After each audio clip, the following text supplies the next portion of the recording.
1. Whoever said it was always darkest before the dawn clearly had never lived like Iris Collins.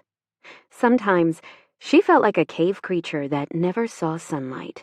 It was dark at sunrise, sunset, and all the hours in between. She stared at her account balance on her phone with anxiety chewing away at her insides, a behavior she mirrored by gnawing on her cuticle until it bled. Her roommates would be home soon, and she didn't look forward to that conversation. They'd covered her for the last 2 months, but she doubted they would be willing to triple down. I can't even leave until I pay them back, and I can't find a new place, either. She had no clue how to earn her back rent, or come up with what she needed for this month. Her sisters had money, but Rose would lecture if she bailed Iris out. Lily would refuse to help while talking about how Iris should live within her means, and Olive didn't have reliable internet since she was currently doctoring without borders. Her 3 sisters were a how-to guide for success, while Iris was the cautionary tale. Her mother had made life hell the last time she lent financial assistance, so that was out of the question. Should I sell my car? In the movies, vampires were essentially immortal and had been accruing wealth for centuries. Unfortunately for Iris, she came from a different line entirely. Her type didn't feed on blood, but human emotions, and Iris had come up shy in that department as well. Unlike the rest of her family, she had no special abilities that sprang from her vampiric nature. At least, nothing had ever manifested. Olive could feed on her patients' pain and improve their lives as she did so. Lily feasted on grief, and Rose thrived on anger, whereas Iris was basically human. Or so her mother had said more than once. Her tone made it clear that wasn't a compliment. But then, even among the paranormal community, psychic vampires weren't well liked. They were known as takers, for obvious reasons. 5 years ago, when the witches made their big announcement, others had followed suit. Now, Iris didn't have to hide who she was. And there were dating apps devoted to various types of supernatural folk.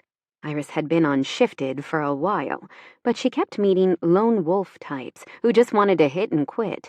In this case, they happened to be able to turn into actual wolves. Then she tried Binder, but witches could be touchy about lineage, apparently. The skeptics and conspiracy theorists amused her the most. There were forums devoted to debunking magic, calling it the greatest hoax since the moon landing, and sometimes Iris did a deep dive through the most ridiculous suggestions to distract herself from the reality of how screwed she was. In fact, she was doing that now. She scrolled on her phone, snickering. Sure, lizard people have replaced all our nation's leaders. That's real. And there are mole people living underneath Capitol Hill. Enough of that. From there, she clicked through to a site offering various magical charms. I could really use one for prosperity, but they're so expensive. What if it doesn't work? Shaking her head, she resisted the urge to max out her card with an impulse purchase, but damn, it was tough. She really wanted to find out if the magical lipstick was permanently kiss-proof. In the news, Congress was trying to pass a new law requiring all paranormal individuals to self-identify and register in some kind of national database. Yeah, that won't end well. And some douchebag senator in Iowa wanted even sterner sanctions, special housing projects, and tracking devices. Someone else had proposed a tax on supernaturals. How does that even make sense? And good luck enforcing it. She shook her head and went back to window shopping. So many cool magic items she'd love to get her hands on. For Iris, life hadn't changed that much. The paranormal communities were still close-knit, and most didn't reveal themselves readily, even if a few people had identified themselves for clout and were giving interviews about what it was like growing up other among humans. Some were pursuing a fortune or building social media empires, capitalizing on the interest focused their way. I can't even do that. Too bad. It would help the shop. Sighing, she trudged to her room, currently crammed with supplies for her jewelry-making business, but nobody was buying the finished products. She'd invested in the idea, but she hadn't earned more than $20 on her pieces. She supposed she could register as a driver, but she was scared of letting strangers get in her car. Iris lowered her head.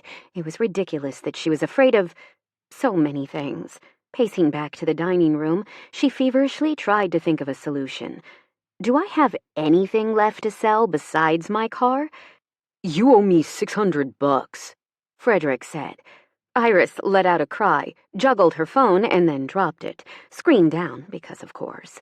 That was how her luck ran. When she picked it up, there was a tiny nick on the corner, exactly what she didn't need today. I didn't even hear him come in. Stifling a squeak, she spun to face Frederick. She'd been dodging the others, Regina, Frederick, and Candace, for the last week, even though she had nowhere to go. The diner staff was sick of her ordering a cup of coffee and staying for hours, while the Dollar Cinema didn't seem to care if she stayed all day. But now it was too late. Frederick tapped her shoulder briskly. Did you hear me? Where's my money? He owned the house and had rented 3 of the 4 bedrooms. It was a decent place, decorated in bachelor style, and everyone was nice enough. But like everywhere else Iris had lived, she didn't quite fit. Frederick hadn't even wanted to rent to her in the first place, since she didn't have a day job, but Iris had gone to high school with Regina, and she vouched for Iris. Now Regina was mad because Iris was making her look bad, and Candace was tired of the tension. Everyone quietly wanted Iris gone, but she had to pay them first. She raised her gaze from the polished oak dining table, trying to figure out what to say. Sorry, I'm broke was only 3 words, but she couldn't make herself say them, mainly because she'd said them so often, and she'd burned through any goodwill the others felt for her. But before Regina and Candace arrived to exacerbate the situation, the doorbell rang. I'll get it, she said swiftly. Iris raced past Frederick to the front door, where a postman in a blue uniform asked her to sign for a certified letter. That's never good news. I hope it's not another bill that I let slide until it went to collections. The way her luck ran, it probably was, and the return address stamp on the envelope only reinforced that impression.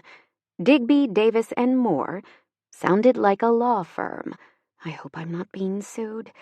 She didn't want to read it, but the alternative was facing Frederick, so she closed the door with a quiet snick, blocking the early autumn breeze. Through the window, she watched the leaves skitter on the sidewalk, caught by that same wind. She tore open the packet and found a wealth of legal documents. In the estate of Gertrude Van Doren, deceased. Poor Aunt Gertie. I wish I'd gone to her funeral. Iris skimmed the pages with growing disbelief. Her great-aunt Gertrude had left the bulk of her estate to Iris.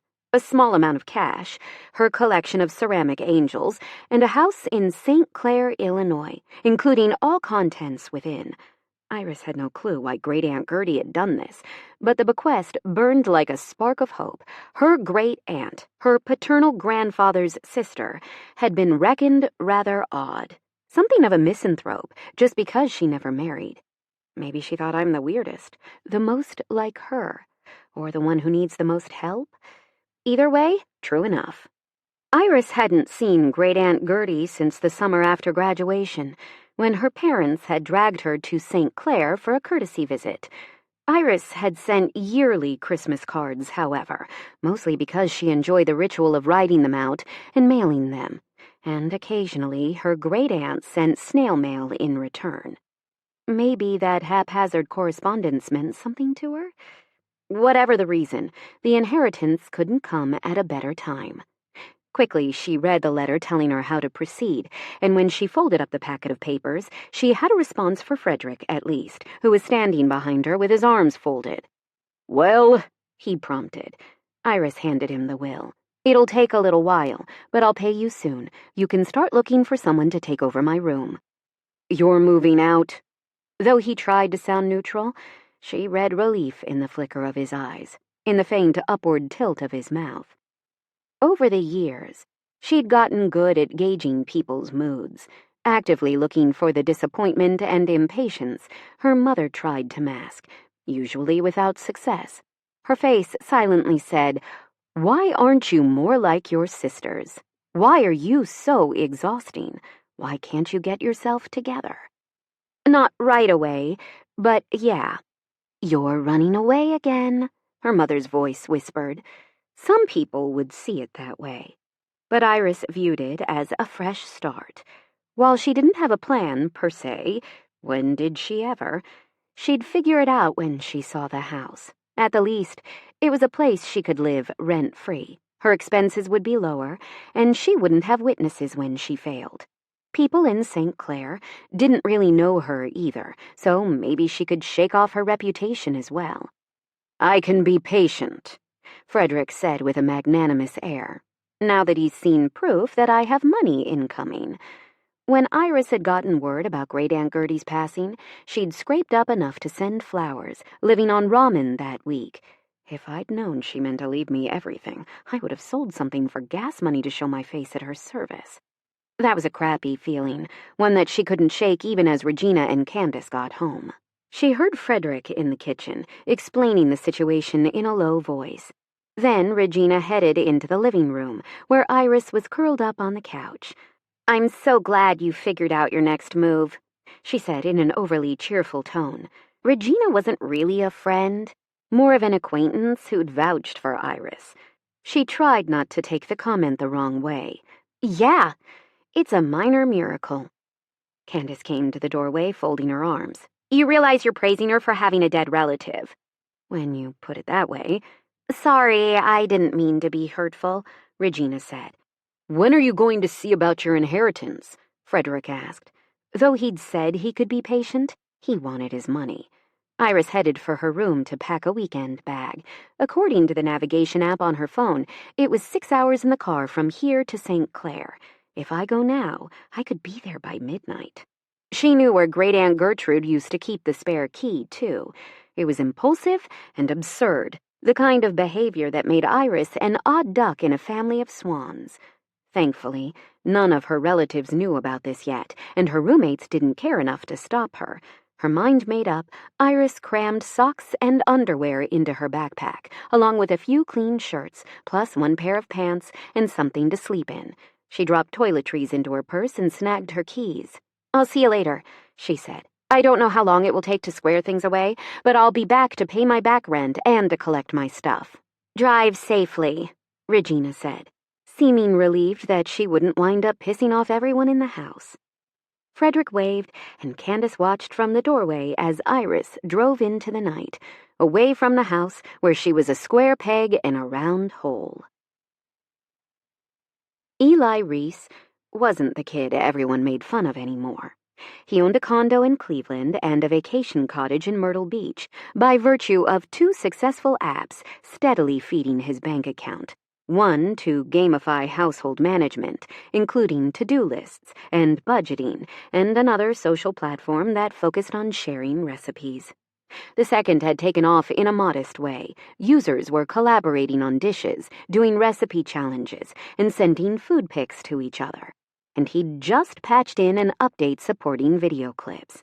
The revenue was decent on both, and he was already getting offers. A German tech company wanted Task Wizard, which let users create an avatar and level up based on the amount of real-world work accomplished, while a Chinese communications conglomerate had made an offer for What's Cooking? If he sold one, it would give him enough capital to fund his next project. He just hadn't decided what that should be yet. Eli never imagined he'd be in a position where he didn't need to work, but there was no urgency fueling his productivity anymore.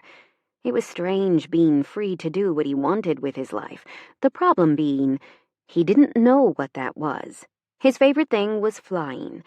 It was magical stepping out onto the balcony of his condo, leaving his clothes and cares behind, transforming into a hawk and soaring over the city and then far beyond, over the whorls of trees and the scurries of small mammals in the underbrush, hidden colors in a spectrum his human eyes couldn't glimpse.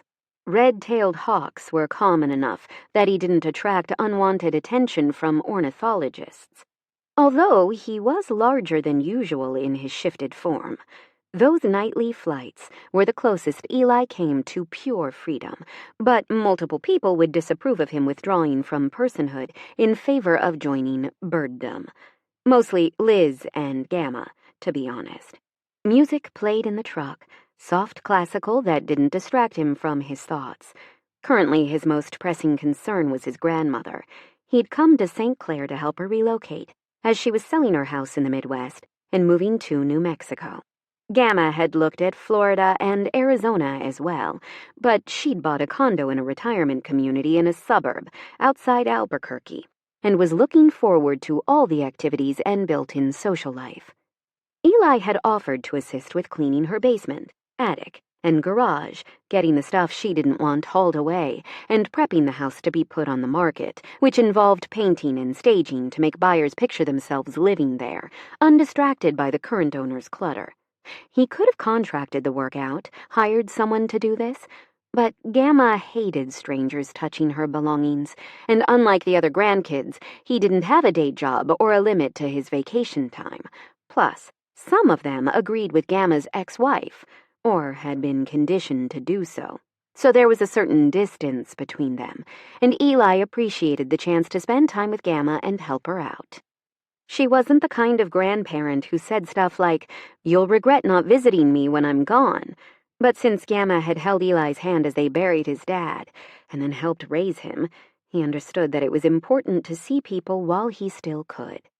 Words like orphan were really Oliver Twist, but his mom had died when he was 6, and his dad had passed away when he was 13. Friends took turns inviting him for the holidays, which was awkward as hell. Usually he said he had plans, and sometimes he did hang out with people, but even then he felt extraneous. In every space he occupied, while he might be welcome, he wasn't necessary. Nobody needed him. If he made his excuses and stayed home, wallowing in solitude, no one followed up. He didn't have the sort of friends who barged in with pizza and beer, determined to keep him company. Hell, Eli didn't even know if he wanted that anyway. He did know something was missing, though. He focused on reaching his destination, turning down the narrow street. Gamma's house sat on the right side of a cul-de-sac, a 3-bedroom Cape Cod house with white siding where he'd spent his teen years. In this neighborhood, the houses were mostly homogeneous, built around the same time with similar designs: Cape Cod, bungalow, and ranch. He pulled into the driveway, seeing the minute signs of neglect that had crept up. The hedges had to be trimmed, and the yard was a bit tall and weedy, while the gutters needed to be cleaned, and he might need to get on the roof to have a closer look at that soggy patch. Those were issues prospective buyers would notice right away. As ever, the porch was welcoming with a profusion of potted plants and blooming flowers.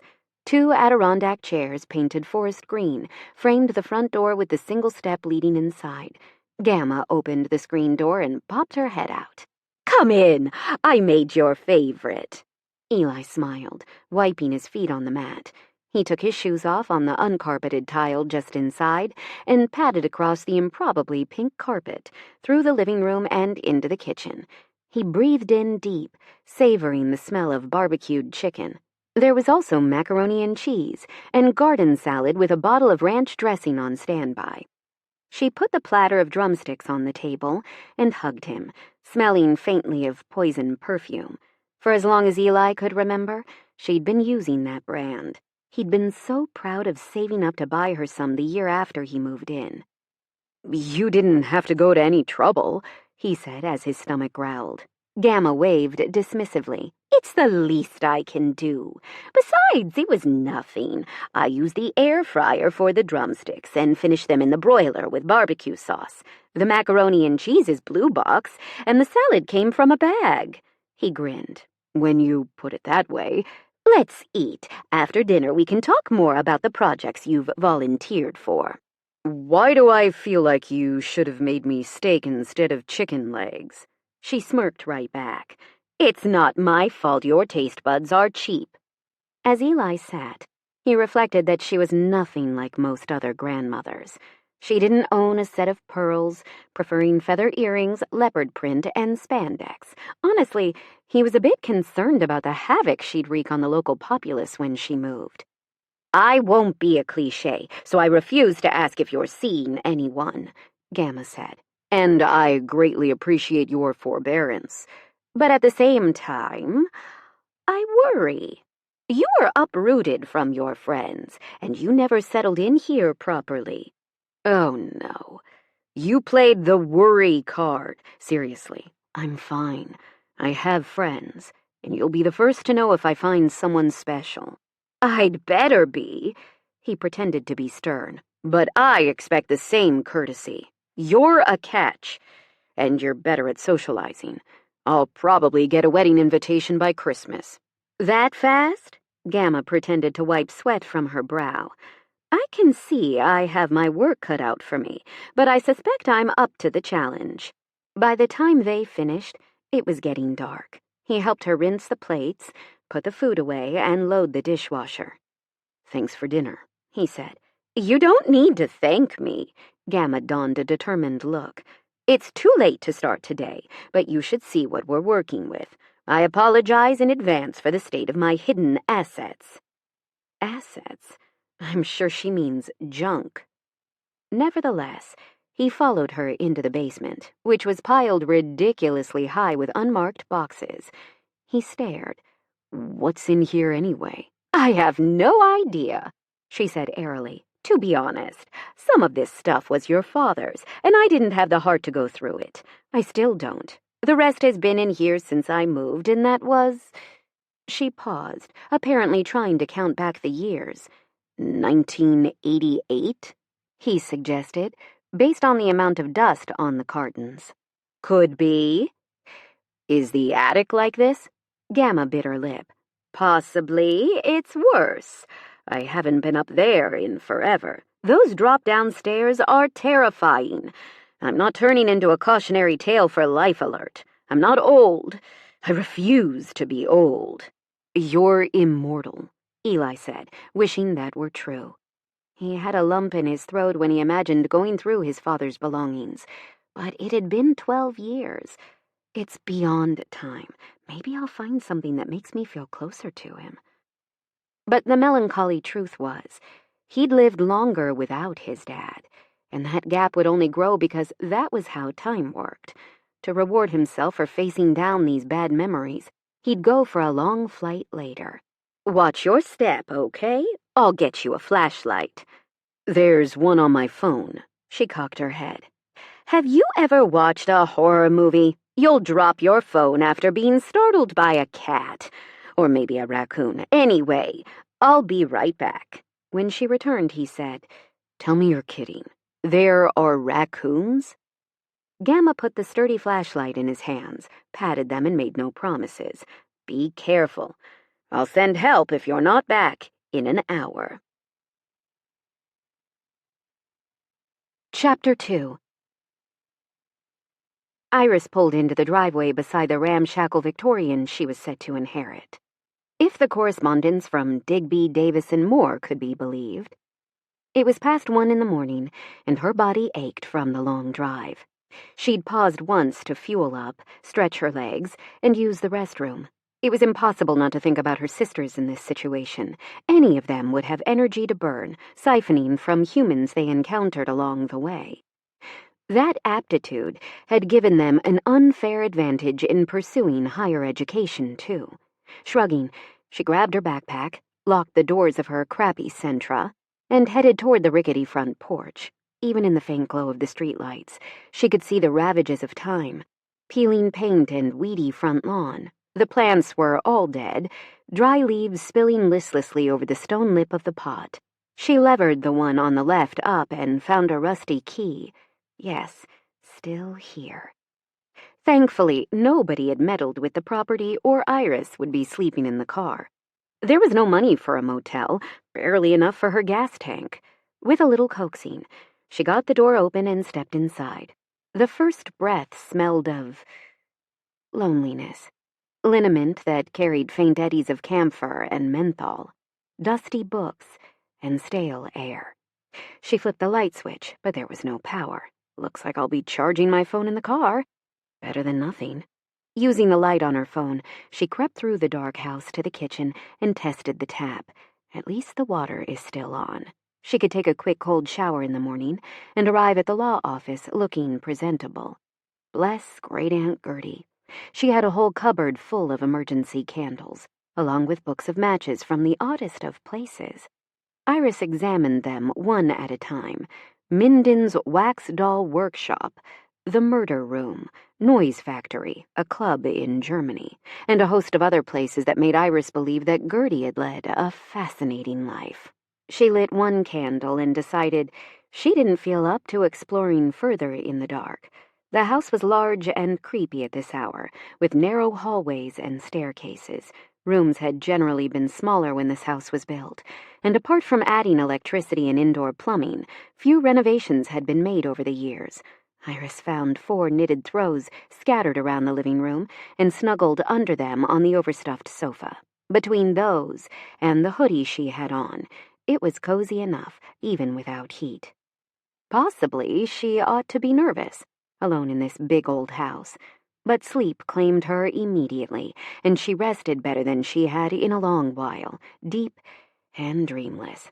Iris awoke feeling surprisingly alert. She didn't have an appointment, but hopefully the attorneys could work her in if she called first thing.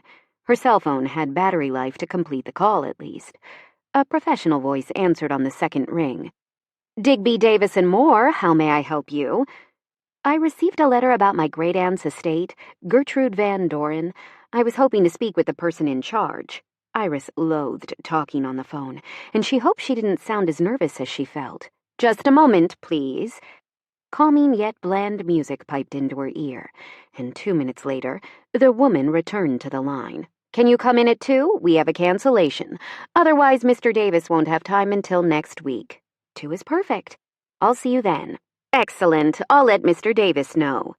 Quickly, Iris checked the time. She had over 4 hours until the meeting.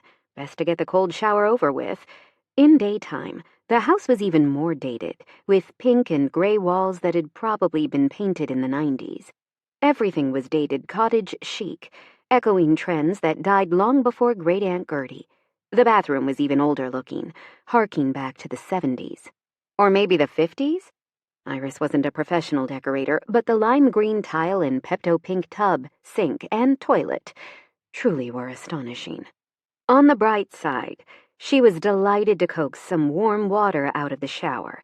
Apparently the heater ran on gas, not electricity. She could even use the stove if she lit the burner with a match. Wonder if there's anything left to eat. She dried her hair with a towel, combed out the tangles, and then put on clean clothes, jeans, wrinkled button-up blouse concealed by a chunky cardigan. That's probably good enough. It wasn't like she'd had lots of reasons to meet with lawyers, just the times she'd ended up as a defendant, and those damn sure weren't happy memories. The house had 5 bedrooms, though several were quite small, and the closet space was terrible. Luckily, most of Iris's stuff was in her mom's basement, while Mom waited for her to get her life together enough to send for it. That might never happen. In the kitchen, in the light of day, it was simultaneously better and worse than she'd imagined.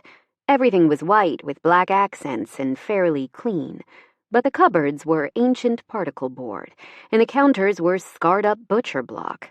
The room was tidy, and judging by the empty fridge, the attorneys must have sent someone to clean out the perishables. What a relief not to be dealing with rotten groceries on top of everything else. In the cabinets, she found instant coffee and a kettle she could use to boil water. The cleaners had left all the staples that hadn't expired. A bag of flour, sugar, some rice, powdered milk, sweetener, and a few cans of soup, various spices, and a bottle of cooking oil. It was like a vacation rental in some ways, though all of Great-Aunt Gertie's belongings were still here. I'll have to go through everything. Her auntie must have known that when she made her will, that Iris would be the one sorting her things, deciding what to keep and what to donate. I hope I don't disappoint her. Was that even possible, to let a ghost down? Hopefully her great-aunt wasn't here, watching Iris assess the pantry contents. She added spoons of instant coffee, dry milk, and sugar to her mug and poured in the hot water. While it cooled, she walked through the house. In the middle of what must have been the parlor 100 years ago stood a proud display case stuffed full of ceramic angels. Iris remembered Great-Aunt Gertie telling stories about them as if they were real people who lived with her, something that had enchanted her at age 7. Now she couldn't decide if it was sweet or sad that these figurines had taken the place of family. Hell, maybe it was for the best, because the ceramic angels wouldn't tell her that she was a failure because she earned less than her sisters. She was single at 27, she had no psychic aptitude, and her ideas always fell apart. Gertie probably hadn't planned on dying alone, either. That made Iris feel closer to her, and she searched her memory, but she couldn't recall what Gertie's ability had been. On Iris's dad's side, they tended to feast on the positive emotions, anticipation, joy, excitement, and the like. She imagined that Gertie had nourished herself over her long life through joyous friendships, never taking enough to make anyone feel deprived. Suddenly, her phone rang, making her jump. Mom's picture flashed on the screen, like she'd summoned the woman with those thoughts. I need to put down a salt circle. Or maybe hang some garlic, if only Mom couldn't enter without an invitation. Sadly, none of those remedies were effective at warding off her mother. Iris had heard that those old wives' tales didn't work on their blood-drinking counterparts either. Not that she'd met any of them. They were more reclusive than the Fae. "Hey, what's up?" she said, trying to sound more cheerful than she felt. "New beginning. Don't let her get in your head." "What time will you be here?" Mom demanded. "Pardon me? The party." "Don't tell me you forgot. We're celebrating your sister's promotion. It's a huge deal, Iris. Do you know how rare it is for someone Rose's age to make partner?" Sheer incredulity oozed down the phone line. "I hate my family. No, I love them. I'm supposed to, right? But I hate them." Rose was 32, 5 years older than Iris. She was married to a judge who might run for state senate.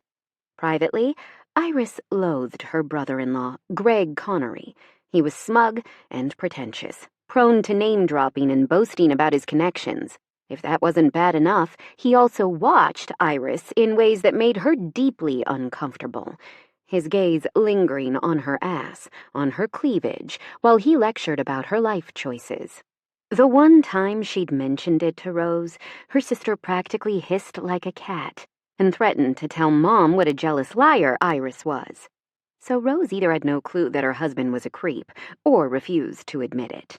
She fed all on the glorious negativity associated with law and politics, in addition to adoring the upper crust sound of Rose Collins Connery. Such elegant alliteration, and fuck, I totally forgot about the party. Honestly, that was typical. Iris tended to shove things she didn't want to deal with out of her brain, and that worked fine until someone showed up to yell about how she'd let them down. Like now. At this point, she was pretty good at coming up with off-the-cuff lies to cover her own ass.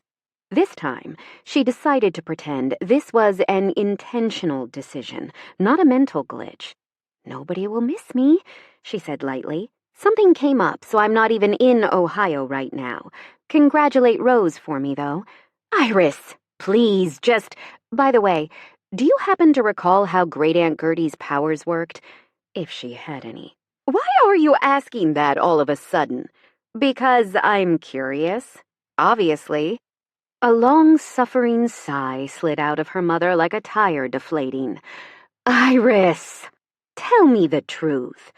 Are you in trouble again?" "Everything's fine." "Are you boycotting this event because Lily is dating your ex? It's not fair to punish Rose because you're mad at Lily." Iris ignored that. "I have an appointment soon, so I need to go. Talk to you soon." For once, Iris got the last word. She disconnected while Mom was gearing up the interrogation, and that silence after she tapped the red phone icon felt like a huge victory. Eli Reese wasn't an internet stalker, which, come to think of it, sounded like something an internet stalker would say. I should stop this. It had been 15 years since he first saw Iris Collins. He had been 10 and she was 12. He had been a tiny kid, diminutive compared to the rest of his class. He couldn't say he had a particular bully, one person devoted to making his life a living hell. But a few jerks took turns giving him shitty nicknames or knocking him over, and some of them took his stuff when he had something they wanted that he wasn't big enough to protect. Those who didn't participate looked away in case they pissed someone off by standing up for him. This was before his ability to shift kicked in, or he'd have had another means of escape. It would have been nice if he could have flown away from all the pain.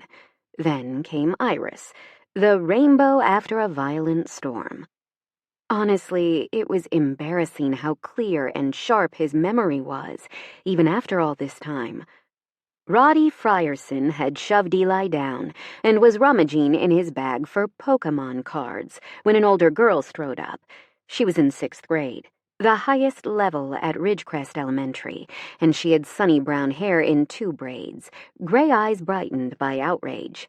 She'd kicked Roddy right in the ass, tipping him over so he hit the floor next to Eli. She took the bag away and handed it back. "Are you okay?" she'd asked. Mutely, Eli had nodded, accepting her hand when she helped him up. Her hands were sticky from an open bag of gummy worms, and she offered him one. He ate it without hesitation, though he secretly thought gummy worms were freaking creepy. Bears were the way to go, because they didn't look like actual bears. She'd folded her arms and glared at Roddy. "I'm bigger, and I picked on you anyway. You probably feel bad, huh?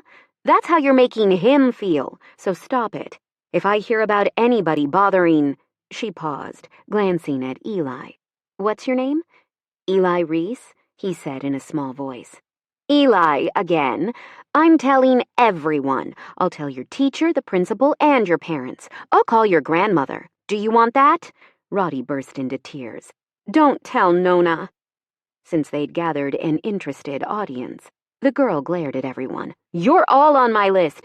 Anyone could have helped him, but none of you did, so cut it out, you cowards." The girl stomped off like an avenging angel, swinging her arms wildly. A bracelet slipped off her wrist, and he hurried to pick it up. Eli hadn't known her name then, but he found out by asking around quietly. Iris Collins. Unbelievably, people left him alone after that. Well, they still used the mean nicknames, but he could live with that. He carried the bracelet around for weeks. He should have given it back, but he couldn't work up the nerve to interrupt when she was with her friends. Each time he tried, it felt like his insides were on fire, and he wound up running away. The next year, Iris went to middle school, and he saw her in passing when he got there later, but they never talked. Because I didn't have the courage to speak to her. Then his parents died, and he moved to St. Clair to live with Gamma.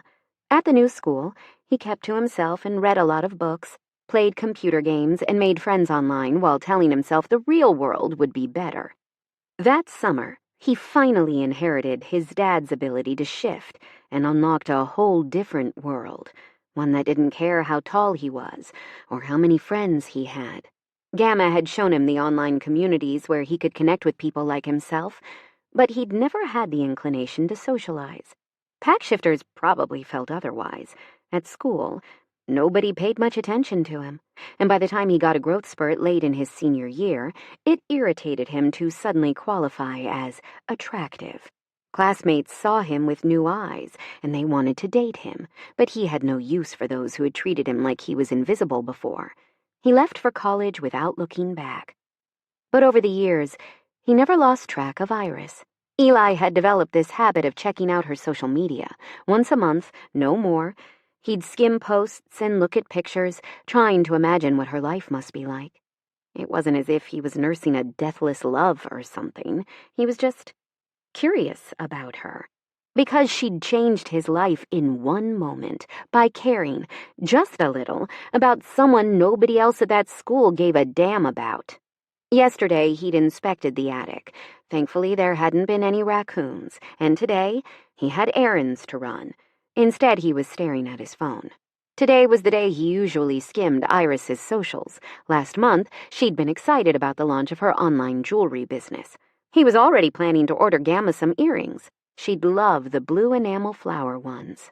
Really, Eli had no idea if this was normal behavior, checking up on someone he'd gone to school with.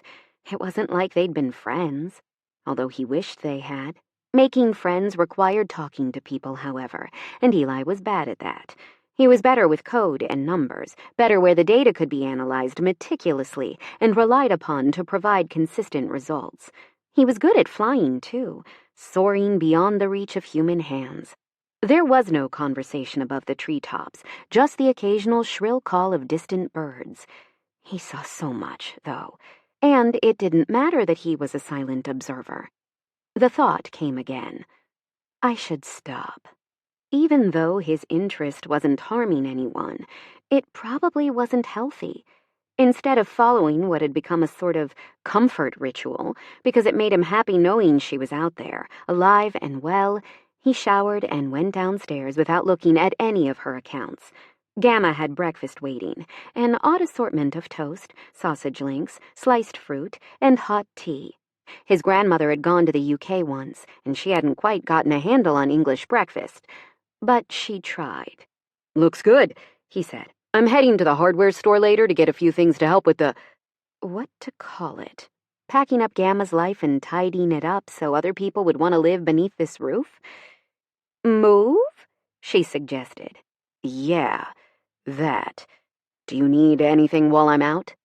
"I'd love some cinnamon rolls. There's a little bakery downtown. It's one of the things I'll miss when I move to New Mexico." "Anything else?" he asked. Gamma thought for a moment. Even in the morning she was fabulous, with fake eyelashes, purple-red lipstick, and slippers with feathers on the front. "The changing seasons, I suppose, but not the snow. Not your grandson, either, it seems." He pretended to sulk, knowing it amused her. "You're not a thing. Of course I'll miss you. Once I'm settled, visit me, or I'll look up how to guilt my grandson on the interweb. Not my forte, but I learn fast." "I'd rather you didn't acquire that skill. Cinnamon rolls, then. I'll get those and the stuff I need to wrap up here. When are you leaving?" 2 weeks, she said. "Are you sure it's not too much? Asking you to finish this?" Eli smiled and got up to hug her. "Not at all. It's the least I can do. What with you raising me as a single grandma and all." He had vague recollections that there had been big upheaval in Gamma's life. She'd had a wife who couldn't accept it when Gamma transitioned, so they divorced. And Gamma changed. Basically everything, around the time that Eli's parents died. She'd had so much on her plate, wrestling with her own identity, but she never hesitated to take Eli, and she'd loved him so much and taught him how important it was to accept everyone as they were. He was incredibly grateful to her. Gamma was the most precious person to him, and he sort of hated that she was going to New Mexico, because they'd never lived this far apart before. Even when he'd relocated for college, he'd had the security of knowing they were only a short plane ride or a reasonable drive away. But damned if he would clip Gamma's wings. She deserved to spread them and fly, and find a partner if she wanted. He knew she was lonely, and that she'd make someone tremendously happy if they were lucky enough to be loved by her. Like I was, like I am. Damn, am I tearing up? He blinked away the emotions and focused on his breakfast. Hopefully he wouldn't lose it over breaking the ritual of checking Iris's socials. Habit. Habit sounded less compulsive. A few hours later, as he stepped out of the hardware store, it seemed like the universe was screwing with him. He dropped the 2 bags he was carrying. Thank God he hadn't bought the cinnamon rolls yet. There she was, in the flesh. Iris Collins. He'd recognize her freaking anywhere. Something else a stalker would say. And she was headed into a law office across the street. Maybe this was a sign. I ought to thank her. That's why our paths crossed, why it feels like there's unfinished business. I never told her how much that meant to me back in the day. I need to acknowledge my appreciation and move on. Eli touched the charm bracelet in his pocket that he carried like a talisman. Right? Right. Chapter 3. The law office was decorated in brown and beige, and the chair was vinyl. Whenever Iris moved, it let out an embarrassing squeak. The receptionist had already given her several disapproving looks. She was a middle-aged white woman with carefully permed brunette hair and an ornate manicure, and she honestly was wearing the hell out of that pink pantsuit, even if she vibed like she should be selling cosmetics. "Mr. Davis will see you now." Taking a breath to steady herself, Iris went down the hall and went into the first office, clearly marked with a nameplate that read, "Carl Davis, Attorney at Law." He greeted her with a squishy, damp handshake and a smile that worried her, vaguely, as if he was about to ask her to sign something she didn't understand. He was an avuncular man, balding and clad in a gray suit that bagged in the wrong places. "Come, sit down. Would you like coffee?" When Iris shook her head, he offered with a hopeful expression. "Tea?" "No, I'm fine. Thank you." "First, let me say that I'm sorry for your loss. Your aunt was quite a woman." It didn't seem worth correcting him on the great part, so she merely nodded. "Did you know her well?" "Unfortunately not. We met near the end of her life, and I helped get her affairs in order. She seemed to know—" He paused delicately. "That her time was coming to an end?" "Precisely. Most of the details are resolved now, as we've completed inventory and valuation and paid off all outstanding creditors. What remains to you will be dispersed." Iris listened as Mr. Davis explained everything in simple terms, letting her know that it would probably take a couple more months to get her money. He went on. "There's also a 1988 Chevy Impala, but it needs repairs. In the will, Ms. Van Doren specified that it's yours to do with as you please." Hopefully, her great-aunt wouldn't be hurt by this decision. "I already have a car, and I can't afford to fix hers. Can we sell it?" The attorney nodded briskly. "We may be able to find a collector. If not, there will be someone who needs it for parts. In that scenario, it won't bring in much cash, but that's fine." Somehow she refrained from saying anything helps, because she didn't want Mr. Davis knowing that she was broke and desperate. Adjusting his glasses, he checked his files. "I also have questions about a few more items in the house, particularly the ceramic angel collection." "I'll keep it," she said at once.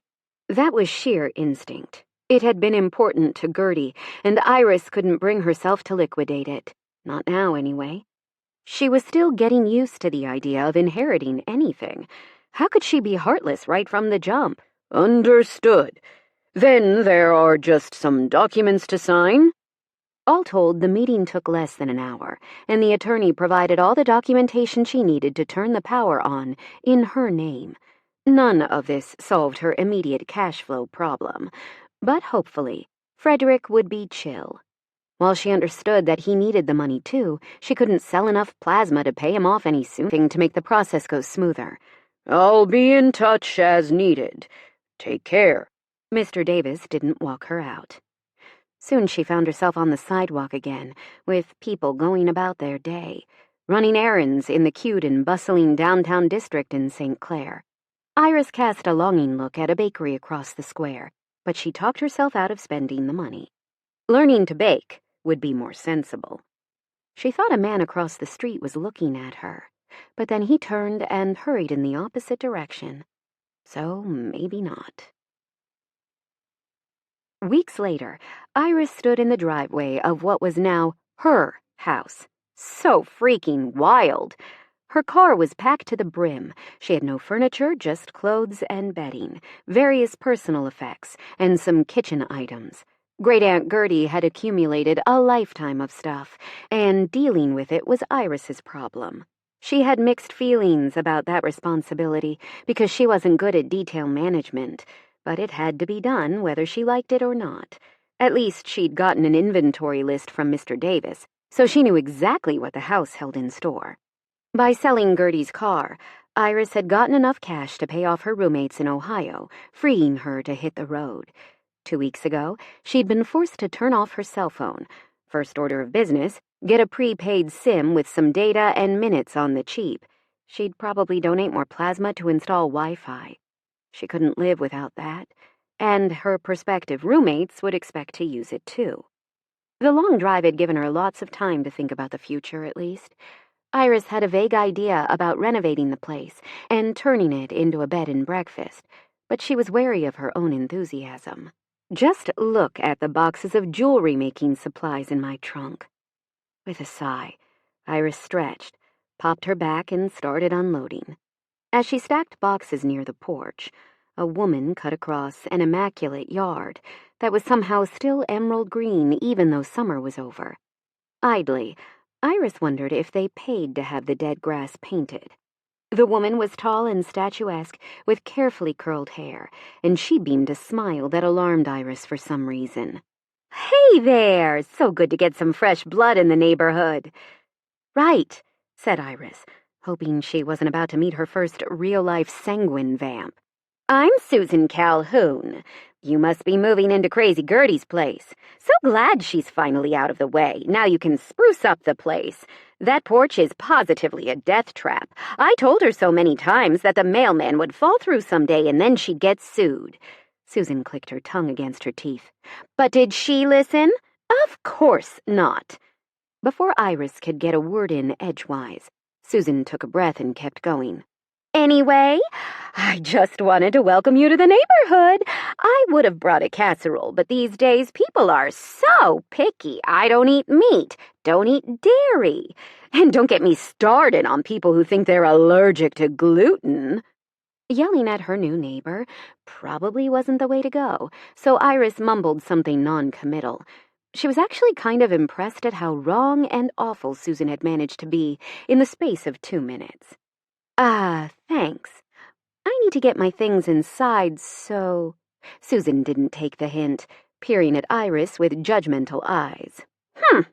At least you look normal. I was scared to death that a real weirdo would move in next door." "You know, one of those types," she added. "I don't follow," she said. The other woman shot her an incredulous look. "You must have read the news. Humanity is under siege. Witches have been intermingling with us secretly for years. They're a major threat to our way of life, and I've read that—" "Sorry to cut this short. If I don't get these boxes inside soon, I'm afraid they might get rained on." "Right. We'll talk more later. I do appreciate someone who knows the value of hard work. I'm expecting good things from you." "Oh, what was your name?" "You didn't tell me." "You didn't let me." "Iris Collins. Gertrude Van Doren was my great-aunt," she said deliberately. Susan let out a nervous cough. "Right.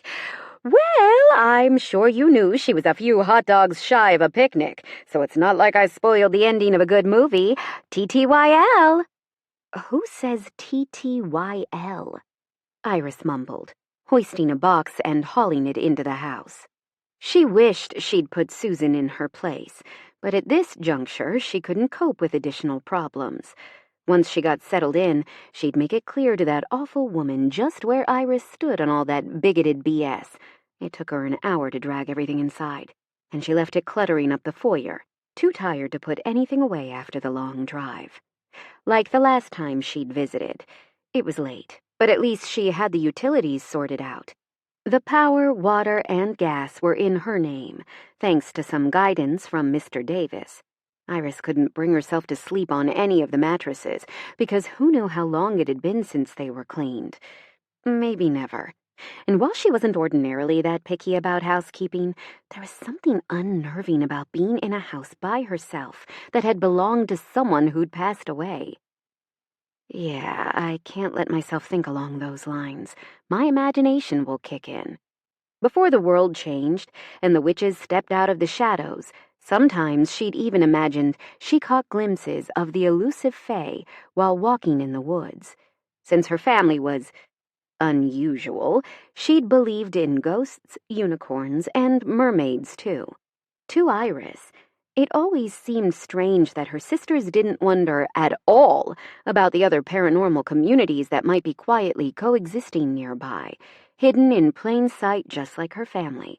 But no, instead of being curious, Her sisters used to wind her up with far-fetched stories, which usually ended with Iris in tears and Mom scolding her for being difficult and dramatic. Good times.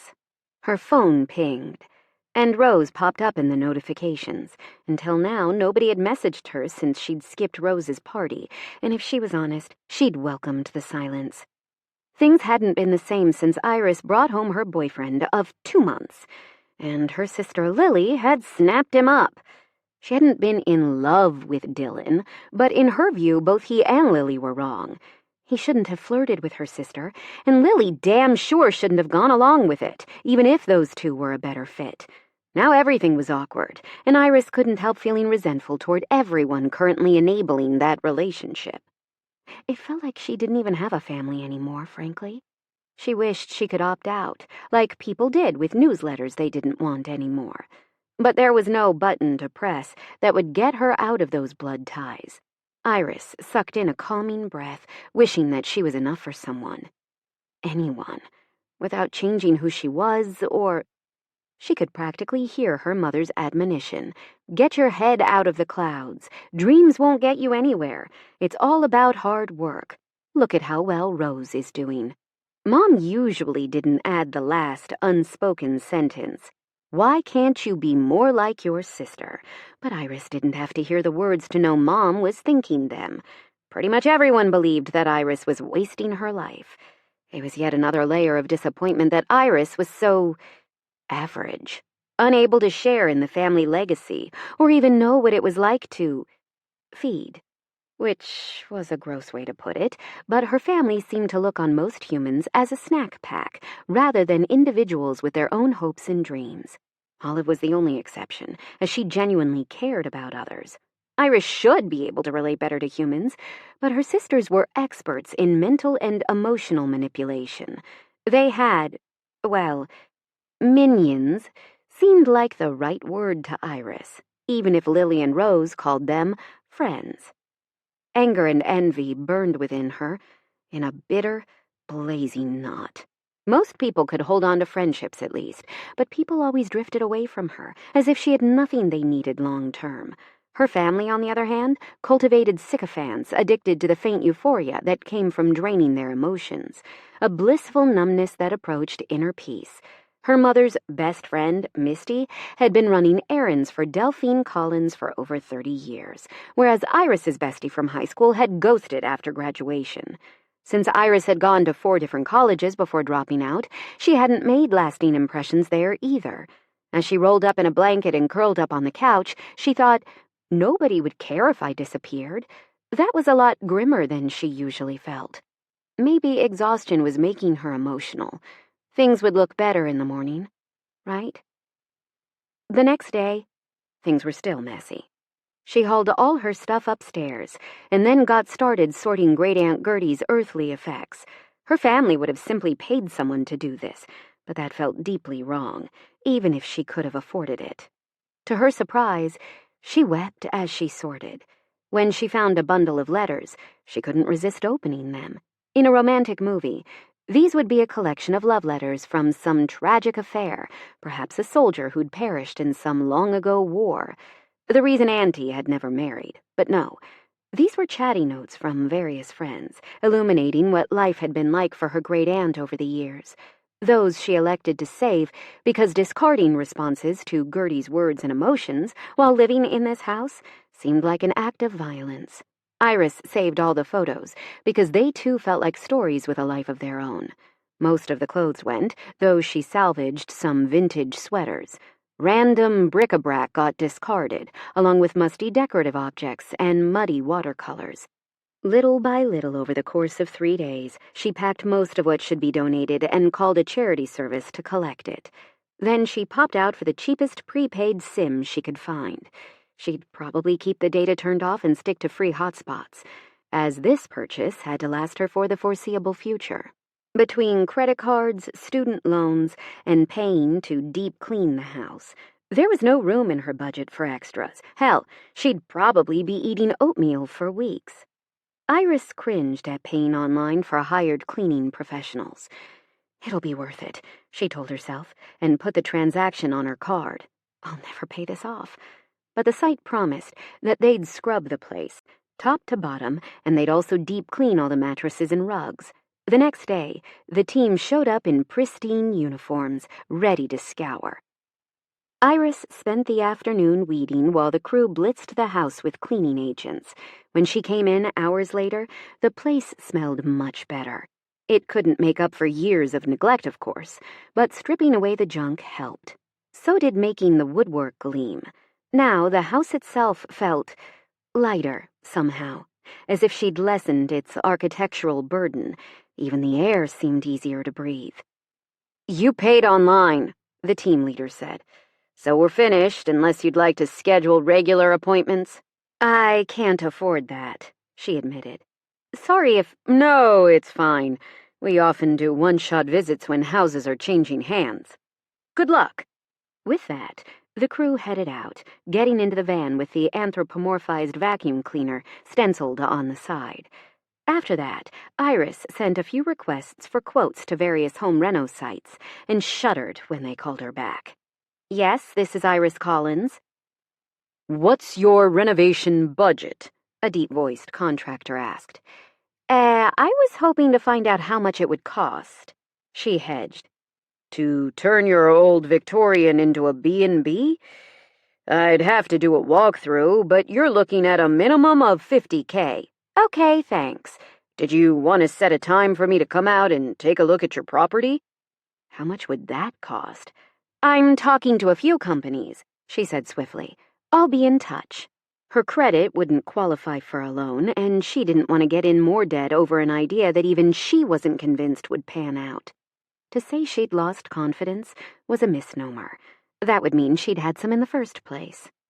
And she still had to get the Wi-Fi turned on. She'd be charged for the installation visit, probably for equipment, and then the monthly fee. That was why she'd turned off her cell phone service, not to mention electric, gas, and there was water and sewage as well, though she hadn't seen the bills yet. Iris hoped she hadn't bitten off more than she could chew. "Of course you have," her mother's voice said. "That's your specialty." She shook her head fiercely. It occurred to her then that the house had income potential. Not as a B&B, but there were 5 bedrooms she could rent, 1 behind the kitchen, 2 on the second floor, 2 on the third, and she wouldn't need to cater to roommates, hovering around with plates of scones or whatever. They'd fix their own food and she'd collect the money. That base amount should be enough for her to live on while she continued with her jewelry business.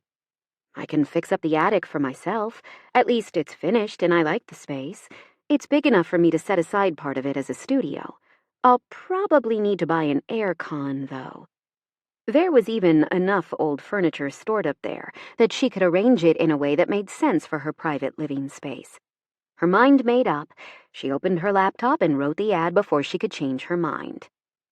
Seeking roommate or roommates for spacious Victorian home in quiet neighborhood, private room, shared bath, communal use of kitchen, living areas, and laundry facilities, non-smokers, light drinking okay, no drug use, and no pets. If interested, please get in touch. With an emphatic nod, she hit send. Eli had blown his chance to speak with Iris again. When he'd spotted her, he froze, just like when they were in school.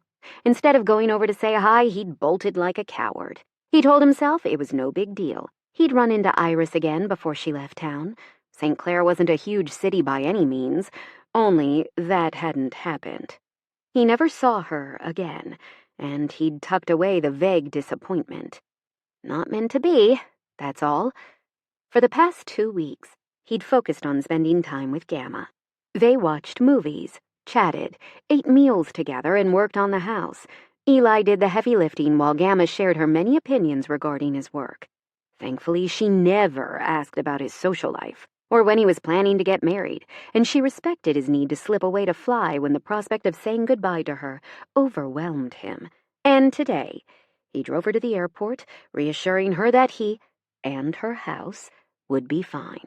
"I'll take pictures," he promised as they hugged in front of the security line, "so you can see how nice it looks when I list it." She hesitated. "You're sure you don't mind handling the sale for me?" "It's my pleasure. Least I can do. I didn't raise you so you'd be grateful, she cut in. I love you to bits, little man. He grinned. That was what she'd called him his whole life, and it used to be more applicable than it currently was. Back then, it rubbed him raw since he was so freaking small. But now he found it cute, a cornerstone of their history. She'd never meant it as an insult either, unlike the kids at school. Love you more, he said, kissing the top of her head. Now go catch a plane. New Mexico needs some of your energy. I'll text you when I land, she called, falling in with the other travelers. It was a little ironic for an avian shifter to get on a plane, but she couldn't take her belongings if she flew all the way to Albuquerque in bird form. On that mildly amusing thought, Eli wheeled and headed to the parking garage. He lined up and paid to exit, driving on automatic. Good thing he knew the way back to Gamma's, what used to be Gamma's house, in his sleep, because when he came to himself again, he was turning left off the interstate, reflexively taking the main road that led into town. He'd been up early, and he could use a coffee before he went back to painting. The house was almost empty. They'd kept only enough furniture for staging, removing all the clutter. Eli had read up on what he needed to do to get the best price for the house, and he took such matters seriously. His earnestness had gotten him in trouble more than once. Do you see everything as a major deal? Lighten up. It's not that deep. It was, though, to him. Eli snagged a choice parking spot in front of Java House and headed in for an iced coffee. He got his usual, almond milk latte with a shot of vanilla. Perfect. Then he stopped, gaze locked on the person he most wanted to see, and never thought he would again. Before he could even call it a decision, his feet carried him over to her. Iris Collins. She looked up with a brilliant smile. You're here about the ad, right? You're a bit early, but that's fine. I like your enthusiasm. What? She carried on, talking, not seeming to read his befuddlement. Have a seat. I'll be honest, I'm so new at this that I don't know what I'm doing. But I have a few questions. Eli sat, because Iris was asking him to. He'd hardly spoken to her in his life, just observed her from a distance. And having all her attention focused on him shorted out his brain. Her smile was bright, and her voice came across soft and smooth, like he could listen to her for days, even if he had no clue what she was talking about. Go ahead, he said. Which room are you interested in? Since you're the first person I'm talking to, you have your choice. She ran down a list for him, summarizing amenities and related costs. Honestly, the rates she was quoting for a monthly rental sounded low. Instead of clearing up the misunderstanding, he heard himself say, That's a bargain. She beamed. The house isn't fancy, and it needs some work, but it's really clean, I promise. I guess I should ask, do you have any pets? He shook his head. No, but That's great. I like animals, but I'd rather not bring in any right now. Her smile stole his breath, so wide and lovely, even down to the way one of her front teeth overlapped the other. Why is that so cute? He'd been about to crack a joke. I can turn into a bird. Probably just as well he hadn't been able to finish. Most people didn't believe in his abilities, and he didn't care enough to prove them wrong. After pausing to make a note, Iris went on. Do you smoke? No, definitely not. She brightened. Excellent! The smoking is a deal breaker. We're off to a great start. He blinked. What's even happening here? What are you doing? Tell her. What's your name? Shit. She doesn't recognize me. That shouldn't hurt. It had been ages, and she clearly hadn't thought about him in all that time. It wasn't like she'd been looking at his socials, making sure he was okay. Eli Reese. He watched her face, but there wasn't even a flicker of recognition. Damn it. She made a note on her tablet. And what do you do? Well, I was getting coffee. Before that, I was updating a house that'll be sold soon. Once the words were out, he realized that was probably not what she was asking. It had been a source of income question, and he'd kind of lied. Not on purpose, but she had his head in a spin. A house flipper! That's so cool! I do some freelance work online, too. he said, desperately trying to get back on top of the situation. Coding, like websites? That's awesome. You're handy and techie. The total package. Wow. Nobody had ever said that about him, and he went silent, feeling heat sting his cheeks. Yeah. I pick stuff up quickly when I need to learn, so what am I even doing? Just tell her who you are, thank her, and get out of here. This is getting weird. You seem like you'd have your stuff together. Why do you need to rent a room at my place? Iris asked. It just kind of happened, he heard himself say. The house I'm staying at. It'll be sold soon. That was all true, but he had other places to go. The condo, the vacation cottage. Yet he paused, staring at her, gauging her expression. Her face softened, eyes getting a little brighter. Yeah, I know how it is. Sometimes things don't work out or your plans don't come together. She asked a few more questions about his habits, clean or sloppy, drugs or alcohol, loud parties, overnight guests, and at the end of the quick interview she said, I'd be happy to have you as a roommate if you're interested. She must need financial help if she's doing this. One thing Eli had was money.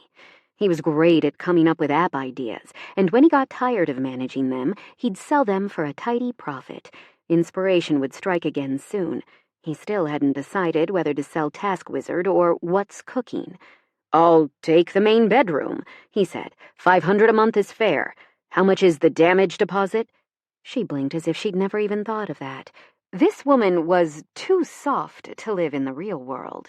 It made him want to protect her from those who'd take advantage. Is that... Seeming to think better of whatever she was about to ask, she stopped and changed directions. Could you manage $250? No problem, he said. If you give me your email, I can pay you online. That's perfect. She asked for his number and texted him her email.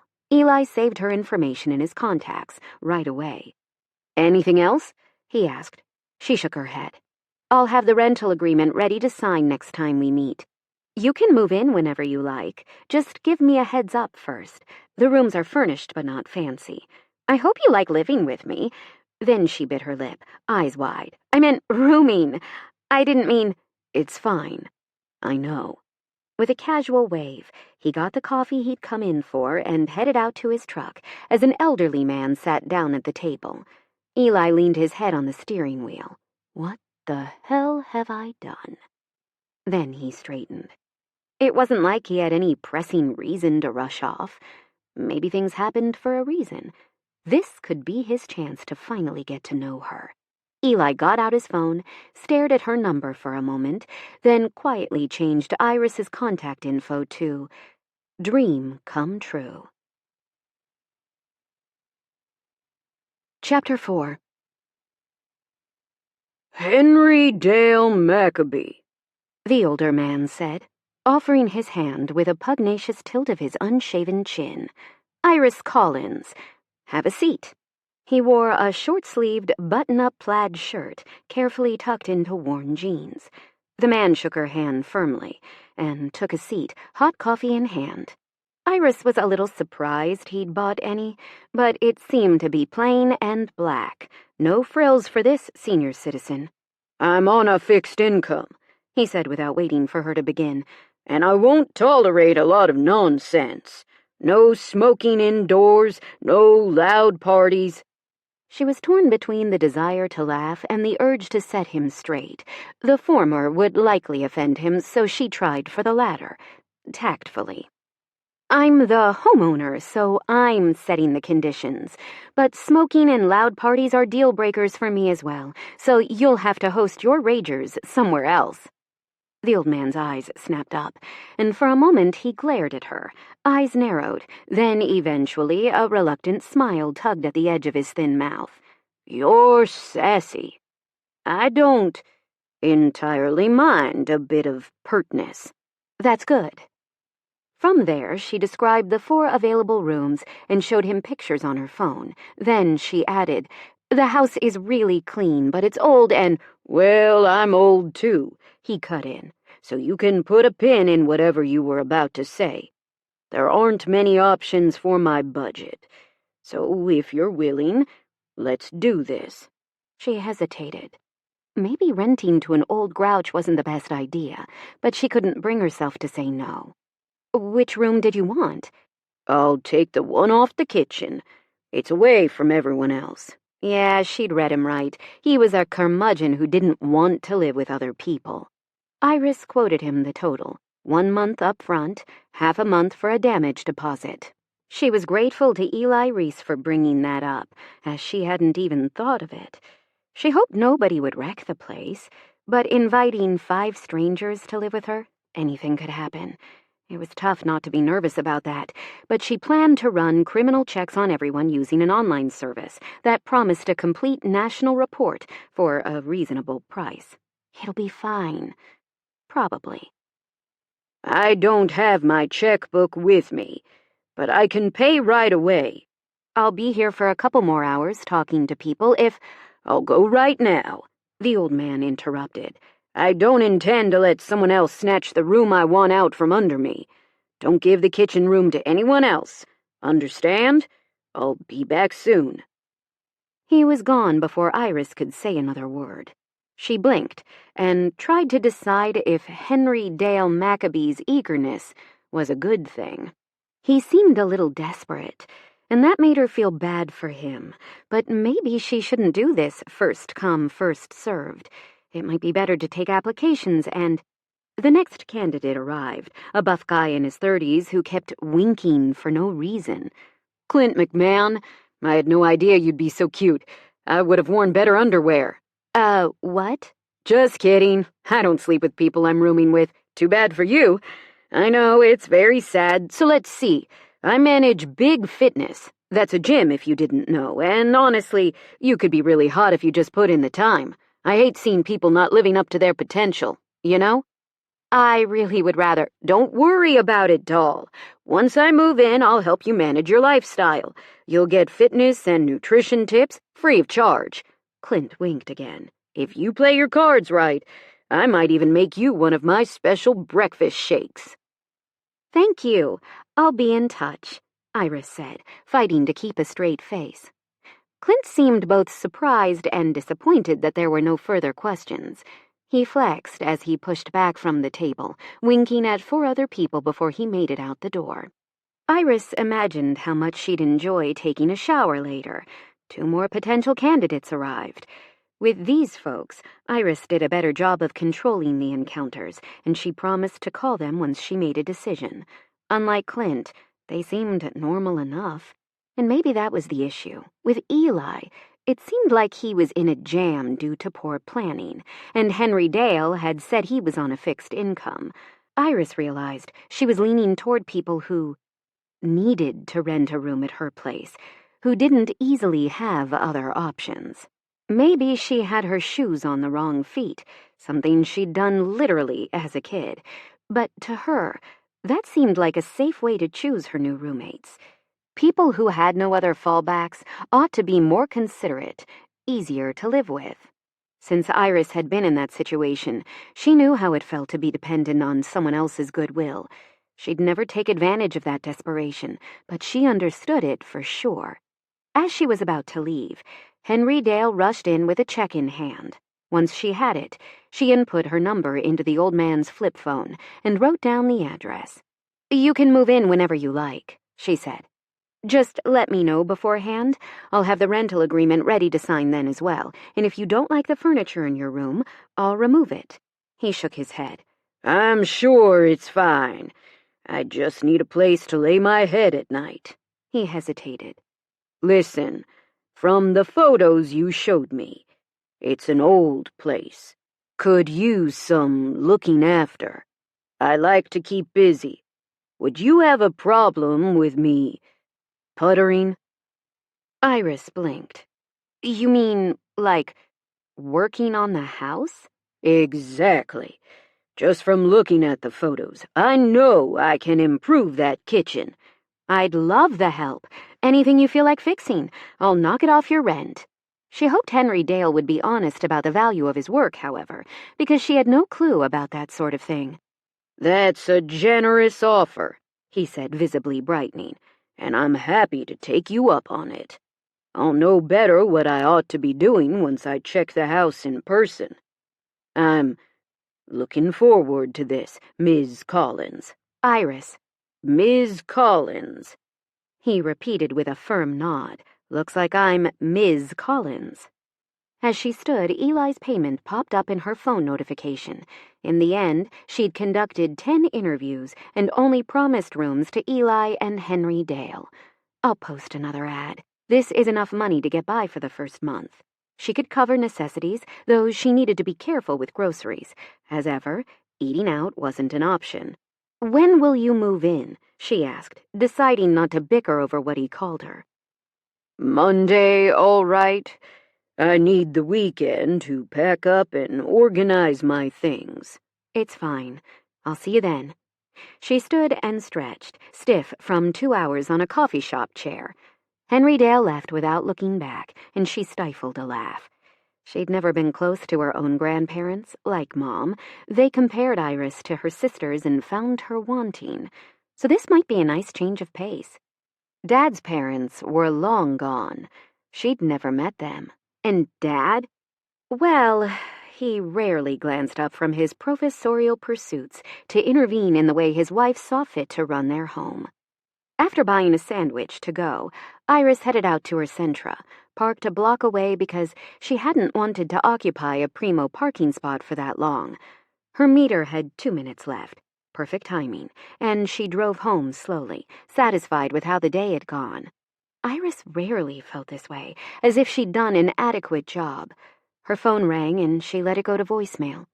It wasn't safe to answer the phone while she drove, at least not without a headset, and she didn't bother with such things. Whatever anyone wanted could wait until she got home. Besides, she wasn't talking to Lily currently. Rose would nag about how she was being petty for not getting over Lily and Dylan, and she'd rather dodge calls from Mom, who insisted she get over her resentment for the sake of family unity. Funny how it's always me being asked to swallow my emotions and be the bigger person. Once she pulled into the driveway, she checked and found a missed call from Olive. Damn it. The one sister I'm not avoiding. Olive rarely got a signal, and it must be important if she was trying to get in touch. Or maybe the others had dragged her into this low-key feud. That wasn't the right word, though. More like Iris was just done. Lily had wanted Dylan more than she'd wanted a relationship with her own sister, and Rose had a perfect life. So why didn't she just live it, instead of meddling? Taking a deep breath, she rang Olive back. No surprise, it went to voicemail. "Sorry, I was driving," she said after the tone. "Hope you're well. Love and miss you." Now Olive could tell everyone else. "She's not dodging me. She called back right away. You're imagining things." Because Olive tried to play peacemaker, and she wanted everyone to get along, without dragging her into their problems. That was probably part of why she was living in an African tukul, not chasing success in the same way as Rose and Lily. Of her 3 sisters, Iris liked Olive best despite the 10-year age gap. She also approved of the way Olive deployed her special abilities, using them for good instead of her own gain. At least Iris finally had her own place, far enough away from her family to discourage drop-in visits. They'd rarely come to see Great Aunt Gertie, after all.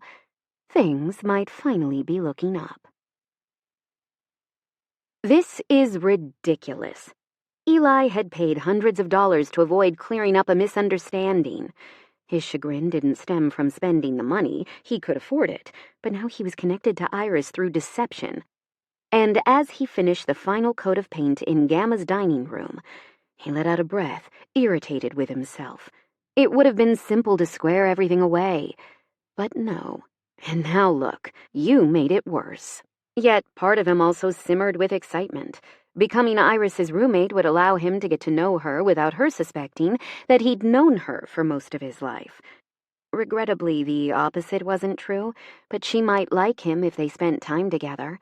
And then, once they became friends, he could mention the fact that they'd gone to elementary school together. Casually, though, like he'd just remembered. In time, he could work up to thanking her for what she did back then. And then, well, he didn't have all the answers. She might not even handle it well if she discovered his hawkshifter lineage. Already there were whispers about groups being formed among humans, dedicated to ferreting out those who were different. His people hadn't come out like the witches had, but they'd stopped worrying about being discovered. There was no central body since shifters were rare, and hawks were solitary by nature, so everyone was playing it by ear, doing what seemed best individually. For Eli, that meant keeping his cards close to his chest, as he'd learned all too well just how cruel humans could be. And that was when they had no concrete reason for hurting him, apart from him being small. There was no telling what they'd do if they learned his actual secret. While the world might have changed some, he still feared that human nature remained essentially the same. Rather than fret about issues he couldn't change, he went out the attic window, reveling in his wings catching the wind. He glided in a slow circle and eventually located Iris's place from 2 miles away. It wasn't difficult. She lived in the only purple house in town, and he flew that way on instinct until he circled above the fanciful Queen Anne roof that had sparrows nesting in the broken bits. Though repairs were needed, the place had a certain ramshackle charm, and he could envision Iris here. He flew on until the colors of sunset bled out into the darkness of night. Sometimes he imagined living as a hawk, just packing in the human side. The call grew a little stronger year after year. Some shifters were more comfortable with their wild side, and that was true for Eli as well, but he still had a few ties to the world. So far, they always drew him back. Eli spent the weekend feverishly working on Gamma's house, getting the yard in shape, as much as possible with general autumn messiness. This was a tough time of year to sell a house, as the leaves dropped constantly, and he'd bulked up his raking muscles. At least the hedges were uniform, and he cleaned the gutters and then scrubbed the porch, ending with a power wash. Before the sun went down Sunday evening, he took a ton of photos for the listing agent. He emailed them to Gamma as well, who had been texting him about her welcome party. She'd chosen a 55-plus community where she'd bought a condo and was already getting involved in all the activities on offer. Gamma: I'm having a great time. I signed up for salsa lessons. Eli: that sounds fun. Gamma: should I learn how to write HTML or how to speak Spanish? Eli: can it be both? Gamma: I only have so much time and energy. Eli: then Spanish. I might decide to find my relatives on Mom's side at some point, and you can come with me to Mexico. Gamma: exclamation point, exclamation point. That would be amazing. I've been telling you to look for years. Gotta run, little man. I've been invited to a wine tasting. He was glad she seemed to be doing well. There were no problems with her house, thanks to his efforts today. The outside looked fantastic, too. He had faith that the place would sell like a dream and it would be easier without him getting in the way. The real estate agent could show the house at any time without worrying about Eli eating toast in his boxers. And since he was hoping for a quick sale, it might be better if he was living locally, available to sign the closing papers when a solid offer came in. Eli knew he was rationalizing, but those were all excellent and valid reasons to stick around. On Monday morning, Eli packed his suitcase and polished away the last traces of his own presence. After taking one last look at the house where he'd spent his teen years, he drove over to the real estate agent's office and left the keys with her, signing all the papers necessary for her to set up showings. Kashonda Jennings was a professional, driven black woman who set records moving properties around town, and he had a good feeling about what she could do for Gamma's place.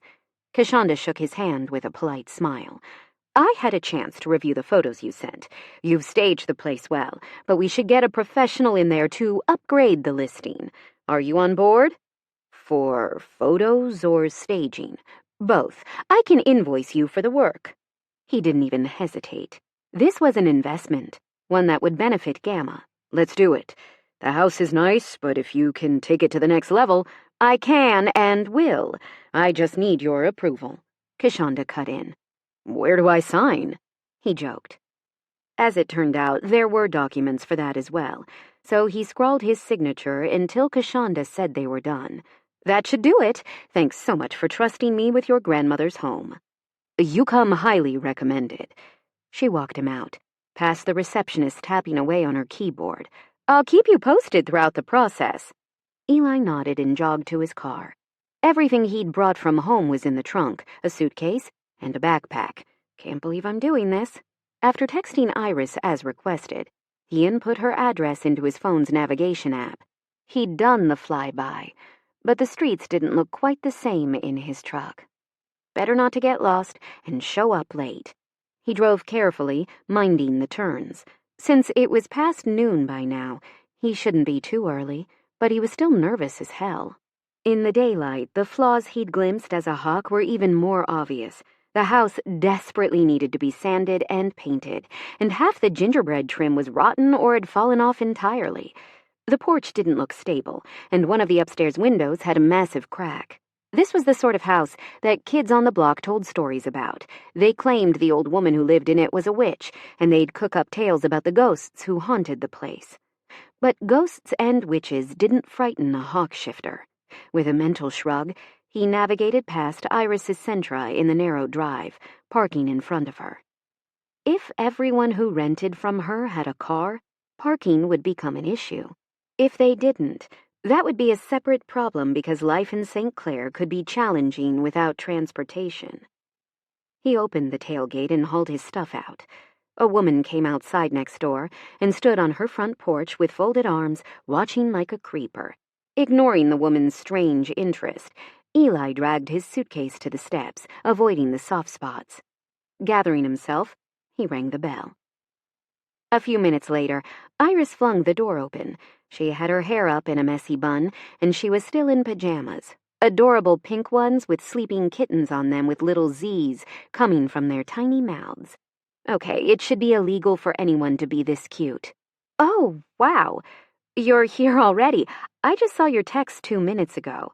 The papers are around here somewhere, and I had keys made. Where are they? I was in the shed, and... Her voice faded as she moved away from the door without inviting him in. Am I supposed to wait? She rushed back. Sorry, I'm bad at this. Come in. This is your home now, too. You don't need to be polite. You've paid for in-and-out privileges. She probably didn't mean for that to sound suggestive. It totally did. Somehow he pretended he didn't notice it either. Thank you, he mumbled, hauling his bag up the single step into the foyer. Inside, it was cool and dim. Overall, the house gave a nice impression, though it didn't fit Iris's personality in the slightest. Everything was a bit faded, colors chosen in a time when dusty mauve and country blue ruled the world. But the furniture looked comfortable enough, and there wasn't too much of it crammed into the living area.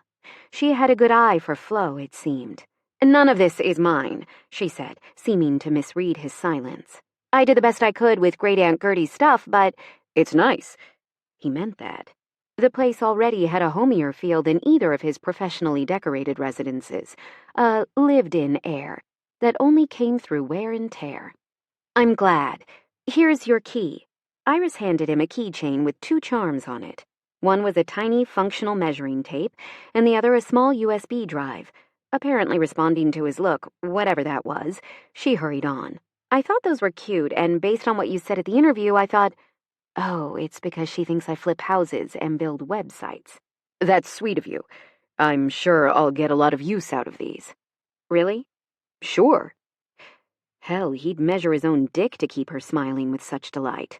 Not a thought he'd ever expected to have, but Iris had a way of doing that to him. That's good. I'll show you to your room. Gesturing toward the stairs, she picked up his backpack, the sort of person who always helped without being asked. With a pang in his chest, he recalled the little girl with twin plates and the fearless demeanor. Some things never change. Chapter 5. Iris tried to view the bedroom through Eli's eyes. It wasn't huge by modern standards, and the closet was an afterthought. She'd painted this room sage green and covered the freshly cleaned mattress with old sheets and a handmade quilt. At least the house was spotless, thanks to the professional crew who had scrubbed everything from top to bottom. What do you think? She asked, trying not to sound as nervous as she felt. If he threw a fit and left, she'd have to give back his money. It wasn't like he'd signed the rental agreement yet. She hadn't known how long to set the terms for, so she'd chosen 3 months with 2 weeks' notice required before moving out.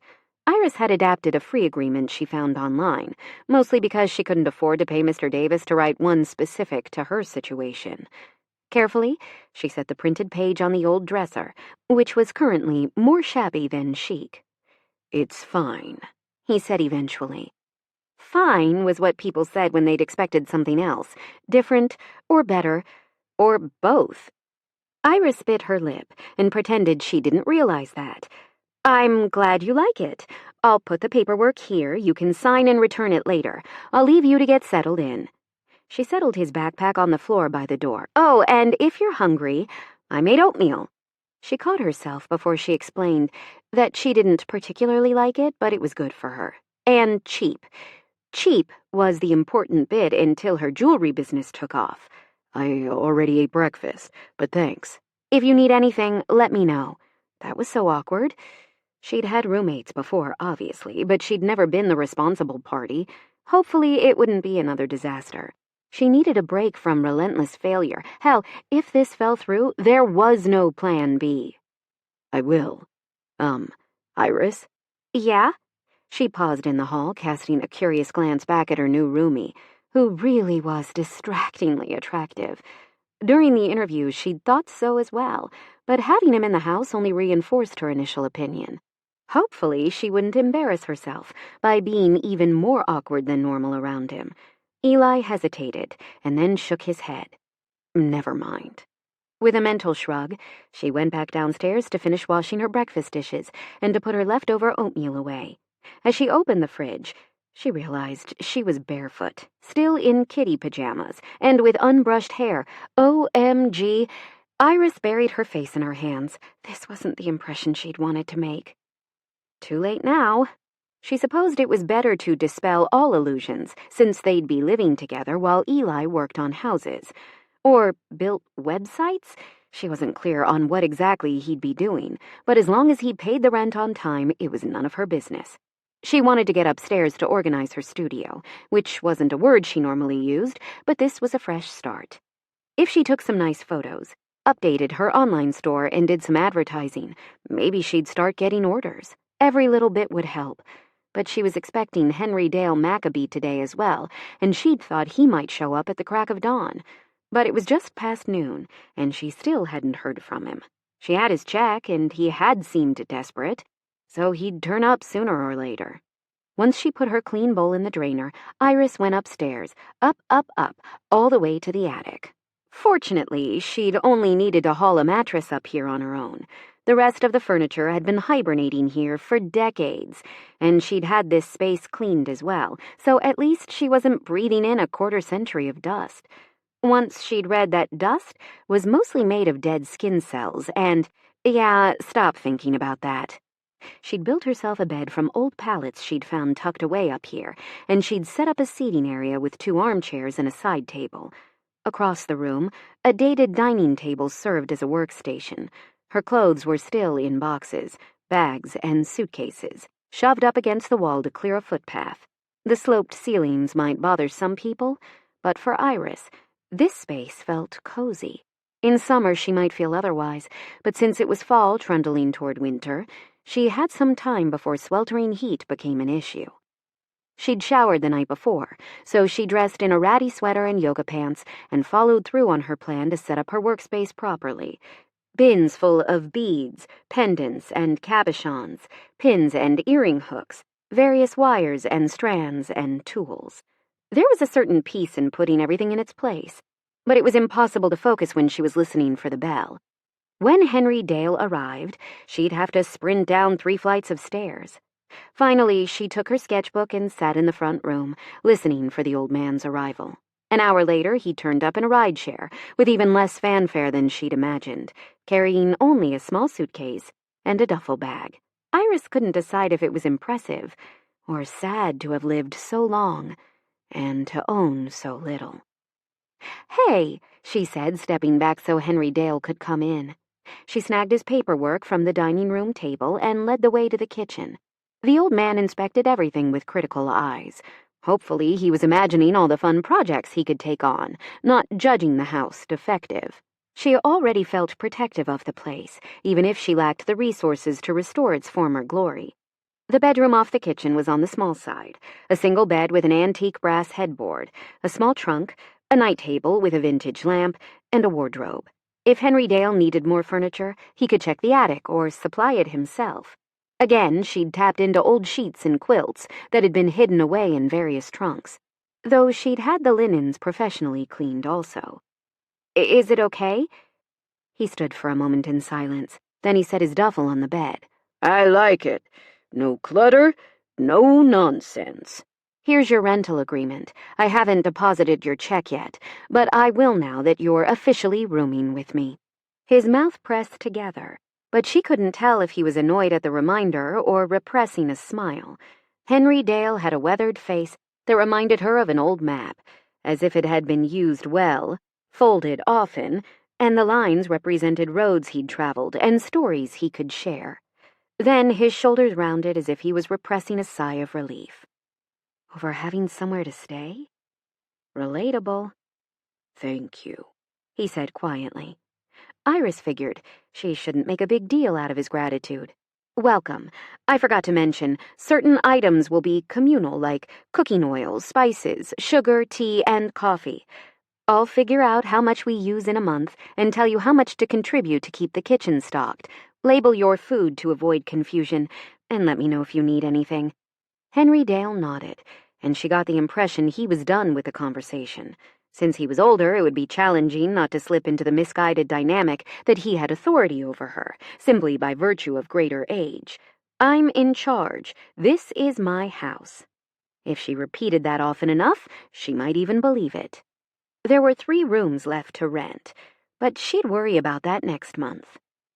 Part of her felt like she ought to be making food, or offering to entertain these strangers, since they felt like guests, but really she just needed to leave them alone. Iris ate a sandwich and a yogurt for lunch, and was about to head back to her room when Henry Dale came into the kitchen. I noticed the shed out back. Do you mind if I take a look? There might be tools I could use, and I'll need somewhere to work. Work? He'd mentioned that he wanted household projects to keep busy, but she never imagined he would get started on day 1. Yes, ma'am. I can take down these cabinet doors, wash and sand them, and paint them. It should only cost for the paint, and you said you'd knock the labor off my rent. Crap. What does he charge per hour? I wonder if he's planning to work full-time and bill me for the work while living here. Quickly, she said, I did say that, but I can't afford to pay you outright, and I can't afford projects that will cost a ton up front, so it's probably best if we set an hourly limit. I understand. You need the cash or you wouldn't be renting rooms in the first place, Henry Dale said brusquely. I can't get handyman work at my age. People are worried I'll break a hip. So I'll charge you minimum wage for the work, and no more than 20 hours a month. Iris did the math. That would mean he was only paying around $100 a month in cash, but if he slowly improved the condition of the house, it would be a good investment, even if she had to tighten her belt. That works for me. Eli was eavesdropping. He hadn't intended to, but he came down the stairs and heard Iris discussing plans for home repair with their other roommate, an older man he hadn't met. Somehow, it helped knowing he wouldn't be rattling around this big house alone with Iris. With her, he felt like he was 10 years old again, and awkward as hell. Because it would be weird to do otherwise, he came into the kitchen. The older man glanced over but didn't smile. Time to make a good impression. I'm Eli, he said, offering his hand. Nice to meet you. Henry Dale Maccabee. Likewise. Do you know anything about jigsaws? The handshake was firm, but not to the point that Henry Dale appeared to be compensating for something. Just a polite handshake, no more, no less. They're best used for curves, he answered. Henry Dale nodded as if Eli had passed a test. If I decide to take on that gingerbread, I'll need a hand. I'm not so nimble these days. If he hadn't noticed the rotten trim outside himself, that declaration might not have made sense. Just let me know. Why am I here? Offering to help an old man update Iris's house? Will do. I'm off to the shed.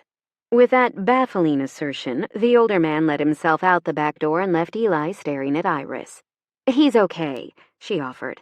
A bit abrupt in his manners and rough around the edges. I don't think he likes people very much. Eli surprised himself by saying, Sometimes I don't either. Iris laughed. We all have those days, I suspect. For him, it was more than that. After his shape-shifting ability kicked in, he'd wondered if his solitary hawkish nature was bleeding through, leaving him predisposed to silence, to those rare and lofty heights where he was alone on the perfect windstream, carried ever higher and farther from humanity. For some reason, with Gamma moving on, this felt like his last chance, and he didn't even know why. Last chance for what?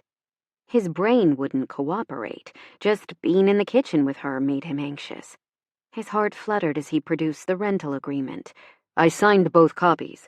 I brought one for your records. Ah, right. Thank you. I'll file this. It was adorable because it was so obvious she had no clue what she was doing. Eli could relate. When he'd bought the cottage as a vacation house in Myrtle Beach, it blew him away to realize he was responsible for everything from roof to floor tiles. No landlord to call, just me. He opened his mouth to reassure her, then realized he wasn't supposed to know about homeowner issues and wound up saying, Do we have laundry facilities on site? Oh, I should have told you already, and Henry Dale, too. But your clothes are probably clean for now. Who moves with a sack of dirty laundry?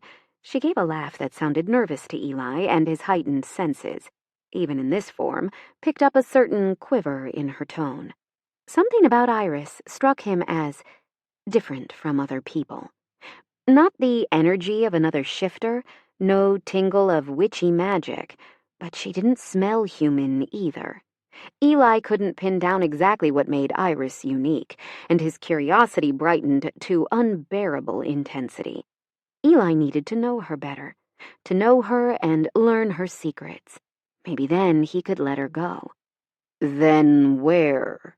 He prompted, referring to the laundry room.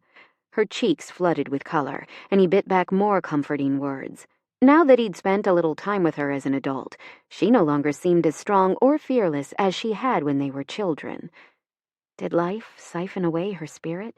If that was true, it seemed like a crime. Down here.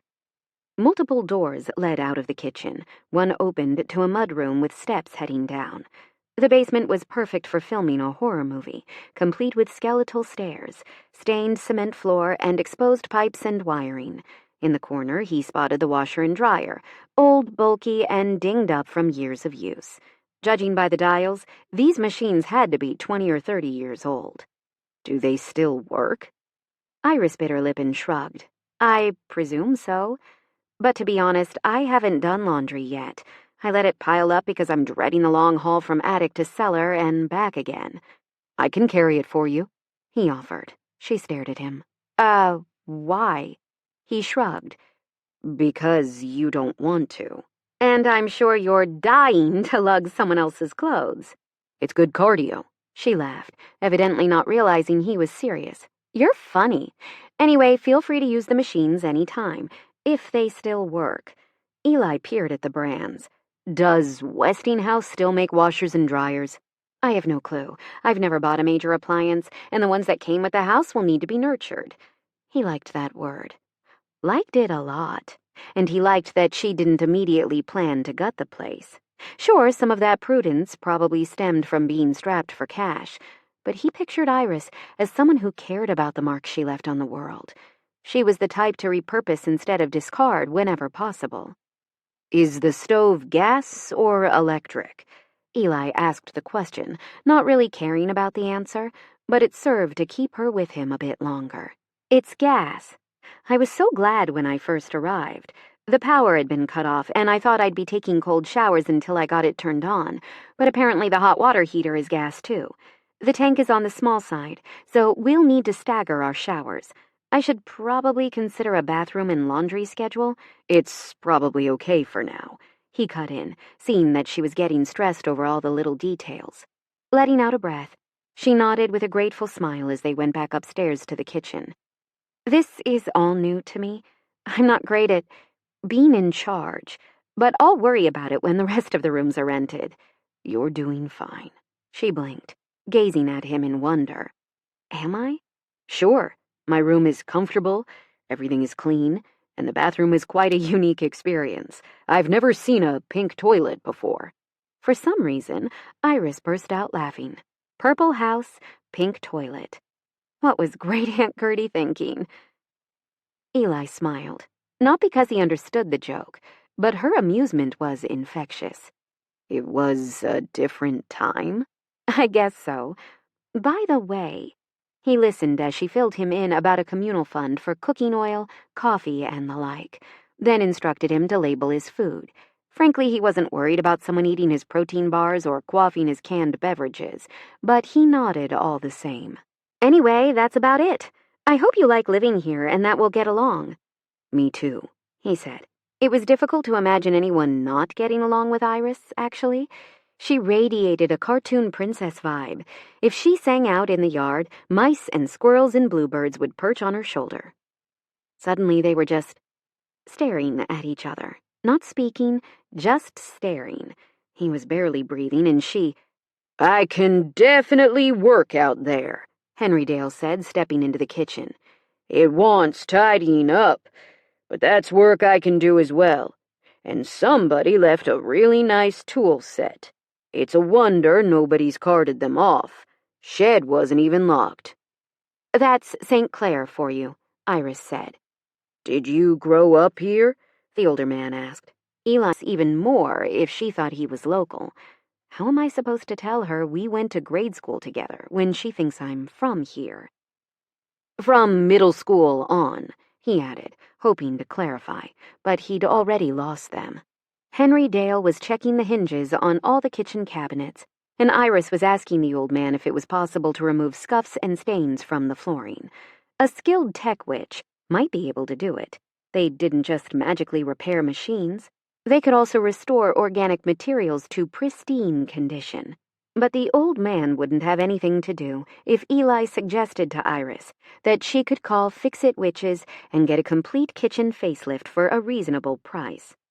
He gazed at Iris for a moment longer, but she continued the conversation with Henry Dale. Usually, he preferred to slip away unnoticed, but this time, it stung. Chapter 6. A few days later, Susan Calhoun came over again. This time she carried the promised/threatened casserole, which smelled like broccoli and cheese. Susan didn't wait to be invited in, breezing by Iris with a determined expression. She seemed to be taking inventory of the house. Her eyes narrowed as they darted around the front room. "Here," she said, shoving the glass dish into Iris's hands. "Enjoy! I'm a great cook if I do say so myself. You can get me a cup of coffee while you pop that in the fridge. Then we'll have a nice chat. It's so great to have someone close to my own age in the neighborhood." Since Iris estimated Susan to be on the other side of 40, she winced inwardly. She stared at the casserole she didn't want and wished she had the ability to teleport away. Coffee. Right. She met Eli in the kitchen, who shot a troubled look past her toward the front room. "We have a visitor?" "Yeah, one of the neighbors. I'll get rid of her. She's..." Words actually failed her. "Not great," he offered. "That's putting it mildly." "You will be remembered for your service," he said solemnly. After putting away the casserole, Iris intentionally made a bad cup of instant coffee and carried it out to her unwelcome guest. "Enjoy." Susan didn't so much as sip the coffee, proving it had been an excuse to stick around. And Iris would have to interact with her again in returning the damn Pyrex dish. After dealing with Mom, Lily, and Rose, Iris was wise to the ways of manipulative people, but she wasn't so great at getting rid of them. "I'm a little disappointed," Susan said. "About what?" Your lack of progress in fixing up the place. You've been here for a while, haven't you? Now, I don't like to meddle, but I'm positive I mentioned that hazard of a porch when we first met. If you don't fix up this eyesore, I'll have to contact the city. You do realize there are certain safety standards?" Iris finally lost her patience. She got up, strode to the kitchen, retrieved the casserole, and pushed it into Susan's hands. "Look, I'm not made of money. I'll do what I can, as I can, but I have no intention of being blackmailed. You should go." That wasn't even half of what she wanted to say, and somehow she managed to swallow the rest of the tirade as she herded Susan onto the porch of doom. Good Lord, could the woman be more dramatic? Iris tried to shake off the annoyance and bury herself in her work, to no avail. She wanted to vent to Eli or Henry Dale, but her two roommates kept to themselves, and she didn't feel free to dump her frustrations on them. Eli was so nice that he'd probably listen, even if he'd rather be doing literally anything else. As for Henry Dale, the old man spent most of his time in the shed with machine noises, periodically whirring as he worked on the cabinet doors. For some reason, he'd enlisted Eli's help, which she felt a bit bad about, as she hadn't promised to discount his rent in exchange for physical labor, and truthfully, she couldn't afford to either. She waited for him to bring it up on his own, but he never said a word. Eli was shy and awkward, and he could barely make eye contact. That was surprising, as handsome men usually oozed self-confidence and made nuisances of themselves without any encouragement at all. Not that she should think of her roommates that way. Whatever his motivation for helping out, Eli had packed all the contents of the cupboards into cardboard boxes and had washed, then sanded the wooden part of the cupboards. Now he was carefully repainting them, presumably according to Henry Dale's instructions, so everything would match. They'd also put down some kind of ammonia solution to brighten up the white squares on the vinyl flooring. The black tiles didn't show wear as much, and the end result was frankly impressive. "It looks great in here," she said later that day after she calmed down from Susan's less than delightful drop-by. Henry Dale nodded. "House has good bones. Just needs a little elbow grease." And paint. "Could you hand me that pack of screws?" Eli asked. Iris did that, and for a moment she simply admired the pull and bunch of his muscles as he lifted the cabinet door into place while Henry Dale installed it. Then she shook her head, irritated with herself for noticing. She left them working in the kitchen with the cabinet doors glossy, finished, and looking good as new. Upstairs, the attic was quiet and cozy. Autumn meant the heat felt just right up here, and she headed for her work table and sketched for a bit, creating and discarding 5 different designs before settling on the 6th. Happily, she tapped the page and got to work making the necklace. In the online listing, she'd call this one Golden Sunrise, not that anyone would buy it. At least her expenses were covered for the month, even if she wouldn't be living in luxury. The work kept both her hands and mind busy, so time flew. It was full dark when she finished. She didn't have the equipment she needed to take proper photos, such as special lights, but she could make do. Once she rented another room, the budget would loosen a bit, and she might be able to get some lights and props to make the photos look more professional. Using a desk lamp and a scarf, she took the best photos she could and then polished them in a photo editing app. As the last step, she created the listing and wrote a poetic description for the necklace. Is there any point to this? I need to promote the online shop and... Iris? A soft tap at the door pulled her from depressing thoughts. Yeah? Eli spoke from the stairs without intruding on her space. "The kitchen is done, and we made some food. Are you hungry?" In her last share house situation, everyone just ate at different times. She realized she was starving. I am, actually. I'll be down in a minute. Henry Dale was forking down pasta when she went into the kitchen. He didn't look up from his plate, and she smiled a bit as she served herself. This was simple tomato spaghetti, but it was nice having somebody care if she'd eaten or not. Eli served some and passed it to her before doing the same for himself. As she sat, she surveyed the kitchen. Already it was 100% better. Between the cabinets, the floors, and the counters, it had a clean, retro charm. "We sanded the counters," Henry Dale said. "Applied some elbow grease. Butcher block is forgiving, so it just needed some TLC and wood polish," Eli added. The counters did look nice.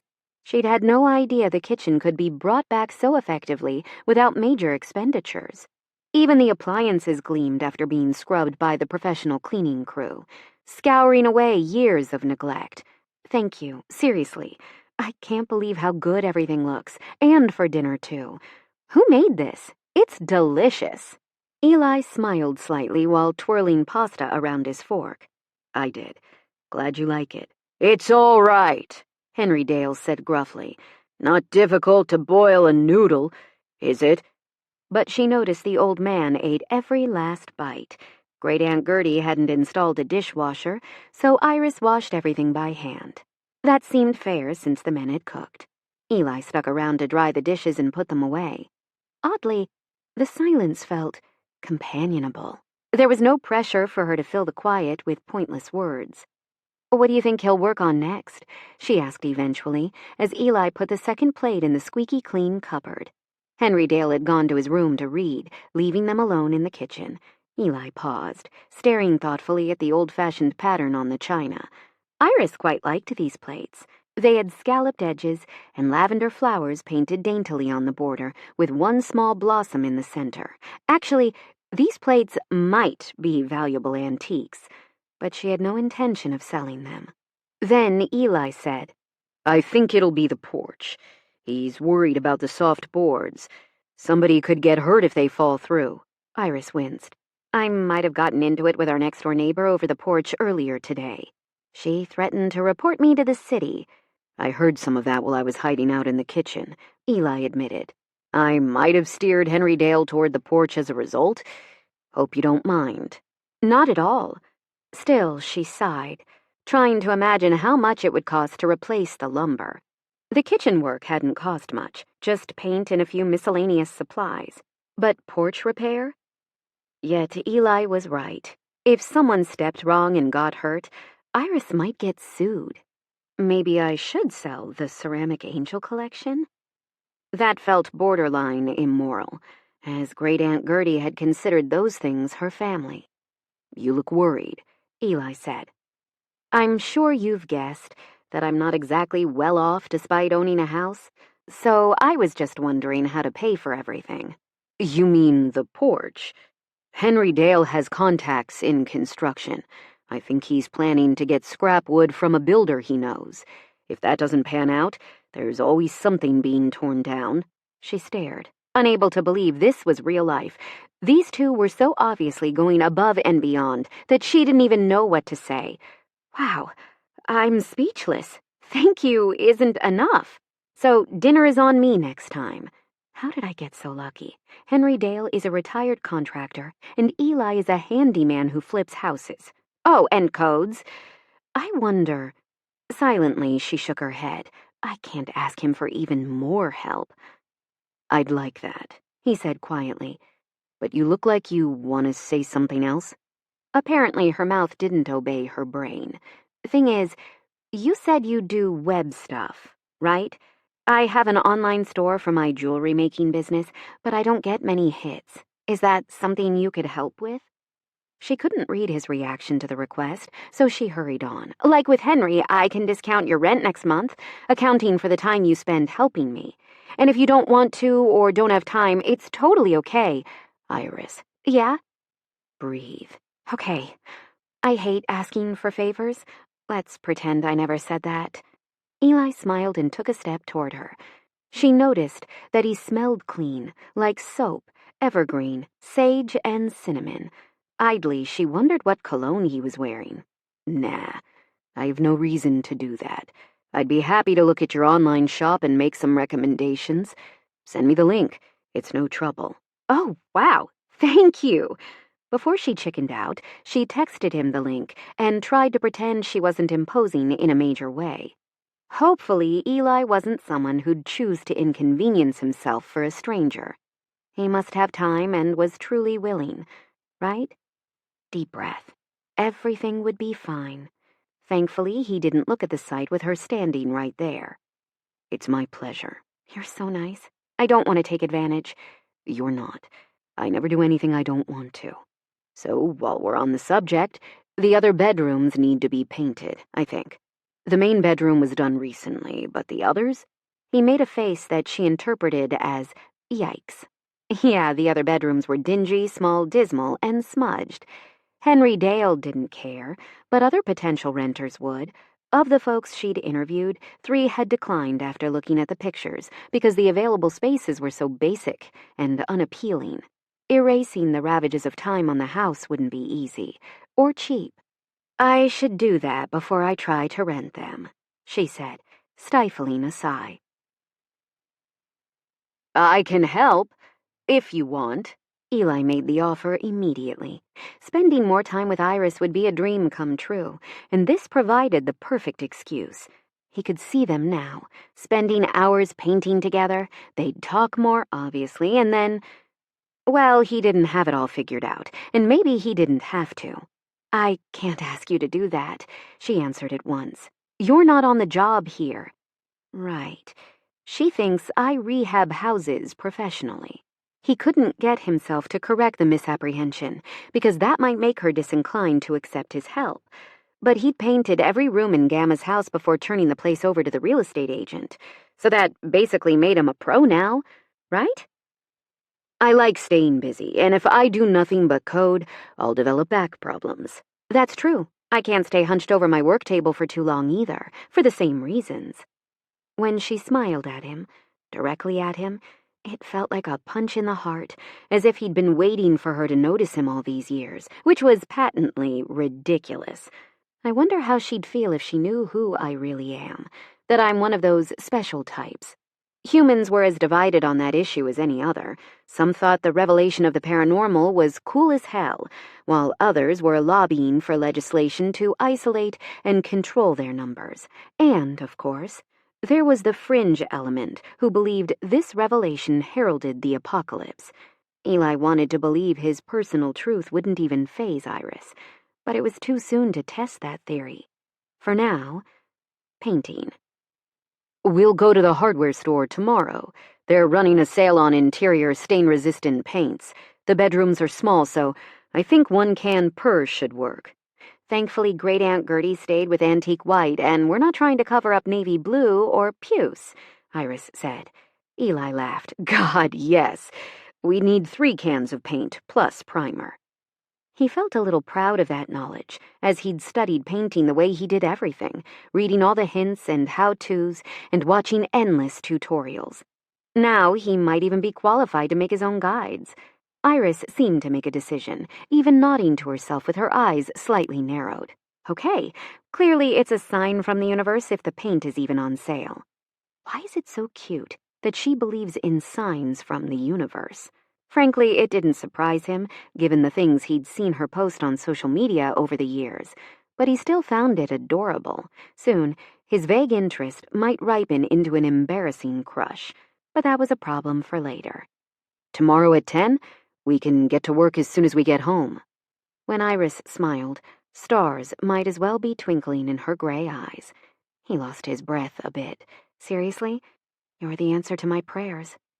"Hardly," he mumbled, conscious that his face felt hot. "Have you thought about what color you want to use?" "Should I stick with one?"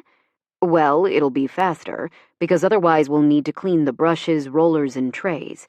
If you pick one shade for all 3 rooms, we can cover the floor in plastic, tape off the edges, and sweep through." "You think we could do more than 1 room tomorrow?" "Depends how long we work, how many coats are needed, and how fast we are. But by myself I can do a room in 4 hours, so I suspect we can do 2 rooms tomorrow."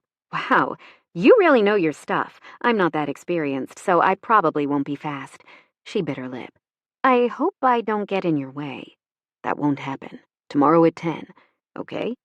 He needed to get her confirmation, then dodge out before she could change her mind. She nodded, seeming cautiously enthusiastic about the plan. "See you then." Eli took that as his cue to finish drying the dishes and make himself scarce.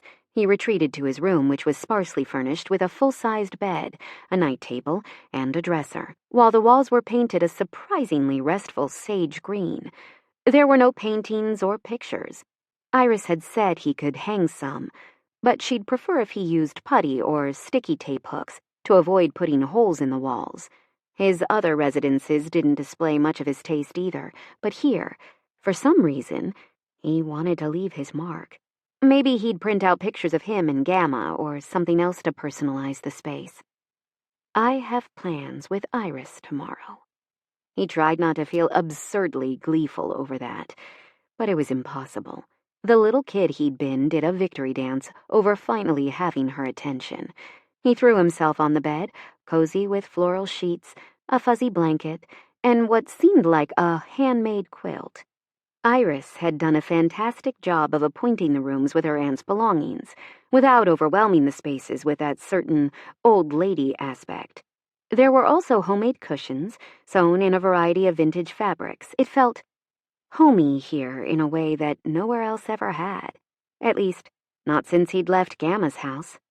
He set his laptop on his legs and opened the chat app in the browser so he could see her store on a bigger screen. First off, her banner needed improvement, and so did the shop icon.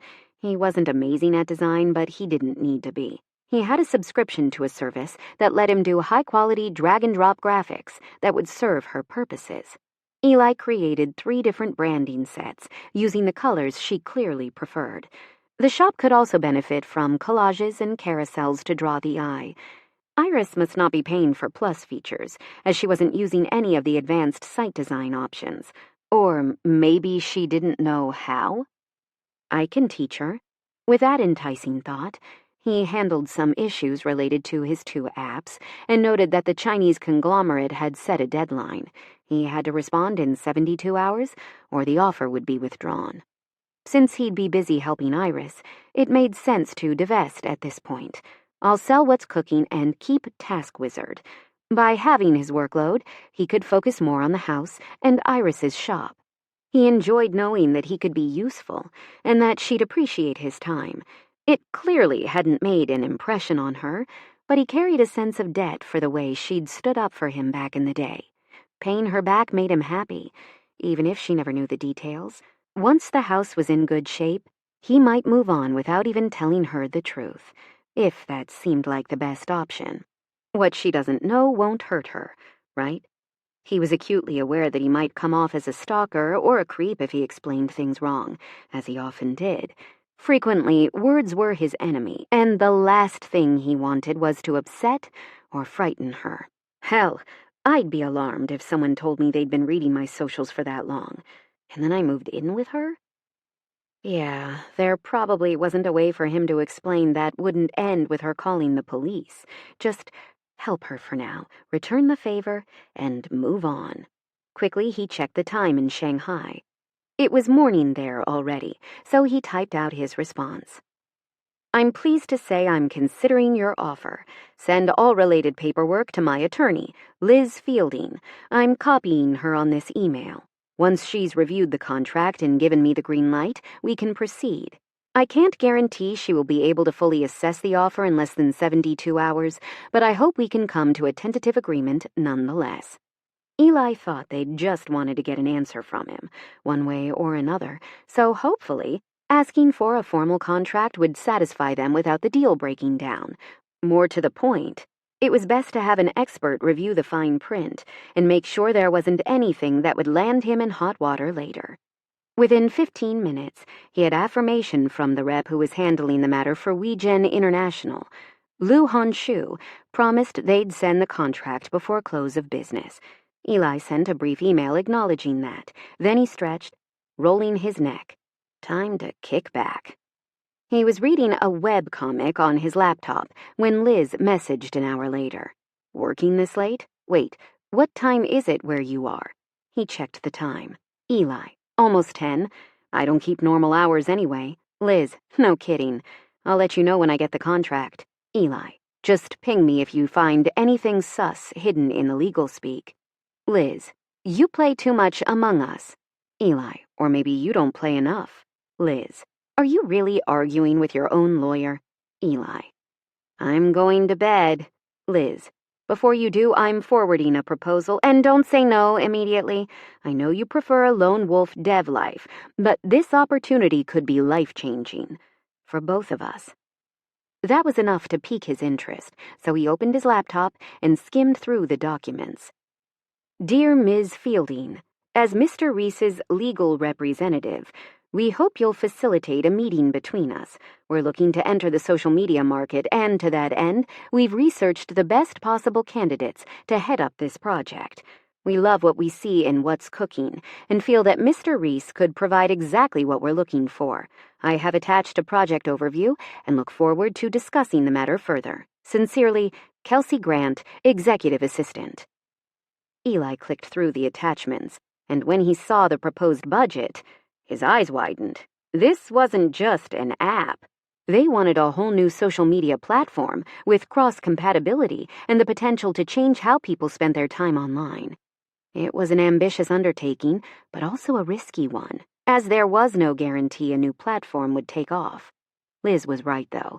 He loathed the idea of working for someone else, but it felt wasteful to trash this opportunity without even hearing them out.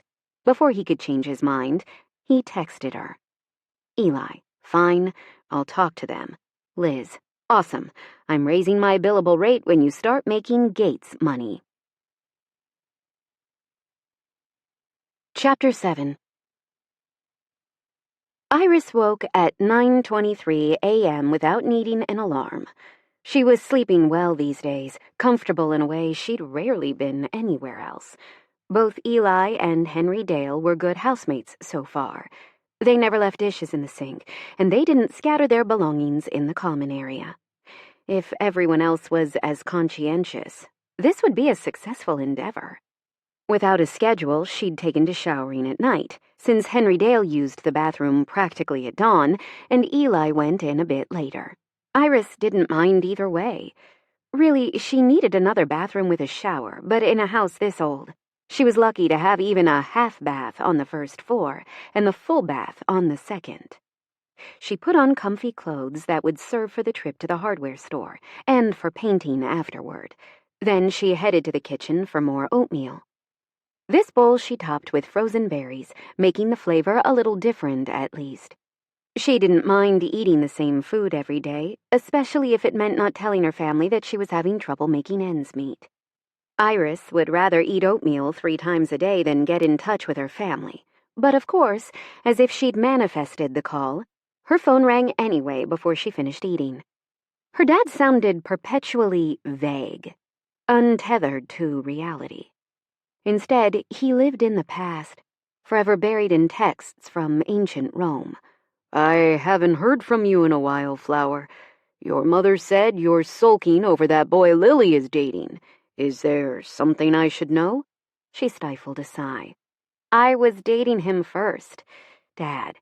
Oh, well, that's not right. Is that why you boycotted Rose's party? I do understand where you're coming from, but, as your mother says, aren't you punishing Rose for something Lily did? She wondered if anyone would ever take her side unconditionally. I'm not even living in Ohio anymore, Dad. I inherited Great Aunt Gertie's house in St. Clair. There was a significant pause. Did your mother tell me that? How would I know? She asked with gentle exasperation. Then, if I understand correctly, your mother and sisters are making mountains out of molehills again. In my opinion, yes. I'll see if I can smooth things over then. Do you need anything? Is Gertie's place in livable condition? The offer was so tempting because her dad would send her money if she asked, but he'd go through her mother since she controlled the purse strings. Dad didn't earn a whole lot writing scholarly articles about ancient Rome and Greece, and he'd lost his professor post due to a lamentable tendency to forget that he was supposed to be teaching and giving lectures. I'm fine, she lied. Love you, Flower. Sorry you always end up in the center of all the drama. Love you too, Dad. After she disconnected, she reflected that it would have been nice had her father been the type to shield her. But when he stepped in, the situation never improved, and Iris got accused of trying to pit her parents against each other. Dad wasn't forceful enough to make a difference, and his wishy-washy approach often made things worse. Her mood was a bit glum as she ate the rest of her oatmeal. As she washed her bowl, Eli came into the kitchen. "Hungry?" she asked. He shook his head. "I ate earlier." "What did you have?" Iris was always looking for economical meal suggestions. Eli tilted his head like that was an odd question, but he answered, "Scrambled eggs and toast." "Oh, eggs. Eggs are cheap. Note to self, buy eggs. Let's go?" Oddly, she didn't even need to clarify that she meant the hardware store, not the supermarket. Eli was a rare bird who could follow her thought processes, which were an awful lot like 6 squirrels unexpectedly loosed in a bouncy house. This morning, his truck was parked behind her Sentra in the driveway, so it made sense for him to drive. She suspected he would also volunteer to retrieve the porch-fixing lumber for Henry Dale when the time came. At the rate they were going, she'd owe them both far more than a meal. Not that her homemade food was anything to brag about. She didn't say much as he drove to Carruthers Hardware. The men who ran the store were a married couple, and she thought one of them said his dad had owned the place before. Keeping track of details wasn't her strong point, however. Iris greeted the dark-haired man who managed the place with a friendly wave. "Back for more supplies?" Bruce called. "You know it. Mitch doing okay?"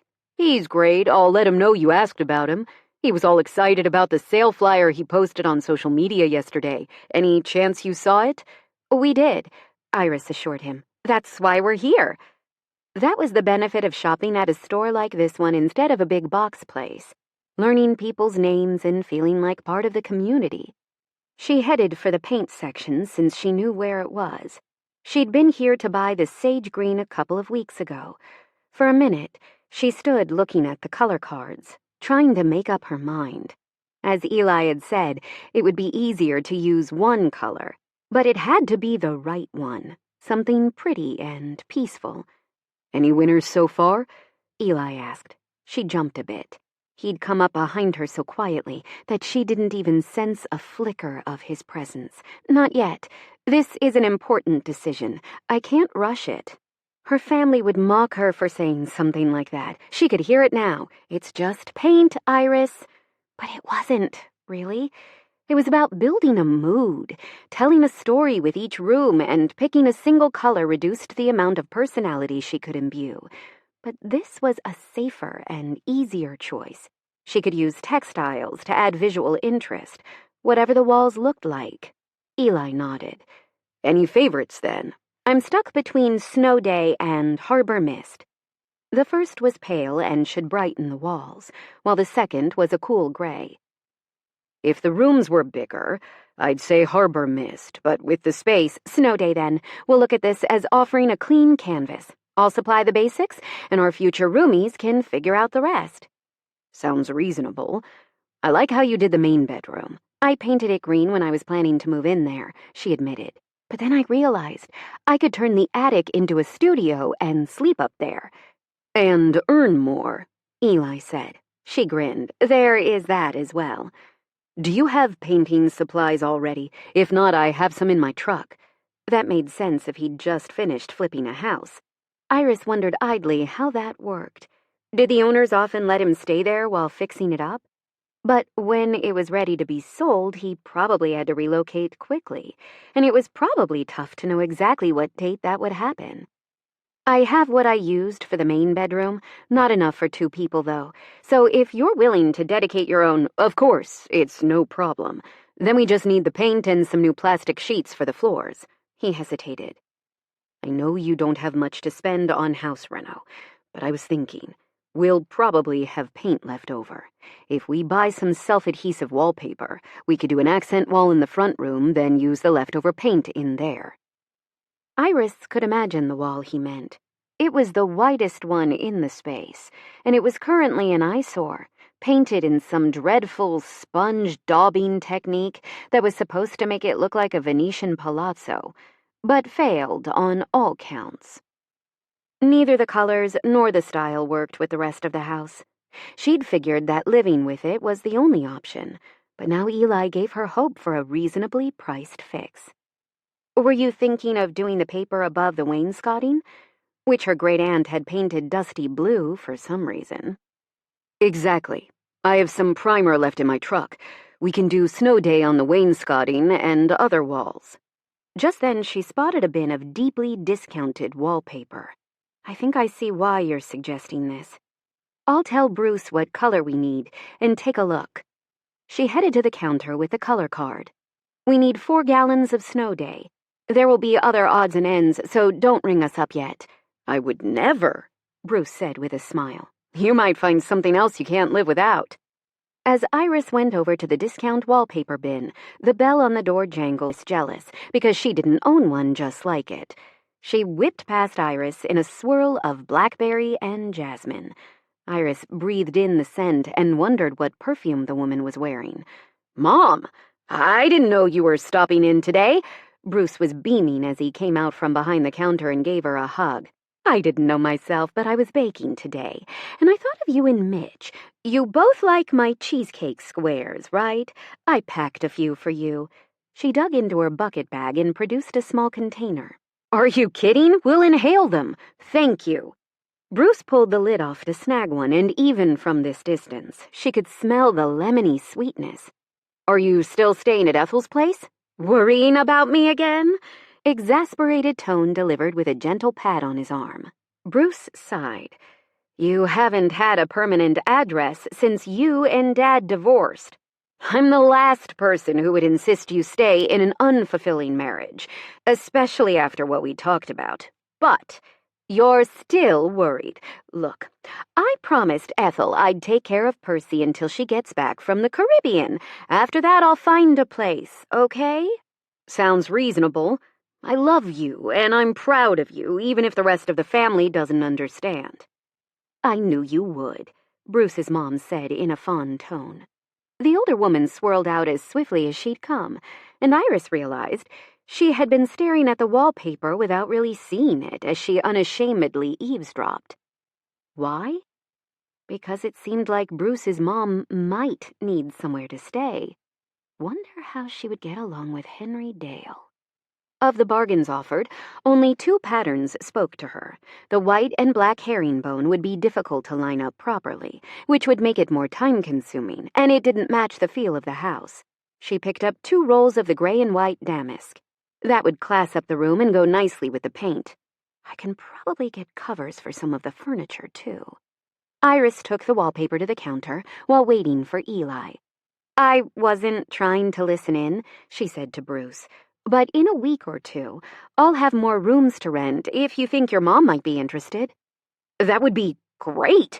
She's never lived alone, and she's a social butterfly, so I've been concerned about her. My dad and Mom were together for 40 years, and then, well, it's best if I let her tell you, if she chooses to. I hear senior divorces are on the rise, Iris said. True. The hardware store owner seemed unwilling to proffer more details, and she didn't pry. I'll take your name and email if that's okay. You can have my cell number, too, if you want. Perfect. She entered the info into the Notes app on his phone as Eli walked up with the plastic and a few extra trays. All set? He asked. Smiling, she said, Yeah, maybe more than I expected. Eli wasn't sure what Iris meant by that, but she explained without him asking as they hauled their purchases out to his truck. He laughed as she went into great detail, describing the woman's hand-knit rainbow sweater. It sounded like Iris had already made up her mind about renting a room, even if she didn't even know the lady's name. Why wasn't it this easy to talk with anyone else? With Iris, conversations just happened. He didn't need to fish frantically for new topics. It's so restful. He stopped, shading his eyes to be sure of what he was seeing. Across the square, 2 women were scrubbing what looked like a nasty piece of graffiti from their shop. Someone had added, "Will burn," to the Fix-It Witches logo in sloppy red spray paint. Iris followed his gaze and sighed. I guess even St. Clair has some badness. Iris said. You're okay with them? Witches, I mean. That was definitely a fact-finding question. Her attitude toward witches would tell him a lot about how she might react to him being a shifter.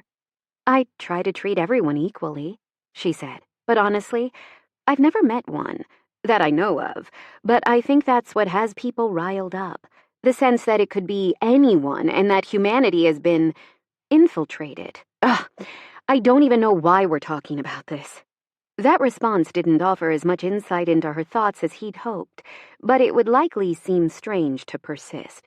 He wanted to say something about Happy, humans against paranormal influence, and see how she reacted.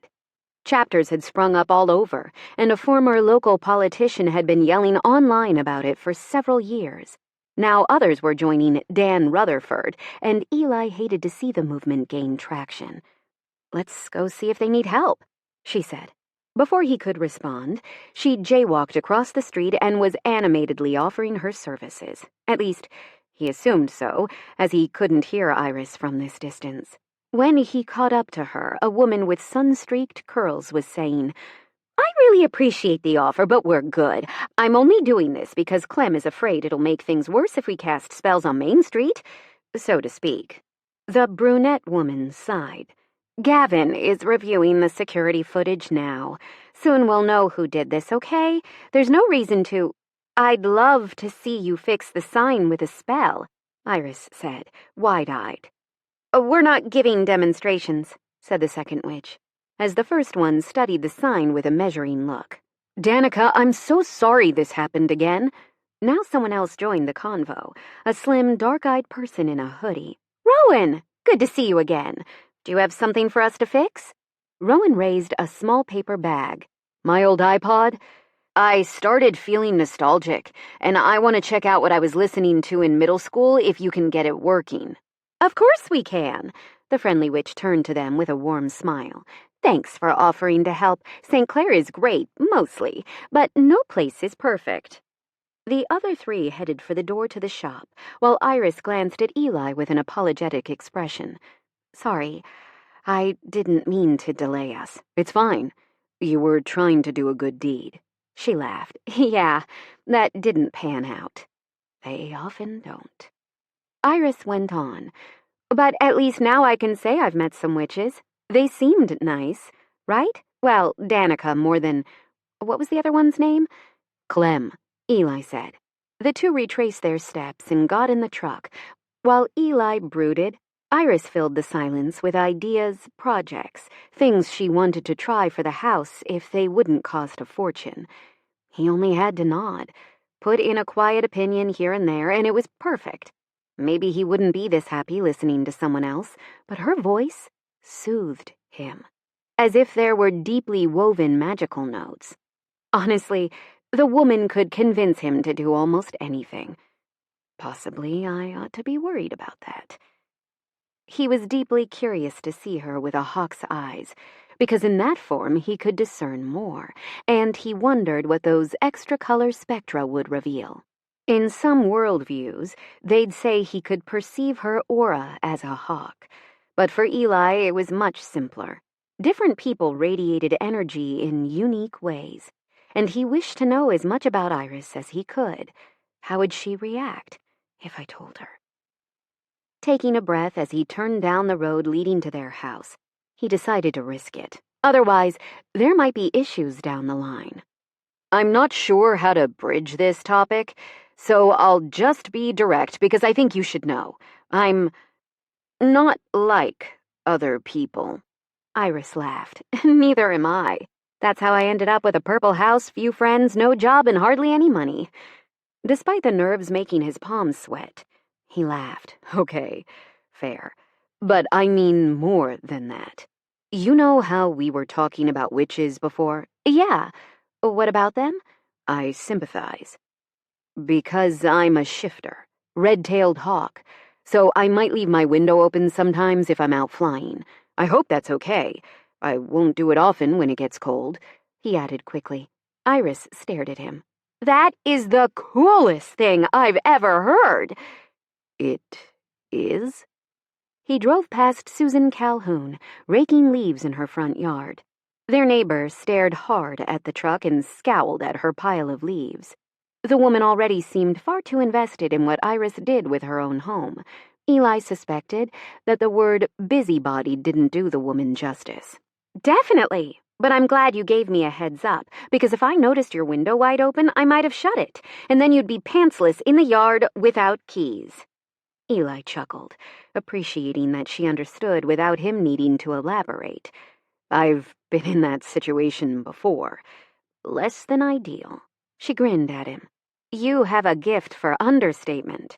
So, what's your favorite movie? I bet it's Lady Hawk. Is it Lady Hawk?" "It is, actually." Iris beamed at him. "You are such a good sport to play along like that. Anyway," Eli pulled into the driveway behind her car. He could have told her it wasn't a joke, that he'd loved the movie after Gamma streamed it for him, not just because of the hawk, but it was a beautiful fairy tale of a movie, and yeah, he was absolutely that person. She took a deep breath, seeming somewhat nervous. "You were about to say something?" he prompted. "Yeah. Since we're disclosing, and you trusted me with your personal business, I should offer the same. I'm not exactly from a typical family either. If I was properly awakened, I'd have informed you before you moved in." "I don't understand," he said, turning to face her with curiosity bubbling inside him, more potent than a witch's potion. "My family are vampires," she replied without looking at him. "Not the blood-drinking kind. Psychic. And before you say it, no, I'm not joking, and yes, I'm sure." In all honesty, that was news to him. He'd kept to the fringes of the shifter community and didn't really try to connect, despite Gamma's urging, so he hadn't met too many like him, let alone others. Like anyone else, he'd encountered folks he found exhausting, but he'd always assumed that was perception. Now he was hearing some of them might have literally been draining his energy. Wild. Eli hesitated. "I have questions, but I'm not sure if it's okay to ask." "I can guess what they are. Yes, we eat food, and yes, we age. But we require that extra component to thrive. In return, we have small aptitudes. My oldest sister is a healer. Not only can she absorb someone's pain, she can also expedite healing and cure some illnesses that are supposed to be untreatable. Not all of them, obviously, or she'd already be in a government lab." "Holy shit," Eli whispered. "I know.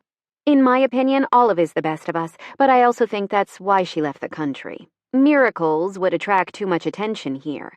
She might not be safe, especially with groups like Happy gathering momentum and hosting rallies." "That actually makes sense." He'd been pretty tense there for a minute without even realizing it, and hearing that they had this in common as well set his mind at ease. Not that they were the same, exactly, but she didn't hate him after learning who he really was. Eli wouldn't have been able to handle it if she'd flipped out and admitted to belonging to one of those hate groups. She went on. "Rose eats anger, and she's wildly charismatic. I suspect that's why she's never lost a case. Lily counsels people and devours their grief. She's lauded for her ability to help people resolve emotional trauma." I'm stunned. I didn't even know any of that was possible. But what about you? Like I said, I'm not awakened. I don't have the power to absorb anyone's energy, and I have no cool extras. So you're human. That didn't necessarily align with the unusual traces at the edges of her scent, so fascinating that he couldn't even pin them down. You don't think so?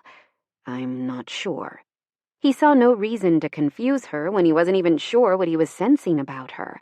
Though he'd been fairly certain that she wasn't a run-of-the-mill human, he couldn't be sure of anything else. So he let the matter go, choosing to dodge the questions he saw swirling in her gray eyes. "This was a good talk," Iris said. "We definitely know each other better now." Eli made an agreeable sound as he hopped out of the truck. Iris followed suit and immediately started unloading pails of paint. Together they hauled all the supplies upstairs and got ready to work. To Eli's surprise, Henry Dale had already moved the furniture in each bedroom to the center of the space, so setting up went even faster. Henry Dale had also expertly taped all the windows and trim, reducing the time wasted before they got started. Sooner than Eli could have imagined, he and Iris were painting away in the first bedroom while tunes played on a Bluetooth speaker she'd suctioned to the window pane. The thing was cute, like a little gray mushroom, and he approved of her upbeat playlist, which started with I Will Survive, slid into No Scrubs, took a sidestep to The Best, and grooved into Hey Ya. Nothing modern in the painting rotation? He asked. They were working on opposite walls, so they didn't get in each other's way. He was doing the high parts and she the low ones, and then they planned to swap. If they did it quickly enough, it should work out beautifully. I could dig some up, but these are easy. Old favorites that I heard when I was little in old movies, or in a fan video somebody made. I love watching dance videos, he said. You too? I swear the best ones are filmed in parking lots with everybody in sweats and then just bringing it. Let's swap links. I'll send you some of my favorites. Again, he was struck again by how easy this was. Effortless, like lolling in a warm bath. That would be amazing, Iris said. Okay, so if dance videos are a yes, what about dance movies? Yes, please, he said promptly, earning another of her dazzling smiles. I can't dance at all myself, so I live vicariously. Have you tried taking lessons? He shook his head. No, I figured there was no point. But nobody is born amazing at anything. Babies are terrible at almost everything, Iris pointed out. He moved the ladder and kept painting as he considered her comment. That's a good point. I guess I tend to live in my comfort zone. I saw a flyer on the way out of the hardware store on their community bulletin board. We should totally take ballroom dancing lessons together. Eli almost dropped his roller. What? This had to be a dream. She didn't really ask me to do that with her, did she? Because it felt like a fantasy he wouldn't even have been able to dream up on his own. Sure, if we go together, we get a discount. And if we use the code from the flyer, it's even cheaper. When she named the price, it did sound like a deal. But that wasn't the point. No, the point was he'd be dancing with Iris for 6 weeks, up close and personal. Eli didn't even need to think about it. Absolutely. Sign us up. Chapter 8. Iris did the math, and she hated doing math, but this was simple enough. If they went in as a couple, it would cost about the same as a weekly latte to take the lessons. It wasn't like she had cash to burn, but it sounded so fun. She could put on low heels and one of her swirly romantic dresses that she never got to wear. Dancing with Eli would be frosting on the cake. I will. Later, though, once we stop for the day. With his help, the work was going much faster than it had in the main bedroom.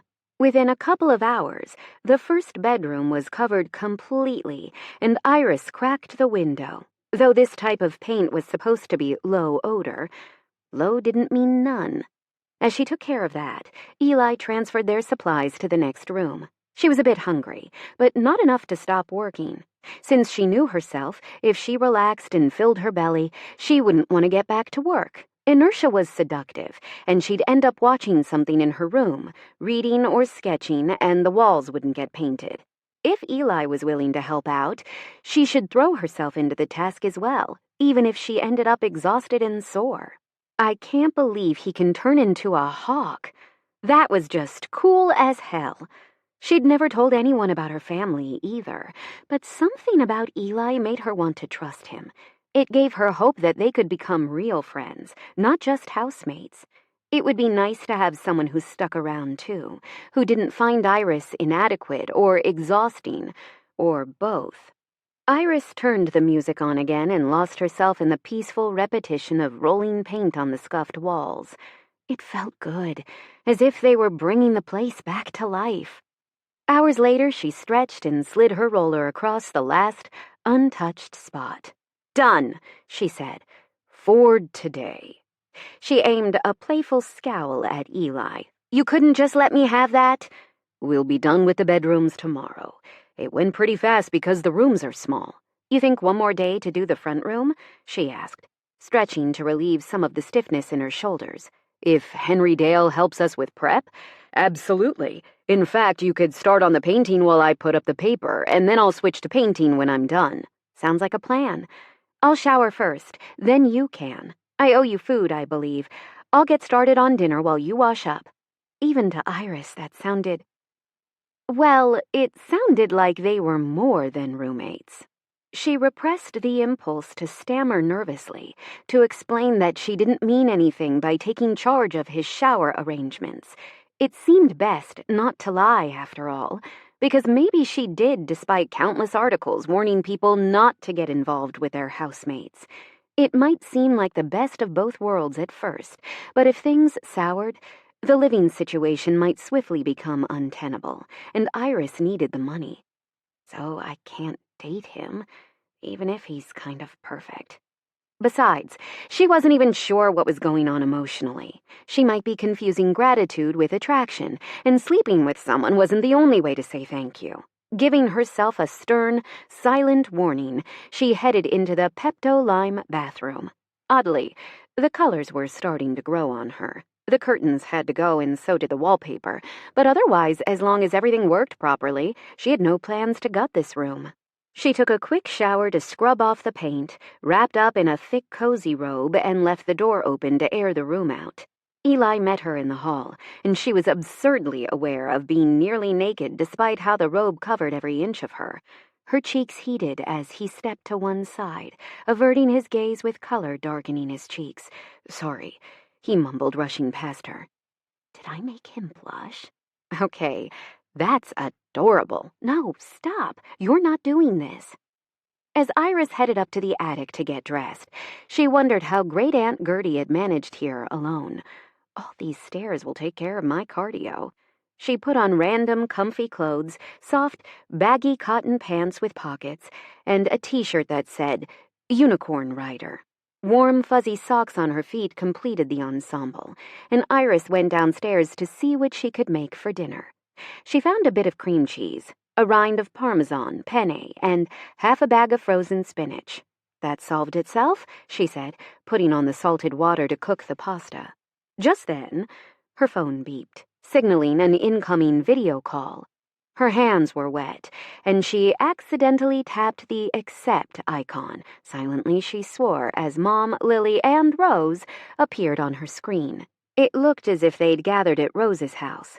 Iris would recognize that accent wall anywhere. "Hey," she said, picking up her cell so they weren't staring up her nose. "You're crying to Dad again?" Lily demanded. "When are you ever going to grow up? This is absolutely ridiculous." "What are you even talking about?" Oh, right.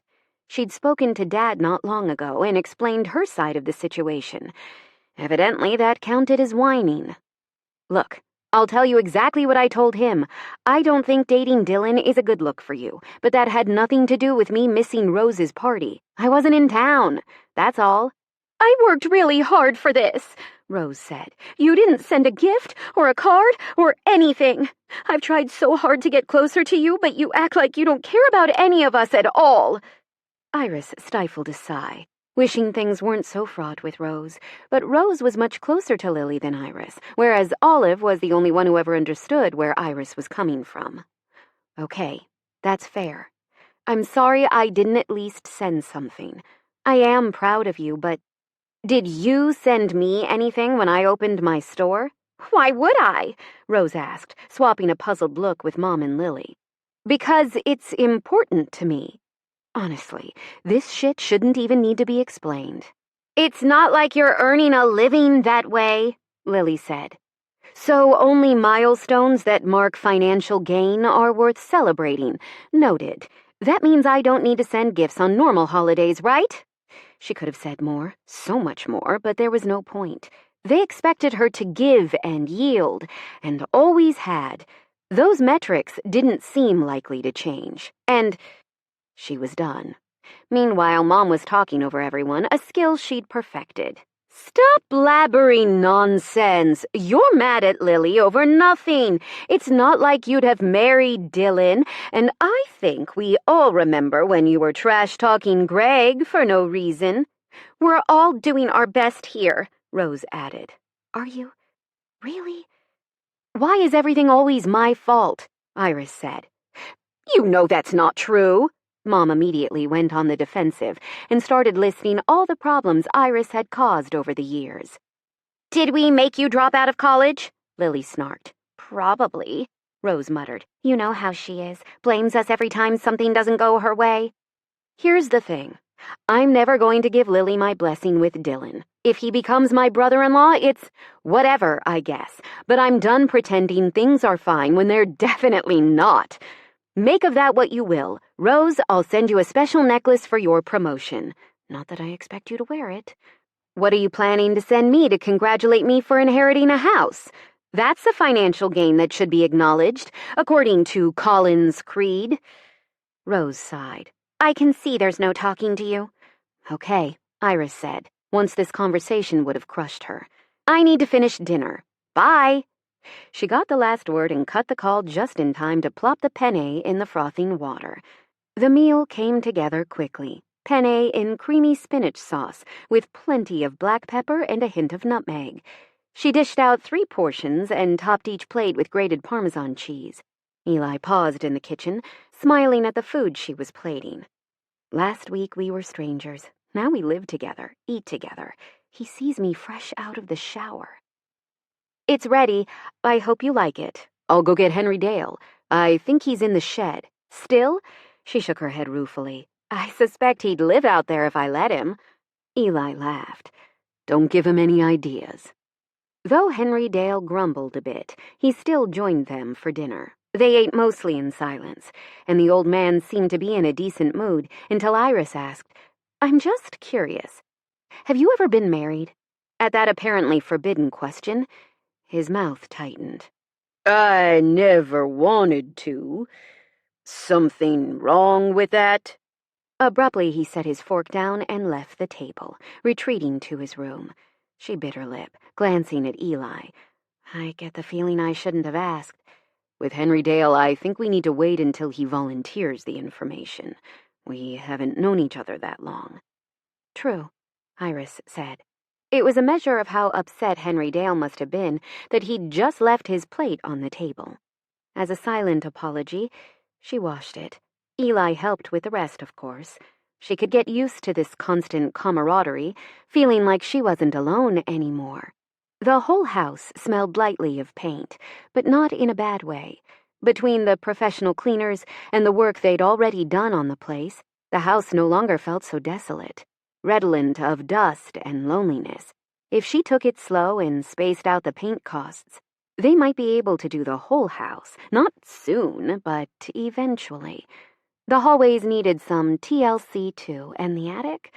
She'd love to brighten all that dark paneling. It wasn't the quality kind either.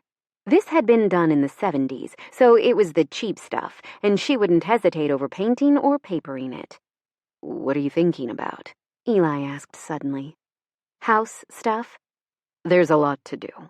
In measured motions, he put away the last plate, then turned to her with a smile that warmed her from the inside out. By the way, I had a look at your shop. If you have time, I have some suggestions. Should I get my laptop? Already? Wow, it's like all you do is help me. Luckily, it's stuff I'm already good at, he said, which made Iris pause because did that mean he'd learn new skills if she needed him to? The implications puzzled her so much that she didn't even notice him going upstairs until he returned to the table with his laptop. He drew his chair over so she could see his screen as he clicked through several design options. You made these? They're just samples. I can revise them if you— No! The second one is absolutely gorgeous. He'd captured the chaotic energy full of summery colors that she'd been going for, but unlike her, he'd nailed it. I love the font, love everything about it. That's my first recommendation. She listened as he suggested how she could increase the visual appeal of the site, and he'd apparently made a sample account to show her how to add collages and carousels to showcase her work. He finished with some recommendations about what she could do using social media, which included contacting influencers and people who hosted related podcasts. This is exactly what I needed, Iris said, fighting the urge to hug him. It's not that I can't do these things, but I get bogged down and I don't know what to do first, you know? Then it feels so overwhelming that I end up doing nothing at all." Eli nodded. "I feel the same way in social settings. I can't figure out who to talk to or what to say. 9 times out of 10, I duck out and wind up watching a movie by myself." "Really? You're so easy to talk to. I never would have guessed." She paused, wondering if there was any way she could help him in turn. "Oh, if you ever need someone to be your +1, for moral support or whatever, I'm there." "That would be incredible. Anyway, let me know how it goes. I hope sales pick up, and I'll spread the word about your shop as I can." Iris beamed. "You're seriously my hero. The dance lessons are on me." Eli fought the impulse to say he'd pay. Iris didn't want someone to make her problems vanish, or to buy everything for her. Though he didn't know her well, he already understood that much. She preferred support to outright interference, and she was probably trying to thank him by paying for the ballroom dance classes. "Then I'm looking forward to it." He scooped up his laptop and retreated before he said or did something that revealed how much he already liked her. Hell, it had been awkward enough when he found her in her robe, wet hair tumbled back from her glowing face, and urges that he didn't struggle with or even think about sprang vividly, awkwardly to life. Fortunately, he had business to conclude, as Liz had finished reviewing the contract while he was painting bedrooms like it was a path to inner peace. The documents were ready for his e-signature, just in time, as What's Cooking gained users daily, and the need for more staff to maintain the platform would become Weegen's problem. Eli read the documents himself, perusing the sections Liz had flagged, but everything fell within reasonable parameters. He e-signed with the understanding he'd be paid within 15 business days. After checking the time, he called Gamma. She liked video calls, and he was the one person she'd never refused to chat with, regardless of what she had going on. Tonight, it sounded like she was at a party when she answered. That alone put a smile on his face. "Sorry, it's a bit loud here. Let me step outside." The music and laughter got fainter when she closed the door. "Better? I can hear and see you. Everything okay?" "Settling in fine. I'm at a neighbor's barbecue, so I can't talk long." "There's nothing urgent. I haven't heard anything about your house yet. I'm just checking in." "Ah, well, I'm fine. How are you, little man?" "Surprisingly well. I actually like St. Clair." "If you'd realized that sooner," she said, "we could have spent more time together." "Hey, I was a teenager. I thought I had to leave home to prove myself." "I know. Oh, they're calling me. I have to run. Love you." "Love you more," he said as Gamma disconnected. Home reno, ballroom dancing, the business deal, a woman he couldn't get off his mind, and a taciturn elderly gent. There was too much happening in his head, and not enough space for it. To reach that blissful, quiet place, he locked his bedroom door, opened the window, and stripped. That fast, he was soaring up and out, circling the house once, twice, riding the crisp autumn wind with gentle flicks of his wings. Then he arrowed away. A long flight was exactly what he needed tonight. Eli lost track of time, flinging himself into the night. The wind smelled of the coming winter, brisk to the point of bitterness. Fewer animals about, mostly pets that had snuck out of the house for a small adventure. He let them be, though other predators wouldn't. When he returned to the purple house, Iris stood on the front porch, gazing out. He'd wanted to see her with hawk's eyes, but nothing could have prepared him for the glorious silver corona that shone from her. In fact, he'd never seen anyone who gleamed so. Platinum so bright that other hues flickered about the edges, somehow opalescent with hidden fire full of rainbows. Because she was so beautiful, he almost flew straight into the side of the house. Eli corrected at the last moment and glided through the window. He shifted back, cold now and exhausted enough to sleep. She's absolutely not human. They don't look like that. None of them do. but he was too tired to contemplate why she gleamed so brightly when she supposedly wasn't anything special. Not a psychic vampire like the rest of her family. Something about that didn't add up, but he lost thread in exhaustion. After shutting the window, he tumbled into bed naked and didn't dream.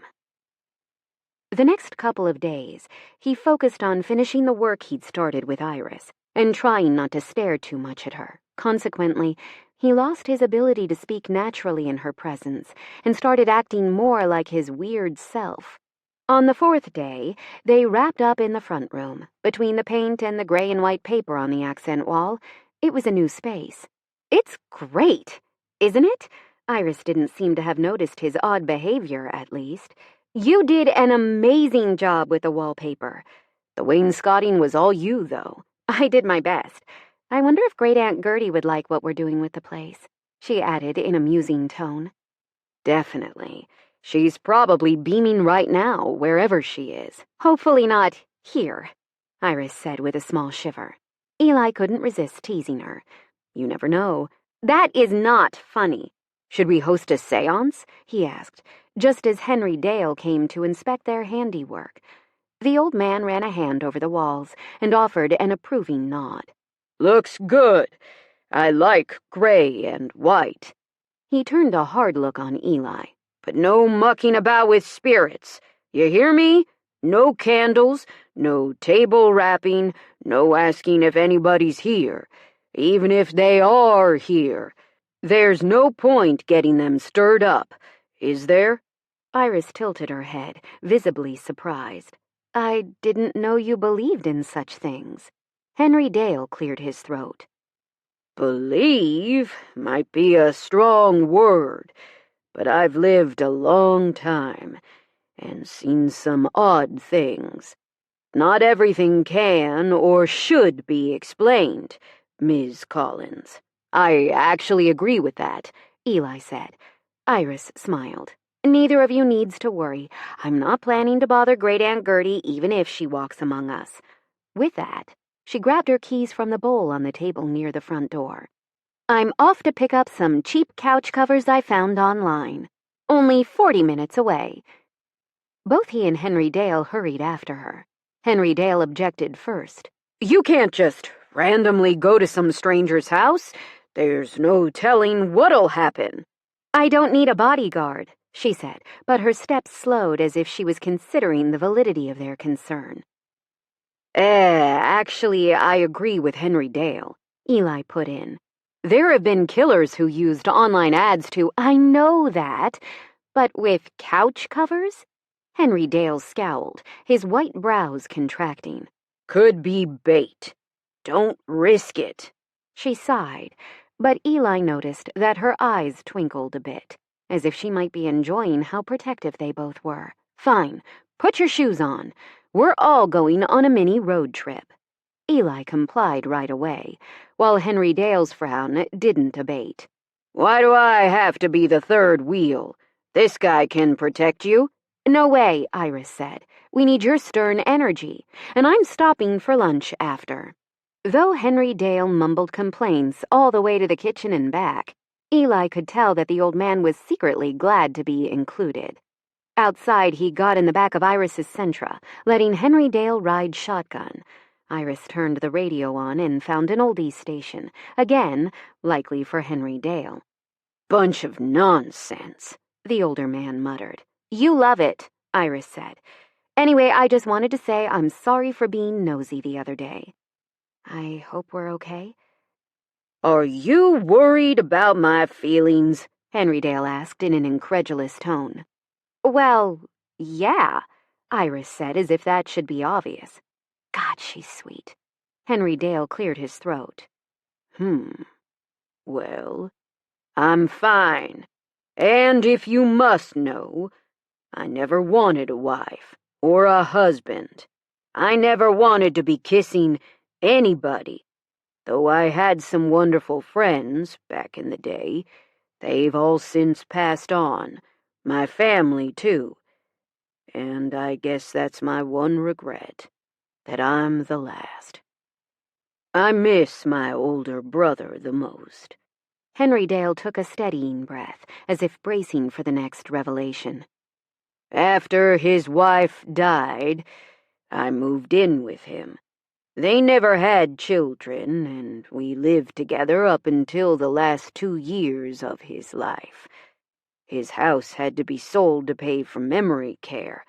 I spent my life savings looking after him, and then... There was nothing left. Nobody who could be there for Henry Dale the way he'd been there for his brother. That's how he ended up with nowhere to go. Eli reached forward and patted Henry Dale on the shoulder. You're not alone anymore. You can make new friends. You have, Iris added. She met Eli's gaze briefly in the rearview mirror, and her gray eyes practically glowed. For some reason, tears stung Eli's eyes and his throat tightened, not just because of Henry Dale, because of this woman, and this moment, and that look. Well, isn't that something? Henry Dale said in a surprisingly deep tone, like he might be getting choked up. Eli felt the same way. Chapter 9. As Iris had guessed, there was no problem picking up the couch covers. I was redecorating and thought somebody might want these gray ones, the woman said as Iris forked over the cash. $10 was a steal, and Iris took full advantage. But at the same time, it was nice having both Eli and Henry Dale care enough to come with her. Well, she'd offered a free lunch, but still. She hadn't lived here long enough to have a favorite restaurant, so Eli might know where to go. He said he went to school here, right? That meant he was sort of local. Like Iris, he'd probably moved around a bit. You pick the place, she said to Eli. Are you in the mood for anything? He asked Henry Dale. The old man glanced over his shoulder. Oh, Lord. This isn't turning into those, I don't know, what do you want to do type situations, is it? Iris laughed. I can make an executive decision. I was trying to be polite. Henry Dale didn't quite smile. Have you been to Bev's? Not yet. Can you give me directions? Of course I can. Iris noticed that Eli got quiet when Henry Dale started navigating, not GPS style, but according to odd landmarks and funny little details she never would have noticed. Driving this way felt like she was getting a glimpse of how Henry Dale saw the world. Soon they reached a weathered white building on the outskirts of St. Clair. It had a gravel parking lot, a wide porch, and a faded sign that just said, Bev's, alongside an image of a steaming cup of coffee. Iris parked and hopped out of the car, already loving the retro vibe. Inside, the place was a classic diner from the old jukebox to the torn red vinyl and the formica and chrome tables. There were even a few stools at the counter, so people didn't feel self-conscious about eating alone. Iris eyed the display of cakes and pies, trying not to look overeager. Henry Dale apparently had a usual spot here, as he headed to the second booth toward the back, right-hand side, and slid into the far seat. Since Henry Dale parked himself in the middle, that left Iris to share with Eli, so she scooted in first. A blue-haired teen trotted over to their table. Her name badge read, Not Bev. The menu's right there, she pointed. Oh, that was an ingenious solution. The pages had been laminated and mounted on the wall next to the booth. It was a short list, not a lot to think about. For lunch, it was burger, chicken sandwich, country fried steak, or green salad. Breakfast was a little more varied, and it was served all day, though she'd noticed the cafe closed at 3 p.m. I'll have a cheeseburger, Eli said. Fries or onion rings? Can I say neither? The waitress nodded. Sure, but it costs the same. You want a milkshake instead? That was an interesting substitution, but Eli went for it. Strawberry, please. Chicken fried steak for me, Henry Dale said, with all the trimmings, and a tall glass of ice water. Not Bev laughed, flipping her notepad around so they could see her elegant penmanship. Already wrote it down, Mr. Maccabee. I'll tell Grandma you stopped in. She turned to Iris. Are you ready to order? Biscuit and gravy plate, please. How do you want your eggs? Scrambled. Anything to drink? Iced coffee? Not Bev smiled. We don't normally serve it, but since you're with Mr. Maccabee, I'll make you some and charge the same as a hot coffee. My name is Brooke, by the way. The name tag is just a running joke between Grandma and me. The famous Bev? Iris guessed. Yep, she's on vacation right now. I'll put your order in and get your drinks while you wait. Once the waitress walked off, Iris turned to Henry Dale. This is such a cute place. Have you been coming here long? He thought about it. 30 years, at least. The food is good, and they make you feel at home. When her food arrived, it looked positively scrumptious, a full-on comfort feast. Eli eyed her fluffy biscuits with a hint of envy, and she offered him a bite. It surprised her when he opened his mouth instead of taking the fork, but she mentally shrugged and fed him. He seemed to enjoy it so much that she almost fed him another forkful just to see that sparkle in his eyes. That's amazing, he said. She grinned. I know, right? Have you had this before? She asked Henry Dale. Sure have. Never had anything here I thought was bad. It's all a good bet. Just depends on what you're craving. As they were finishing their meals, Iris's phone rang, an unfamiliar number. If this is Lily or Rose trying to trick me? No, I doubt they'd bother. She answered on the second ring with a tentative, hello? Because honestly, when her phone rang these days, it just generally gave her a bad feeling. Is this Iris Collins? It is. Who's this? Oh, thank goodness. The bright and cheerful voice definitely didn't belong to any of Iris's relatives, but it was a bit familiar. Where have I heard this woman before? This is Sally Carruthers. My son Bruce gave me your information. He said you're looking for a roommate. Right, the hardware store. Iris put the face with the voice and name straight away. Bubbly, white-haired woman with the rainbow sweater and a smile sweet enough to put cherubs to shame. I am. We repainted the room recently. You can stop by to see if you think it would be a good fit. Normally, Iris would insist on meeting elsewhere for the first time, but this wasn't a stranger exactly. She was talking to Bruce's mom. Not that people's moms couldn't be criminals, but still. I could be there later this afternoon, if that's convenient, Sally said at once. We'll be home in about an hour. She figured it was best to give some leeway. Fantastic! I'll see you around 3 then. Bye for now, Sally sang. Sounds like we have an interview, Eli said. I hope that's okay. You and Henry Dale need to agree as well. If you don't like Sally, I won't move forward. As long as she leaves me alone, I don't need to like her, Henry Dale said. Just from the brief impression, Iris suspected Sally wouldn't be quiet or reserved, but maybe it would all work out. Quickly, she signaled for the bill and paid for it before Eli could grab it. Luckily, she'd read that inclination beforehand. She really couldn't accept anything else from him without feeling awful. It didn't take long to drive home, and she even had time to get the couch and love seat neatly covered and tied off. The pre-owned couch covers smelled like detergent, and the woman had promised that they had been laundered before being packed away. Amazing what a difference hiding those random patterns made. Now the pops of color from the knit throws and the flowered pillows looked cozy and charming.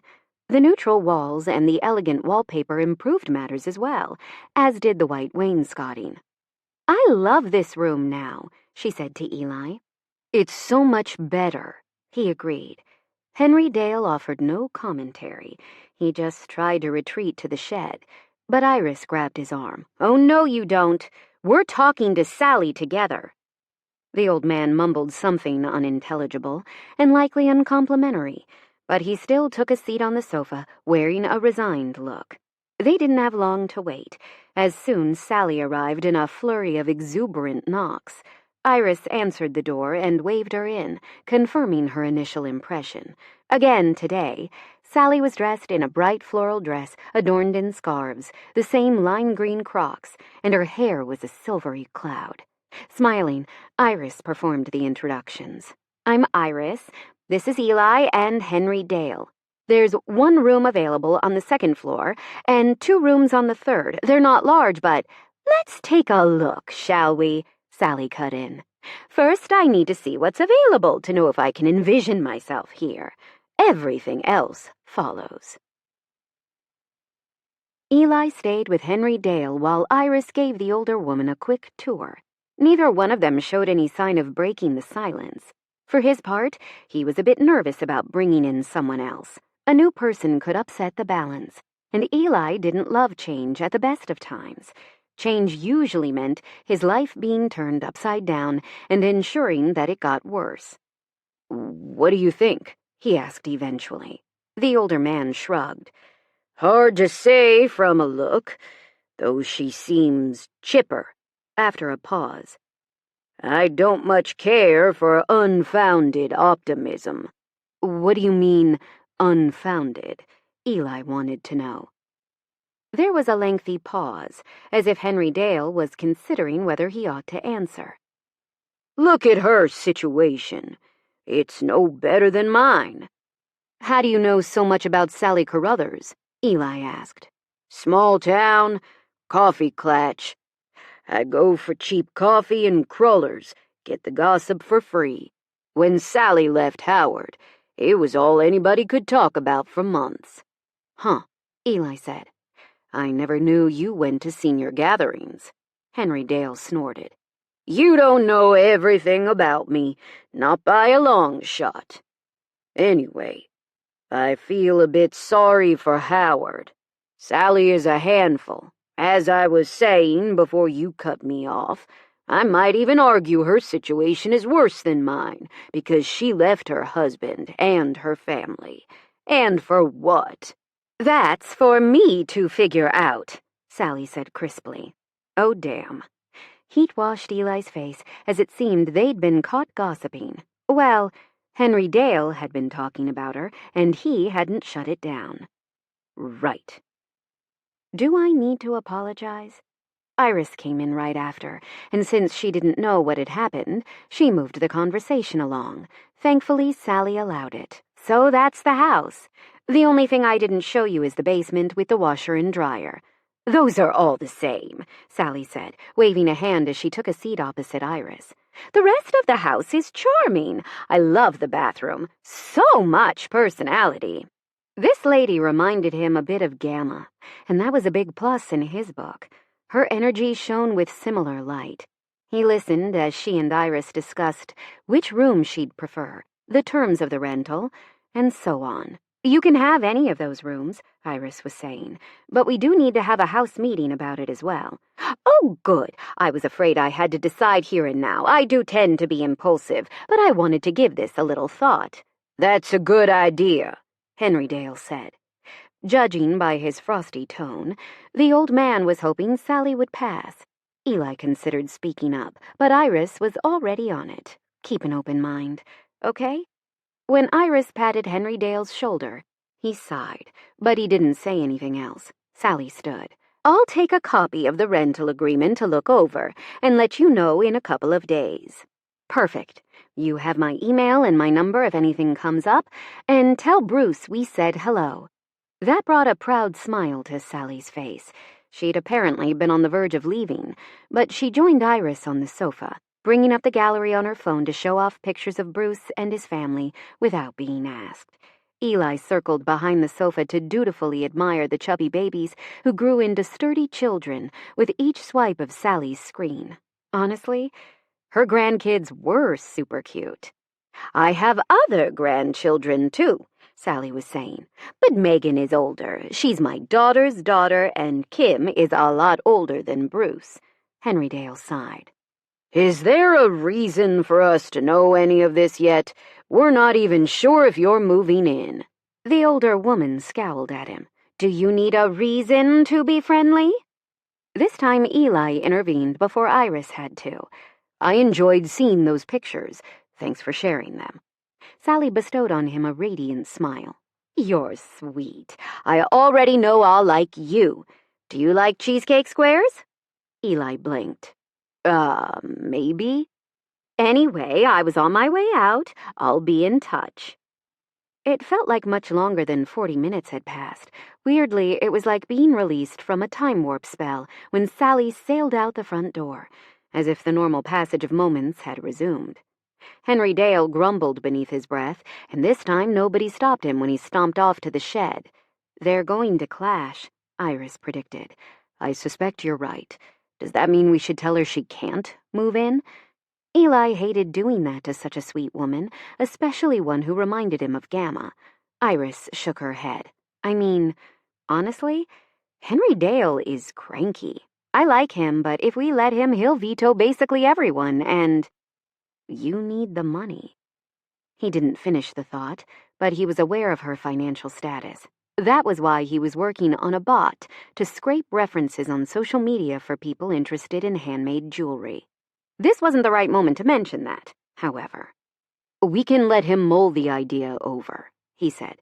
"Today he socialized quite a lot. I'm sure he'll be okay with it once he has time to ponder." "Well, even if he's not, if you vote with me, we win," Iris pointed out. And oh, hell. While he felt bad for Henry Dale, he'd probably vote yes on whatever she suggested, just to keep her gazing at him like that. Her smile was a starry night, the kind that offered perfect weather for flying. "True enough. If you have time, we can work on your shop tonight." Iris bit her lip, seeming uncertain. "I have time, but I'm between projects right now, so I can absolutely show you those upgrades." "Then let's do it. I'm so excited you have no idea. I did use the graphics you provided, but I could use some help with the other features." His heart pattered wildly as she followed him into the main bedroom. When she perched on his bed, his face went ridiculously hot. Please don't let her notice.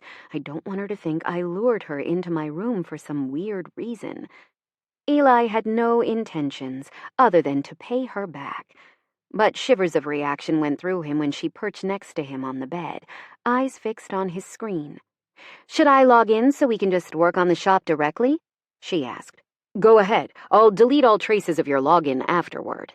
Iris laughed. "Like I'm worried about you stealing my $8. I haven't even earned enough to get my first payout from the site yet." "You will," he said. She shot him a melting look. "You're the only one who thinks so. Everyone else is wrong." A quiet sound escaped her, sweet and soft, and it raced through his veins like wildfire. "Careful you don't encourage me too much. You'll never be rid of me. I should be so lucky." Frankly, Eli had no idea how he focused well enough to explain, but he tried to make it clear, step by step, as he used photos she retrieved from the cloud. The quality of her photography needed improvement, but he suspected she was just using her phone and filters, so it couldn't be helped. She'd probably spent a lot of money on supplies to make the jewelry, but hadn't factored in extra costs for displaying her work. "Can I say something constructive?" "Of course. It's not enough to create beautiful pieces. You also have to show them off in a way that makes the person looking at the page feel like they can't live without them." Iris frowned at him. "If I knew how to do that, I'd already be doing it." "I'm going somewhere with this. A tech witch could probably help. They can absolutely make social media posts go viral. I read something about it. There was some talk during the local election. Apparently one of the councilwomen is a witch, and her opponent was yelling about it." "Oh, wow. I wonder what they'd charge. I probably can't afford it." "We can do it in other ways," he said, "but it's something to consider." Her open mind meant a lot to him, as it suggested that she wasn't simply pretending to be okay with what he'd confided about himself. It took a special sort of person to open their mind to new possibilities, and maybe he was asking too much, but it also seemed to offer hope that she might understand his motives one day. Maybe. It's more than I had before. Chapter 10. Sally moved in a week later, bringing joy and chaos and myriad knitting projects in various stages of completion. She didn't have a car either, but it seemed like she had a never-ending stream of friends and relatives willing to pick her up on their way somewhere. Iris envied how connected the older woman seemed to be. She had clubs and lessons and lunches. Hopefully Iris would be that engaged and busy when she got to a certain age. Henry Dale wasn't thrilled with the noise and energy Sally brought with her, but he spent so much time in the shed, or in his room, that it shouldn't become an issue. For the next few weeks, Iris worked on her shop, following Eli's tips and strategies, and she was definitely seeing an uptick in page views.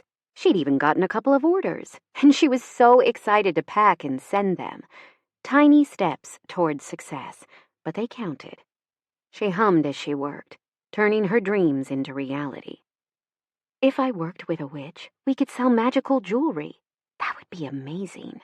But she didn't know any witches well enough to suggest it, and, "Iris, are you home?" That was Sally. Eli would often text, even if they were both in the house, and Henry Dale didn't communicate much. It amused her to be summoned with such urgency, especially when the issue wasn't usually that critical. But she still put aside her tools and headed downstairs. Sally met her in the hall and grabbed her hands. "Now, you know I'm not one to meddle." "Right," she said, somehow keeping a straight face. The opposite was true. Sally lived to meddle. It was her favorite hobby. Well, that and knitting, though she'd been taking samba lessons at the senior center lately. "But my granddaughter, Megan. You remember Megan? You've spoken of her before, yes? I need to invite her over sometime so you can meet her, but that's not the point." "What is the point?" Iris asked. "I'm getting there. Megan told me that her friend Mira needs a place to live urgently. I guess she broke up with her girlfriend and for some reason had to be the one to move out. Well, she had a sublet lined up, but the original tenant decided not to travel after all, and now Mira has all her things in storage and nowhere to go."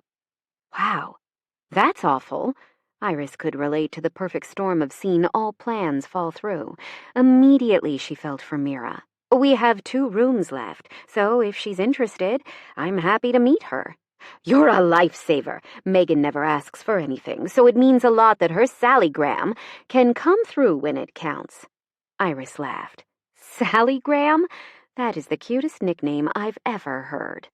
With Sally's personality, it was like she was a cheerful singing message. Actually, that was completely on point when Iris considered it. Sally grinned. "The grandkids would always answer the phone when they were at my house. They loved it even when they were little, and my friends would ask for Sally. So the babies started calling me that. But my daughter Kim said it was disrespectful. You can't call her that. She's your grandma, not your friend." I didn't mind, but the books say I'm not supposed to argue about parenting. So then Megan said the cutest thing. If she's Sally and she's my grandma, then she's my Sallygram, and that's how you became Sallygram. Love it. It wasn't that she didn't want to hear the rest, but she wanted to finish that necklace before the end of the day. "You can give my contact info to Megan to pass to Mira. Since I work from home, any time works." 2 retirees, 2 self-employed, Sally noted. "I wonder if Mira has a day job. I'll ask Megan more about her, and thanks again. You're a gem." "What kind?"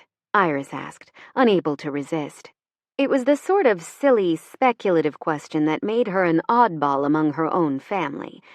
This would earn her that look from any one of her sisters and her parents, too. But Sally paused, considering the matter with great concentration. "Citrine or carnelian," she said eventually. "Why, in particular?"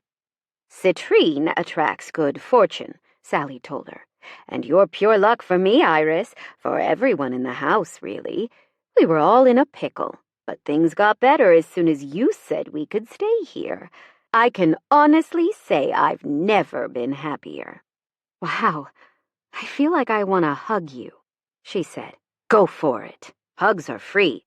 Sally winked at her then. "Kisses require more thought, and you're too young for me." "Oh, hey. Sally is flirting." She grinned. "It's my loss. Maybe we'll be born closer together in our next lives." Iris cuddled close as Sally gave great hugs. She smelled like tropical fruit and summertime, and the older woman knew just how long to hold on without letting things become awkward. If Iris had gotten more hugs like that growing up, maybe her life wouldn't have been so chaotic. She smiled as she stepped back, wondering if she should tell Sally how lucky Bruce and Kim were. "Are you curious about the carnelian?" Sally asked. "I am, but I might melt if you compliment me any more today." Besides, Iris already knew that carnelian related to trust and abundance, so she had some idea of what Sally might say. While Henry Dale might dislike the woman's endlessly chipper attitude, to Iris, it felt like Sally carried the sunshine with her wherever she went, even on rainy days. The older woman gave her a final pat before hurrying to her next engagement, and Iris returned to her studio to finish her necklace.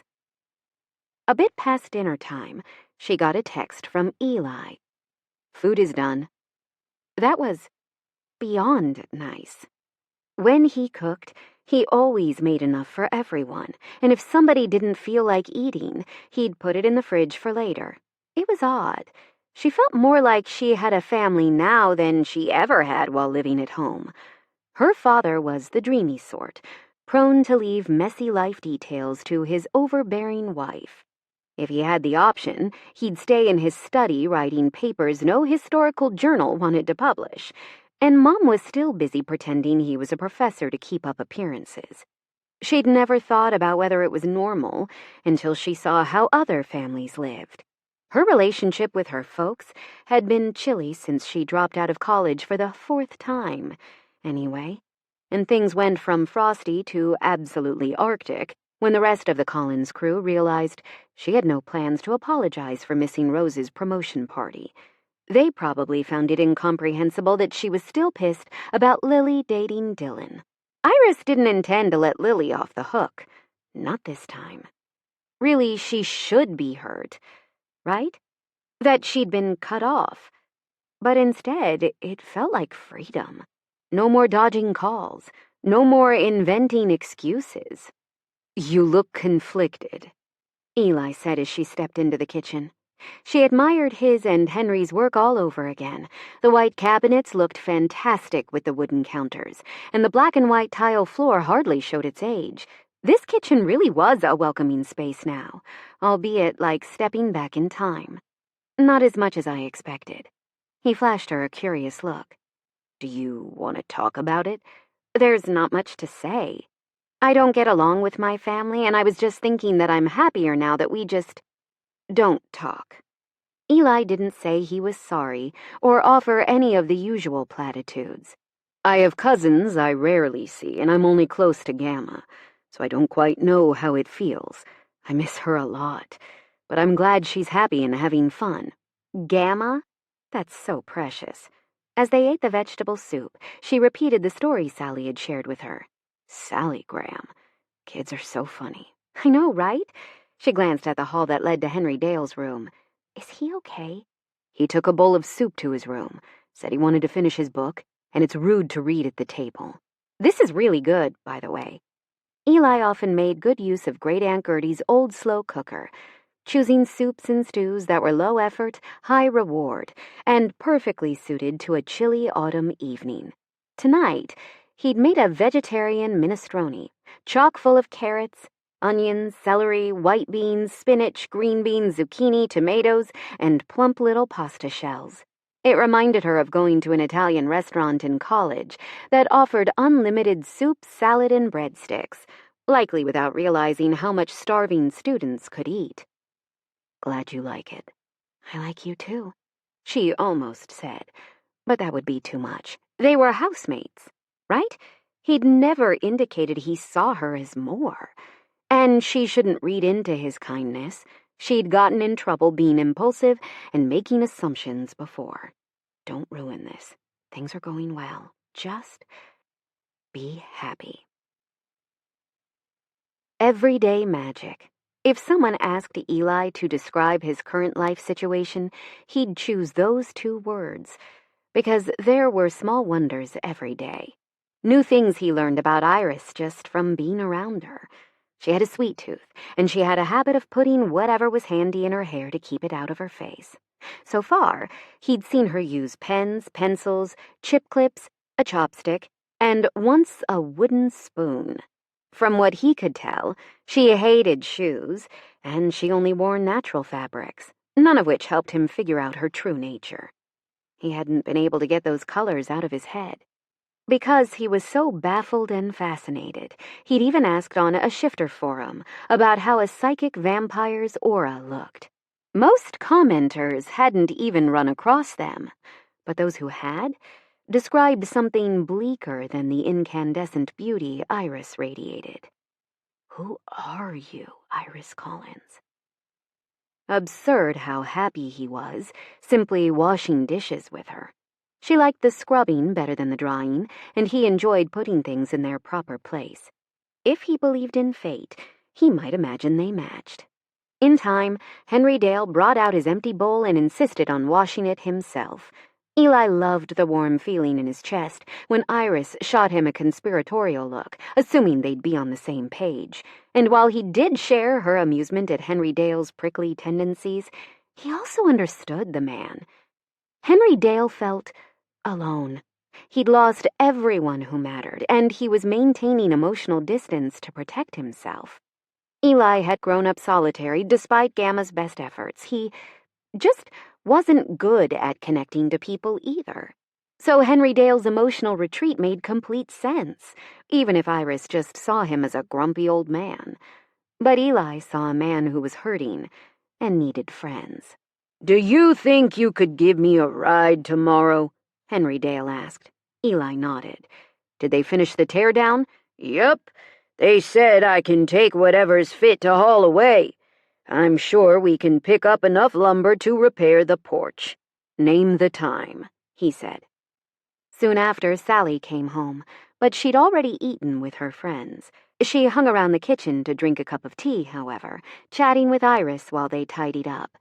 Eli kept quiet and mostly listened to their conversation. During a natural break, he asked, "Are you settling in all right?" "Definitely.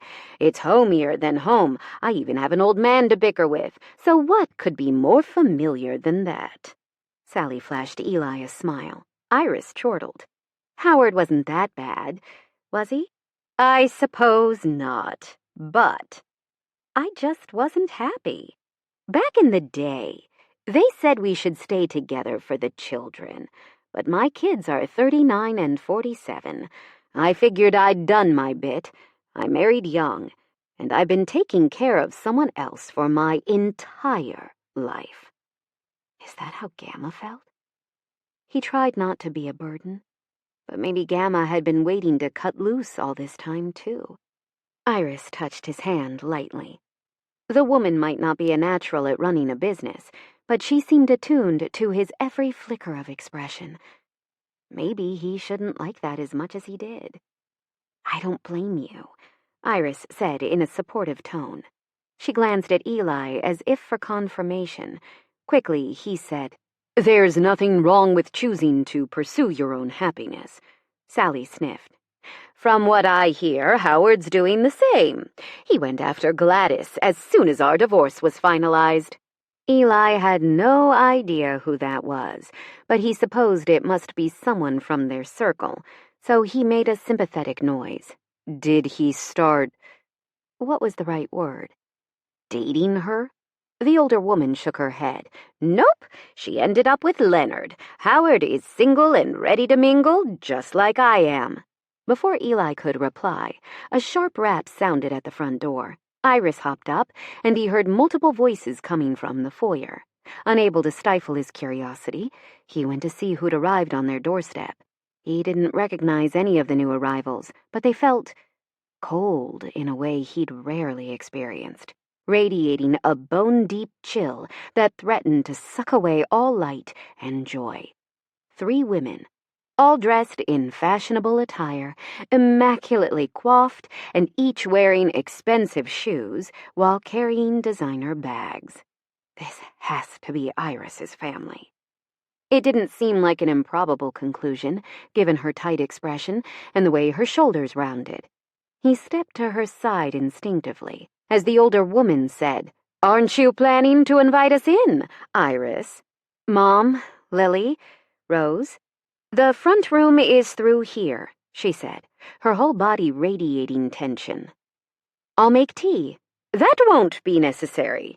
Eli felt the sharp slice of the older woman's gaze as it roved past him. He'd never felt more inadequate or insignificant in his life. And this is the woman who raised Iris? It's a wonder she didn't freeze to death. "Fine. What's this about?" Iris asked. He didn't follow them into the living room, but he couldn't make himself walk away, even if they required privacy. Their relationship wasn't such that he could offer moral support, but he had the unshakable impression that she needed it. Sally came to the foyer and glanced around the doorway to the front room. "What's going on?" she whispered. Silently he shook his head, and she motioned to the kitchen and mimed pouring a hot beverage. Though they'd said no, if Sally made drinks, he could bring them in. Maybe Iris would want him to stick around. "This wasn't something we could discuss over the phone," another woman said in a careful tone, the kind people heard in hospitals before bad news was delivered. Likely one of her sisters, Lily or Rose. It definitely wasn't her mother's voice with its diamond chill. "Yeah, I'm definitely eavesdropping. This doesn't involve me. I should—" "Let's cut to the chase," a third woman added. "We've learned something completely startling, but it makes so much sense. In time, you might even be relieved. I know I am." "Lily!" the older woman said sharply. So the first speaker must be Rose. "What?" Sulky tone. "I didn't say anything wrong, did I?" "Iris is having her world upended. There's no reason to be cruel." Strange how the words didn't match her tone. "What is it? Why are you here?" Iris asked. Her mother paused, so much weight in that stillness that Eli's forearms prickled. "Iris, there's no easy way to say this," Rose offered. "Should I?" Iris's mom took a deep breath. "No, I will. You got some mail at the house, a card asking you to donate blood, and it reminded me to pick up your medical records. I was planning to send them. I thought you'd need them here in case something happened." To Eli, that sounded like a good deed. Records were supposed to be easily accessible digitally, but some offices made it more complicated than it needed to be. But maybe he didn't understand why Iris's mother was doing that. Context could change everything. "Okay." Iris sounded confused. "But I noticed something that raised a few questions." "Just tell her already," Lily said. "Don't rush me. This isn't an easy thing to say." Another long pause.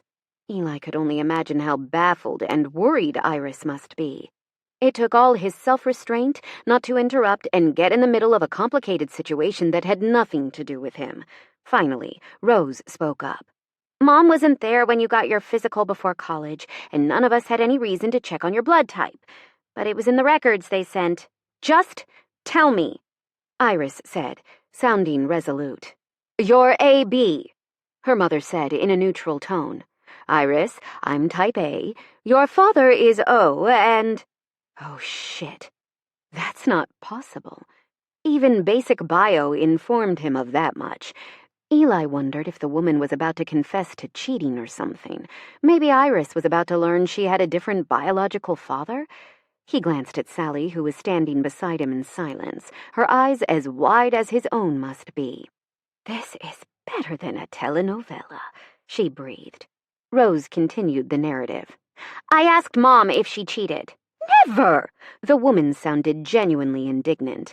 Then she went on. "But it raised serious concerns, so I went to the hospital. We hoped they'd simply gotten your blood type wrong, but everything seemed to be correct on that end. In the end, we found an old toothbrush. You're apparently not related to any of us, biologically, Iris." "There must have been a mix-up at the hospital," Rose said. "I'm considering filing suit. This has just about broken Mom's heart." Iris didn't speak for several long, excruciating moments. Then she whispered, "Did you come all this way to tell me I'm not family?" He could hear the hurt in her voice, ached for her with every fiber of his being. "That's your decision," her mother said quietly. "You've always found fault with us, and lately you've been giving us the silent treatment. So I suppose you can consider yourself free of obligation if that's how you—" "Enough of this nonsense," Sally said, loud enough for the women in the front room to hear her. Eli took a step, only to find Sally standing behind him on the verge of dropping her tray. He steadied her, and then she steamrolled right past him into the front room. He hadn't known if he should step in, but Sally had no such qualms. Eli followed her just in case she needed backup. "I'd like you to leave," Sally added. "You've just given Iris some shocking news. You should be comforting her, not telling her she can cut ties if she wants. That's not how family behaves." Iris's mother snapped to her feet. "Who do you think? Her housemate? Do I need to get a broom to make a clean sweep, or should I get salt, holy water, or garlic?" "That's offensive," Lily snapped. "Iris, I can't believe you told her," Sally blinked. "Told me what? That's just what you do to get rid of bad energy. Please leave if that's how you plan to handle this situation." "This is none of your business," Iris's mom said. Sally didn't back down. "It is, though. You're doing this in my home, and if I feel uncomfortable, I have the right to ask visitors to leave. It's in the rental agreement." Lily stood with a frosty look at Sally. "I can see there will be no having civil discourse, Iris. Your quality of friends is precisely what I'd expect." Rose seemed to feel incredibly awkward about it all. "Maybe we should take some time? We can talk again when tempers cool." "Indeed," said Iris's mother. "Reach out when you're ready." Chapter 11. Dazed, Iris stared at the cup in her hand. It was part of the china set she particularly liked, with the purple flowers and scalloped edges. She had no memory of picking it up. Sally sat beside her, gently rubbing her back while Eli hovered. "I'm so sorry," Sally said softly. She glanced between them with a growing sense of bewilderment. "My mom and sisters were really here, right? Is there anything I can do?" Eli asked, sounding anxious. Shaking her head, Iris whispered, "How does something like this even happen?" There was no map for navigating this revelation. With shaking hands, she took a sip of the tea and gathered herself as best she could. This was the kind of reveal she'd enjoy in a Korean drama, but living it? Not much fun. Sally said, "I've heard of rare cases where infants have been switched at birth. Usually, staff made a mistake and mixed up the tags or something. I remember one case where it happened because both babies had jaundice, and there was only one incubator. I don't know if that applies here." Oddly, hearing Sally discuss the possibilities in such a matter-of-fact manner, it helped.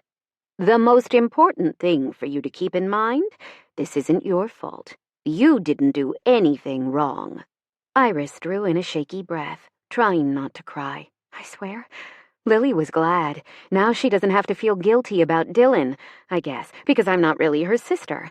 It was harder to read Rose and Mom. Or should I call her Delphine now?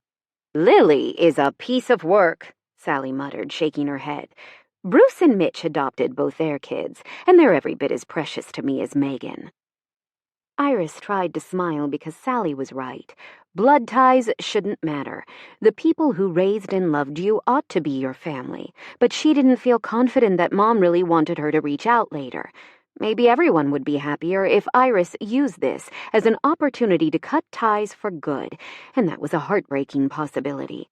Her voice came out unsteady. "It's odd. I never felt like I fit in, and now I have literal confirmation. It wasn't just a feeling. I was a cuckoo in the nest." I don't understand your mother. She was so cold. Iris couldn't muster a smile. Delphine might be relieved. I was always the weird one. The child she couldn't explain. You don't need to be explained, Sally said in an indignant tone. It was incredible that this was why they'd been calling lately. Not to argue about Rose's party, or to demand that she forgive Lily, or even to smooth things over in their usual dismissive way by calling her dramatic, but to tell her that she wasn't biologically related. Lily hadn't bothered to hide her opinion, either. You're not one of us. You never have been. And now we have documentation to prove it. Everything about this was messy. A scandal the rest of the family would hate other people knowing about. Iris wondered how Dad and Olive felt, and what she was supposed to do now. Do I change my last name? But I don't know what my actual last name is. How does this even work? Presumably, if something went wrong at the hospital, there should be records regarding her biological family. But she wasn't sure she wanted to meet them. What if they're even worse? What if they prefer the child they raised, and it turns out nobody wants me? She clenched her fist on the teacup to the point that it was faintly surprising that the delicate handle didn't snap off in her grasp. Sally seemed to feel the same way, since she removed the fragile porcelain gently from Iris's hand. Breathe, Eli said softly. He had been so quiet during the whole thing that she'd practically forgotten he was there. Yet when she glanced in his direction, she saw only gentle concern, not pity, which would have wrecked her. Is it awful that I would rather just not think about it? Iris buried her face in her hands. Avoidance was her favorite strategy for dealing with crap life chucked at her. Sally shook her head. Of course not. This came out of the blue. It would be strange if you were ready to sail off in search of your real family, and I have strong opinions about that anyway. Your mother should have broken the news delicately, and then fought tooth and nail to assure you that you're her daughter, no matter what. It doesn't work that way, Iris said. Never has. I can't remember a single moment when she was happy with me, or proud of me. Then you're better off without her. Sally gave her a hug, and it almost balanced out the badness. Almost. I need some time. She got to her feet and headed upstairs without looking directly at either one of them. If anything, Iris wished they hadn't witnessed that scene. Lily might even send messages about Iris collecting the rest of her things. Since Iris had decided not to give her sister a pass over Dylan, she turned everything into a personal grudge. That was entirely in character. So maybe Iris would surprise everyone and strike first. Eli would probably let me borrow his truck. No, I bet he'll insist on driving me since it's quite a trek. Luckily, she had her own basement now, and she could house the boxes just fine. Maybe she'd even sort through them and sell some stuff, donating the rest, just as she'd done with Great Aunt Gertie's belongings. For a while, Iris tried to work, but her heart wasn't in it. And finally, in the privacy of her attic retreat, she let herself cry fat and futile tears that did nothing to change her situation. Iris wept until she was spent and fell asleep in her clothes. She woke the next morning gummy-eyed but more resolved. She also had 3 texts from Olive. Olive, I don't care what the hospital said, you're my baby sister. If Lily gives you a hard time, tell me. I'll talk to her. I'm fed up with her lately anyway. Olive, and if you need somewhere else to be, you can come to me. I don't have much, but you're welcome, and you could do some good while you're here. Olive, love you, sis. Just wanted to say that, too. Iris wiped her eyes because they were threatening to spill over again, but not in a bad way this time. Quickly, she tapped out a response. Iris, I'm honestly not even surprised. I appreciate the offer, but I'm at Great Aunt Gertie's place now. I wonder if she'd be horrified to realize she left her house to someone who's not a blood relative. Olive, knowing Great Auntie, she'd be delighted. Iris, what time is it there anyway? Olive, don't worry about it. Hang in there, okay? I'm virtually here for you. Iris, I have some great housemates now. I'll be okay. Maybe that was pure optimism, but Iris felt better after the chat with Olive. She always was my favorite. There was still a faint ache in her chest, but not enough to keep her from going about her business. Iris washed up, had some food, and finished 2 more pieces before the end of the day. Then she took careful photos, filtered them, and used Eli's trick to make the new items pop. In checking her stat page, she saw that more visitors were cruising by. Actually, that could be Sally, too. She was always telling people to check out Iris's work. As Iris wrapped up, a text arrived from an unknown number. Unknown. Hi, this is Mira Yoon. I got your number from Megan. I think you're rooming with her grandmother? Iris, that's me. I'm not sure what you heard, but I have 2 rooms left. I own a big old Victorian house. Mira, I'd love to swing by. I'm really in a bind. Iris, I have time tonight. Mira, I'll be there after I get off work. I have an afternoon meeting and they sometimes run long, so I'll text you when I'm leaving the office. Is that okay? Iris, yep, we'll be here. You can meet everyone. Mira, everyone? How many housemates do you have? Exactly. Iris, right now? 3. You'd be the 4th. Mira, okay. See you later. Yeah, Mira definitely seemed dubious about living with this many people, and Iris would understand if she passed. The bathroom situation might become an issue, though since Mira had a day job, if a schedule had to be made, she'd get priority. Damn, I never really thought about the logistics. I'm bad at logistics. Then she shrugged philosophically. That was for future Iris to worry about. Eli drove Henry Dale to the middle of nowhere, 47 minutes from St. Clair, away from all civilization, into the heart of corn country. This time of year, the fields were earthen dark, full of dried husks, depressing and broken up by so many tiny towns with improbable names that Eli lost track. Most didn't have stoplights or a post office. He saw hints that some of them had once been bigger, with closed buildings and weathered houses telling the story. Periodically, he spotted wooden signs, hand-painted for berries, honey, hay, or dirt. In time, they reached a farm, set well back from the road on a winding drive. There were a couple of silos, cows grazing in fenced fields nearby, 2 barns on the property as well, and one of them was apparently being demolished. This wasn't what he'd expected when the older man mentioned a teardown, but he helped sort through the lumber alongside Henry Dale. Then they loaded the truck with enough wood to repair the porch. There would probably be lumber left for other projects, too. If he knew the other man a fraction as well as he suspected, Henry Dale would likely store the rest in the shed and find other things to fix. "It's good of you to do this," Eli said as they got back in the truck. "Hogwash," said Henry Dale. "Excuse me?" He glanced over as he made a 3-point turn on the gravel drive and headed back toward town. "Kindness has nothing to do with it. I'm using old contacts to get a discount on my rent and to stave off boredom." Eli let it go because Henry Dale seemed allergic to the idea that he'd get caught being nice to somebody. Never mind then. Taking the hint, he changed the subject. "I hear we might be getting another housemate." The other man sighed. "Like the place isn't already busy enough. I understand it's not my place to object. Iris owns the house, not me. But don't you think we have enough people? Sally is loud enough for 4 folks." Eli thought about that.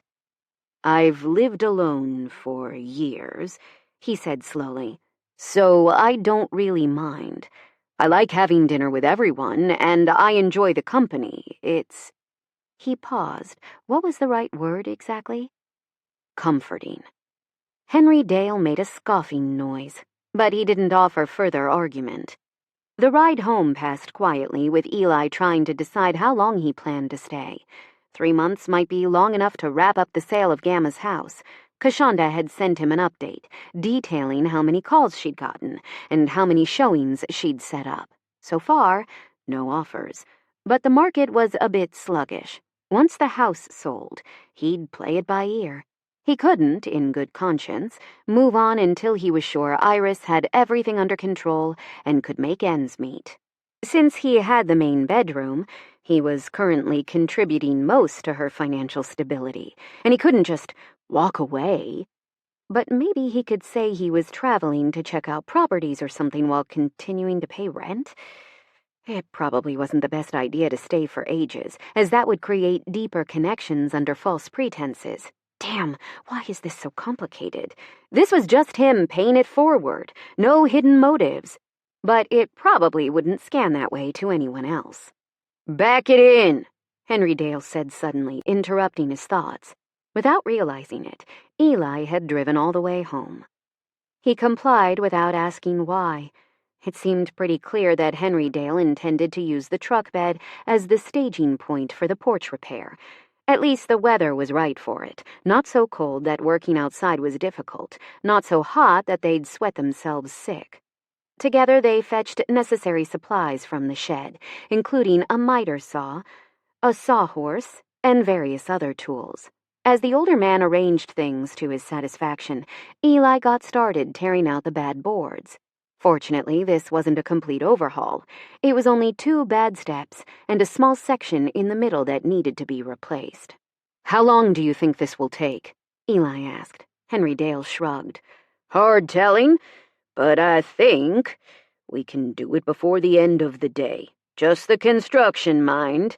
We'll still need to sand everything, apply waterproofing, and then paint or stain, depending on what Iris prefers." Frankly, the whole house needed to be painted, but that would be a massive undertaking.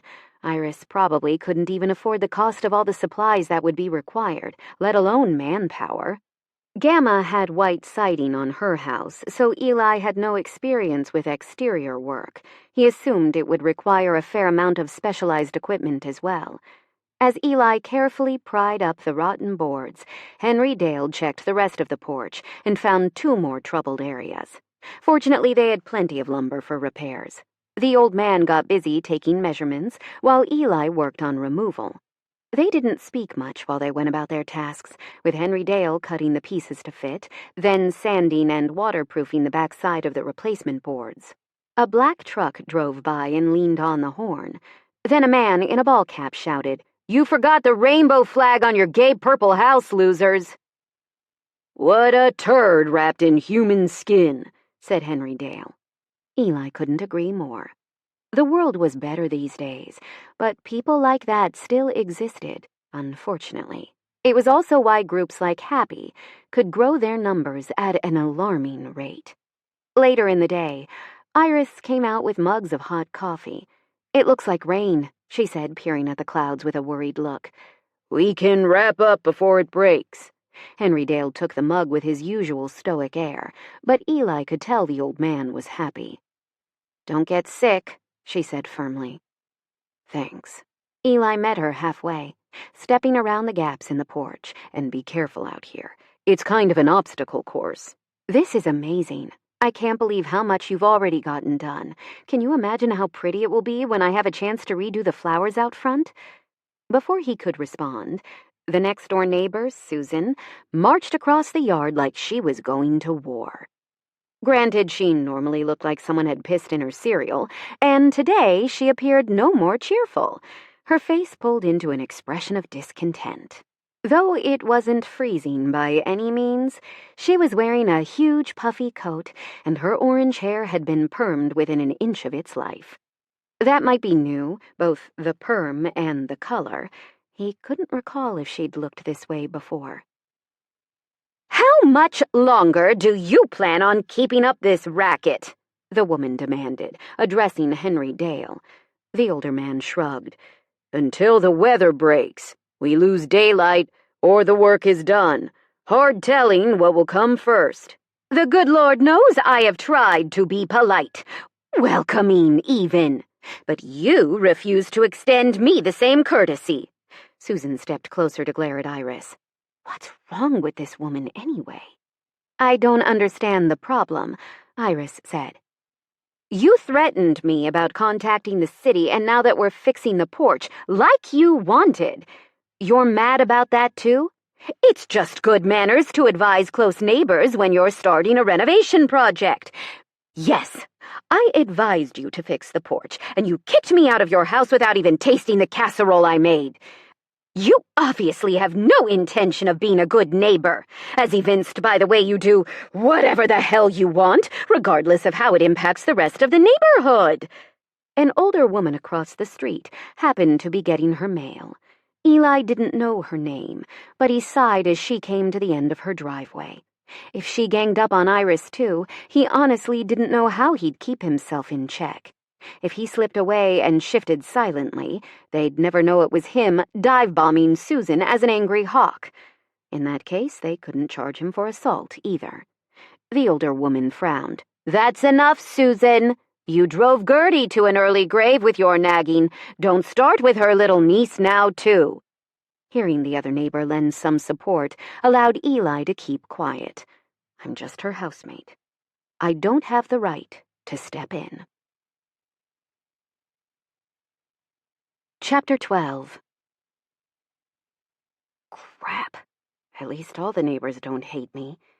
Having said her piece, the woman across the street went back inside, leaving Iris to stare at Susan Calhoun, whose new hairstyle didn't suit her even slightly. "I can tell you weren't raised right," Susan said.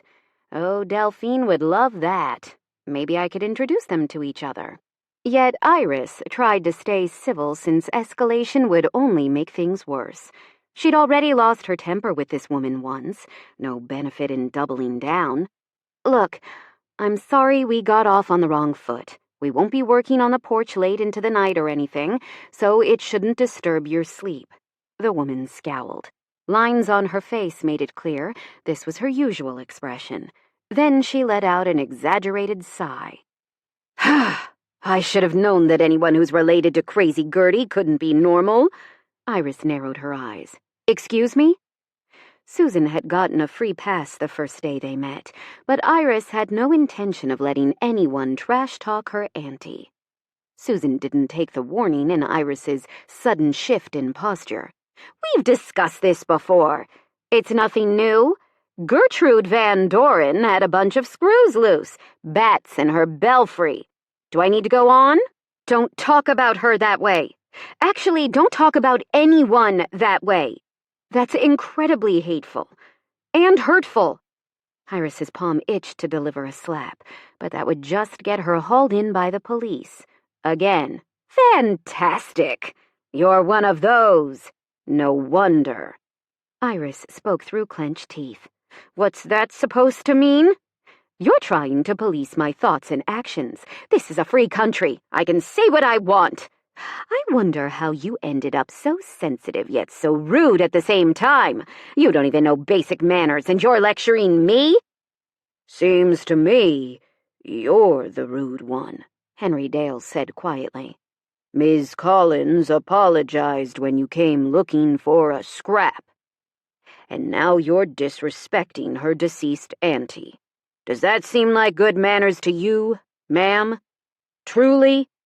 Susan clamped her mouth shut, seeming at a loss for words. She aimed another hateful look at the house that didn't live up to her standards. In contrast, Susan's place was immaculate with no peeling paint. She'd chosen pale yellow siding, and fake navy shutters framed the windows. Her hedges were geometric, and though it was autumn, everything about her property still somehow maintained a clean silhouette. Finally, she said in a grudging tone, "I suppose I could have overreacted about not being apprised of your schedule for the repair work." "We'll be out here for 2 or 3 days, Eli said, "but we'll try to keep it down." Iris bit back a sharp retort. Henry Dale had reined Susan in, and Eli seemed to be taking a conciliatory approach, so she shouldn't fan the flames. "I intend for the house to be beautiful again, but it will take time. And money. So much money. The first thing you should do is get the place painted. Purple is a ridiculous color. If only we had a homeowners association to—" "What color is preferable?" Iris asked tightly. She loved this purple house, though she had no intention of painting it a normal color. She was curious what Susan would say. Susan smiled, evidently imagining that she was being consulted. White is a good choice. Or gray. A very pale blue might work. I believe the Victorians were fond of dark tones like olive or umber, but I'm not sure how it would look or how it would blend with the rest of the neighborhood. Whatever you decide, do be mindful of the rest of us. Your choices impact our property values. I'll remember that, she muttered, but I don't promise to care. Essentially, she was done with this conversation too. If you'll excuse me, I have work to do. She went inside without another word, still fuming. They hadn't even made that much noise. A few cuts on the saw? It hardly seemed worth all that drama. And how fucking unbelievable that Susan Calhoun imagined she had the right to advise Iris what to do with her own home. What a harridan! Iris had been reading a historical romance the night before, and the word leapt into her mind from the pages of the book. Wrath carried her all the way up to the attic, and she checked her online store for the first time today. 10 orders. I have 10 orders. While she wouldn't get rich from this, she was moving in the right direction. Excited, she packaged up the chosen pieces along with thank you cards and a code for 10% off their next orders. The packages were small. She'd bought a number of gift boxes and padded shipping envelopes in setting up, which was part of why she hadn't been able to pay rent at her old place. Don't think about past failures. Fresh start. Remember? She got online and created labels for each envelope, small and light translated to economical shipping, and she scheduled the pickup for tomorrow. Diving into design work, her favorite part, Iris lost track of time. It was hours later when a knock at her door drew her out of the wondrous world she lived in, most of the time. Sometimes she felt like she was trying to design things she'd seen in her dreams, and the reality never quite lived up to her imagination. Marvelous artifacts, jewels made of fruit and flowers. It was so disappointing to find that her creations didn't match what was in her mind. Standing, she stretched, rolling her neck and shoulders. "What's up?" she called. "You have a guest," Eli answered. "Oh, right. I was supposed to meet Mira. I'll be right down. Can you offer tea or coffee?" "On it." Quickly, Iris brushed her hair and made sure she didn't have any strange ink smears on her face, as sometimes happened when she was sketching. Then she hurried downstairs to meet their prospective housemate.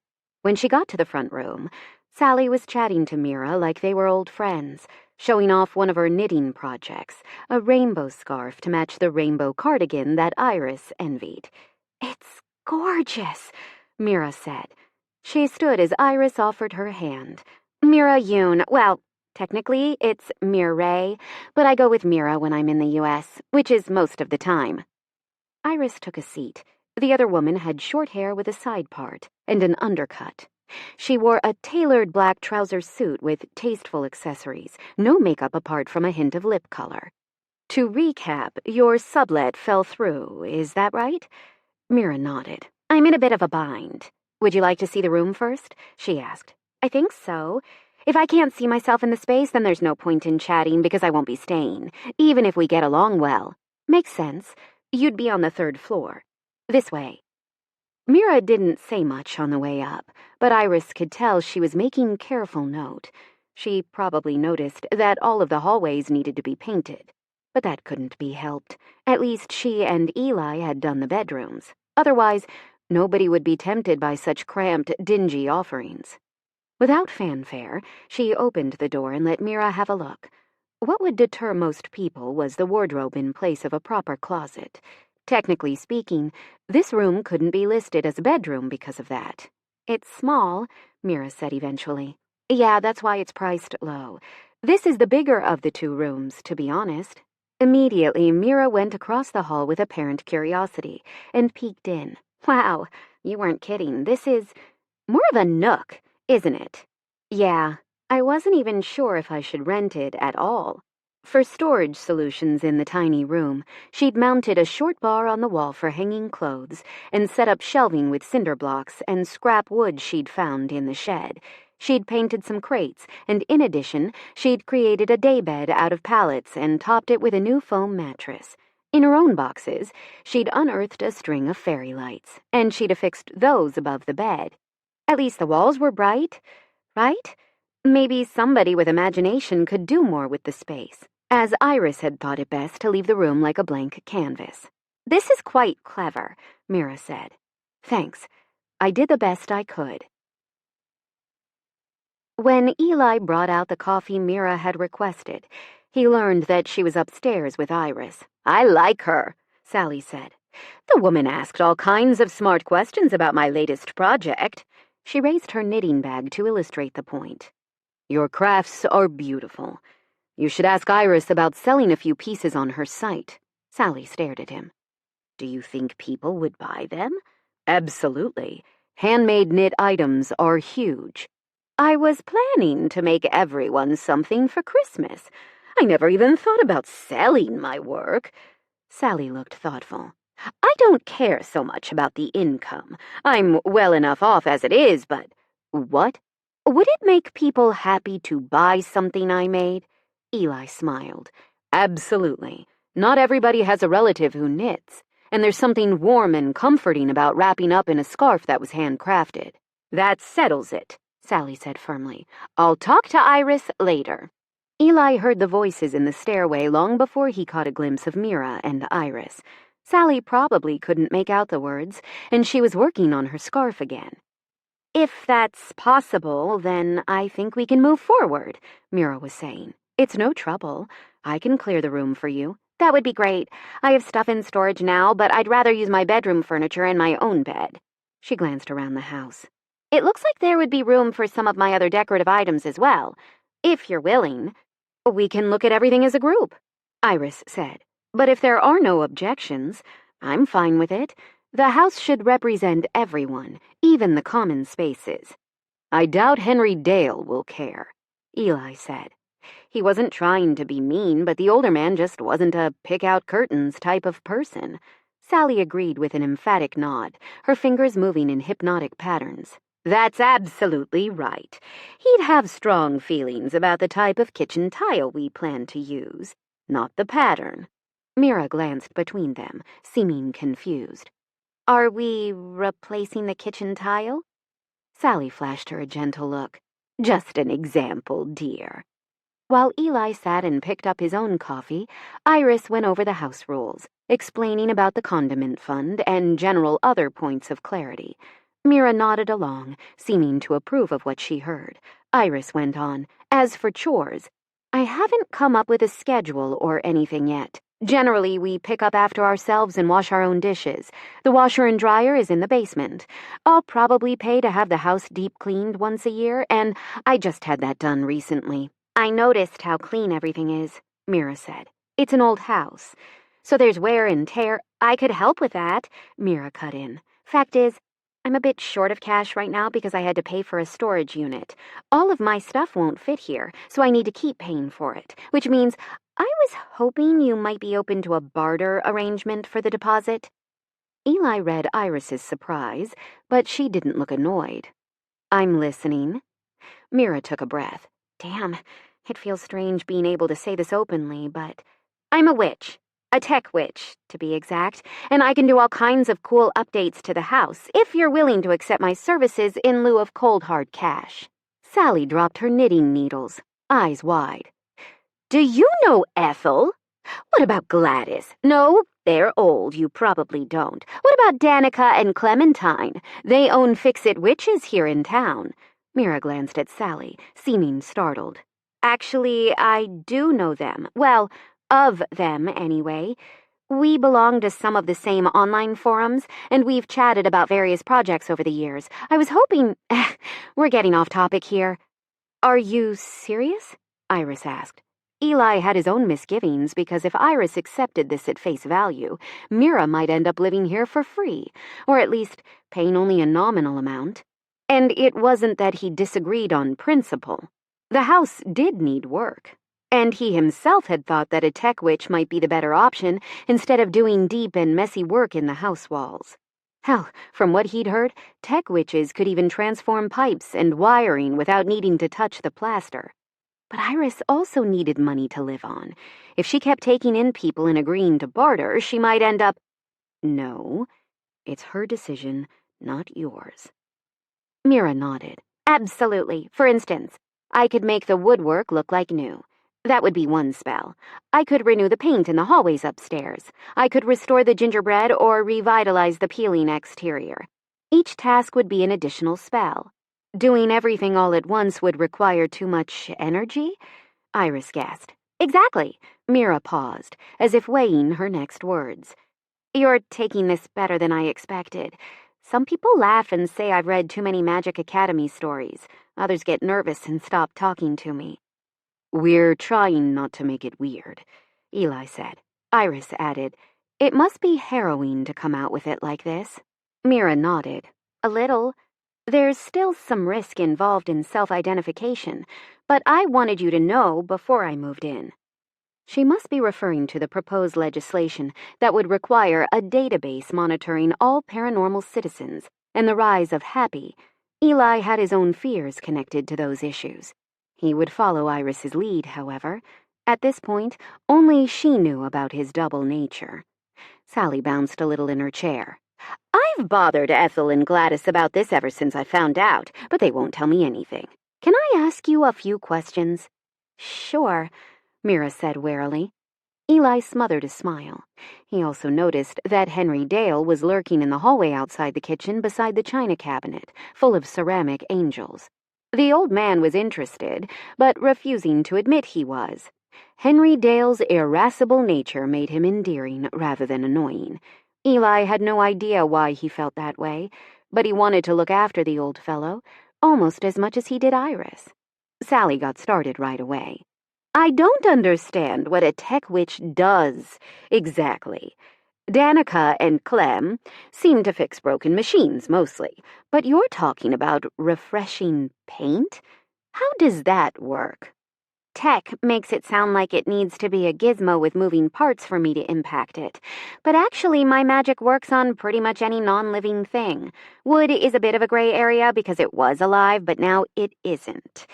So it's inert, if organic. But if you want a repair work done on it, that's the tech side.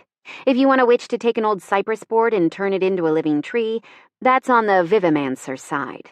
Eli blinked. Is that even possible? It depends on how much life is left to the board, and that relates to a lot of esoteric factors that would take me ages to explain. Henry Dale stomped out into the open. What's this nonsense? You're all acting like this is real. Don't be taken in by such baloney.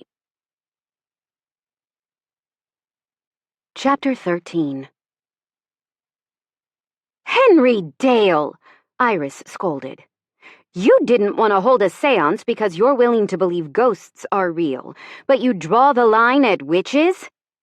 Before Iris could say more, Mira stood. I take it this is my other potential roommate? She stepped toward him and offered a handshake. Looking bemused, Henry Dale accepted, and Mira went on. Have you ever met a witch? Of course not. They're fictional, the old man snapped. See, that's where your analysis breaks down. That would be like you claiming that because you've never met an Italian person, that they too are fictional. I'm a witch. You've met me, and hopefully you'll see that it's merely one facet of my existence. At that point, Iris stepped in because she could see that Henry Dale was about to escalate the argument. So you were saying that you can actually use your magic to update the house? Precisely. I'm willing to do one spell per month for a discount on the rent. Though bear in mind, for larger tasks, I need to break them down into more manageable stages. That explanation made sense to Iris.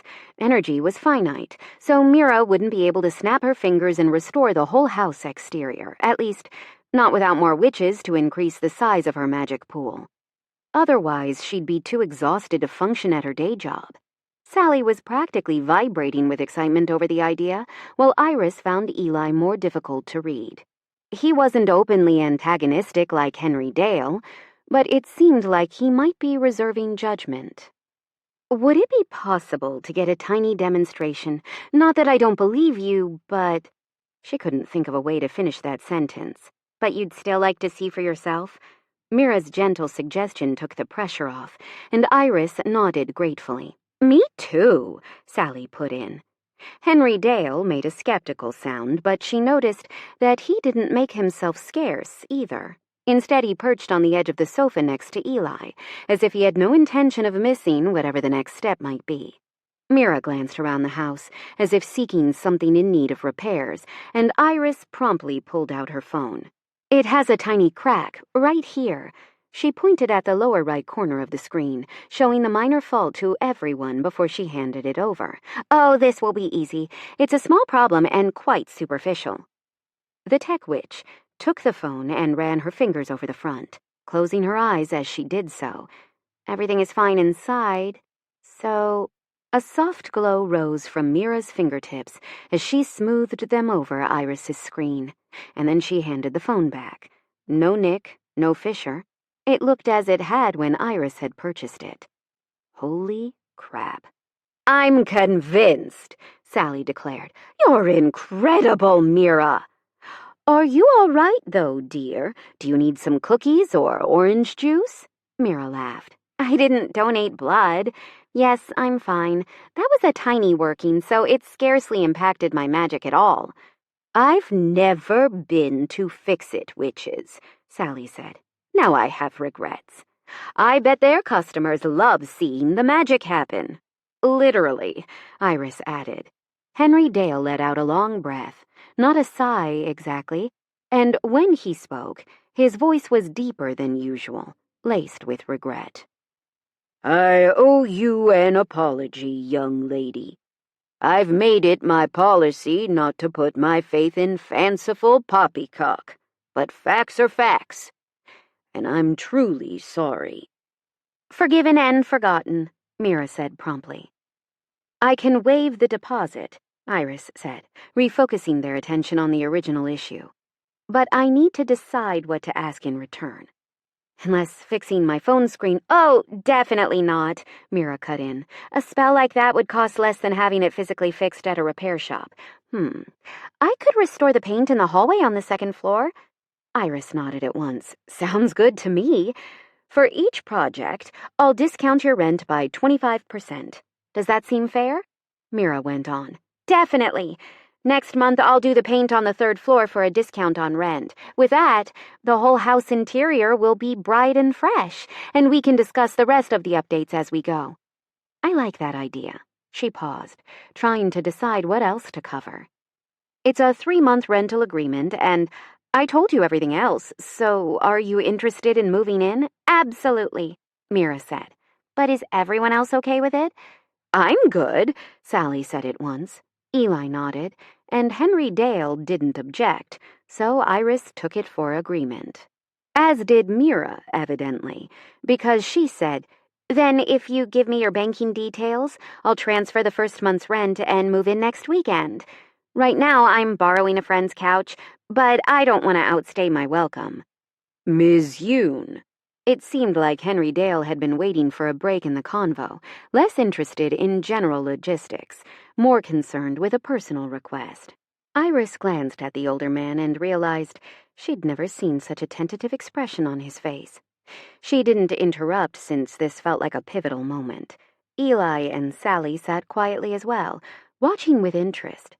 Since Henry Dale had apologized, this must be something else, an important something, if the gravity of his expression was any guide. "Yes?" Mira had already stood up, her business concluded for the time being. "You can decline if it's a lot of trouble. But I was wondering, does that magic of yours work on old technology?" Mira smiled. "Like a phonograph?" "Not quite that old." Henry Dale laced his hands together and spoke quickly without looking at anyone directly. "I have a Walkman, a gift from my best friend. He's since passed on, and the thing stopped working 20 years ago. Nobody could get it running. But I didn't have the heart to throw it away. Kept it for sentimental reasons, as it reminds me of good times and Jack. Do you think—" "Go get it." Mira sat down with an expectant smile. Iris expected Henry Dale to say something more, but he complied with an alacrity that made her sad. Something this important, and he owned so few things, had been gathering dust without him being able to use it for 20 years, but affection kept him hauling the cassette player around. Soon, Henry Dale returned with the Walkman and a cautiously optimistic look. The expression sat strangely on his weathered features, but he gazed at Mira like she might be the sunrise he'd been waiting, but not hoping for. As she had before, the tech witch cradled the old device in her hands, and a soft brilliance flickered between her fingers. She worked on it longer, too, until drops of sweat trickled down her temples. This time, Iris could feel the magic in a way she couldn't before. It drifted over her skin, a mist that hovered somewhere between fog and rain. In time, Mira opened her eyes and handed it back. It should work like new. The parts were quite corroded inside, but not beyond my ability to restore. I hope it brings you joy, Henry Dale. The old man's eyes were actually damp. I can't thank you enough. If there's ever anything I can do for you, Ms. Yoon, tell me right away. It was my pleasure. Mira turned to leave, clearly needing a break. What kind of music do you listen to? Eli asked Henry Dale as Iris followed Mira. I only have 5 tapes left. Got rid of the rest years ago. Still got Jim Croce, Johnny Cash, Aretha Franklin, Rush, and Dolly Parton. Iris overheard Henry Dale's reply as they reached the foyer. Then she said to Mira, I hope that didn't tire you out too much. More than I was planning for. But I could see it meant a lot to him, and he doesn't strike me as someone who easily asks for favors. Iris smiled then. You'll fit in perfectly here. The next day, Eli worked with Henry Dale on sanding the porch. After getting proof that tech witches could renovate a house with magic, he'd expected the older man to be glum, as that might make it seem as if all their hard work was a waste of time. But Henry Dale gave no sign of such thoughts. He was listening to his Walkman as they worked, lost in his own world. Music often had that effect, possessing the power to transport a listener to a certain moment in time. For instance, whenever Eli heard Bad Moon Rising, he remembered the little dance his father did when he was making pancakes, using the spatula as his microphone. He had even fewer memories like that of his mother. But he did recall his mom singing Ojos Así while making picadillo for the family. They were both so young, not much older than I am now. Sobering thought. With effort, he put those thoughts aside. Eli was prone to brooding, and being morose, as Liz put it, should be hearing from her soon. Better to think about their varied cooking styles. Gamma preferred Abba when she was making culinary masterpieces, like Kraft Blue Box and barbecued chicken legs. As for Eli, he hummed while he cooked, usually whatever song was currently earworming him. That's right, live in the now, finish the porch. Since they couldn't sand and stain only the boards they'd replaced without it looking like patchwork, they'd opted to refinish the entire porch. Hopefully they could wrap up sanding and waterproofing today, before the rain. Tomorrow it would be staining, which should dry before the weather got even colder. Wonder what Henry Dale will propose next. By anyone's standards, Eli had done enough at this point. Hell, Iris didn't even recall the moment of kindness that had changed his life. Yet, curiosity kept him here, almost like the universe was nudging people in Iris's direction, slowly helping her realize her dreams. But that made no sense. Even less than the family who'd driven however many hours to tell her that she didn't share their blood. And recalling that conversation annoyed him all over again. You're looking mighty sour, Henry Dale observed. The orange foam headphones were around his neck now, signaling his readiness to talk. I was just thinking about Iris's so-called family. Henry Dale curled his lip. Sally had a lot to say on that subject as well, but I just have the one comment to make. What's that? We're all misfits, and that makes us Iris's new family. Do your best, son. Son. That word put his father back at the forefront of his mind. In 10 years, he'd be older than his dad was when he died. Wild, unwelcome thought. He pushed it back into the box marked, "Shit I do not want to think about," smoothly sanding the wood as if his life depended on it. "I will," he said quietly. Later, after he showered to scrub away the fine wood dust, Kashanda called to say there was an offer on Gamma's house. The couple had their financing in order, so everything looked good up front. But it was best not to count the coinage until everyone signed the papers. "I'm fine to pay closing, as it's their first home. They can schedule the inspection whenever." "Thanks for your hard work," he said. "That's my job. I'll relay the good word to the other agent," Kashanda answered. To his surprise, Iris knocked on his door as he was getting dressed. Heightened senses told him it was her, even through the wood. He recognized her movements, the sound of her breathing, and even the faintest hint of the lotion she used. Probably best not to mention any of that. "What's up?" he asked, throwing the door open. She froze, her cheeks flushing bright as a red carnation.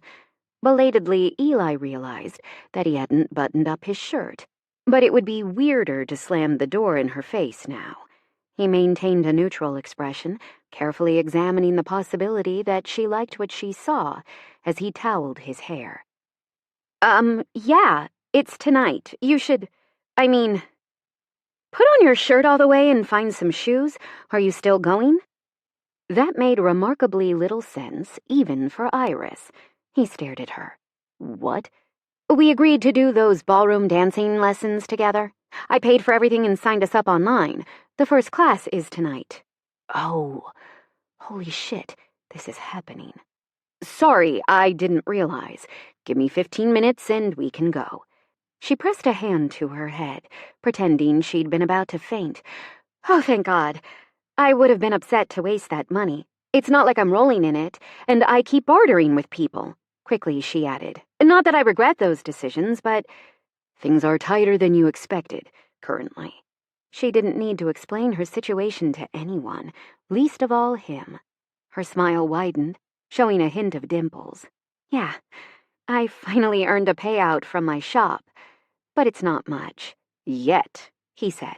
"Anyway, I need to get changed too. Wait for me downstairs, okay?" "Right. Yes." Eli got ready quickly, dressing as he would for a date in dress shirt and slacks, with shoes that he hoped were suitable for ballroom dancing. He tried looking it up on his phone, but the search told him all about dance sneakers, which he didn't own, so he went with dark tennis shoes, hoping for the best.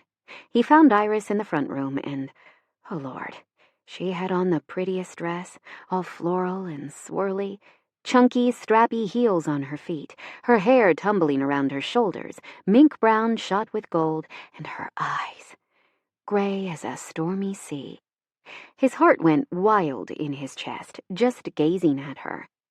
Maybe she'd imprinted on him when he was young or something, because nobody else ever made him feel this way, and he had no idea what to do about it. "Have fun," Sally called. "I'll make sure the old man eats something."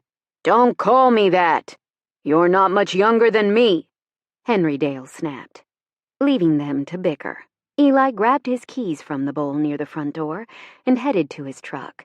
He hurried to open the passenger door for Iris, not realizing it might seem strange until she shot him a weird look as she hopped in. "Thanks?" Her tone made it clear she was confused, though. "Don't mess this up." He took a deep breath and forced himself to relax, offering a smile that he hoped didn't look strained or nervous. Sometimes when he focused too hard on looking happy, it came out seeming more like a grimace of pain. Getting photos taken had been nonstop fun. He could still hear Gamma saying, "Eli, no, stop making that face. You look like someone is pinching you." "Sorry, my brain wires got crossed. We're both dressed like this and—" "Oh, yeah, I can see how that would happen. It does feel sort of date-ish," she said easily, buckling her seatbelt. "Do you know where the community center is?" "Not off the top of my head. Can you navigate?" "On it." Iris said cheerfully. Chapter 14. Iris hadn't even known that the community center had a ballroom. Well, it probably doubled as a studio, offering ballet or other types of dance lessons for kids. Not that she'd spent any time here personally. She'd just scoped the place out online when she registered for lessons. In any event, the space was perfect, with a wall lined with mirrors and a gleaming wood floor. The other couples assembled were all much older, in their 60s or 70s, but the notice hadn't said there were any age restrictions. She grabbed Eli's hand before he could chicken out, as he took a step back when all heads swiveled in their direction. Though she was nervous too, she'd made up her mind to try new things in this fresh start, not to let anxiety get the best of her. So nobody was reneging on this deal. Not me. Not him.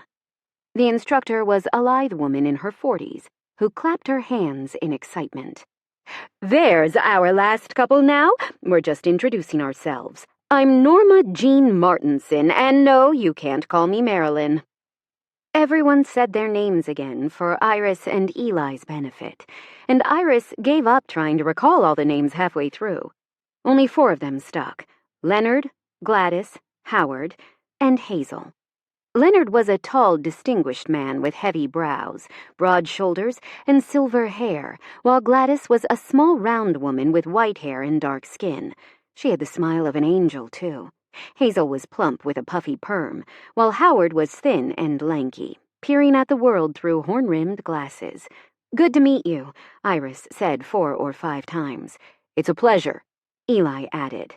"Likewise," Hazel said. "Are you new to St. Clair? I don't recognize you, and I know almost everyone." "It's true," Howard agreed. "New-ish. I inherited property from my great-aunt." "Oh, you're the new owner of Violet Gables," Gladys cut in. "Violet Gables?" she repeated. "Oh, you don't know the story?" Hazel tried to fill her in, but Norma Jean clapped her hands again, this time more peremptorily. "That's enough chit-chat. We're here to dance, right? So let's get started." Belatedly, Iris realized just how close she'd be to Eli for the next 2 hours. Somehow she hadn't factored that in, but she offered her gamest smile as he extended his hand and pulled her into the correct position.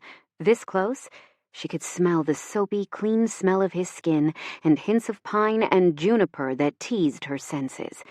His hand was firm and strong in hers, and the other curved carefully at her waist. At first it was awkward, and she couldn't keep the beat. She stumbled and stepped on his feet.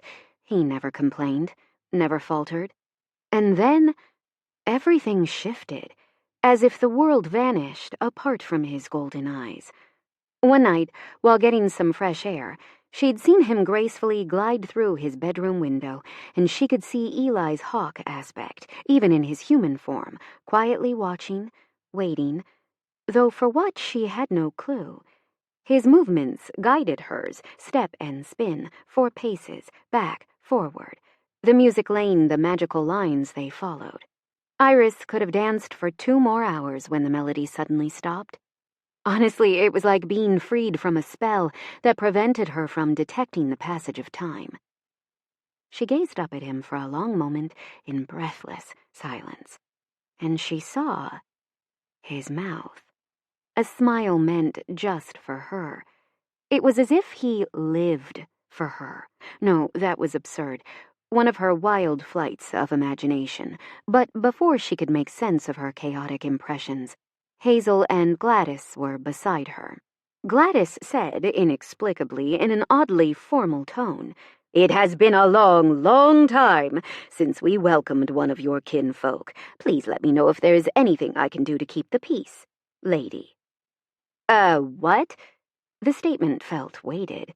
She didn't get a chance to pursue that, as Hazel bumbled into the conversation, fairly glowing with anticipation. "You might not know this, but I was friends with your great-aunt back in the day. Are you interested in hearing why we called her house Violet Gables?"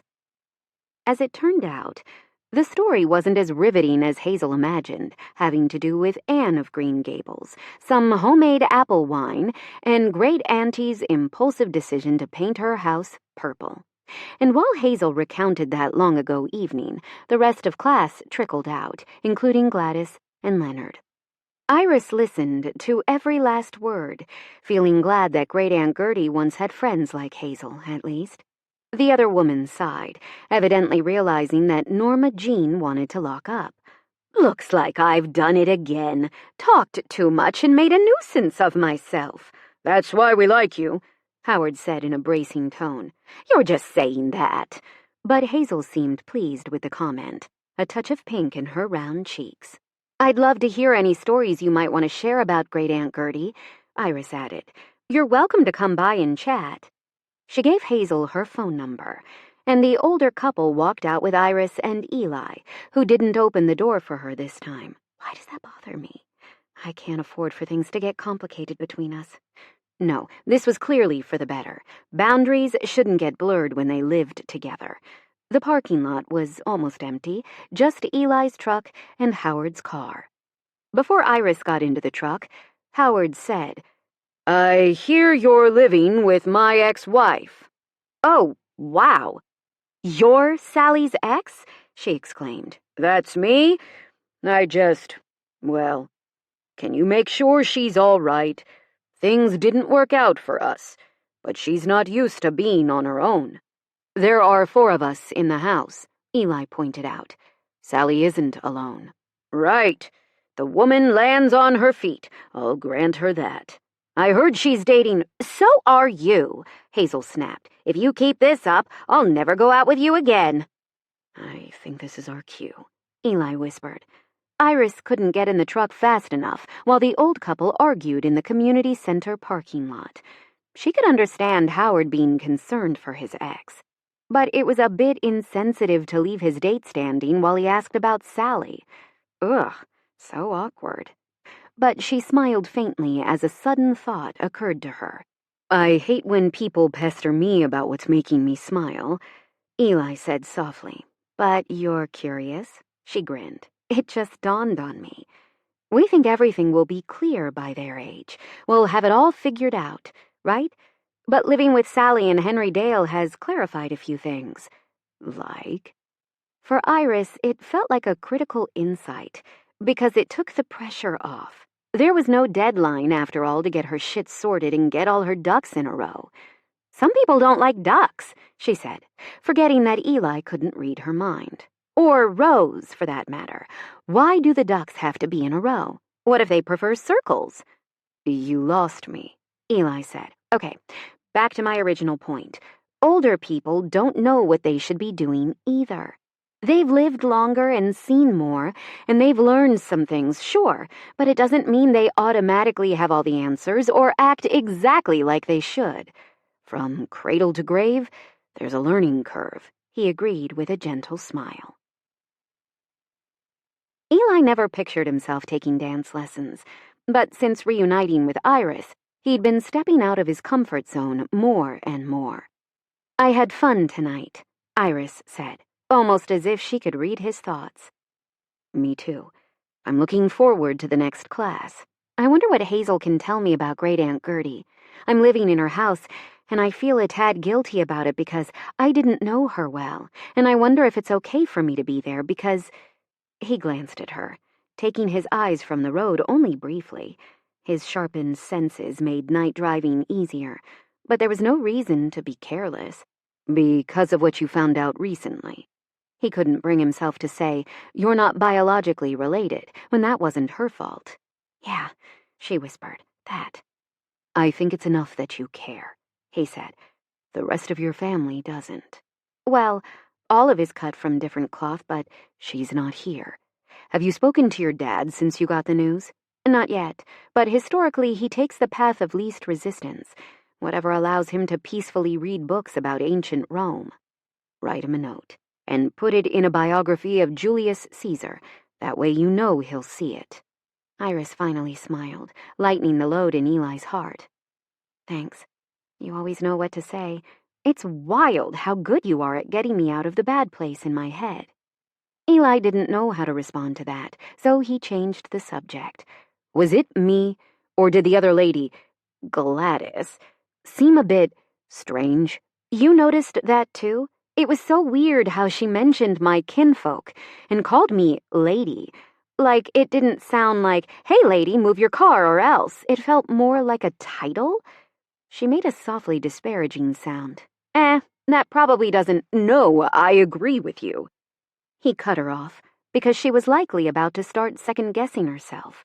Her so-called family had really done a number on her self-esteem. Now Iris acted like she was wrong about everything. I do wonder what that was about. Do you think Hazel would know anything? Oh, her phone beeped. She just texted me. She wants to come over tomorrow. I think you might have made a new best friend, Eli noted. It was sweet the way she collected people. On some level, maybe they sensed her innate goodness. She'd demonstrated it for him long ago, and the warmth he felt from her was only growing as he got to know her. Before, it had been gratitude and curiosity, and now, well, he refused to pin a name on these emotions. I could always use more friends, she replied cheerfully. Seems like she's bringing fresh-baked corn muffins and homemade raspberry jam. Tea or coffee, then? He didn't really care about the answer, but as Iris gave full consideration to the question, the unease he'd noticed disappeared. Halfway to the house, the rain he'd seen coming earlier in the day broke, rolling thunder and snaps of lightning flashing far on the horizon. The rain fell in sheets, spattering the truck and pavement. He switched on the defrost to keep the windows from fogging up and set the wipers to the right speed. Iris didn't seem to notice any of that, and by the time they got home, she'd decided that coffee would be best. Tea is for tiny cakes and finger sandwiches, right?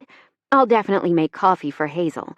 I wonder if Sally will be home. You should ask her, he said, parking the truck behind Iris's car. Lights were ablaze in the house, golden rectangles of warmth that promised Sally and Henry Dale were there, going about their business.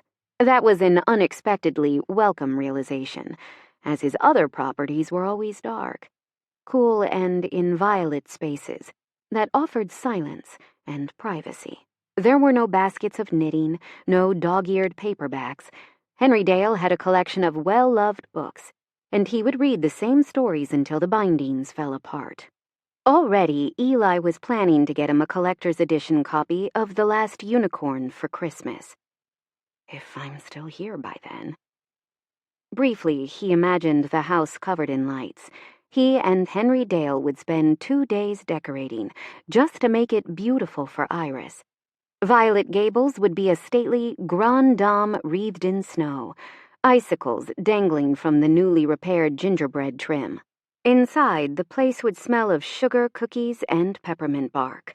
Something told him Sally would make all kinds of treats. All of that was a few months off, and he couldn't stay here forever. I can't, right? No, not without telling Iris everything. Iris bounded out of the vehicle before he could stop her, and she gaped up at the sky in sudden realization as the rain pelted down. He rounded the truck and pulled off his jacket, lifting it above her head. She didn't argue.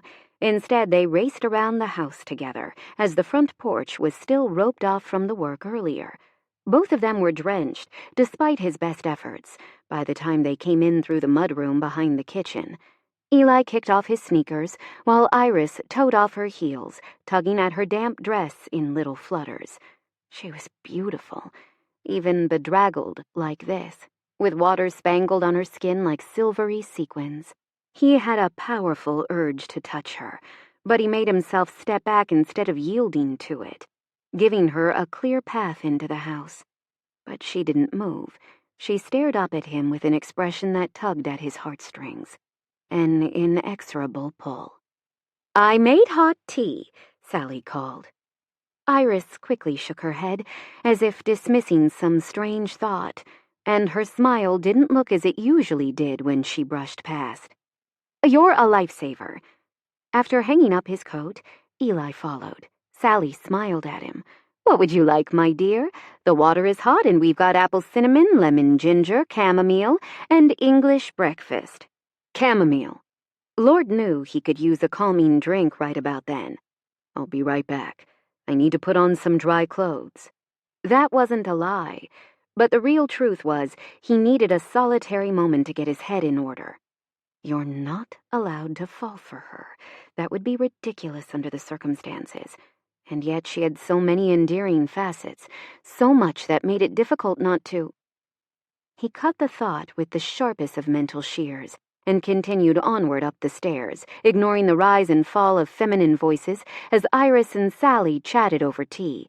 He pulled on warm socks, athletic pants, and a gray hoodie.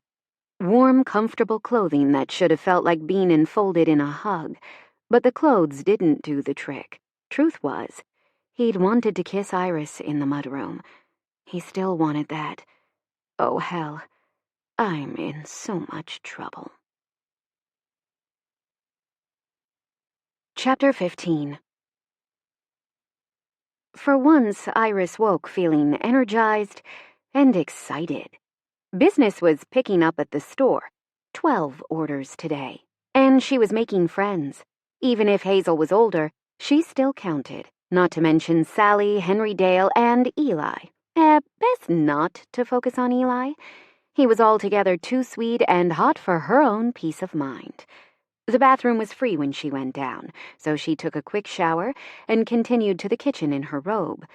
She could hear Eli and Henry Dale working outside on the front porch, and Sally seemed to be gone already. Iris made toast for breakfast and took it upstairs along with her coffee.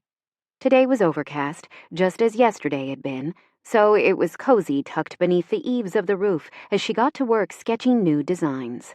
She didn't break focus until she got a message from Olive, much later in the day. Olive, just checking in. You doing okay? Iris, probably tough to believe, but I am. What about you?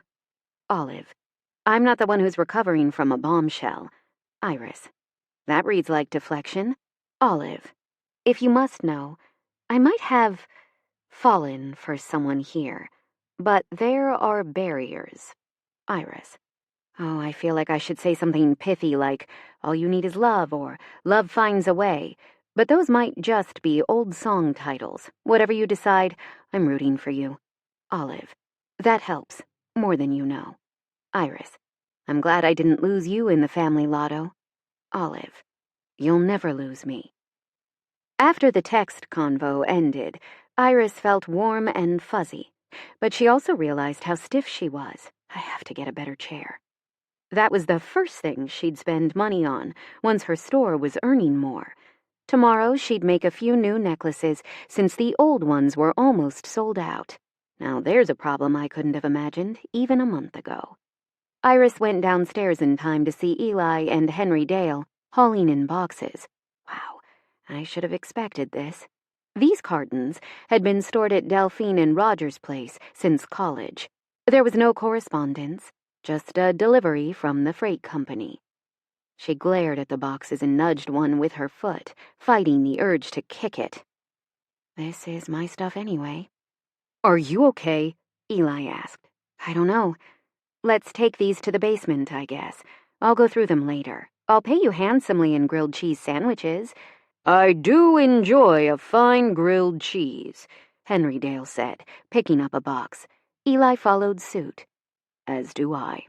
With Iris pitching in, it only took 4 trips to get all her stuff to the cellar. If she hadn't needed any of this stuff in 5 years, she should streamline, right? I'll worry about that later. As promised, she made grilled cheese for everyone and raised the guys a can of creamy tomato soup. Thank you, Ms. Collins. That was tasty, Henry Dale said. She laughed as the men made their way out. Come back any time. Later that afternoon, Hazel dropped in. The older woman was clad in a blue tracksuit, and she was wearing a ginger cat, like on her chest, as one would do with a baby. This is Goliath, Hazel said, handing over a decorative gift box. She glanced around with interest, and she smiled over the changes Iris had made. Love what you've done with the place. Oh, and there's Gertie's angel collection, completely untouched. You're a saint. It would mean so much to her, knowing that you didn't just sell them off piece by piece to various collectors.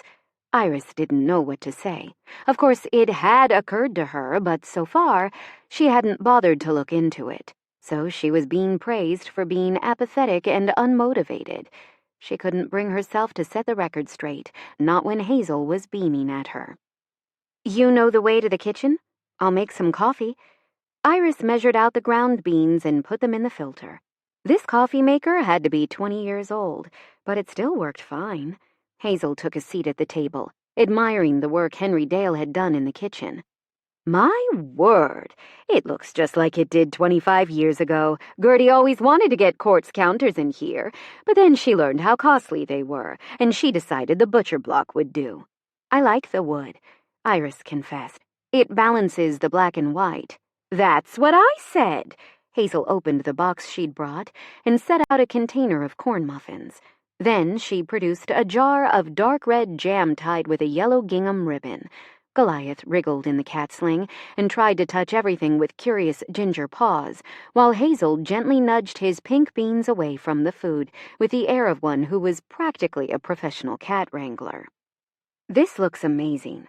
Let me make a plate for Eli and Henry Dale, then I'll be right back to chat." It had become common practice for Iris to bring them coffee and a snack. While she wasn't sure about Eli, Henry Dale absolutely would skip meals, and now that his beloved Walkman was fixed, he'd get lost in the work and the music. Frankly, it was cute as hell to pop out the front door and hear him humming 9 to 5 or some other Dolly hit. To her surprise, when she returned, Hazel had 4 cups of coffee ready to go. "I thought they'd probably want a drink to go with those muffins." "Thank you. I should feel guilty since you're a guest, but—" "Oh, I was here a lot before Gertie passed." A cloud flickered across Hazel's determinedly cheerful face. "We were close, you could say. And you still keep the cups and things exactly where she did. Be right back. I promise this'll be the last interruption." This time, Eli met her inside, taking the mugs with a smile so warm that it did things to her insides. "Phew. Okay, take a break. Be cool." "Thanks. We've almost got the stain done. Hopefully the rain holds off for a few more hours." "We can dream," she said airily. Iris wheeled and practically ran back inside. She was far too aware of him. Maybe the dance lessons hadn't been so great after all. When she returned to the kitchen, she found Hazel gazing wistfully out the window. From here, she could see into the backyards of the people who lived on the next street. At this time of year, there were covered above-ground pools and grimy play sets, bicycles turned on their sides, and basketballs gone wrinkly with exposure. "Now then, did you honestly want to hear some stories about Gertie, or were you being polite?" Hazel asked. "I do want to learn more. I remember that I loved visiting her, but I was pretty young, and I've forgotten a lot of details. I'd like to feel that I know her better since you're here, bringing Violet Gables to life again." Iris smiled, relieved that Hazel got it. "That's exactly it." "Well, I first met Gertie in summer of 1976. I was 20, and trying to convince my parents that I didn't want to get married. I wanted to go to college, not secretarial school either, but they said I could either get married or pay my own way, and they didn't see how I could manage." Iris had seen her great-aunt's date of birth on various documents, so she did the mental math. That would have made her 32, quite a bit older than you. "Oh, yes, but I admired her. She never married, and I was curious how she made ends meet. We went to the same church, so I tried to get to know her. It wasn't easy. Gertie had no patience for silly questions." "So what happened?" "I got married like my parents wanted, raised a couple of kids, and now I have grandchildren. Unlike Gertie, I picked the conventional path, but we got together every week to work on the garden. We'd rotate, hers or mine. We made apple wine together here, right in the basement, and got drunker than skunks. My husband was not amused by that, let me tell you." These little details might not mean much to anyone else, but Iris loved hearing them. "Did you ever find out why she didn't get married?" Hazel pressed her lips together briefly. "All she ever said on the subject was that she loved somebody who didn't love her back." That's so sad. Hazel nodded. Found out later that she'd taken care of her father until he passed away, leaving her alone in this big house. But it's not all sad. As soon as she could, she went traveling. I think she was gone for a whole year. Oh my God, that explains the matchbook collection. Iris jumped up and retrieved them to show Hazel. Just look. With reverent hands, the older woman sorted through what was left of Gertrude Van Doren's memories. This takes me back. She had a story for each one of these. I wish I could tell them like she did. It would mean a lot to me if you tried, next time we get together, Iris said. You mean that? Hazel blinked a bit as if she might be fighting off tears. Then she sighed. I always felt like this place should be full of people. I'm so glad you're here.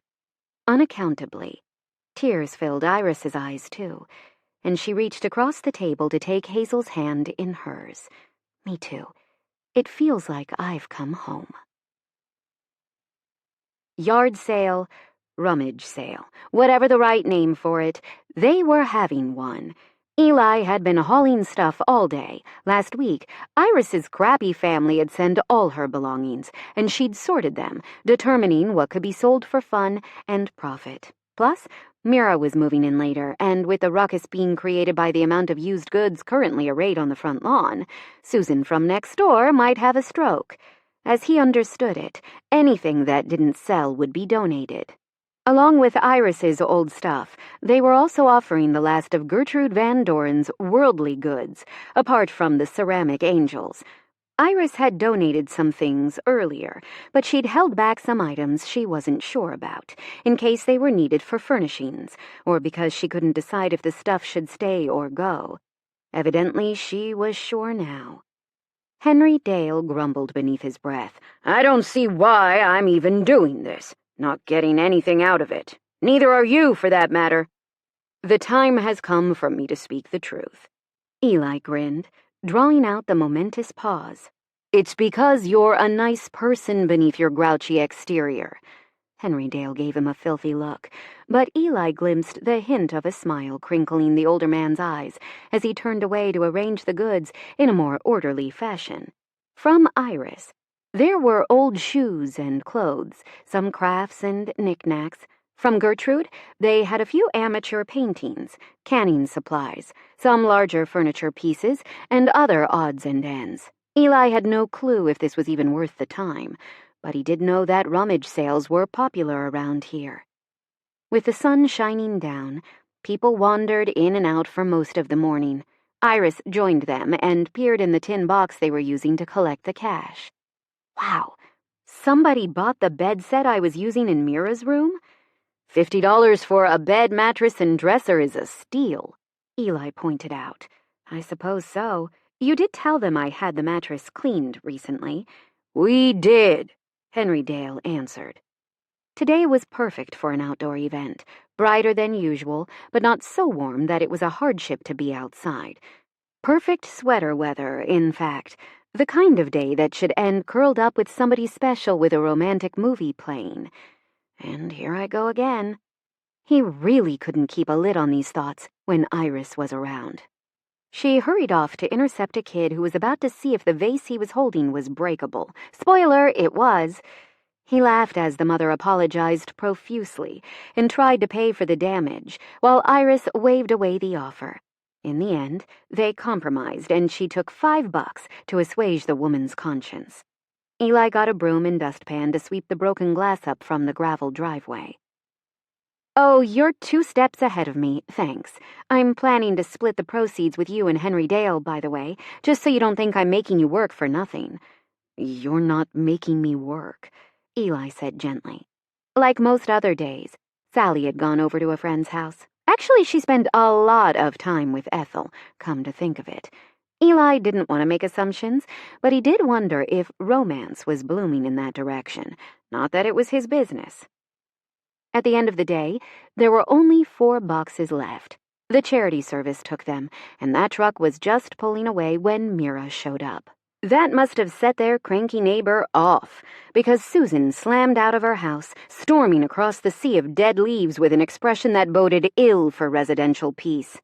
"I have tried to be tolerant. Lord knows that I have.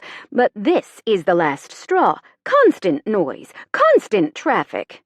If I could, I'd sell my house and move. That's how terribly you're behaving." Mira seemed to catch the last part of that tirade as she got out of the truck, and she glanced at Eli and then Iris. Hi? I'm sorry for... Here Iris stumbled, because she didn't even seem to know what she should be apologizing for. Her shoulders rounded, and he couldn't stand seeing her this way, hurt and beaten down, searching for excuses that she had no earthly reason to make. Today, Eli couldn't fight off the urge to step in, regardless of whether it was his place. "To my knowledge, there's no law against holding a yard sale, and that was the last of Gertrude Van Doren's things." "I'll head inside," Mira said, wisely choosing not to engage. Susan scowled, focusing her wrath on Eli. "You have no right to get involved. You're just the handyman." "I'm her roommate, and don't cut me off." I had more to say. "You've never once expressed condolences to Iris for losing a loved one, so if anyone is guilty of bad manners, it's you, woman." Susan's eyes widened, and she sucked in a shocked breath. "How many of you are there, exactly? Are you freaks starting a commune?" He ignored her, continuing with his verbal takedown. He might be quiet, but everybody had a tipping point. "If you can sell your house, please do. Then maybe we can make friends with whoever replaces you, so move along. You're not welcome here." To his amazement, the others acted as if he'd spoken for them as well. Henry Dale and Iris left Susan spluttering in the yard, and eventually she was forced to return home when nobody would acknowledge her. Eli stepped right into the back of Mira's U-Haul, handing boxes to Iris and Henry Dale. When Mira returned, she seemed a little shaken by the encounter, but she soon threw herself into unloading. With 4 people pitching in, it didn't take long to empty the truck. Everything was piled in the foyer, of course, so there were more trips up and down stairs. Henry Dale eventually tapped out and wandered off to his room to rest. Eli kept going until the last carton reached Mira's room on the 3rd floor. Iris stayed to the end as well. "That was painless, apart from the woman ranting when I got here," Mira said, blowing out a breath. "Thanks for helping out." "The other neighbors are fine," Iris said quickly. "I don't know why, but Susan has an axe to grind for some reason." Mira nodded. "It happens. At my last place, the neighbor would constantly leave passive-aggressive notes on the door." "What kind?" Eli asked, idly curious. At the condo, he rarely saw anyone else. He had the impression most owners were absentee and only rented the units for income. In fact, he couldn't recall the last place where he'd even known his neighbor's name. Probably in college? In the dorms? Stuff like, "Your mail is overflowing the box. Please collect the sale flyers or discard them. They're making the building look messy." "Oh, that kind," Iris said with a shiver. "We were planning to make dinner to welcome you, unless you have other plans," Eli said to Mira. The other woman smiled. "No plans yet, so thank you. That sounds good." Chapter 16. Iris definitely wasn't jealous that Eli had offered to fix dinner for Mira. That was just who he was. He often cooked for her, and for Henry Dale, Sally too, when she was home at mealtimes. There was no reason to think he meant anything by it, even if Mira was really cute and she seemed to have her life together as well. Well, apart from the minor hiccup of an unexpected breakup with her girlfriend, but that only proved that someone had liked her well enough to move in with her. I've never even gotten to that point. Iris stifled a sigh and tried to give herself a mental pep talk. Maybe it was the run-in with Susan before, but she'd lost the happy glow from earlier in the week. The amount she earned from the shop still wasn't enough to live on, and she wasn't getting as much as she'd hoped from the house, either. Sure, she still thought it was a good decision to have Mira update certain things, using her magic, but... Are you helping, or what? Eli beckoned from the kitchen doorway, soothing some of her spiky edges. He included me in that offer from the start. Oh, that means we. Us. Much happier now for reasons she refused to contemplate, Iris took 2 steps, then paused. You can start unpacking if you want. We'll call you when the food is ready. Mira inhaled softly, a hint of unsteadiness in her voice. This means a lot to me. We're basically strangers, and you took me in on the most tenuous of connections. I'm trying not to show it, but things are really tough right now. Impulsively, Iris backtracked and opened her arms. Hug? Totally fine if you'd rather not. Like you said, we don't know each other well yet. I'm not a hugger, Mira said, unless I've known someone for a long time. But I do appreciate the thought. I'll be upstairs. Judging by how the woman rushed off, Iris guessed Mira would probably burst into tears as soon as the door closed behind her. Iris caught up with Eli in the kitchen where he was chopping potatoes into fine cubes. Intrigued, she watched him mince up the onions and tomatoes in the same way. "What are you making?" she asked. Picadillo. My mom's recipe, or at least, that's what Gamma says. She wrote it down before Mom passed away. She glanced over at him, locked onto the fact that he hadn't mentioned his family much at all before. Actually, she knew more about Sally and Henry Dale than she did about Eli. You don't remember her making it for you? I do recall eating it, and I have faint memories of her singing and cooking. She liked Shakira. He paused, staring down at the ingredients sizzling in the skillet. I was 6 when she passed away. I'm sorry, Iris said. Eli lifted a shoulder. It's okay. I don't talk about her a lot. My dad died 7 years later, and I moved to St. Clair to live with Gamma. Ah, so that's what you meant when you said we're sort of from here. Crap, I should be more sensitive when he's opening up. Sorry for your loss. Eli didn't look at her, busy sautéing the garlic, potatoes, and onions in olive oil. He added the tomatoes next. It was a long time ago. Can you defrost some peas and carrots? It seemed pretty clear that he was done talking about his sad past, so she took the hint. Sure. How much? About a cup. There's an open bag in the freezer. A minute or 2 in the microwave should do it. With a little flourish, Eli crumbled the ground beef into the hot pan, where it made a satisfying hiss. Can you make some tomato broth? Iris hadn't even known they had this in the kitchen, but in the cupboard she found 4 jars of stock powder: chicken, beef, vegetable, and tomato. While he browned the beef, she dutifully mixed a cup, and he added it to the pan. In that moment she realized how much she enjoyed watching him cook. Part of why this house felt like home? It was Eli. And that was a terrifying realization. He shot her a concerned look, now that everything was coming together for the meal. You okay?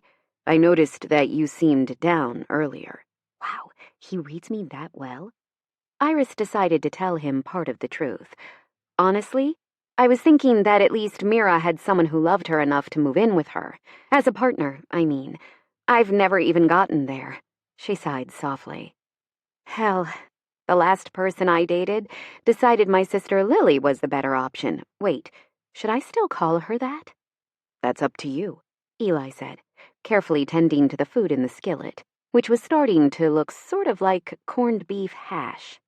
She'd never tasted picadillo, but it smelled amazing, and the aroma only made richer when he added peas, carrots, and various spices to it.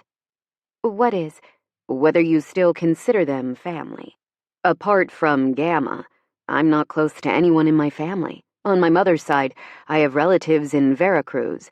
Eli turned off the burner, moved the skillet to a cool burner, and then started setting out sour cream, hot sauce, and the like, along with a bag of tostadas. But that's not the point. Don't waste a second on some asshole who picked her over you. Why did it feel so good hearing that, especially from him?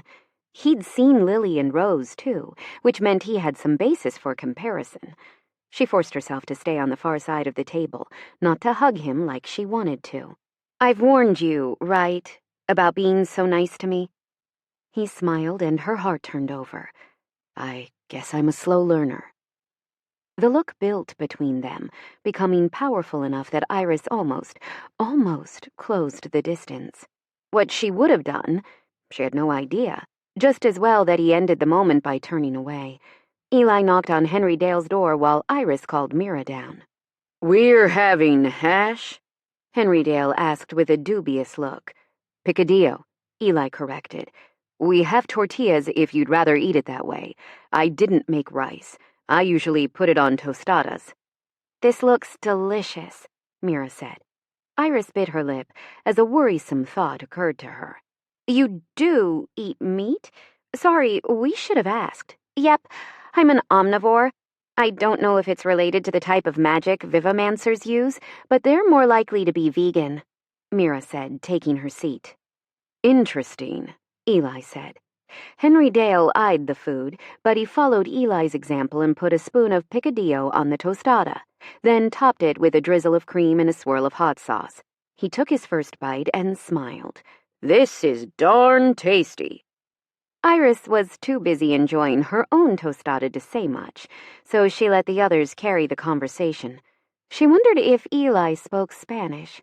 If his mom died when he was 6, he might have lost the language and all ties to that side of his family. That struck her as sad. Maybe I could help him get in touch, if he even wants that. After dinner, Eli allowed himself to be shooed away from the sink by Henry Dale. The old man had an unshakable work ethic, and as he put it, "If I ate your food without bestirring myself, then I wash up. Non-negotiable." Mira stood, rubbing her stomach with a satisfied smile. "I think I'm going to like it here. You fed me, and now I'm not doing the dishes." "It's your first day," Eli said gently. "Get settled in." Iris added, "We already talked about it, and you have first pick for the bathroom, since you have to be at work." "I always shower at 5, said Henry Dale. Mira blinked. I don't need to be up that early. 7 will be fine. We can talk about the rest later, but if you run into annoyances, let's talk about them before they become resentments," Iris said. Eli smiled. That was just like her, really. "Are you sure you make jewelry?" Mira joked. "Oh, why?" Iris asked. Mira said, "Because you seem like you'd be an awesome therapist." Iris laughed. "Well, maybe I have the temperament for it, but I couldn't get through all the schooling." Henry Dale glanced over his shoulder as he soaped up the plates. "That's nothing to be ashamed of. College isn't for everyone. I never went." "I graduated with a degree in nonprofit management," Mira said, "and I have the debt to prove it." As he put the last of the leftovers in the fridge, Eli realized everyone was looking at him. "Oh, my turn?" "Unless you'd rather not." Iris always tried to put him at ease, never pushing him. "I majored in app development." He didn't say anything about debt, as he'd paid that off after he sold his senior project. Most of his classmates had gone to work for someone else, but he'd gotten lucky. "So, flipping houses is a side hustle?" Iris asked. "Whoa! You flip houses and develop apps?" Mira looked so impressed that he didn't have the heart to tell them that Gamma's house was the first and only. "Unless you count this place." There wouldn't be any flipping, however, unless Iris tapped out because of Susan's nonsense. Theoretically, he supposed it was possible that she'd sell after he, Henry Dale, and Mira put the shine back in the old house. Now that Eli had some experience with renovations and updates, he might turn his attention to the Myrtle Beach cottage he owned. It was a sunshine yellow haven 2 miles from the ocean. Nothing special, but he'd gotten a great deal, and he might fix it up someday. But the idea of doing that alone sent a spike of loneliness straight through his heart. He couldn't tell anyone about his condo, or the Myrtle Beach cottage, at least not without revealing the fact that he'd moved in under false pretenses. The idea of losing all the connections he'd formed made him break out in a cold sweat, clutching the edge of the table with desperate hands. Usually just the app thing, Eli said, realizing they were all waiting for him to respond to Mira's compliment. If you make a profit on the house you're flipping, will you look for your next project? Iris wanted to know. Now was the time to tell her that he'd met her before. Go ahead, make it casual, something like, "Hey, funny story, I finally remembered where I know you from, Iris." Instead, he only got out, "I don't think so." "A pity," Henry Dale said. "I'd have been willing to look at properties with you, give you an expert opinion on which places have the best bones." That's such a weird saying, Mira noted. Iris pretended to shiver. I prefer my houses without bones. "Let me do the dishes in peace, you smart Alex." Henry Dale waved the dish towel at them, and Eli slipped out while the women teased the older man. I have to get away. From his guilty thoughts, from fear that he'd end up hurting Iris, even with good intentions. Since it wasn't raining, he needed to fly. Barely keeping his shit together, he ran upstairs and locked his door, undressed, and opened his window. Out into the night, hawk form borne aloft on the crisp autumn breeze. He glimpsed a bonfire several streets over, mice skittering from house to house, and cats prowling after them. Night was alive, and he drank it in as he flew, silently observing St. Clair from his great height. Oddly, while it felt incredible to stretch his wings, he didn't bask in the solitude as he once had. Before, he'd taken comfort in being alone and above it all. No tethers holding him to the earth, apart from Gamma, and she was living it up in Albuquerque. Though they talked fairly often, Liz didn't fully count, since she straddled the line between colleague and friend. Yet he was the one who'd never let her close the distance. He shut people down when they showed too much interest, firming up his walls brick by brick. Everyone except Iris. She was always the exception to his rules. Without realizing it, he flew the whole perimeter of town and back again, until he found himself circling above the house. Thoughtful now, his wings pulsing with a gentle ache, he perched on the edge of the roof, gazing up at the indistinct stars. It wouldn't take an expert to identify why he preferred to be alone. It was safer, easier, because people left. It didn't matter how much he wished otherwise. Endings were inevitable, and he survived by avoiding those moments. He'd become successful, but he was still alone. And then he heard her, moving about in her room beneath the eaves. I'm not alone, not unless I choose to be. Comforted, he swooped off the roof and glided through his room, flowing into his human form with an ease born of familiarity. It was chilly, so he dressed quickly and closed the window. Once he'd considered simply living as a hawk and letting Liz administer his worldly goods in a philanthropic fashion. Now, though, Eli wasn't ready to let go. He heard footfalls, so the knock didn't startle him. He found Sally outside with a hot cup of tea. Chamomile, which was the kind he'd asked her to make the night after the first dance lesson. It touched him that she recalled his preferences, looking out for him as soon as she got home. "I brought tea and bundt cake. Can I come in?" "Absolutely." He stepped back to allow her access. Sally paused, glancing around the space with a surprised expression. He followed her gaze to the black bag by the wall. "Your room is so tidy. Are you still living out of your suitcase?" she asked. A pang of guilt stabbed him. "I'll put things away sooner or later." The older woman eyed him, but she didn't verbalize her doubts. Did you need something?" "It's more that I had a question. Iris told me that you ran into my ex at the community center recently, and I—" "What?" he prompted, sipping at the delightfully warm and lemony drink. Though Sally had her own reasons for popping in, it still felt incredible to come back to a hot beverage after a long flight. Plus, there was cake. Maybe this was even why hawks and falcons let humans tame them to some degree. They don't get reward cake. I'm sure it's mice or raw meat. Did Howard make things awkward? She asked in a rush. Or suggest that you should talk me out of this nonsense? Not even slightly. Oh, thank goodness. For a while, that was all I heard from the family. They even tried to get me checked for dementia. Eli nearly dropped his teacup. Really? Just because I wanted to make big changes. Because I wanted to live my last years as I choose. I had a husband. Now I want a girlfriend, but not a life partner. I don't want to be responsible for anyone else. I want to be able to go home to my own bed. I want to travel and learn new things and do it, Eli cut in, sensing that Sally was getting upset. Do it all. Bless you, I'm so glad. I was afraid that Howard was up to his old tricks again, but it seems he's finally realized this isn't a phase. He wondered if this info would make things better or worse, but he decided to loop Sally in anyway. Full disclosure, he was on a date with someone named Hazel. That's good news, Sally said with a relieved smile. She's a nice person, so maybe she can put up with his quirks. Maybe. Thanks for the cake. Eli lifted the spoon. My pleasure, dear. I hope you enjoyed the flight. Sally breezed out, leaving Eli staring after her. He didn't think Iris would have told anyone.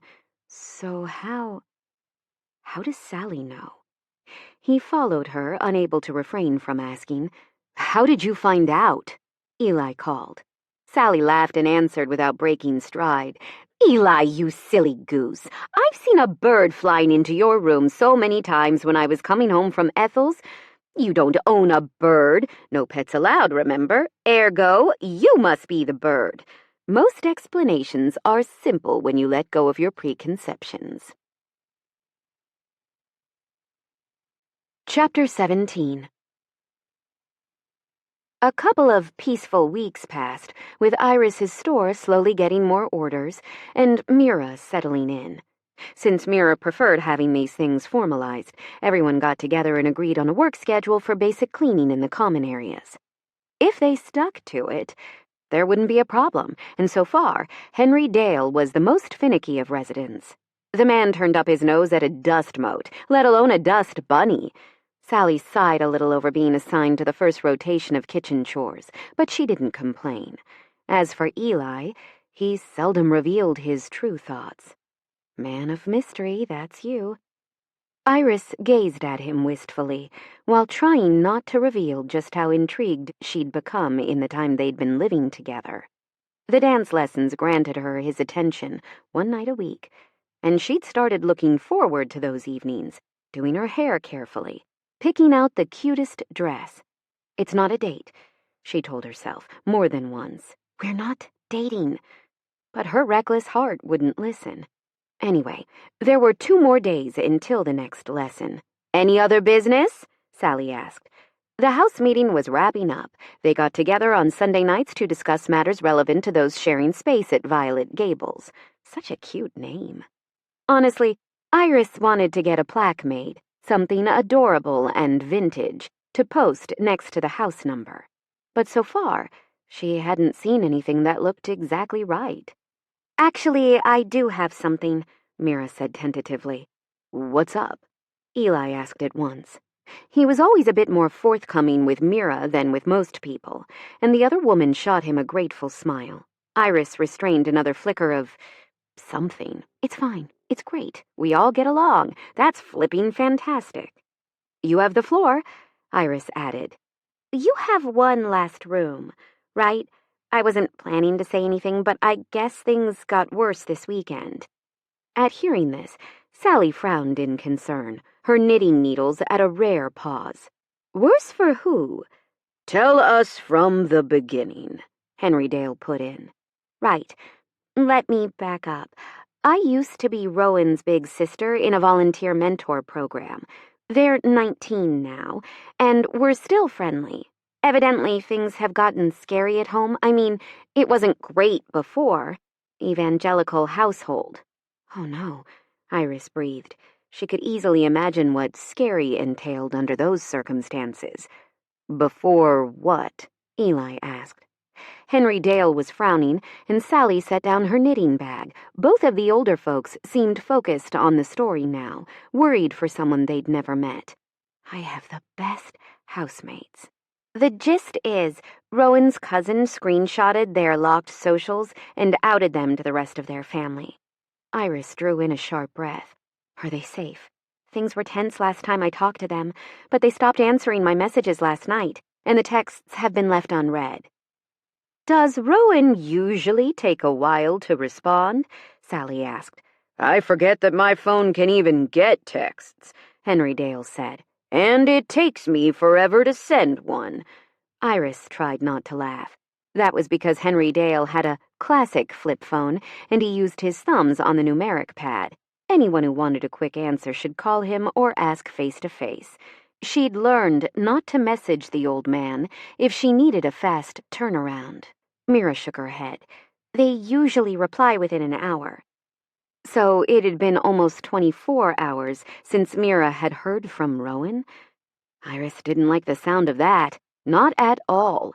Maybe she was overreacting, but she'd read about people being shipped off to conversion camps or getting locked up by their families.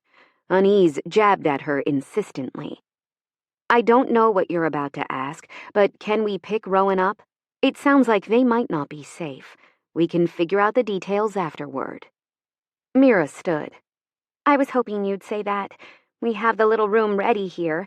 I don't have a lot of cash right now, but I'll do an extra spell to cover their rent or— Nonsense, Henry Dale cut in. We'll all chip in. Since I'm getting a discount for puttering, I can easily afford to contribute. As can I, Sally said. Really, we're all getting a bargain, especially since the house is so much prettier these days. I can pay, Eli said, sounding slightly disgruntled. I can send a year's rent for Rowan, right now. Iris waved her hands, demanding attention from anyone. Hey, I'm the homeowner. I wouldn't charge Rowan anything under the circumstances. If you don't stop it right now, I'm going to cry, Mira announced, already putting on her coat. Let's go now, Sally urged. If I'm right, Rowan's family is probably at Sunday night church, so we can do a stealth rescue. Ooh! Should I put on my black coat and hat? If you want, said Iris. If it's okay, I'll just take Iris and Sally, Mira said. Fine with me, Eli said. Henry Dale and I will put sheets on the bed and dust Rowan's room. They'll be so happy, Mira said with another tremulous smile. Should I send a text to let them know we're on the way? They're not answering, so— Wait, Iris cut in as something occurred to her. When I got in trouble at home, my mom would usually take my phone away. If you send a message to Rowan and they don't have access, couldn't their family read the message first? Oh, damn, said Sally. Mira slowly lowered her phone. Do you think their family would do that? Iris lifted a shoulder. We won't know until we get there. I'll try to call instead. If I can't get a hold of them— She trailed off as the phone rang before defaulting to voicemail. Since Mira knew where Rowan lived, she drove and Sally called shotgun.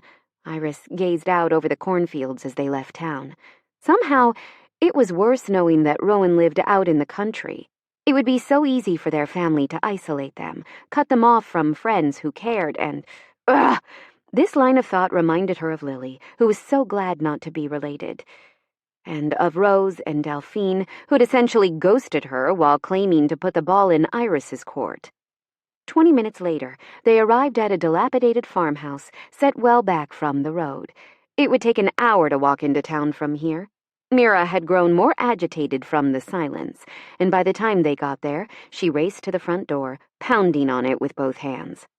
No answer. They're home, she whispered. I know they are. The light's on in their room. We have maybe 40 minutes, Sally said, checking the time on her phone, and that's if their family socializes for a bit after services. We should put some pep in our step. Iris had a bad feeling as she circled the house, trying to decide if they should just look for a way inside. Maybe she was overreacting, but— Oh, there's someone in the yard. She called out, but the person didn't seem to hear her, and when she tapped their shoulder, they jumped so hard they nearly fell off the wooden swing. Mira, I think I found Rowan, she called. The person in question was young and slight, clad in dark jeans and a blue hoodie. They also held an old iPod with headphones askew on their ears. They probably didn't hear us earlier. Iris took a step back, not wanting to freak them out further. I think we ran into each other briefly at Fix-It Witches. You were getting your iPod repaired? Oh, and Mira was worried about you, Iris added. That's why we're here.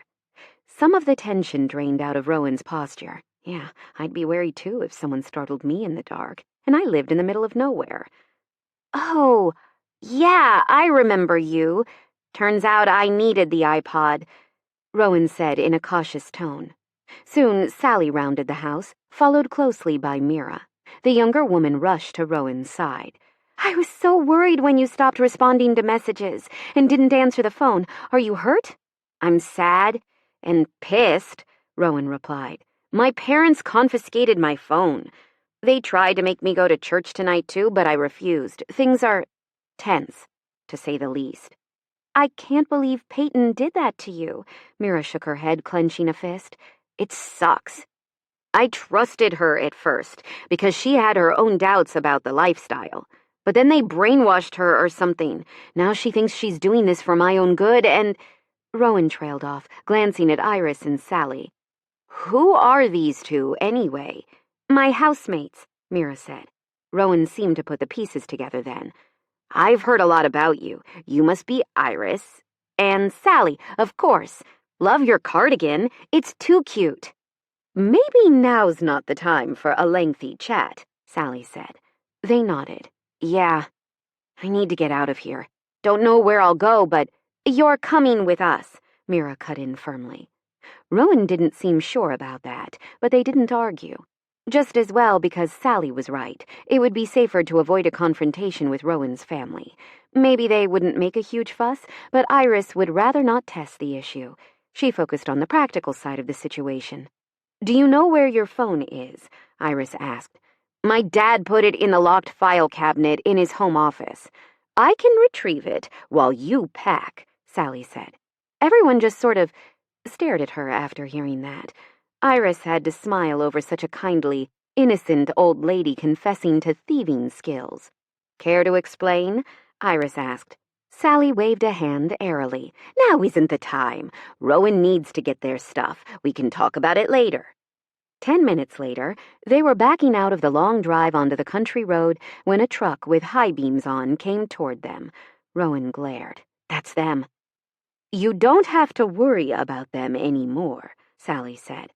I prefer found families anyway, Iris murmured. So it was a bit hectic back there, but welcome to ours. While Eli understood why he hadn't been chosen to be part of the liberation team, he still paced the front room until he saw headlights in the driveway. Tension streamed out of him, leaving him weak at the knees. Maybe it was silly to worry, but so many things could go wrong. Things could get physical during the extraction, or maybe somebody in Rowan's family had a shotgun. He wished his imagination wasn't so great right about now. He held on to the wall, letting out a relieved sigh. They've only been gone an hour. You've practically worn a new groove in the floor, Henry Dale said. Though Eli didn't say anything, he knew the old man was concerned, too, which was exactly why he was still looking out the window and not holed up in his room rereading The Princess Bride. 4 people headed toward the house, and Eli went to open the door for them. Iris and Sally came inside first, leaving Mira to converse for a few moments with the newcomer. That must be Rowan.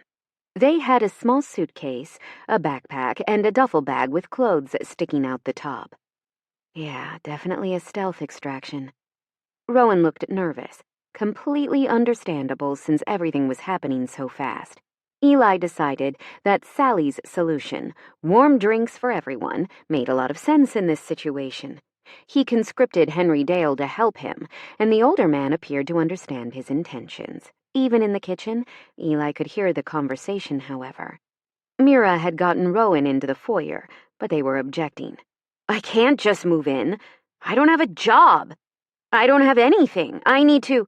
Everyone needs a hand, sometimes, Iris said. Before I inherited this house, I owed so much back rent that I couldn't sleep for fretting over it. The room Mira mentioned isn't big, but when we heard about your situation, we collectively decided it should be yours. Let's take your things upstairs, Sally suggested. If you decide you'd rather stay somewhere else, you have all the power. Iris's voice came across as very gentle. Definitely. I won't ask you to sign a rental agreement. The room is yours for however long you need or want it. Wow. Rowan paused briefly, and Eli wondered what was happening inside that silence. Mira spoke in a reassuring tone. I've been here for a couple of weeks. Everyone is nice. Henry Dale can be a bit of a grouch, but you'll get used to him. Sally is pure sunshine. Eli is the brother I never had, and Iris is the glue that holds us together. Really? Not only because I own the house? Iris sounded surprised at being described that way. No, she's right. You drew all of us in, one way or another. We won't force you to stay, of course, Iris went on. If you don't like the house, or you'd rather make other arrangements. No, I like it, Rowan said quickly. What I've seen, anyway. Eli filled the kettle, still shamelessly eavesdropping. There was a brief pause, then Rowan added, It's just that when something seems too good to be true, it usually is, Mira finished. In time, Eli heard the four go upstairs, and he set up the drinks in the front room along with a plate of Sally's homemade cookies. The others were upstairs less than 10 minutes. Then they returned en masse. Eli waited for Iris to perform the introductions. Everyone, this is Rowan. Rowan, you've met Sally, and you know Mira. This is Eli and Henry Dale. Before we chat, I guess we should go over the house rules. We don't enter each other's rooms uninvited. There's a basic chore schedule, so we'll add you to the roster. What else? Oh, Mira gets the bathroom at 7 a.m. since she has a day job. Iris glanced at Eli, then Henry Dale. Can you think of anything else? Eli shook his head. Not off the top of my head. Henry Dale said, Washer and dryers in the basement. The washer can be a mite tetchy. Holler at me if the wheel drum gets out of balance. Should we swap numbers? Sally asked. Rowan seemed entirely bemused as they added contact numbers to their phone. I don't understand what any of you are getting out of this. I mean, I know why Mira's helping me, but the rest of you? Everyone should be safe, Henry Dale said. You deserve a lot of other good things, but that's the bare minimum. I don't think they'd hurt me, Rowan said uncertainly, but Iris was shaking her head. Look, we just met, so you don't know my family. I'd have to dump a lot on you tonight to explain, but suffice to say, there are layers of damage. Even if it's not physical harm, they're hurting you with their words and with the way they treat you. Emotional wounds can be even worse, to the point that their words can become the mocking voice in your head, the one that cuts you down. And it's not right, Henry Dale added. Absolutely not, Sally agreed. People want to believe the best about their families. They'll come around. I just need to give them time. But you don't owe them patience or tolerance when their love is conditional, Eli said. He recalled how Iris's sister Lily had been glad to have a get-out-of-jail-free card after stealing Iris's boyfriend, and how her other sister was thinking about litigating so she could profit from Iris's heartbreak. Why are people like this? And that's a lot. Let's eat before I get all mopey, Iris said, picking up the tea Eli had fixed for her. It felt like a secret known only to them, the fact that she could tell that he'd made it from the amount of milk in the cup. The others grabbed their drinks and settled on chairs and couches around the living room. Rowan took 2 cookies first, scarfed them quickly, then washed them down with warm tea. Sorry, I didn't eat dinner, they said. Sally got to her feet immediately. Do you like eggs? I can scramble you some in a jiffy. I'll fix a nice plate of toast to go with them. We have homemade jam. Hazel brought it over, made from fresh raspberries. Rowan smiled for the first time since arriving. Is this what I have to look forward to? It's like I suddenly acquired the nicest grandma ever. Mira grinned, a teasing light in her eyes. Be warned, She's not on duty full-time. Sally spends a lot of time with her close friend, Ethel, these days. Rowan brightened visibly.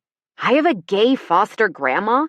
Not gay, Sally said over her shoulder on the way to the kitchen, but absolutely bi-curious. I'm trying things out with Ethel, it's true, but we prefer not to put labels on our relationship. She's not the type to settle down, and I was monogamous for far too long. I need to kiss a lot of people to make up for lost time. This is heaven, Rowan declared with an odd look. It must be, right? That's how I feel, Iris said. Eli gazed at her, just drinking her in and marveling at her ability to attract happiness, like she cast it as a spell. If this is heaven, you're the angel. Chapter 18. For the next few days, Iris mostly left Rowan to their own devices. This was a big change, and they wouldn't get comfortable if everyone hovered. They hadn't mentioned the label your food rule because the rest of her housemates had come to a tacit understanding that they'd take care of Rowan. Yesterday, Sally made a huge pot of vegetable soup and froze individual portions, so there was always something to be defrosted and eaten. She might claim she was tired of looking after people, but the instinct hadn't gone away, it seemed. Besides, for the first time, Iris's shop had so many orders that she had no time left to work on designs or make jewelry. Almost every piece she'd uploaded had been sold, and now she was busy with the fulfillment end of the business. She had gift boxes stacked around, several thank you notes and coupons, and another pile of padded envelopes that toppled over while she was looking for her address stamp. I started off so organized, she muttered. But her bedroom/studio looked like a cyclone had hit it, and she hadn't even gotten the jewelry in the boxes yet. She let out a frustrated breath and tried to decide where to start. This was where her brain often got uncooperative. The more she had to do, the less she could do anything at all. Just then, someone knocked. What a glorious excuse to procrastinate. Iris called, "Come in!" and Rowan stepped into her room for the first time. "Oh, wow. You seem to have a lot going on. This isn't urgent. It can wait. It's fine. I'm still trying to get my bearings. I hate being a failure, but I wasn't ready for success either." Ruefully, she gestured at the mess surrounding her. "Is there anything I can help with?" Rowan asked. She started to say, "No, it's fine," as a knee-jerk reaction, but then she paused. "I don't want you to feel like you have to offer, just because you're staying here. Actually, that's why I came up," Rowan said. "Oh? Well, Mira told me she's getting a discount on rent for spells, and Henry Dale fixes stuff around the house, right? So I was just wondering if there was anything I could do. I'm an artist. Well, aspiring, anyway. I'm hoping to take commissions eventually. I just wrapped up a web comic, and I'm taking digital art classes online." "You're already an artist," Iris corrected. "If you make art, you're an artist. What you're trying to do is make it financially viable." Rowan smiled. "True. Right now I have a few subscribers, just enough to pay my phone bill, and that's about it." "It's a start." Iris paused, considering the offer. "Okay, so were you serious about wanting to help? I could use someone on the fulfillment end. I can show you how." Iris pulled up the first order, matched it with the product purchased, printed the label she'd prepared, and affixed it to the center of the padded envelope. Next, she stamped it and put the thank you note and coupon inside. Final step, check that she was enclosing the right necklace in the box, slip it inside, and seal. That's it. I have 43 more orders to process, almost my entire backlog of jewelry, which is amazing. But if I don't get some new pieces made, the shop will lose momentum. I'm finally getting eyeballs, so I can't afford to— "This looks simple enough," Rowan cut in. "If you trust me, I'm happy to take over. Minimum wage is fine, but I'd appreciate it if you would reduce the rent by that amount each month, however much I work." "I told you not to worry about the rent," Iris said. It's not a big room and it doesn't cost much. But I love that little room. I'm putting my own art on the walls a little at a time, and I don't want to feel like I'm mooching off everyone else, okay? I understand Mira. She feels protective, but nobody thinks you're mooching. It's only been a few days. I want to pay my own way, Rowan insisted. Fine, I get it. Okay, Rowan, you have a deal. But if you put in more hours than your rent costs, I'm paying you. It hit her all of a sudden. Oh, Lord, this means I have to figure out W-2s or... What are those forms called? They stared at Iris blankly, then shrugged. No idea. I've never officially had a job, so I never filed. I read that I don't need to worry about it if I earn less than $5,000 a year. You might want to check into that, just in case. Rowan sighed. I'll add it to my list. As Iris settled in at her desk to bring some of her sketches to life, Rowan got to work packaging up the orders. Iris didn't pay attention to how long it took, but a beep drew her gaze. That's 56 minutes. Everything is ready to ship. Do you want me to keep a log? There's probably an app, Iris joked, and if there isn't, Eli can make one. As she'd suspected, she found a free one supported by ads and recorded Rowan's time. All set. Let me show you how to schedule the pickup. It was simple on the Postal Service website, but Rowan bit their lip, looking worried. Is it really okay for me to use your login? Iris grinned. I trust you. Besides, what can you even do in there besides order a bunch of stamps? True enough. I'll take these downstairs and leave them by the front door. They'll be picked up at 10 a.m. tomorrow.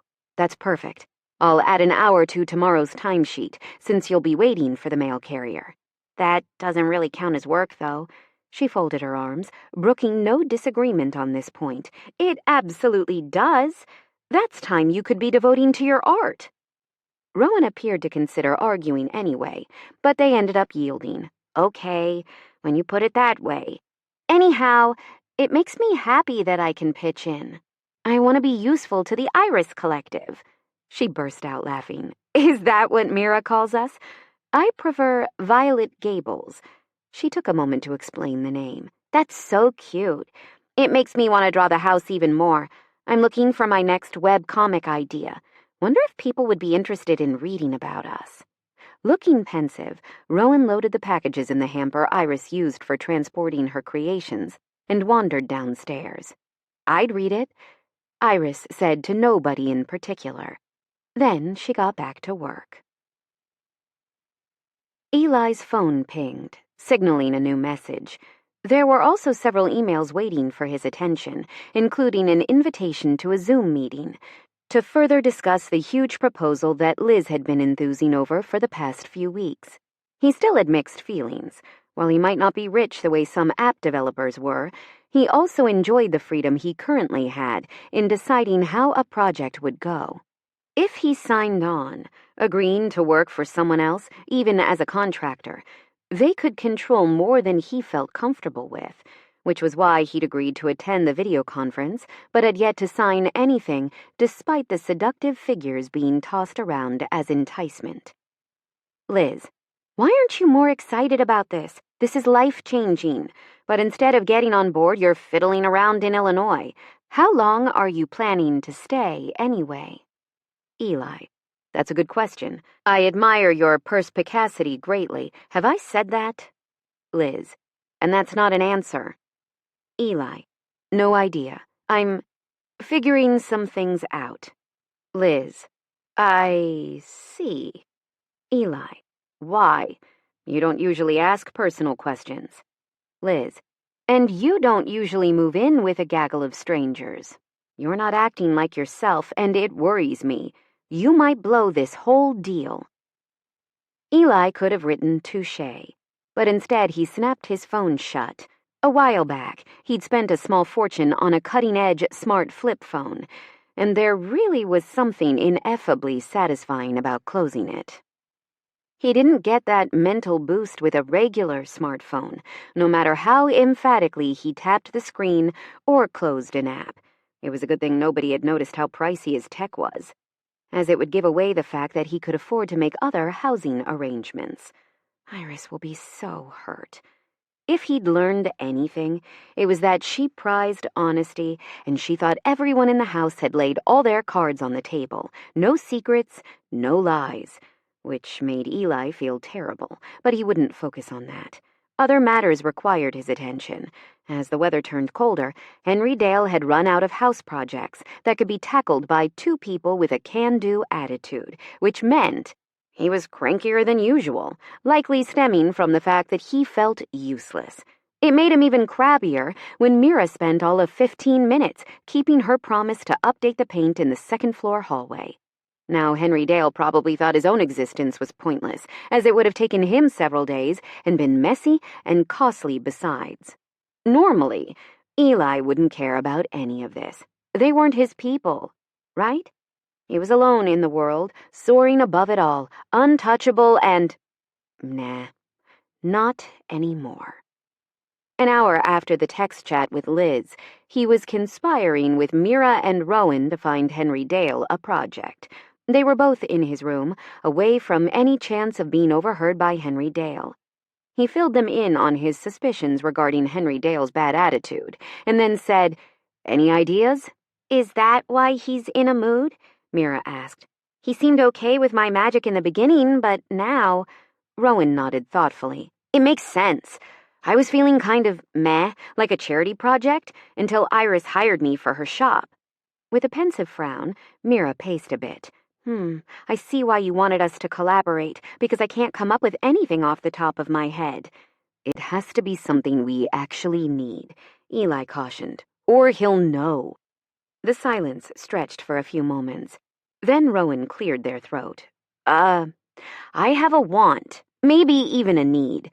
A regular desk won't work in my room, but I was thinking it would be cool if I had, like, a fold-down table to draw on, something I could fasten to the wall when I'm not using it." Inspired, Eli got out his phone and searched until he found an example of what he thought Rowan meant. "Something like this, with hidden shelving, maybe?" "Oh, the Murphy bed of desks," Mira said, leaning in to see the picture better. Rowan scooted closer on his other side and nodded, excitement flickering in their dark eyes. "Exactly like that." In seconds, Mira had her phone out too. "Look, they even have folding ergonomic desk chairs. Maybe Henry Dale could work this chair into the design so it all folds into the same cabinet when you're not using it. That would be amazing. I hate clutter. Makes me anxious. But do you think Henry Dale will get mad if I ask him about this?" Rowan let out a little breath. Eli beckoned. "One way to find out. Since this was my idea, I'll see if he's interested." Mira followed them out of Eli's room. "This is perfect. My spells are no good for creating something out of nothing. I hope this reassures Henry Dale that we still need him around here." Rowan said, "It's kinda not good that he feels like he has to be useful to be wanted. But, one issue at a time." Eli headed down the hall. "Exactly. I think he's in his room reading. Let's go talk to him." On the way, Mira branched off to her own room. Probably best, since Henry Dale sometimes bristled over her abilities. Not that he disliked her, Eli thought. More that he had a fear of obsolescence. What good is an old man who putters when there's magic like this? Henry Dale never said it outright, but that was the gist, Eli suspected. While Rowan made coffee, Henry Dale's favorite, Eli knocked. "Hey, if you're not too busy, I need to talk to you." "About what?" Henry Dale asked in a snappish tone. "Come out. We made coffee." "We?" Henry Dale popped out of his room and smiled when he saw Rowan. "That smells really good," explained the project, and showed Henry Dale some of the sample photos they'd found. "I'm planning to order this chair." "Nonsense. I'll make the chair too. It'll look better if it's all one set. I have plenty of lumber left in the shed, and I bet Sally would sew some memory foam cushions once we're done. I can draw up some designs. Is that all right with you, Rowan?" The old man had a happy gleam in his eyes, actually rubbing his hands together in anticipation. Rowan blinked. "But we haven't even talked about how to pay." "I want you to use that new desk and draw me a unicorn. Can you do that for me?" Henry Dale cut in. "Totally," said Rowan. Henry Dale nodded once. "Then it's settled. I'll get to work right away."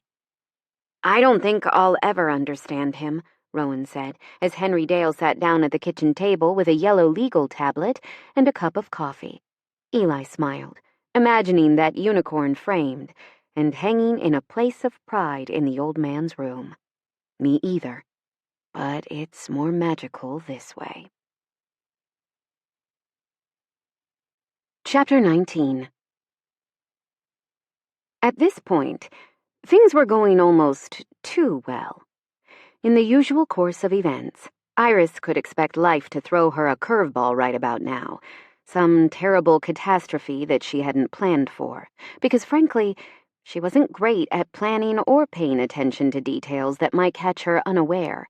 But there were no problems she could pinpoint, so maybe she was creating that sense of foreboding, some kind of self-fulfilling prophecy. I expect to fail, so I fail. Hopefully that was the issue, not some pertinent minutia that Iris should deal with before it snowballed. With a groan, she stood and stretched, pleased with her progress now that she had Rowan pitching in. With them tending to shipments like clockwork, she could devote herself to design, production, and photography. She'd even managed to order a reasonably priced light box with different backgrounds to showcase her jewelry professionally, even using a black velvet neck form to make her shots look high-end. I finally feel like I know what I'm doing. She left her supplies on the work table and headed down for a bite. Something smelled delicious, but she was surprised to find Henry Dale in the kitchen alone. Judging by the empty packages on the counter, he was making spaghetti with canned sauce. Not that she objected. Any meal she didn't have to cook counted as delicious in her book. He was definitely fixing enough for everyone, too. The old man had already come a long way from his leave me alone, don't talk to me days. He didn't even claim he only needed someplace to lay his head at night, either. She'd noticed that he fretted over Rowan, if they were getting enough sleep and enough to eat. And these days, Henry Dale spent most of his time working on some project in the shed. He'd been at it for the last week. Need any help? Iris asked. He waved his long spoon in the direction of the fridge. I was planning to make a salad, but you can do it if you want. There's lettuce, carrots, and cucumber in the crisper. No tomatoes? She joked. They're in the sauce. You're making a lot of food, he nodded.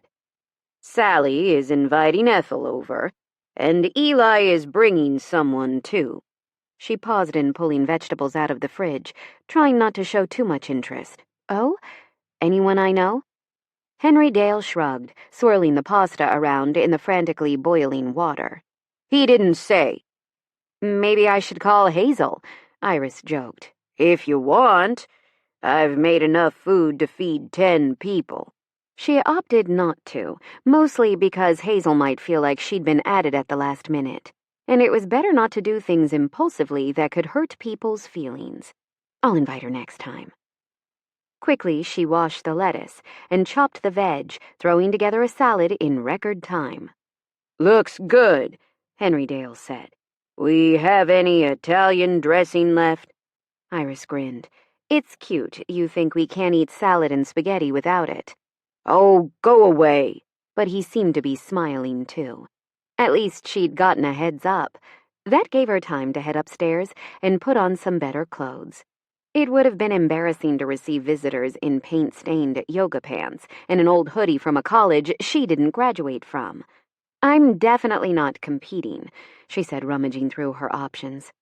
Obviously, it was a total coincidence when she came downstairs in a super cute blue and black plaid dress, a bit retro with a black Peter Pan collar and pockets. She'd thought about adding tights, but that seemed like overkill. Her stomach felt odd and tight and nodded at the prospect of meeting Eli's guest. It wasn't like they'd discussed deepening their relationship, after all, but she'd thought maybe, get a grip. Whatever happens tonight, be an adult. Rowan came down soon after to help set the table, and Sally breezed in 5 minutes later with an older woman in tow. Ethel was a curvy woman with silver hair and a flair for dramatic style. She came in like she owned the place and offered hugs to everyone who wanted them. Then Mira got home from work, which just left Eli. For so many dinner guests, they'd put the leaf in the table and added folding chairs from the basement. Everyone was at the table looking at the 2 empty chairs when the front door opened and closed. Iris clenched a fist against her knee, resolutely pinning on a smile. Eli came in with a gorgeous black woman. The lady was put together from head to toe, dressed in a blue power suit, and Iris's heart plummeted to her shins. "Everyone, this is Kashanda," Eli said. A chorus of "a pleasure" and "nice to meet you" sounded around the table, as Henry Dale plated the pasta and spooned sauce over it. Iris actually preferred cooking her pasta al dente, and then stirring it into the sauce and cooking for 5 minutes more. Then she'd let it sit for another 10 minutes to let it absorb the flavor. More delicious, less messy. "I offered to take you out to dinner to discuss the offers," Kashanda said, "but I won't say no to a home-cooked meal." Ethel was already twirling spaghetti around her fork, using her spoon to brace it.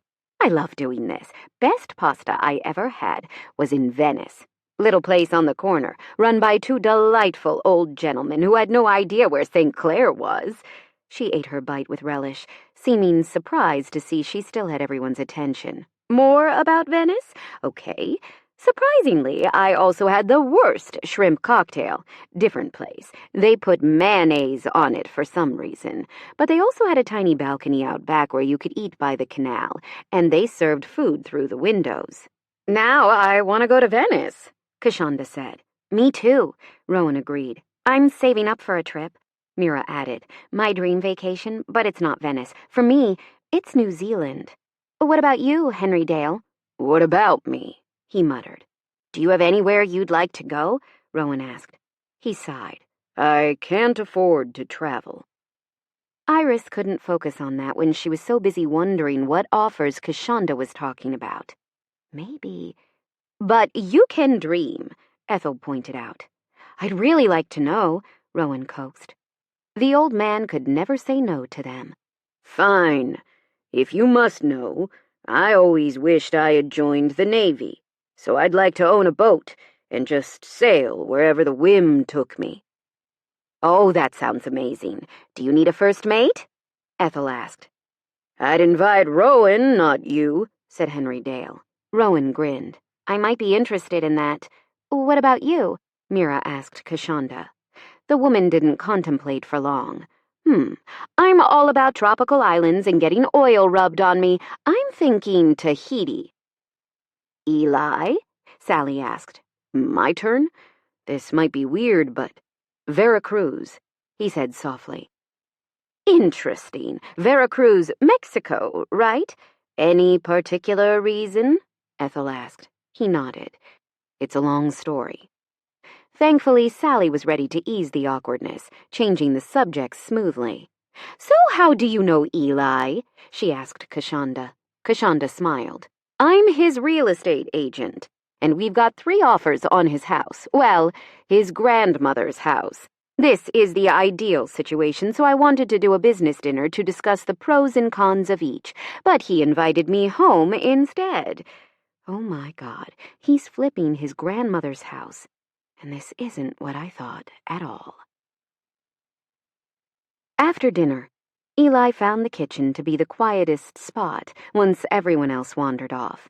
He'd ended up doing the dishes after Kashanda left, but that was fine. He listened as she summarized the offers, nodding along. He was inclined to go with the first couple, even if it wasn't the highest dollar amount. Not because he felt like he had to honor first come, first served, but newlyweds, first house? He'd feel like a villain if he blew them off in favor of filthy lucre. Then again, he had a responsibility to get Gamma the best deal he could, as this was her financial security for the future. Kashanda laughed, looking at his expression. "I can see the wheels in your head turning. You're in a good position, no matter what you decide. The first couple definitely plans to live in the house, promise you that. I suspect the second will rent the place. The third buyer I can't get a read on because they're using a proxy. That usually means vacation home or investment property, though." "What would you do?" She tapped the 3rd set of documents. "I'd take the highest offer. If I'm selling a house, I don't care what happens to it after I move on." "Pragmatic. But I can tell you have some qualms, so why don't you call your grandmother? Good idea. I feel like Gamma might want to put Reuben and Natalie in her house, but who knows? She might prefer the 25 grand. That's a dream vacation or two, like we were talking about at dinner. With that, Kashanda packed her briefcase and headed toward the door. Call me when you know what you want to do. Eli walked her out. I will. There were so many cars parked here that it looked like they were throwing a wild party. Susan, the cranky neighbor, was probably on standby waiting to make a noise complaint. But things stayed chill, and Ethel left quietly an hour later. It was cute when Sally kissed her goodbye. Not that Eli was spying on them, he just happened to be collecting coffee cups to wash right then, a complete coincidence. Sally danced upstairs humming, "It Had to Be You," and Eli went back to cleanup duty. He checked the time and realized it was early enough to call Gamma, who was 2 hours behind in Albuquerque. The phone rang twice. Then she picked up. "It's my favorite little man. How are you?" "Excellent. Listen, I called to tell you about multiple offers on the house." He tried to be succinct in explaining the pros and cons of each. When he was done, Gamma said, "The first offer. It's not even a question. I don't need the money that much. They offered first, and I adore the thought of giving newlyweds their first home. I'll text Kashanda and let her know. Everything good with you? Fantastic. It's early days yet, but I met someone special in my bunco club. I'm cautiously optimistic, but she seems lovely. I can't wait to meet her," Eli said. "Maybe you can come for Christmas?" Gamma asked in a hopeful tone. Maybe.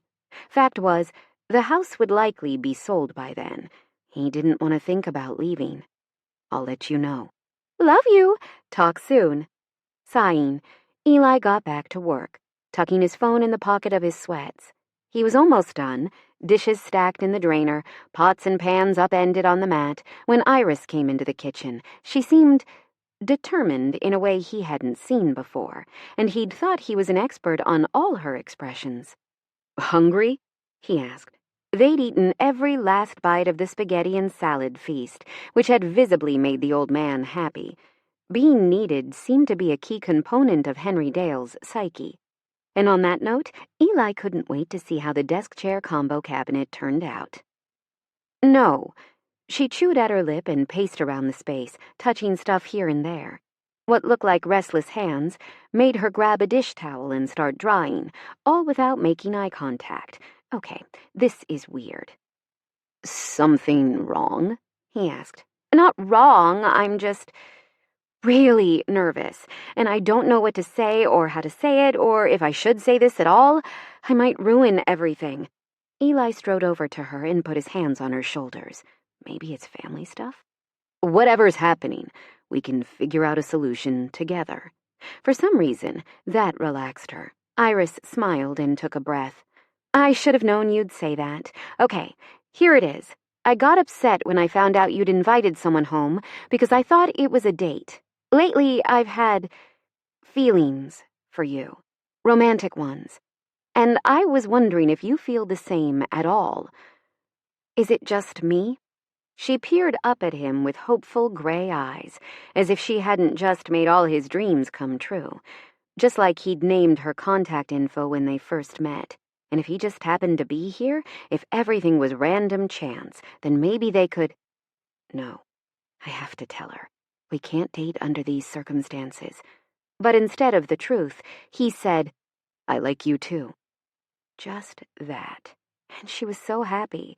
She hugged him. He stood there frozen until his arms came up, and he held her close, the way he'd thought he never would. This is bad. "You don't know how much courage it took for me to speak up. I'm not a jealous person, but it hurt thinking about you with someone else." He had to say it, because it was so unbelievable, something he never could have imagined. Dreams were dreams for a reason. They didn't come true, not like this. "Because you want to be with me." "Exactly. I'm so relieved you feel the same.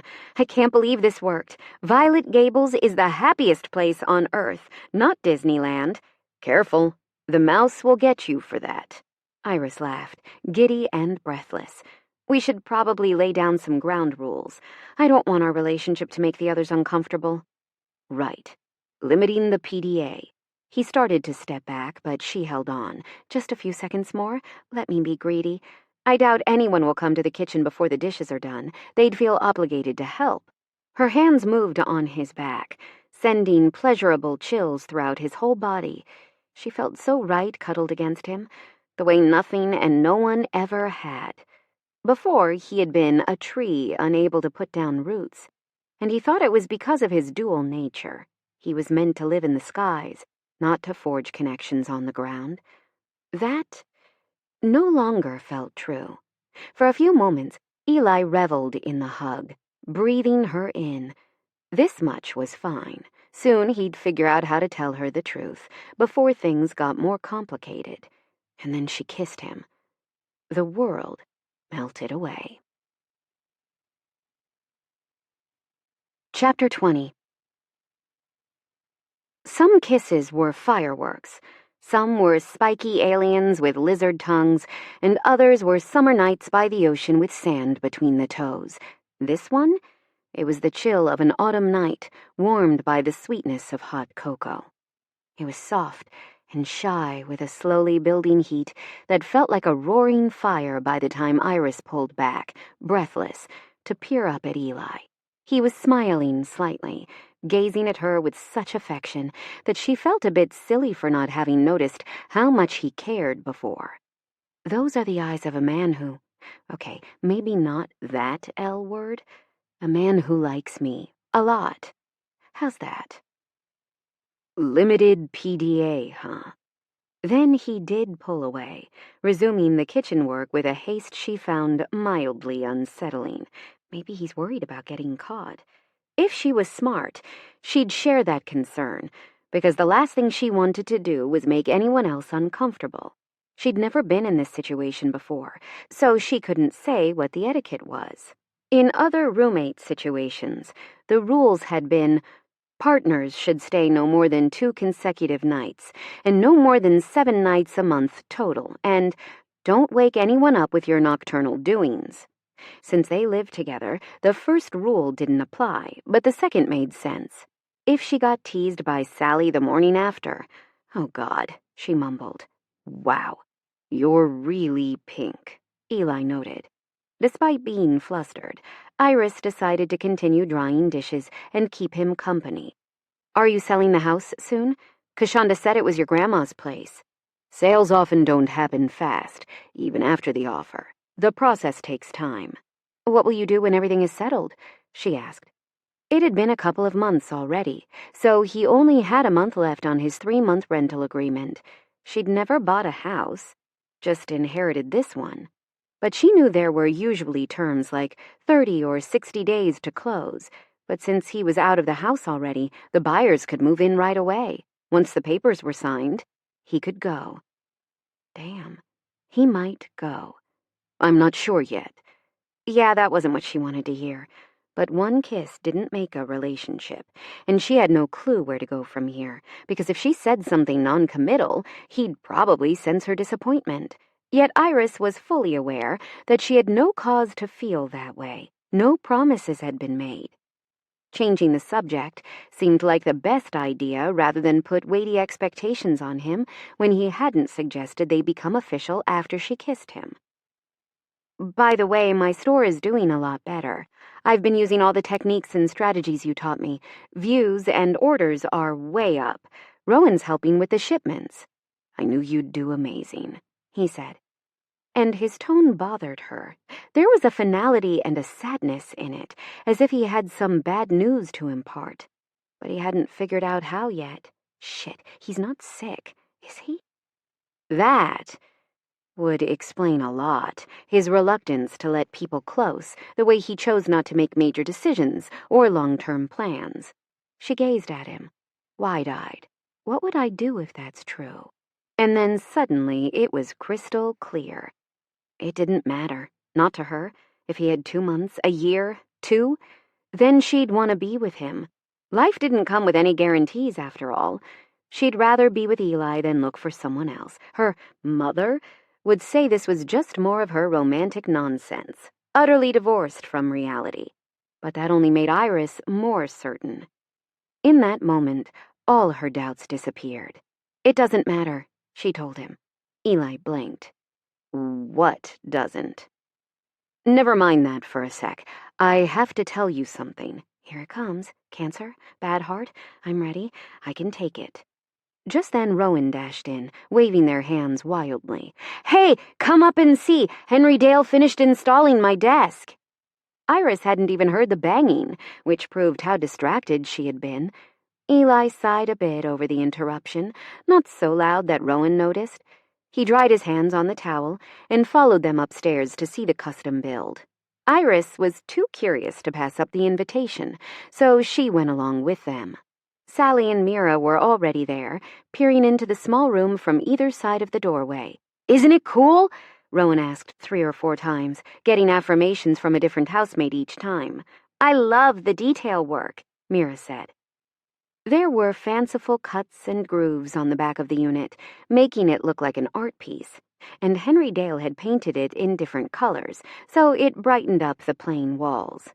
He demonstrated how to lower and fold up the desktop twice, then Rowan took over. The chair really did get tucked away in the cabinet, leaving no trace once the cabinet was closed. "You do great work," Iris said. Eli agreed. "You should start offering custom builds to those who need special furniture for small spaces." "I wouldn't even know how to start with that," Henry Dale muttered. But Iris could see a thoughtful look in the older man's eyes, so she encouraged him. "If I can run a business, you can." "I already did that. I'm retired." "You were a general contractor," Sally said. "This is carpentry. I'm willing to make the cushions for you as long as you don't work me too hard, and I'll need a cut of the profits. 30% seems fair." 30%? You're delusional, woman. The older couple went off bickering. Iris suspected they'd argue over the venture, but at least it would keep them busy. Rowan slowly sat down at their desk and wriggled a bit, getting comfortable. She took that as the clue to step back. Mira nodded as she closed the door. "They'll be lost for hours. I was thinking—" "What?" Eli asked. "Rowan's birthday is coming up, the day before Thanksgiving, and I want to get them a digital drawing tablet. I found one on sale, and I'm planning to get it no matter what, but I wondered if you're interested in chipping in." "Absolutely," Eli said at once. "Is 100 enough? Too much. I only need about half that if everyone kicks in. Then I'll pay for Iris and me right now." Before Iris could stop him, he had his wallet out, counting bills. Mira shot Iris an interested look, as if she had many thoughts and feelings about Eli offering to do that on her behalf. Regardless, Mira accepted the cash. "I see. Then I just need to talk to Henry Dale and Sally. Thanks for supporting Rowan. They're really talented." "I know," Iris said. With that, Mira headed off, leaving Iris to wonder why Eli was so willing to spend money. Was it because he wouldn't need it for much longer? Damn it. What was he about to tell me, anyway? Eli should have immediately followed up after the disruption. There would never be a right time to explain things, but the longer he waited, the more difficult it got to raise the subject. It seemed like such a tiny, harmless misunderstanding back then. Now he could see that Iris was worried about whatever his revelation might be, and he shamelessly chose the coward's path. It probably wouldn't make a difference if he waited a week or two, right? If he dumped this on her immediately after they started dating?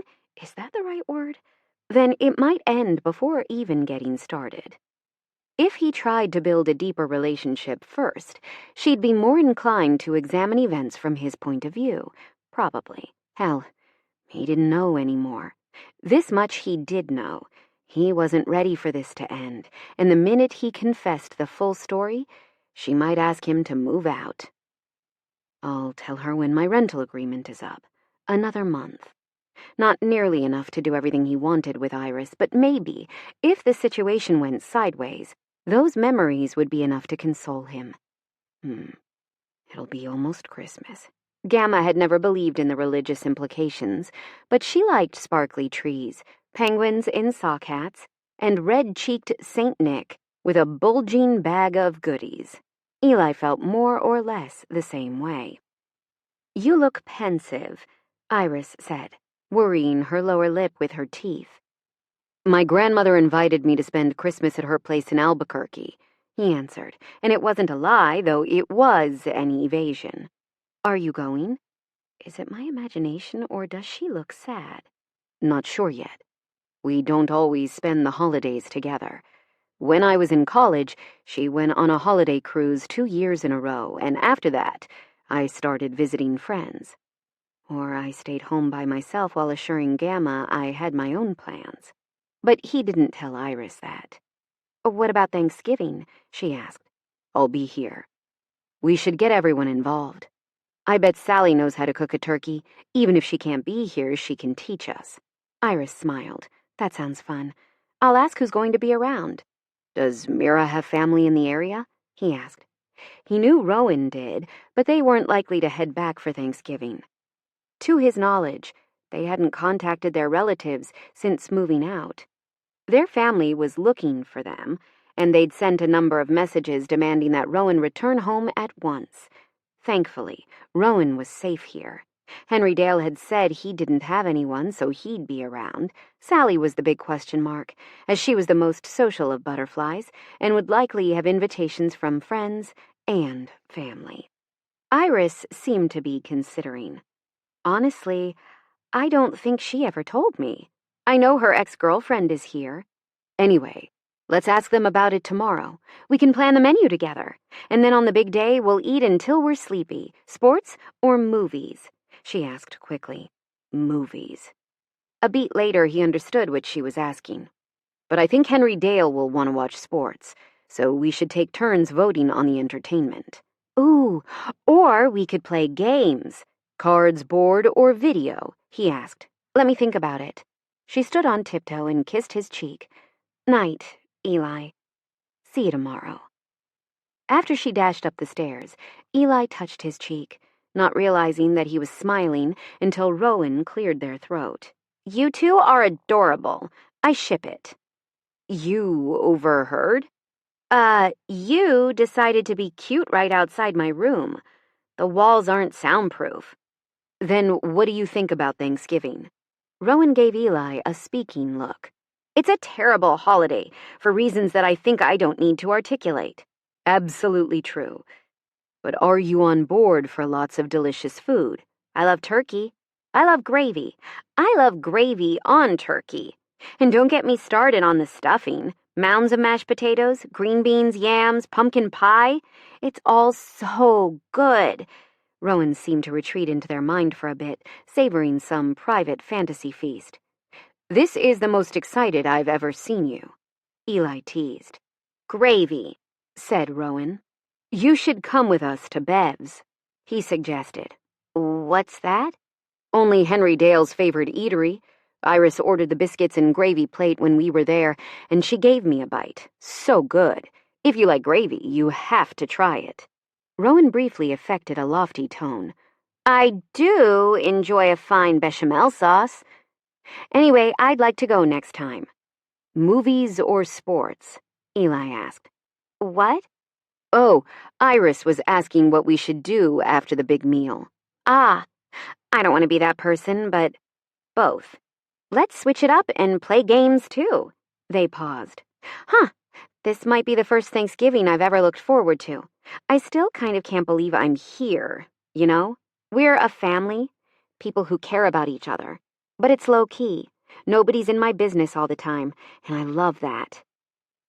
"I feel the same way," he admitted. "Anyway, good luck with Iris. Night, Eli."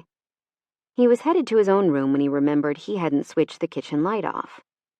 Henry Dale would do it, but he'd also offer a lecture about running up the electric bill. As Eli reached the first floor, a knock sounded at the front door. He went to answer, thinking Sally might have left her keys. But no, it was Susan from next door, and she wore a particularly nasty smile. "I need to speak with the homeowner, Iris Collins." she demanded. He didn't like this woman, and her tone set off all his internal alarms. She's in her room. What's this about? I can pass along the message. No, this news shouldn't come through an intermediary, and I want to see her face when she finds out. The malevolent anticipation this woman exuded truly was worrying. Just then, Henry Dale came out of the kitchen and he strode toward the front door like a man on a mission. He stood at Eli's shoulder, blocking Susan's route. I do believe Eli has made it clear that you can leave a message. It's nearly 10 in the evening, and Iris might be asleep. I used to think Robert Frost had the wrong idea about fences making good neighbors, but you're proving his point. Fine. The rest of you jerks should know, too. I've filed a complaint with the city. So many cars, so much noise. There's too damn many people living in this house, and that's a code violation. She waved some kind of handbook. No more than 4 unrelated persons may share a residential domicile, lest they be... Well, I don't need to tell you how you'll be punished. It'll be more fun when you find out the hard way. With that, Susan spun on her heels and stomped over to her house without looking back. Even Henry Dale seemed shaken. Are we really breaking the law? I'm sure it's not a big deal, Eli said, trying to reassure the older man. In truth, it might be a problem, though he had no sense whether it was major, minor, or somewhere in between. Chapter 21. Sure enough, Iris's instincts had been dead on. The day started out well enough. She had a relaxing shower and a bagel with cream cheese for breakfast, and she made a few necklaces. Then Eli knocked on the door.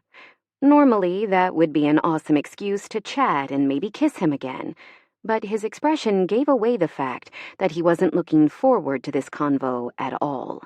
A man who looked this sad shouldn't also be that handsome. It was distracting. His dark hair tumbled in gentle waves. It had gotten longer since he'd moved in. His jaw was darkly stubbled, and his light brown eyes were somber. Even in navy sweats and a purple hoodie with his lips downturned, she still felt like biting him, just a little. But her initial happiness at seeing him faded when he said, "We need to talk." Oh no, 4 super scary words.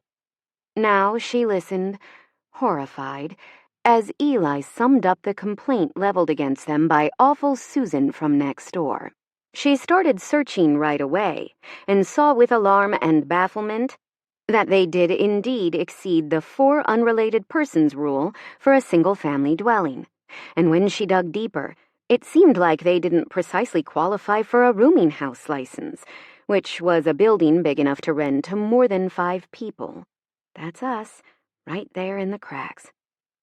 Maybe they could still get a license, despite not quite meeting the size requirement? Presuming the house would pass all the inspections. I doubt it would now, but maybe.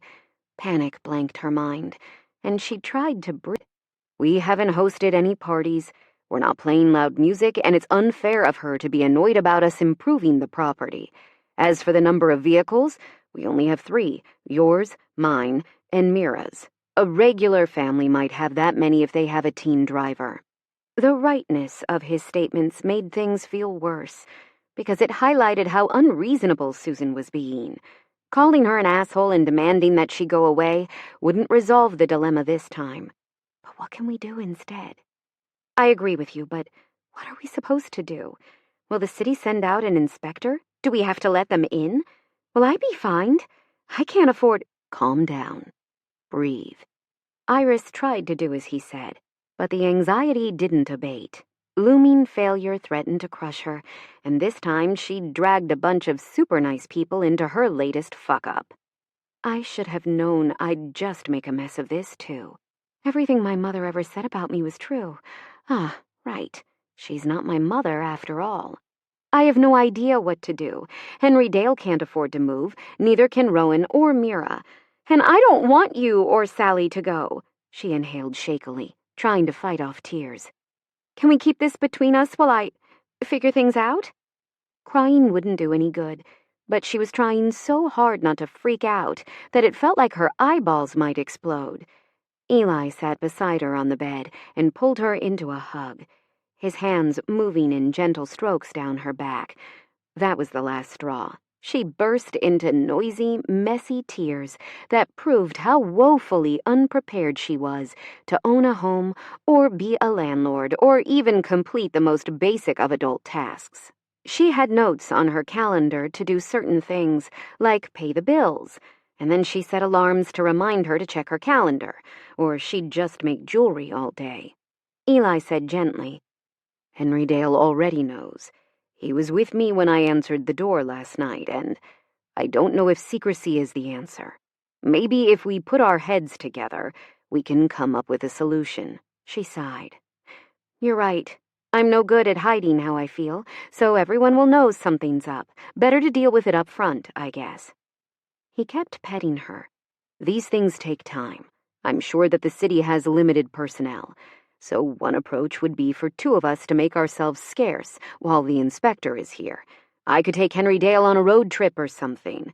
Iris shook her head. "No, that doesn't address the problem long term, and I don't want to solve this with lies. Susan will keep complaining unless we find a legal remedy." "That's true. If we knew what was really bothering her, we might be able to address the root issue and talk it out." Shrugging, Iris said, "I figure she's allergic to other people's happiness. She liked it better when my poor auntie lived in the house alone." Eli snapped his fingers. "Oh, I can talk to Liz. She looks over—" Suddenly he stopped talking, paused a beat, then said, "My friend Liz is a lawyer. She doesn't live in St. Clair, but she can definitely look at the housing laws here and advise us." "That would be amazing. You don't mind asking her?" "What about her consultation fee?" Iris asked, dreading the thought of how much an email would cost. She'd seen the hourly rates billed to her great-aunt's estate, and while she was doing better, she still had credit card debt to pay down along with old student loans. Why is nothing ever easy for me? This whole situation felt tremendously unfair, as Susan's enmity made no logical sense. We didn't even do anything. "Don't worry about that," Eli said. She should protest, as she'd taken a lot of help already, from Eli especially, but from everyone else as well. Henry Dale had done reno, while Sally filled the freezer with food she never asked anyone to pay for. Mira was casting spells to fix up the house, while Rowan worked fulfillment on Iris's jewelry business. Iris had wanted to be independent, but instead, she'd assembled a team. No idea what that says about me. Probably nothing good. Maybe I'm biologically incapable of succeeding on my own. But Eli didn't seem to think there was anything wrong with her, and she'd smeared her tears all over his hoodie, and he was still here, still cuddling her like he had nothing else to do for the rest of the day. God, he smelled fantastic, all woodsy and crisp, so much that she wanted to roll around with him. Then he kissed the top of her head, and the tingle ran straight down to her toes. That gave her the courage to try. "I guess we need to have another house meeting," she said softly. After Eli sent an email to Liz explaining the situation, along with some pertinent links to local housing regulations, he ran some errands: dish soap, laundry detergent, toilet paper. He never mentioned buying this stuff, mostly because he honestly enjoyed making everyone's lives easier. Nobody else seemed to notice when they were about to run out, and he liked being the detail person, the one who made it so Iris didn't have to worry. I wish I could spend my life doing this for her, for everyone, really. On the way home, he stopped by Pablo's and ordered a bunch of tacos for dinner. They had the good kind here, his favorite, tacos al pastor. Gamma had introduced him to them on a vacation in Florida. She'd tried her best to give him a little Mexican culture, but he'd still lost a lot when his mom had passed so young, losing touch with her side of the family. Several times a year, he thought about looking for them. It probably wouldn't be that tough, but he always hesitated over taking that last step. Would they be glad to see him? Or would he be an outsider there because he only spoke a little Spanish? He'd tried to keep it up because he'd spoken it with his mom as a child, but his dad hadn't been fluent, and neither was Gamma. Eli had always felt that he wasn't quite one thing or another, that he only fit when he was flying, far above the treetops, away from the pettiness and problems that came from other people.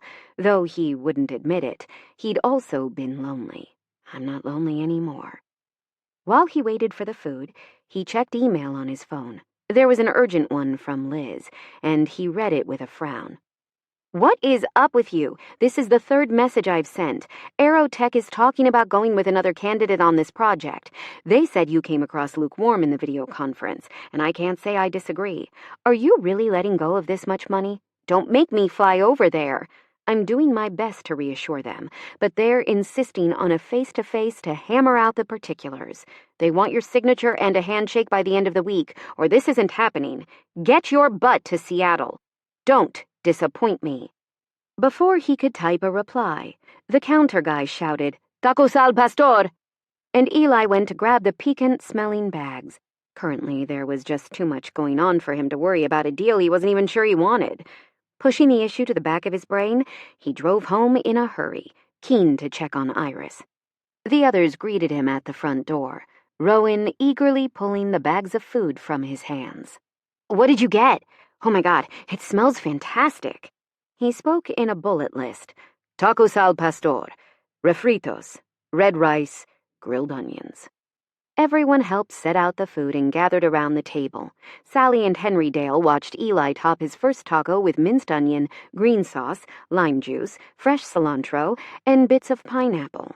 He devoured it in 2 bites, while Mira, Rowan, and Iris fixed their own plates. "I've never seen a taco like that in my life," Sally declared. "No lettuce, no cheese, no tomatoes or salsa?" "It's more traditional," Eli said. "Go easy on the green sauce. It's pretty hot." Henry Dale didn't say anything, but it amused Eli to see how carefully the old man added everything to the corn tortilla, like he was playing Jenga, and one wrong move would collapse his meal. He went light on the green sauce, heavy on the lime, and the first bite put a big smile on Henry Dale's face. Rowan had their phone out. "It says here that tacos al pastor were invented by Lebanese immigrants in Puebla, Mexico in the 1920s.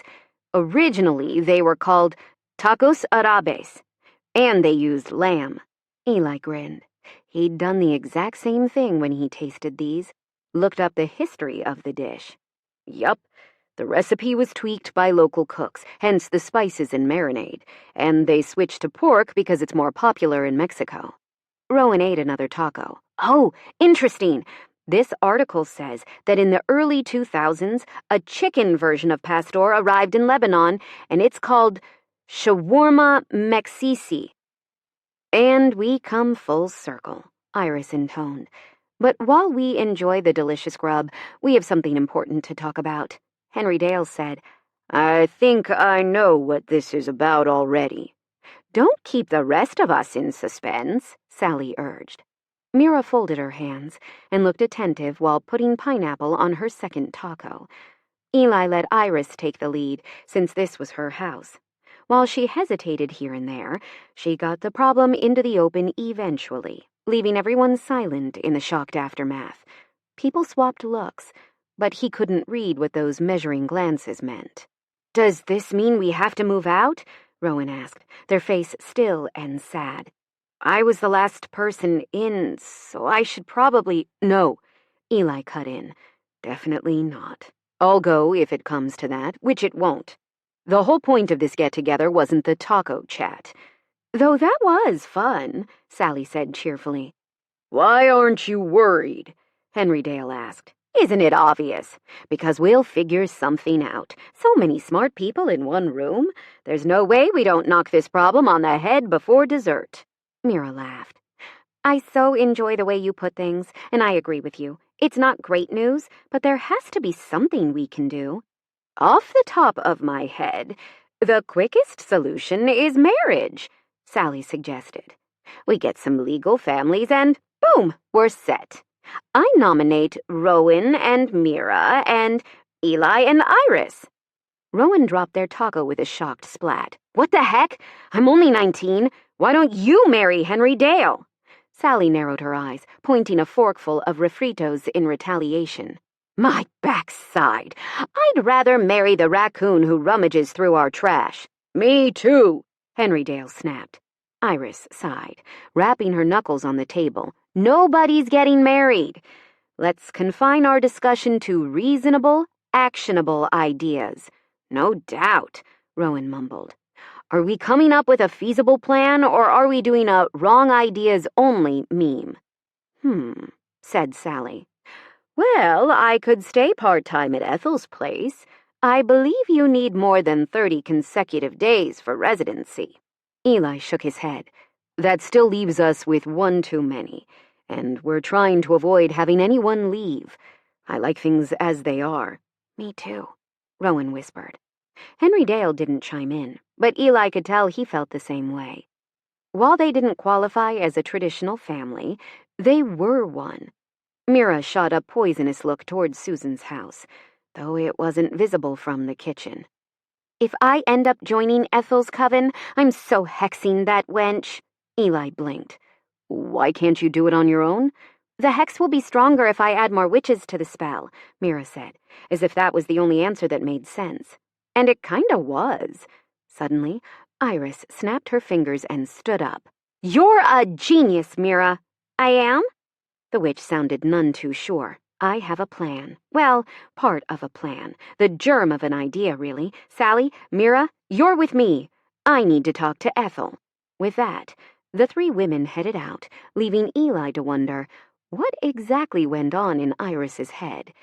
It must be a magical place. Chapter 22. Wait! Rowan called. Iris was by the front door, putting her shoes on.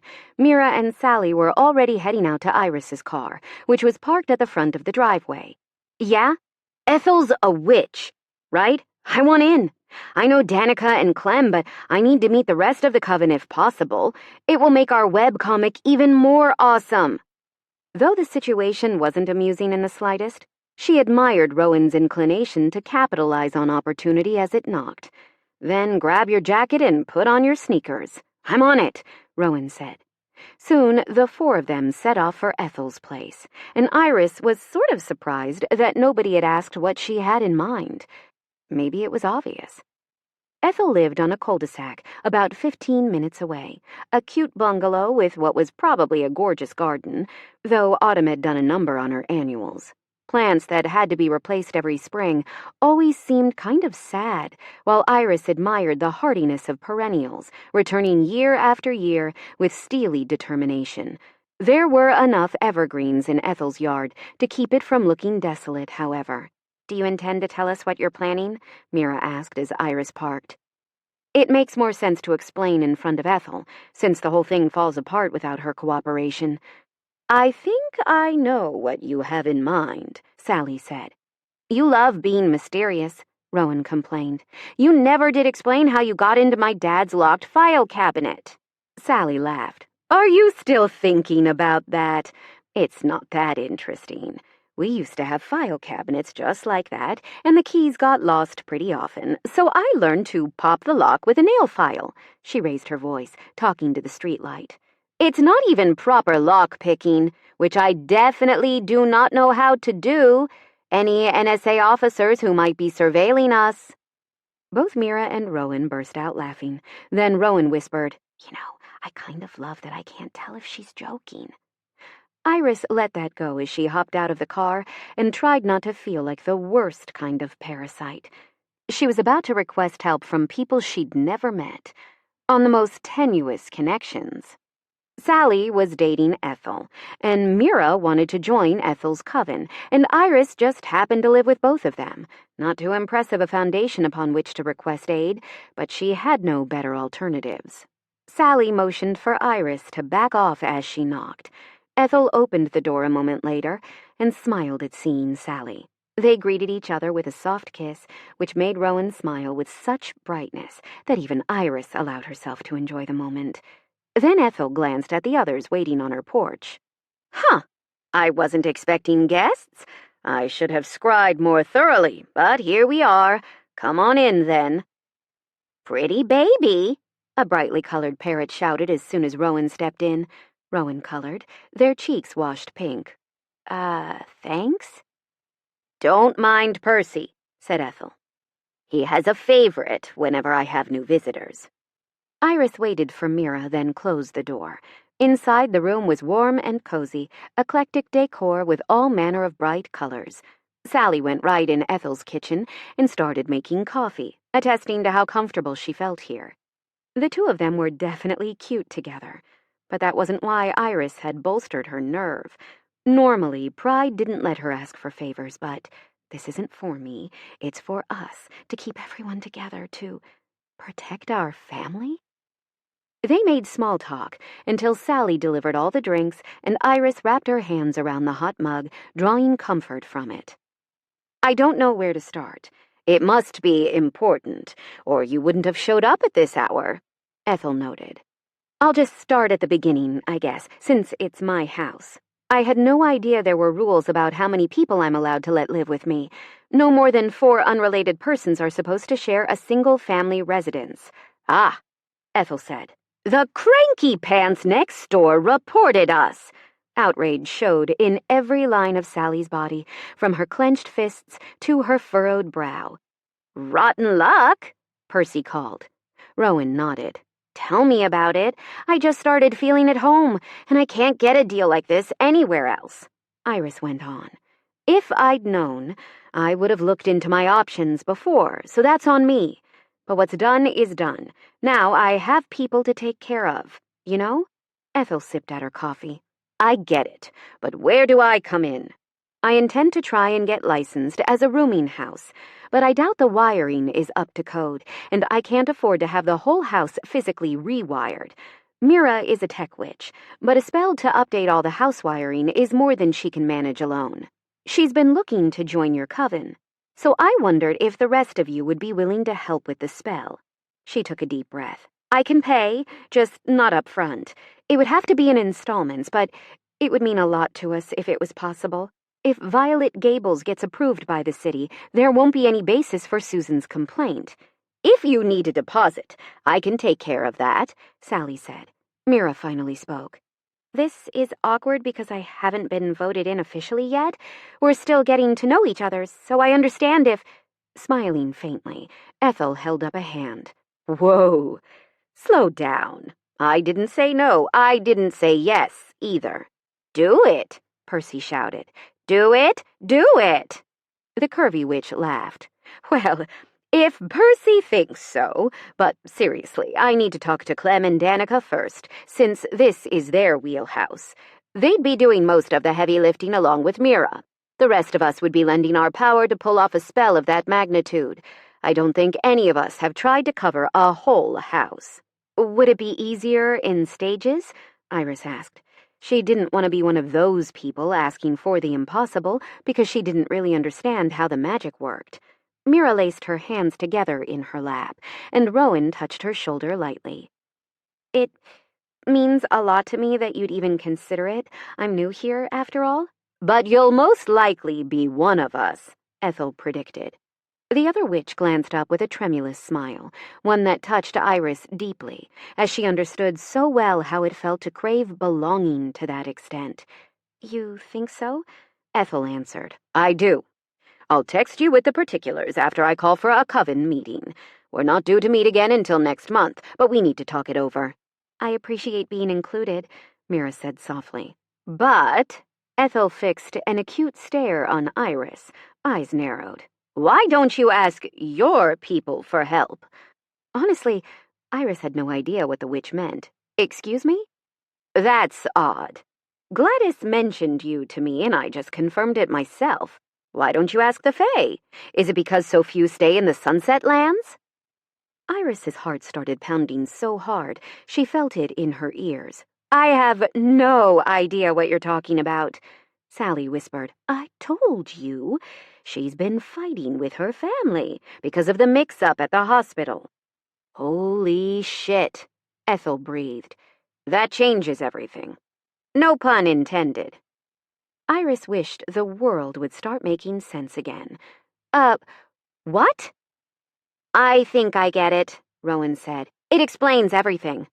You're a changeling, Iris. Eli put away the remnants from their meal, wishing there was more he could do. There were certain big moves he could make, like having the place completely renovated from the inside out, but he couldn't bankroll that without revealing his true financial situation. If he dumped big money on the problem to make it go away, Iris would probably feel upset and betrayed. You worry about her a lot, Henry Dale observed. For once, the older man hadn't retreated to his room after eating, a fair measure of how concerned he must be.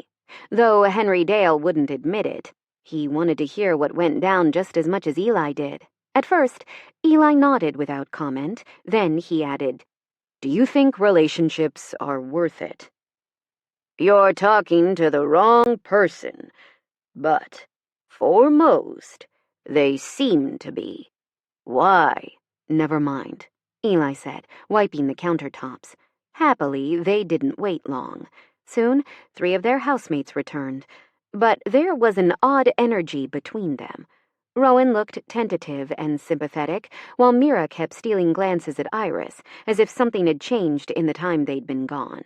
Sally must have opted to stay over at Ethel's when everyone else left. Henry Dale wasn't great at reading people, so he asked outright, "Well, what happened?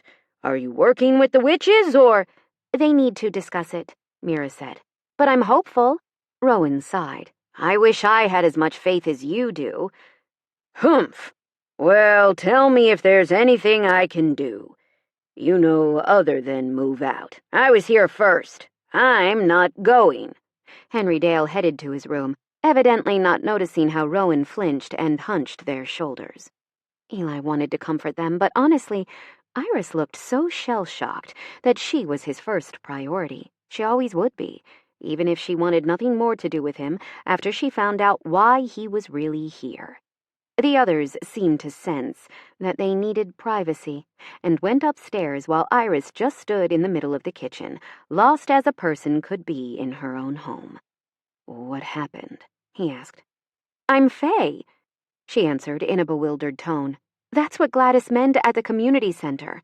Why, she called me Lady, like it was a title. The older witch knew, apparently, just from the way my energy looks or something. How is that possible?" Eli took a moment, stunned by what she was saying. Then he gathered himself and reviewed what he'd read about the Fae. "Maybe changelings aren't just stories. There are legends about the Fae doing that, though the accounts differ on the details." Her expression cleared slightly and she focused on him, appearing to take interest in what he knew. "Like how?" "Well, I've read stories where it was done for revenge. One house steals another's child and banishes them to the human realm, where the real Fae parents can't find them. In other versions, Fae children are sent to the mortal world to protect them from their enemies. Maybe you're a lost Fae princess," Eli suggested with a faint smile. Iris scoffed. Wouldn't that be wild? But at least she didn't look so broken or stunned anymore, so he risked sharing something else, trusting she could handle it. "I should say, in hawk form, I did notice that your energy shines differently than anyone I'd ever seen." "Why didn't you tell me before?" she demanded. "Because other than that, I didn't have anything concrete to tell you, and I thought you were a psychic vampire until discovering otherwise." Best not to linger over how hurt she'd been by what Lily had said. "On the bright side, maybe this means your real family is desperately searching for you as we speak." She inhaled softly, swiftly. "Do you think so?" Maybe he shouldn't get her hopes up. It was also possible that she'd been swapped because her Fae bio family didn't give a damn and they desperately wanted a human baby for some unknown and likely nefarious reason. Eli tried not to even hint at that train of thought. Could be. She paced the kitchen, waving her hands wildly. "Doesn't matter. Unless they show up at my door, I have other aspects to consider." "Like what?" he asked. "Like, what should I be able to do if I'm Fae? She ticked the questions off on her fingers, one by one. Do I have magic? Can I shapeshift? Spin straw into gold? Wait, was Rumpelstiltskin one of the Fae? I think I'm mixing up my fairy tales. In some versions, he was a hobgoblin, which makes him Fae.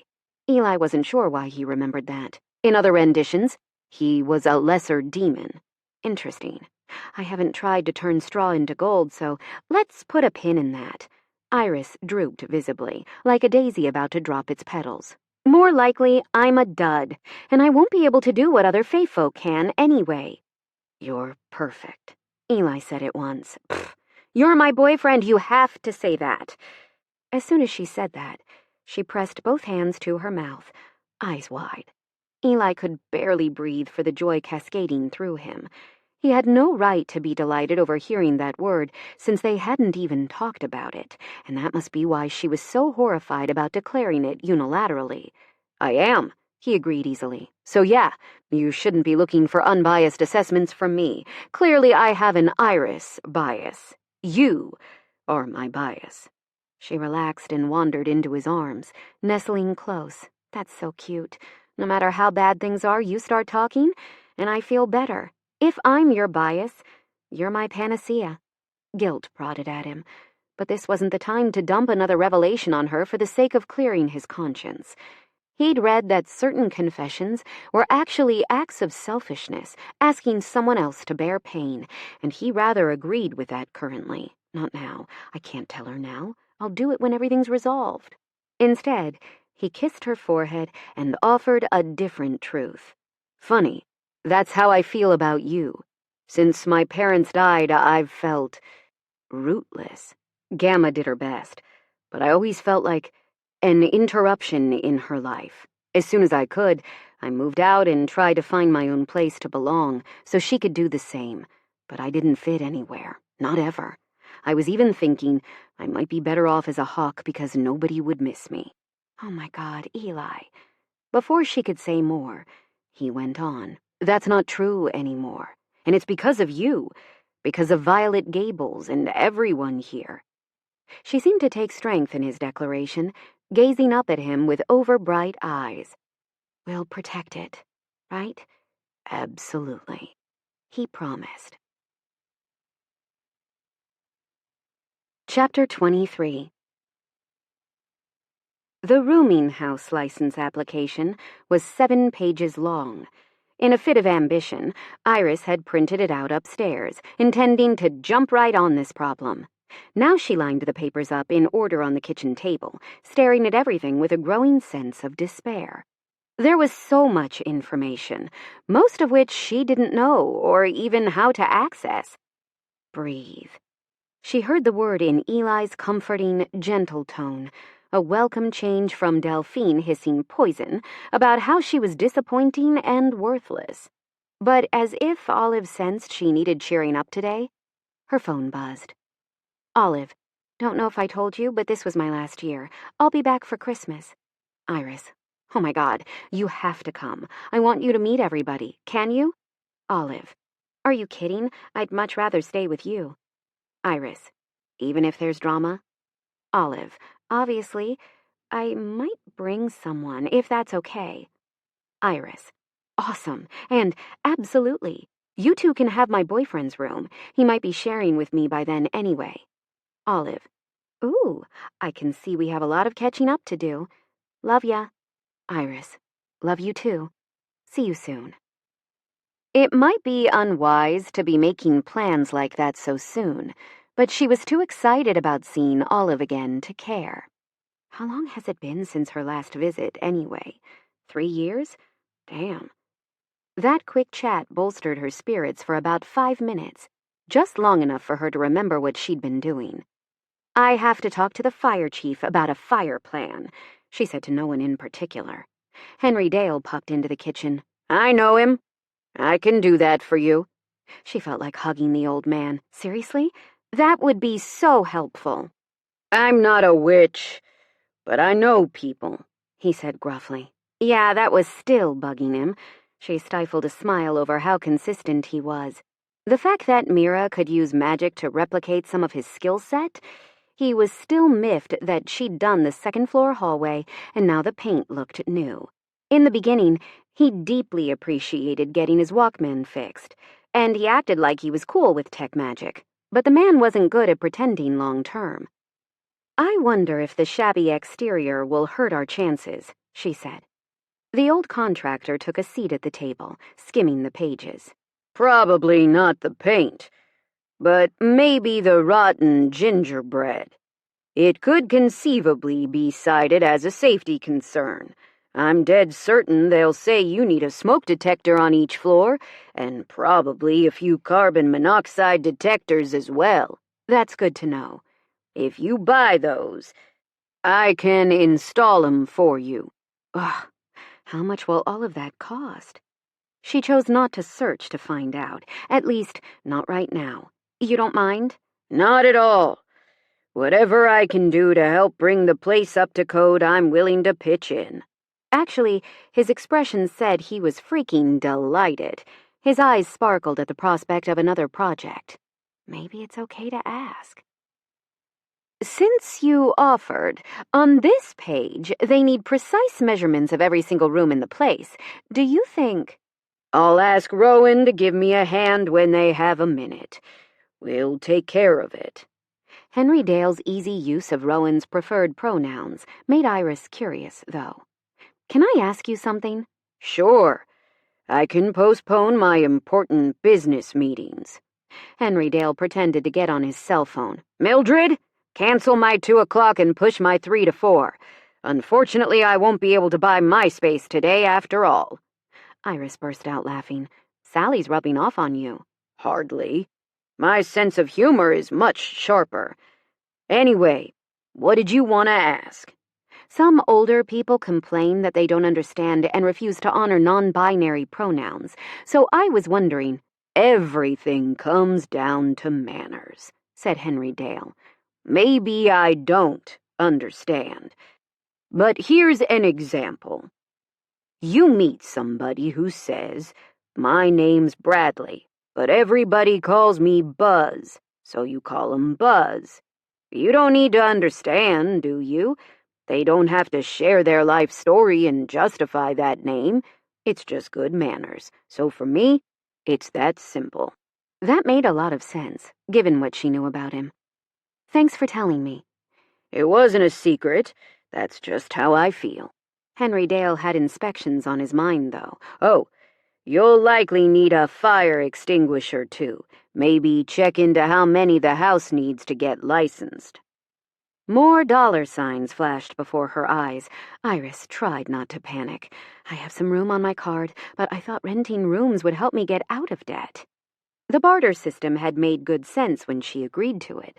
Otherwise, the house wouldn't look nearly as nice as it did now, but there was still a lot of work to be done. "I can't believe we're jumping through all these hoops because of one grouchy neighbor. Nobody else on the block seems to care."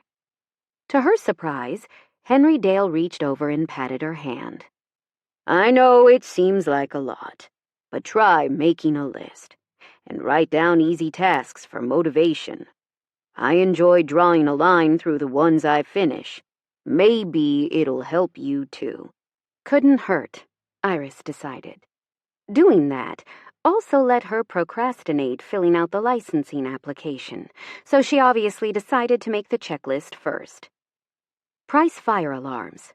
Price carbon monoxide detectors. Price fire extinguishers. Buy all of the above. Repair rotten gingerbread, somehow. Fill out forms. Turn in forms. Bribe someone who works for the city. Spin straw into gold. Henry Dale watched her write things down for a bit. Then he tapped the gingerbread one. "I have plenty of wood, and I think I can replicate those pieces if you let me take one down to use as a sample. Do you want me to try?" "If you don't mind. You've already done so much, and I feel like I'm taking advantage." She should probably decline, but she couldn't bring herself to do it. Not when everyone was counting on her to make this work. Screw my pride. "No, I'm looking forward to it.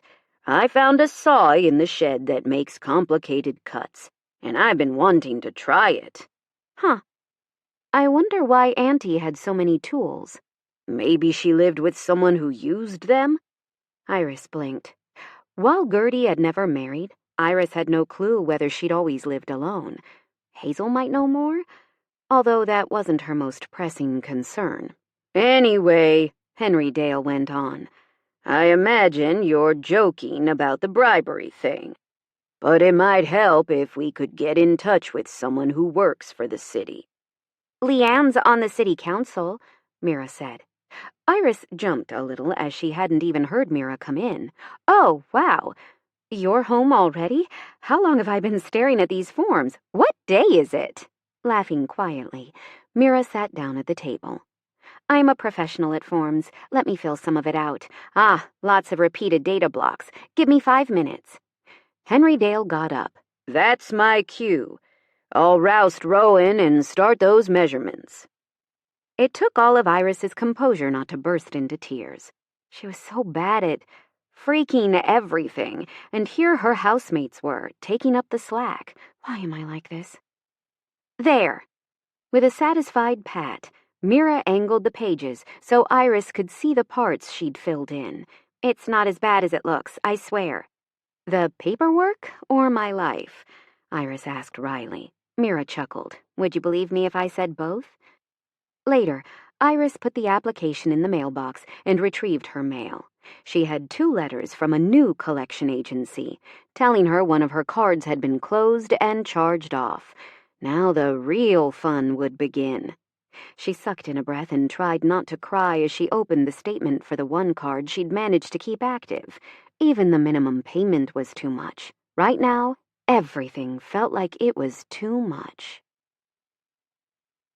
When Eli spoke to Henry Dale the next day, he had misgivings about stepping in, but the more he saw of Iris's worried face, the less he liked it. They still hadn't heard from the city, but at least she'd submitted the application, so if the inspector came regarding the complaint, they'd started the approval process. Liz said that should muddy the waters a bit, and at worst, they should receive a fine and time to get their documentation in order. But Iris would panic if she got fined. Money matters scared the crap out of her, since she was already in debt. After wrestling with the issue, Eli decided he couldn't wait it out. Money could solve a lot of her problems, and he had that. It really was that simple. First, he put in an order for the alarms, detectors, and extinguishers. Then he quietly texted Sally, asking her if she could arrange for him to meet with Mira and Ethel's coven. She sent him a map pin to Fix-It Witches. Belatedly, he recalled Iris chatting with some witches outside during their graffiti incident. Apparently, those 2 belonged to Ethel's coven, and since it was a business, he could show up without an appointment. He didn't say anything as he headed out, because there was no guarantee this would work. Outside, he found a tall man in his early 70s on the front porch, and his heart sank when he realized awful Susan from next door stood behind him, a smug smile creasing her cheeks. The 2 had just been about to knock. "Can I help you?" he asked in an icy tone. "I'm from Happy. Susan has made a troubling report. Is it true that you're housing multiple paranormals here in violation of all city housing regulations?" Suddenly, he recognized the man. Dan Rutherford was a big mouth who'd built himself a reputation for targeting paranormal citizens. He was wealthy, and he'd drawn support from a certain type of human. This didn't bode well. "I don't see why I should answer that," Eli said. "There's no law that says we have to report where we live or with—" "That will change if I have anything to say about it," Rutherford cut in. "I'm talking to my pal about it. You might know him? He's proposed some protective legislation." Eli needed to get rid of these 2 assholes immediately, before Iris discovered that the situation could potentially get worse. She'll find out if you do this. But even that awareness couldn't dissuade him. Whatever the personal cost, he'd fix things for her. "Neither one of you is welcome. Susan, you've been warned before. If I see you across the property line again, I'm filing for a restraining order." He flipped open his phone with a purposeful snick. "Do I need to report you 2 officially?" Not that he'd actually call the cops. They might side with Susan and Rutherford, But fortunately, they didn't call his bluff. "Look forward to my next move," Susan said. Rutherford followed her across the yard, and that didn't sit right either. Hell knew what they'd be colluding while he frantically tried to fix things. Eli understood that he was contradicting himself because he'd registered how much Iris wanted to be independent and that she didn't want to rely on others. But she said, "I'm her boyfriend. That gives me the right to look after her." At least, that was what he told himself as he jogged to his truck and drove toward the business district. Downtown St. Clair was busy this time of day, lots of cars jockeying for limited parking spots. He circled once and opted to park on a side street and walk 5 blocks. No big deal, as it wasn't raining, though he sometimes wished shifting was more convenient. If he changed, he'd show up naked, and that really didn't work. St. Clair was more charming than he remembered, with shops painted in whimsical hues. Brick and wood buildings broke up the visual monotony, and he passed the little bakery Gamma had mentioned. I should get cinnamon rolls on my way back. But his goal was Fix-It Witches first. The sign literally had 2 witches on it, so he marveled over the fact that this pair had kept their true nature a secret before the big announcement a few years back. Inside, it was meticulously clean, with an array of vintage appliances and electronics displayed for purchase. The pretty woman behind the glass case glanced up and smiled as the bell jangled to announce his arrival. "Welcome! How can I help you today?" He thought he recognized her, but admittedly, he'd been paying far more attention to Iris the day they'd stopped by the shop. "Are you Danica Waterhouse?" "Uh-oh, you're not trying to serve me a subpoena, are you?" Eli laughed, showing that he had nothing up his sleeve. Not even slightly. "Then yes, I'm Danica Waterhouse. I didn't change my name when I got married." "Congratulations. That's a beautiful ring." He felt pretty sure it wasn't his imagination that she'd held her hand gesture a little too long, definitely inviting a compliment on the jewelry. Normally, he noticed such details and didn't play along, but today he was trying to make a good impression. "Thank you," she said. "I came to talk to you because you're considering an offer to help with a big spell over at my girlfriend's house." "Oh, you're Sally's housemate!" Danica brightened, her faint wariness evolving into a genuinely pleased expression. "That's me, Eli Reese. I just wanted to tell you something that might impact your decision. I realize that this is literally your livelihood, and you might not be inclined to accept work with a deferred payment schedule." "It's not wholly the money," Danica said quickly. "Sure, that's a factor for Clem and me, but the whole coven has to agree. Typically, we'd only do joint spells for one of our own members. But Sally's dating Ethel, so—" Eli nodded. "It's a gray area. Understood." "What did you want to tell me?" It was a gentle prompt, but a nudge nonetheless. "Cost doesn't matter. I can cover it. I can wire the full amount right now, and if you need to charge more than usual, since the spell is so broad in scope, that's fine." "That would be 7 times our usual fee. You're really fine with that?" Since the money had hit his account yesterday from the sale of What's Cooking, he could answer with assurance. "Yes, completely. Price is no object." "Deep pockets," Danica murmured with a surprised twitch of her brow. "You don't look like you have that kind of money." "Do you need to see proof of funds?" he asked. She shook her head. "That won't be necessary." "Does that change anything?" The tech witch laughed. "I hate to say it, but probably. The others don't have any emotional investment, unlike Ethel. So Clem was a no, Carrie was a no. I was undecided until now, as were Margie, Leanne, and Vanessa. You had Ethel in your corner, and Priya, of course. She's such a sweetheart." "Mira doesn't get a vote?" Eli asked. Danica shook her head. "Right now, she's provisional. We're still in the getting-to-know-you stage, and she's directly impacted by the situation." "That makes sense. I'll give you my contact info. When you reach a consensus and a workable estimate, let me know. I'll pay up front." He touched his phone to hers. She checked to make sure his details registered properly and nodded. "Nobody in the coven will mind an unexpected windfall. Since that's the case, I'll be in touch." There. It's done. No turning back. Iris would likely be livid when she found out, and then she would have questions, ones he'd answer at long last. Maybe part of him would even be glad to have it over, even if it meant everything was. His chest ached, and he rubbed it reflexively. On the way back to the truck, he popped into Sugar Daddy's to get the cinnamon rolls Gamma had raved about. A cheerful woman waved as he stepped in. "What looks good today?" she asked pertly. "Maya, what did I tell you about trying suggestive slogans on the clientele?" A burly, bearded dude scolded from the galley doorway. "Sorry, just trying to put a little fun in my day. You didn't mind, sir?" Eli shook his head. "It's fine. I'll have a dozen cinnamon rolls and 4 eclairs, just in case somebody doesn't like cinnamon rolls." This might be the equivalent of his last meal, after all. Chapter 24. "Come with me," Eli said. Unexpectedly, he'd rung the doorbell instead of letting himself in. When Iris answered, he gave her the sweetest smile, making her heart flutter.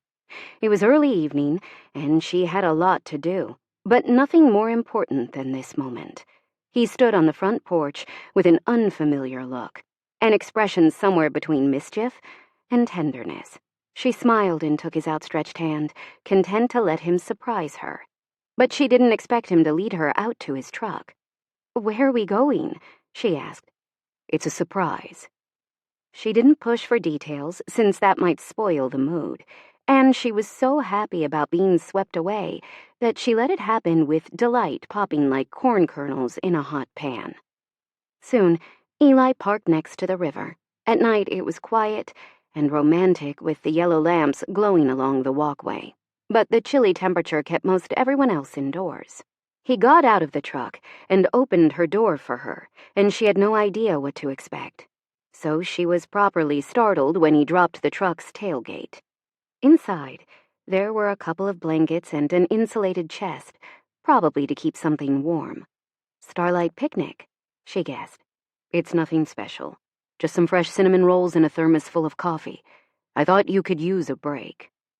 Eli vaulted into the back of the truck and pulled her up beside him. "Hope this is okay." "It's perfect. I don't want to think about anything right now." "Cinnamon roll?" She took the soft, gooey pastry and peeled it apart, nibbling until she had only the soft, sweet core left. Afterward, she licked her sticky fingers and washed the treat down with hot coffee. Eli watched her with a smile, like he could sate his hunger with her satisfaction. Iris leaned in for a kiss, and he moaned against her mouth.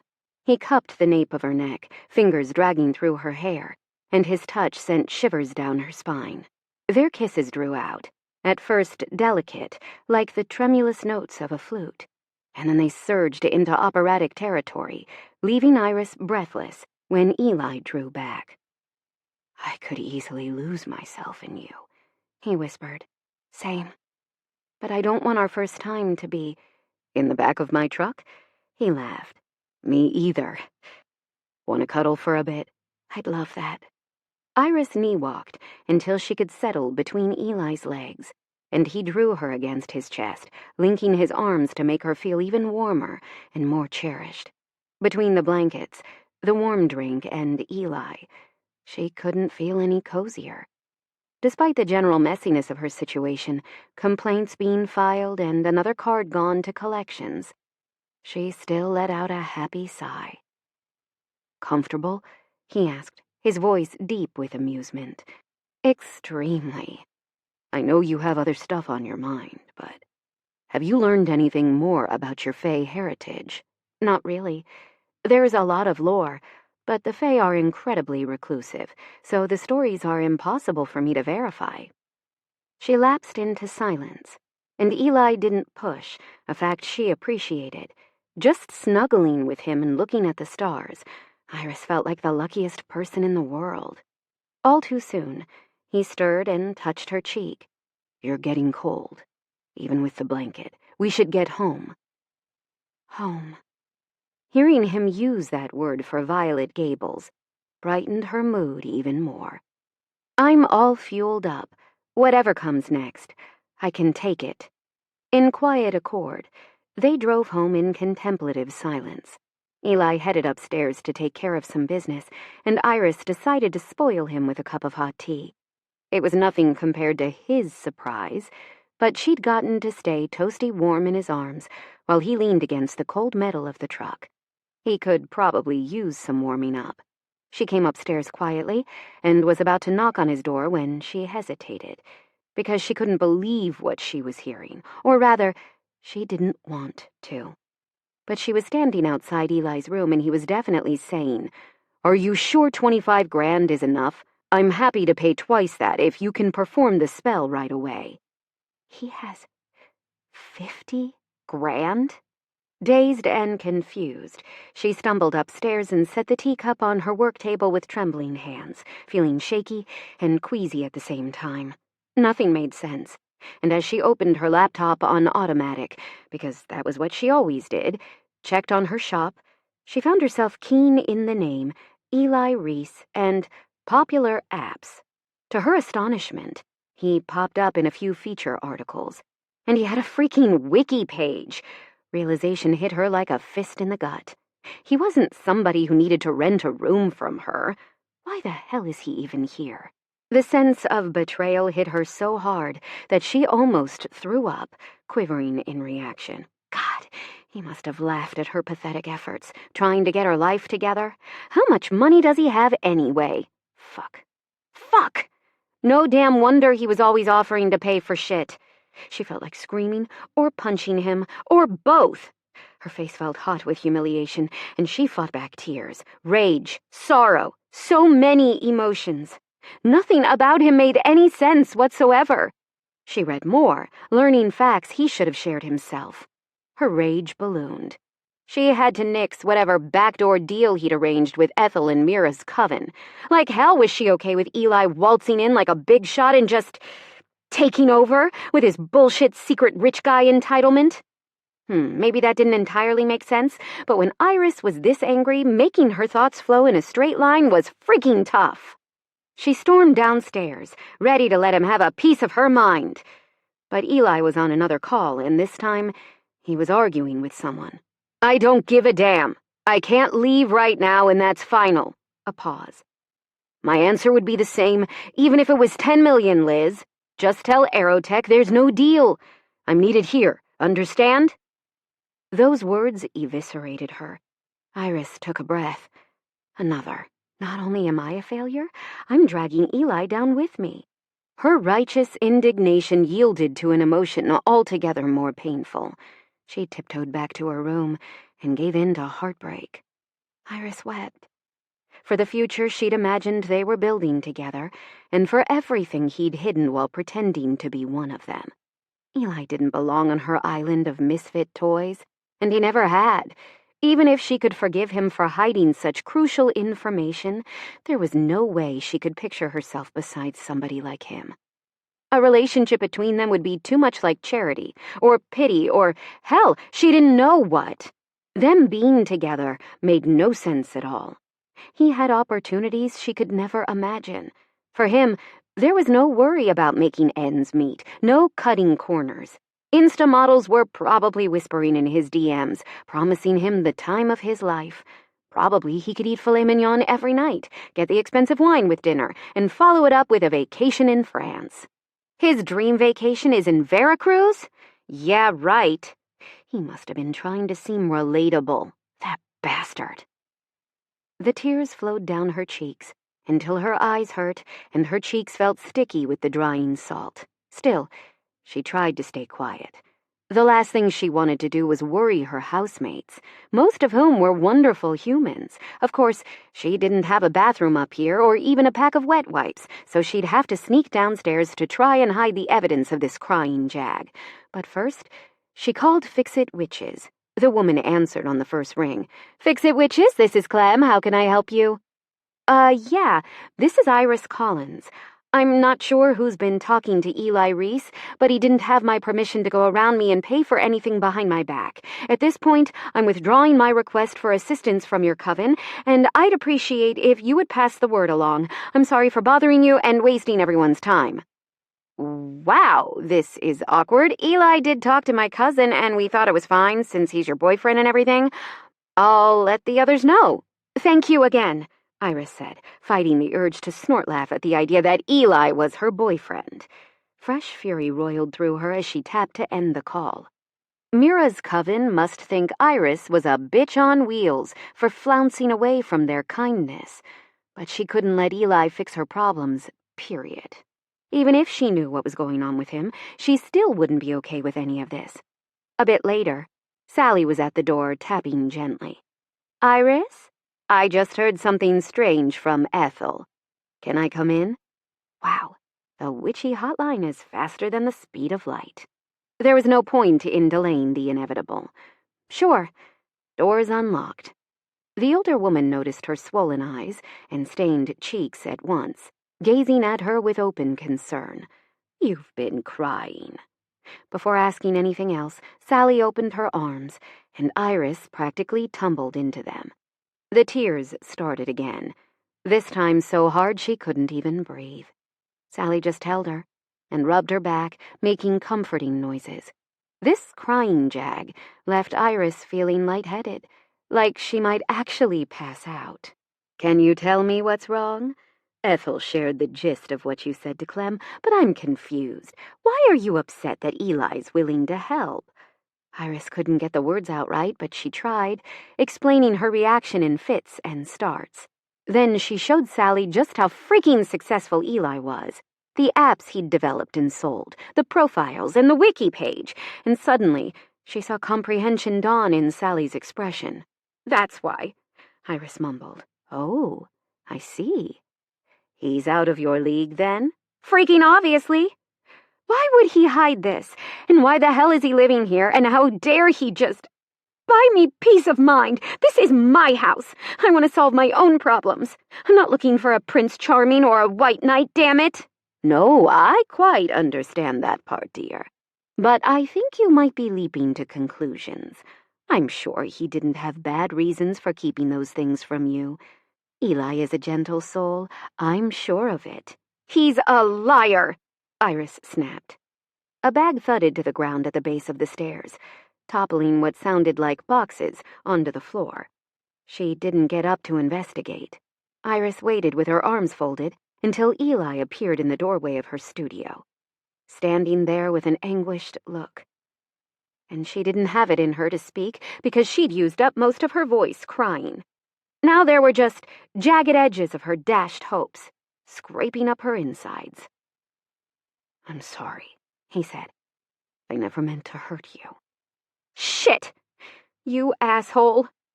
That apology might be what wounded her most of all. It's over. Eli saw that from the dead look in Iris's reddened eyes, echoed in the tear tracks down her face. The defensive posture spoke volumes as well, warning him not to get any closer. I really fucked things up, didn't I? Of course he'd known she would be upset, but not heartbroken. I did this, extinguished the light in her eyes. What her shitty family couldn't accomplish, I did. Sally cleared her throat. I'll leave you two to talk. He didn't blame her for retreating because the time had finally come to clarify matters. But Iris didn't wait for him to speak. Who the hell are you? Eli Reese. She clenched her jaw, speaking through her teeth. You don't flip houses. You don't do websites. You're an apps entrepreneur. You have a financial advisor, own multiple properties, attorney on call, a friend, my ass, and a damn wiki page. He took a breath, trying to pretend he wasn't more rattled than he'd ever been. Okay, you looked into me. That makes things easier. No, I didn't need to rent a room when we ran into each other at the coffee shop. You mean when we met, she corrected. Eli shook his head. No, that wasn't the first time. We knew each other a long time ago. Eli dug into his pocket and drew out the little bracelet. He carried it like a good luck charm and often touched it when he felt nervous, like now. Do you recognize this? No. Why? Then Iris took a closer look, stepping nearer in the process. Wait, I think I had one like that a long time ago. Despite the circumstances, he smiled. It's not like yours. It is yours. When I was 10, you stepped in when I was being bullied. I was a lot smaller then and very timid. How am I supposed to tell her the rest without her concluding I'm a stalker or a creep, or both? She hesitated, her scowl wavering. I don't remember that at all, but can I see the bracelet? After examining it, she seemed more baffled than ever. It's really mine. It has my initials on the inside. That's right. You dropped it when you were walking away, and I was too shy to return it. And you kept it all these years? He nodded. I always hoped to thank you and give it back, which might seem like overkill, but that moment meant a lot to me. Nobody had ever stood up for me before. How did you expect to do that? She demanded. In time, I found you on social media, he admitted. You've been stalking me online. For years, it seems. She took a step back, hands out as if to ward off his weird, obsessive tendencies. Eli moved away as well, not wanting her to feel pressed. No! Haven't you randomly wondered about someone you used to know and searched their name? Iris sighed. Okay, I admit it, but only with certain exes. Like, I do sometimes wallow in anger and regret and look at pictures Dylan and Lily have posted. Finally, a small break. Not enough to give him hope. He glanced past her, watching a few crows settle on the electrical lines beyond her window. Crows were clever as hell, and they always seemed to know when something terrible was about to happen. How fitting. Eli made himself say, Then you understand to some degree. I looked up to you in grade school. That's it. And at one point, I was curious how you were doing. I thought about contacting you, but I was afraid you'd think it was weird. She nodded sharply. It would have been. Yeah, actually, I think I do remember now. Big kid name was... Nope, it's not coming to me. If anything, Eli wished he could forget, but his memory was uncomfortably precise on certain details. Roddy Frierson.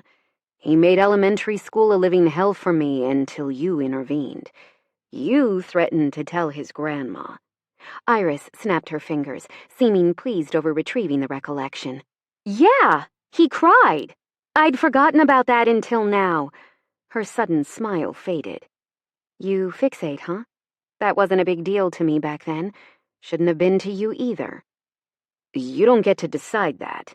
Her lip curled. Whatever. So I was your childhood hero and you looked me up later on socials. That's how you recognized me in the cafe. Did you go there intending to meet me? Her expression gave nothing away now, but her gaze was cold and wary, as if she was already braced for the worst. No. Maybe if he spoke quickly enough, she'd believe him. I was in town working on Gamma's house before you arrived. Meeting you was a total coincidence. I went over just intending to introduce myself and thank you. That's it. If you recall, you assumed I wanted to rent a room. So I was extremely confused, and then... And then? Yeah, she won't like this, but it's true. When I understood your financial situation, I wanted to help.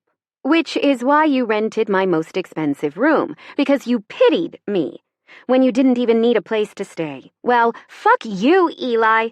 You could have left St. Clair weeks ago. There's nothing to hold you here. You're here, he wanted to say.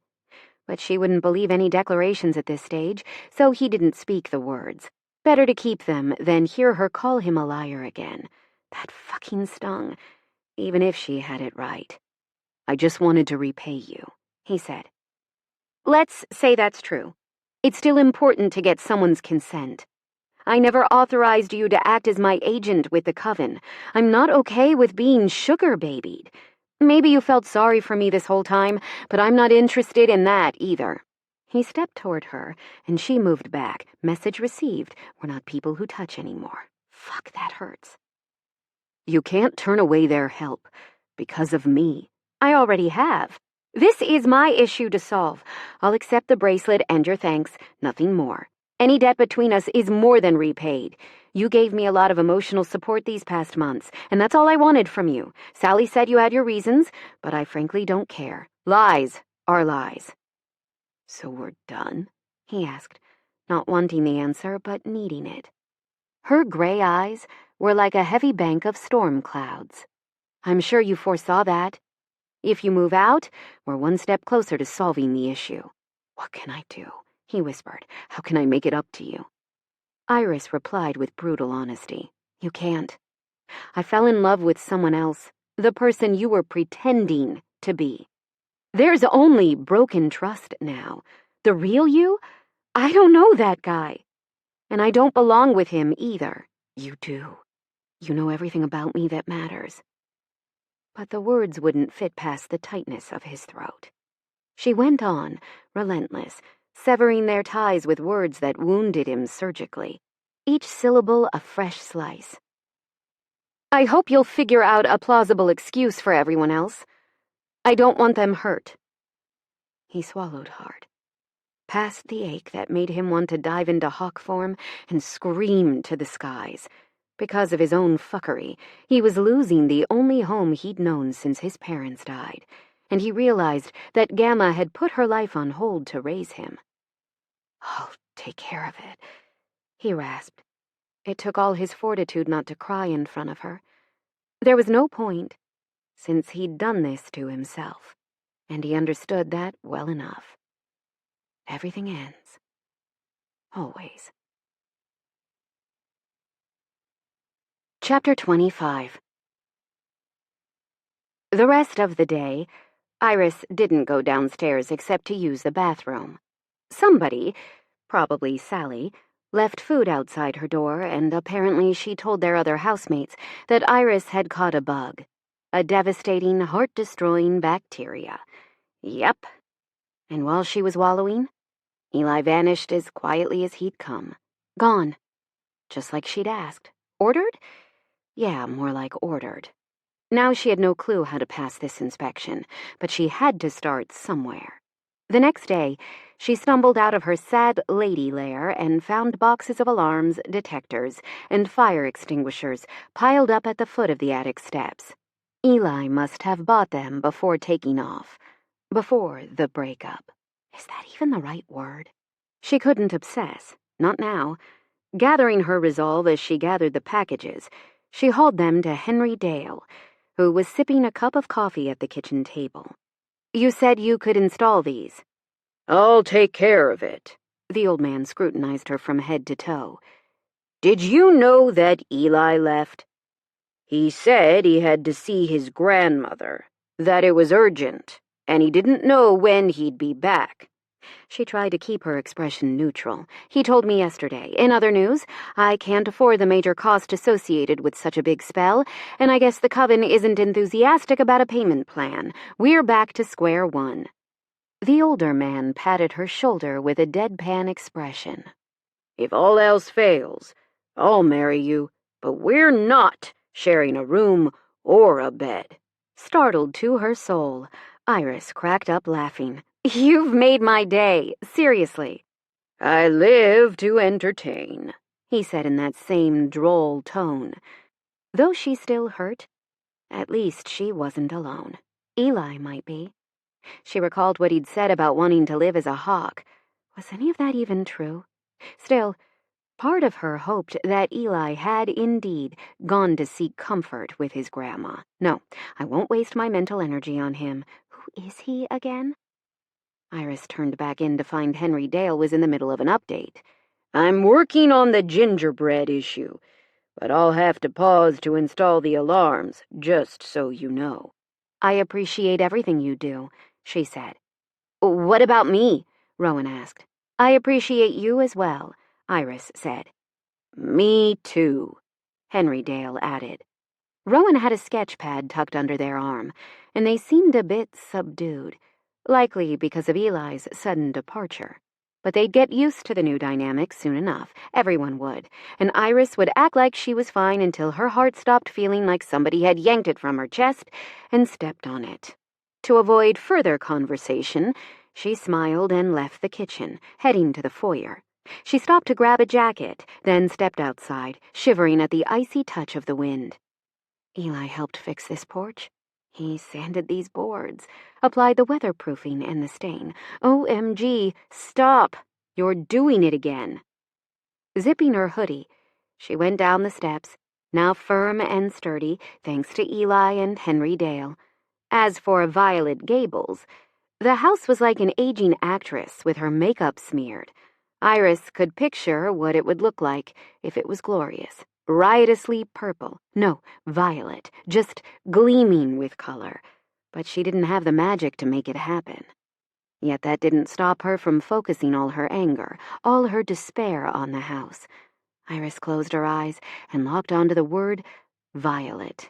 Violet. The letters danced in her head, spinning into flowers. Oh, African violets, how pretty, with their dainty little petals, and she fell into a field of them. House, field, violet. Violet Gables.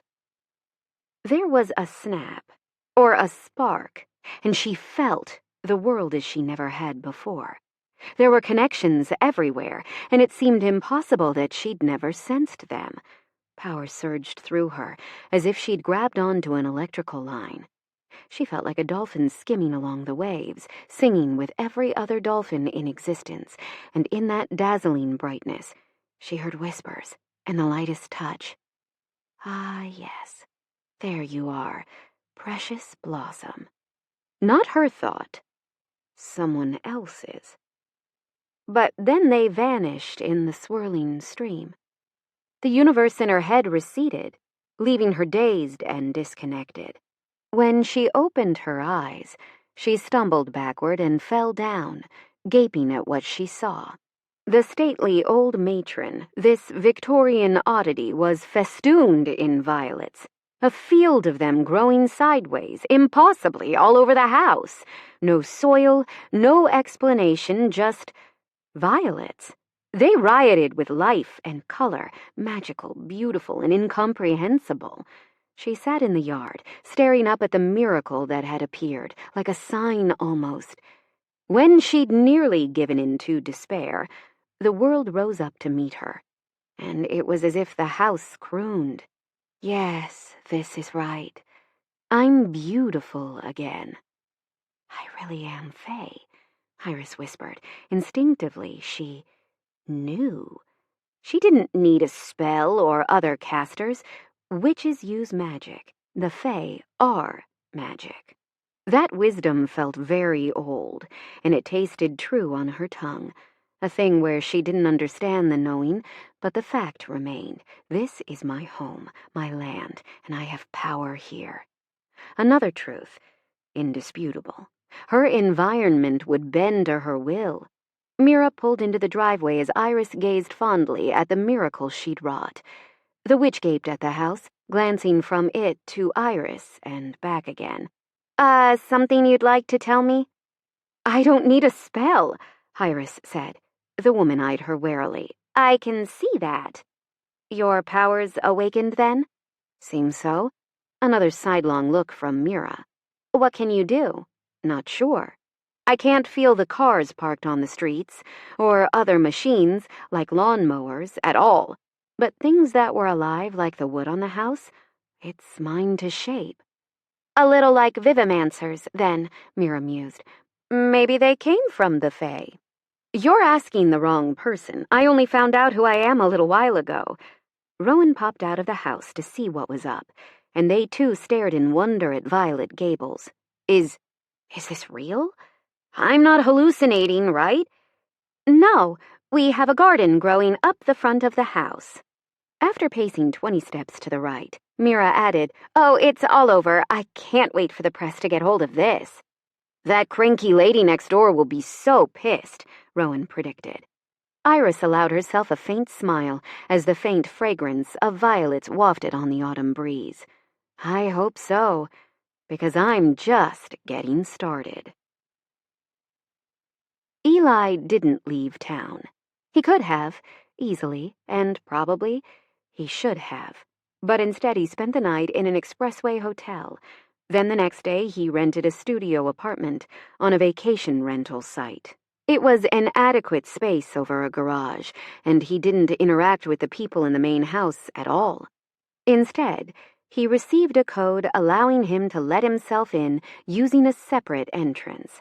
At this point, Eli didn't even understand himself, so of course Iris thought the worst of his motives. In hindsight, he shouldn't have panicked and gone around her. He owed her so many apologies that he could deliver one daily for the next 2 months, and it still wouldn't be enough. Maybe that was why he couldn't cut his losses and move on. Sighing, he set his suitcase in the small bedroom and wandered out to the equally efficient living space. Ironically, he'd just unpacked his bags, finally feeling comfortable about his place at Violet Gables. Hell, he'd started feeling like he belonged. But before he could get cozy in the hole he'd dug, his phone rang. Caller ID said it was Henry Dale, and that made him feel a bit better. At least the rest of his housemates, former housemates, didn't hate him. "What's up? Where are you staying?" Henry Dale asked without preamble. "What?" The older man made a skeptical sound. "You didn't expect any of us to believe you suddenly flew to Albuquerque, right? We pretended to because otherwise it would have been awkward. But you were heartbroken when you left, son, not worried. As you would have been had your grandmother actually needed you to make an urgent trip." "Oh, you truly are a student of human nature, aren't you?" It was humbling how happy Eli felt over Henry Dale checking in like this. "I've learned to read people over the years. I don't always care how they're feeling, but I usually know, and sometimes I act like I don't, because I'd rather not pussyfoot around.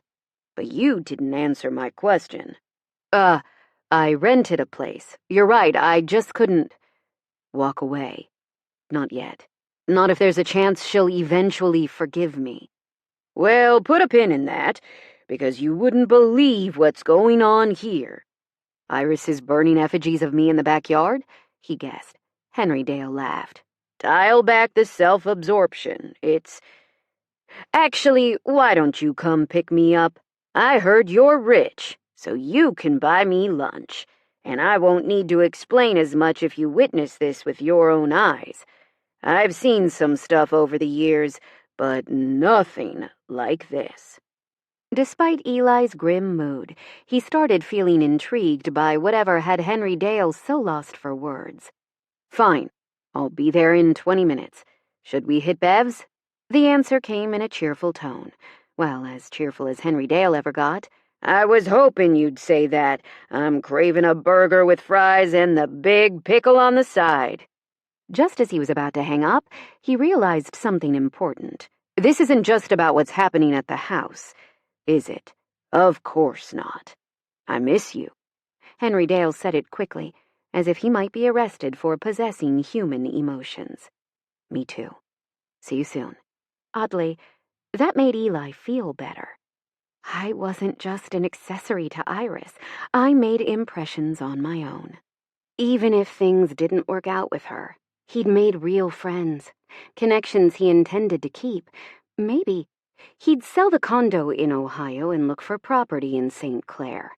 After grabbing his wallet and keys, he headed out. He'd been instructed to park on the far right of the cement pad, so there would be no issues getting in and out. It took only 15 minutes to get to Violet Gables, and Henry Dale was already waiting at the end of the gravel drive. Surprisingly, Rowan was with him, and then he noticed. Once he did, he couldn't believe he'd processed anything else. The house was covered in violets, like something out of a fantasy book. He even rubbed his eyes, but the house garden didn't go away. Only the doors, roof, gingerbread, and windows weren't blanketed in tiny purple blossoms. Rowan hopped in the truck first and slid into the back seat. Then Henry climbed in front. He slammed the door and motioned for Eli to take off. "It's not that I think we're doing anything wrong, but Iris is unsettled enough right now." "What happened?" Eli asked, fighting the urge to keep looking back at the gorgeous, unearthly spectacle that was Iris's home. "That's what we want to know," Rowan said. "We suspect it has to do with her Fae heritage, but..." They shrugged. "Honest to God, I don't know how I'll replace that trim now. I've got hay fever." Henry Dale was so aggrieved that it made Eli smile. Rowan suggested, "Maybe you could wear a mask?" "I'll figure something out. You remember the way to Bev's?" Henry Dale asked Eli. "Why don't you remind me?" Eli could have put it in the map on his phone, but Henry Dale had a complex about being needed. This was an easy way to reinforce that the older man had useful knowledge and others could benefit from his wisdom and experience. When Eli had first met the older man, Eli had never imagined that Henry Dale would reach out first.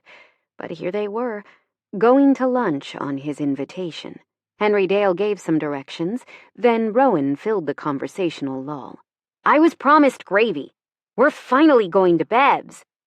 "I try to keep my promises," Rowan added. "So I got the gist of what happened with Iris. Sucks. But I understand why she's so upset." "Yeah." His tense answer probably made it clear this was tough for him to discuss. "But I came along because I wanted you to know I'm not taking sides. I like both of you, and I hope you can patch things up. I miss you around the house," Rowan grinned, affecting a childish voice. "Don't fight, Mom and Dad, it's my birthday." Since he and Iris were of an age to be Rowan's older siblings, that genuinely did make Eli laugh and lightened the mood considerably. "Thanks. I miss everyone too," Henry Dale snorted. "Does that make Sally and me the grandparents?" "I mean, not collectively, but yeah." Rowan seemed in much better spirits, now that they'd been out of their family home for a while. "Forgot to tell you, I've been kinda doing a new webcomic based on, well, us. And it's getting major views. People are tipping a lot, begging for updates. Fans will lose it when the magic house becomes a botanical garden." Before Eli could say anything, Rowan added, "I changed our names and everything, don't worry. And I changed some of the physical traits, too. I don't think anyone would know where my inspiration comes from." "So I'm a comic book character on the internet?" Henry Dale didn't seem to know how he felt about that. "Is that okay?" Rowan asked. "Better to ask forgiveness than permission," Eli joked. "But seriously, you might want to learn from my mistakes and let everyone else know before it blows up on you." "Noted," said Rowan.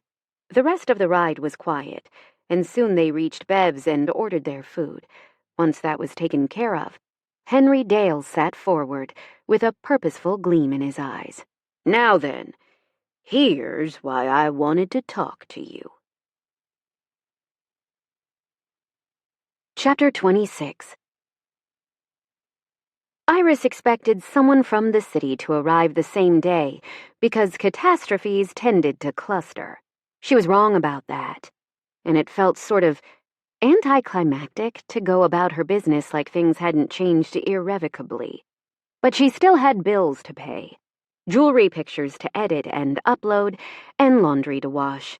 After ticking the first 2 items off her list, she hauled her hamper all the way down from attic to basement. By the time she got to the washer and dryer, she was exhausted physically, a nice match for her emotional wreckage.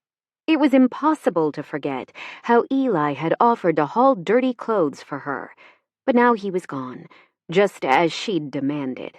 Iris had no idea why a fleeting moment in childhood meant so much to him. She'd thought they knew each other well, but he was an enigma now. The type of person she never would have even met in the normal course of things. Hell, Eli probably had a private plane. Ugh, stop thinking about him. Tiredly, she plopped her dirty clothes in the washer, added detergent, and started the cycle. This machine was delightfully simple. There weren't a lot of options, mostly just hot and cold on the dial. She turned to go back upstairs when something odd caught her eye. Since the basement was a bit creepy, she didn't spend a lot of time here. But surely I would have noticed. A door. There was definitely a door etched into the foundation wall on the far side, right next to the shelving full of homemade canned goods of indeterminate age. That wasn't there before. A door there made no sense. It must lead right into the ground. As Iris stared, unable to understand what she was seeing, the seams on the sides filled with light. And then the door opened, Or, more accurate to say, it dissolved and became more of a portal. Two beings stepped through, lithe and graceful and ageless. At first, they seemed to be made of light and flowers, but eventually her eyes resolved, or perhaps their forms did, assuming a more comprehensible guise. The taller one had ink-dark hair, skin, and eyes like a starry night, while the more feminine-looking one had hair golden as a koi in a Japanese pond with eyes like the violets on the side of the house. They're fae. That was the only answer that made sense. Awe and wonder pervaded her from head to toe. This must be how humans felt since the dawn of time when confronted with immortality. Yet Iris had no sense of how she was supposed to handle a couple of powerful, ancient entities suddenly porting into her basement laundry room. Behind her, the antiquated washing machine sloshed without decorum, rumbling through the beginning of the cycle. For lack of any better ideas, she bowed. Hello. Welcome." To her utter astonishment, they rushed to her and embraced her on both sides. They spoke in a strange language, except the more they said, the more it started to feel familiar. Sounds gained meaning, and then, suddenly, she did understand every word. "We found you," the fair one said. "Our precious blossom," the dark one added. Iris had a hard time getting her breath, let alone finding words. The hold they had on her wasn't painful, but it had a strange effect. "I don't understand." "Come with us." The taller one pointed to the shimmering doorway. "You don't belong here. We'll explain everything once we're home." Somehow, she found the fortitude to withdraw, stepping away from the powerful grasp that made her skin feel too small. No, this is my home. I'm willing to hear you out, but I'm not just following you into the light. In case you didn't know, for humans, that's a euphemism for death. But you're not human," said the fair one. How freaking weird. It was like they spoke with the voice of a wind chime, eerie, charming, and wholly disconcerting. "I'm still coming to terms with that, okay? But I've been raised as a human for 27 years, so cut me some slack." The taller being seemed surprised, touching their partner's arm in apparent dismay. 27 mortal years. Has it been that long? We were looking for a baby. We didn't recall how differently time moves between the realms. "Can we speak in more agreeable environs?" the fair one asked, with a flicker of distaste for the exposed pipes and wires suspended above the cracked cement floor. "Oh, sure. Let's go upstairs." Iris led the way and ran into Sally, who was making tea in the kitchen. The older woman nearly dropped the porcelain pitcher when the other two came in. Holy crap! We have guests. Otherworldly guests." She lowered her voice to a whisper that the others could doubtless hear. "Help me out. Angels? Demons?" "Fae," said the fair one. "I think it might unsettle them less if we conform to our environment." After saying so, suddenly, two human-looking people stood there instead of the flickering, light-crowned beings. A dark-haired, dark-skinned person, and a second with blonde hair, fair skin, and dark blue eyes. Is this less unsettling? "Sure," Iris replied, because everything was surreal at this point. "I'll bring the tea. Why don't you chat in the living room?" Sally pressed her hand to her chest. Too many surprises, Iris guessed. I feel the same. These must be my parents, right? But I'm sure they didn't have me the human way. How did I end up here? Iris glanced around the front room, wondering what they made of the place. Taking a breath, she sat in the chair opposite her baffling visitors, who were clearly trying to seem less alien, and not wholly pulling it off, mostly because they still sparkled, glimpses of iridescent magic that couldn't be contained by a human exterior. She gazed at them with amazement and fascination, trying to find connections. I'm sure you have questions. First, I'm Rain. I think that's how it would translate. The fair-haired one offered a gentle smile, reiterating their name in the Fey tongue, which indeed was more of a feeling, like a gentle rainfall on a spring morning. And I'm Fen. The other guest proffered the same experience in their native idiom, only it was quieter and more somber. A pensive ramble through a rolling marshland while birds called among the reeds. Rain added, "You are our beloved child, I have no doubt. And you must be wondering how we lost you." The way they did that was freaking incredible. A seamless switch, as if they shared the same brain. Iris wondered how she could possibly be related to such magical beings. But before Iris could speak, Rain made a soft, pained sound. "Ah, I see how they've hidden you from us. Be still. This might hurt." That was the only warning she got before her world exploded in agony. "I don't think that's a good idea at all," Eli said once he heard Henry Dale out.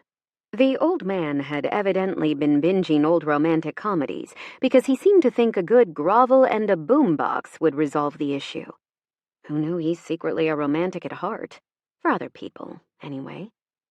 Rowan was already shaking their head, echoing Eli's doubts. "You know I love you, HD, but that's a terrible plan." "Why?" Henry Dale demanded in an earnest tone.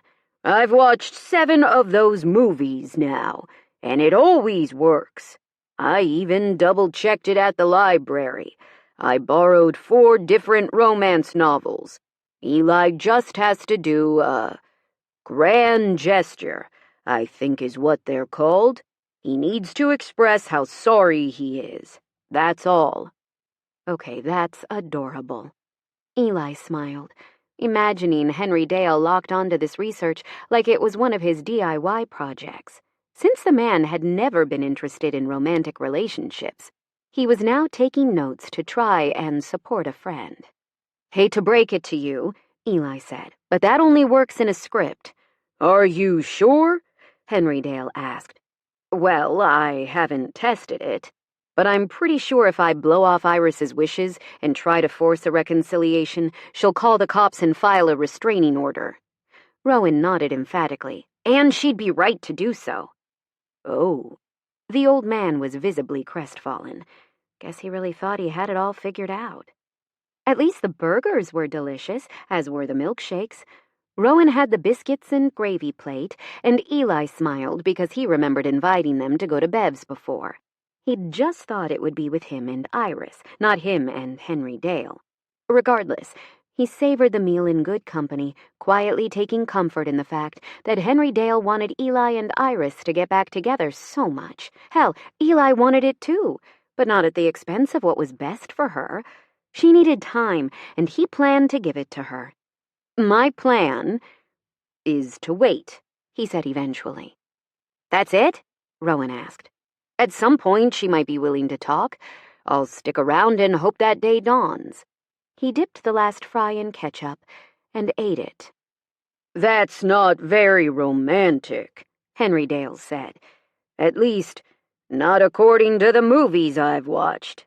Which accounts for most of my knowledge. I got the rest from novels, but one of them was set during World War II. So I don't think Eli going off to war is a viable strategy." Eli laughed. "I'm not enlisting. Hard pass." Rowan shook their head, still seeming fixed on the older man's first point. "It's sweet that Eli is willing to live on her time, you know? Not asking anything, not expecting it either, but hoping. You screwed up, you owned it, that's all you can do." "You're really wise for 19, Eli noted. "People say I'm an old soul. I was the only one in my family who didn't see the point of trick-or-treating," Rowan confessed. It took a lot for Eli to confide this. "Frankly, I've blocked out a lot of my childhood. My mother died when I was young. I was bullied afterward. Been there, it sucks." Rowan reached over, touching his hand briefly in sympathy. Their mouth twisted. With the bullying, I mean, not losing my mom. For better or worse, she's out there praying for my soul as we speak. He smiled at Rowan. It felt good to open up, and Henry Dale was listening with full attention, too. They both seemed to expect him to continue. I lost my dad a few years later. I have relatives on my mom's side, but I've never sought them out. Why not? Henry Dale asked.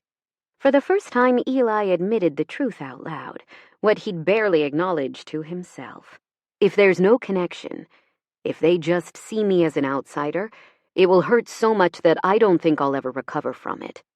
So I'm afraid to try. Wow, Rowan whispered. This feels like a hugging moment. Do you want a hug?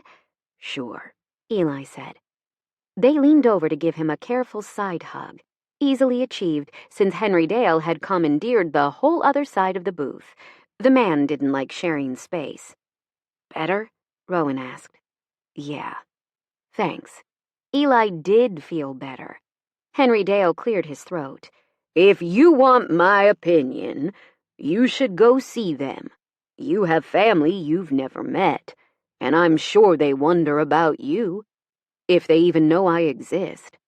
Then you'll be an amazing surprise, Rowan said. I'll think about it. He signaled for the check, and the other two let him pay without argument. At least one good thing had come from everyone finding out about his streak of success with various apps. Hey, I don't think I said so before, but I'm happy that your comic is taking off.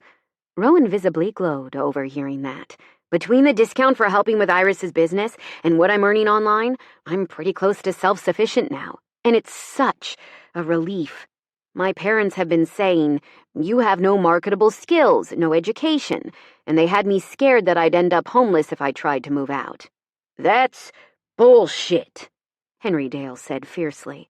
You're smart and resourceful, and lots of people care about you. Aw, you're making me want to hug you too, HD, Rowan grinned, likely knowing that the older man would rise to the bait.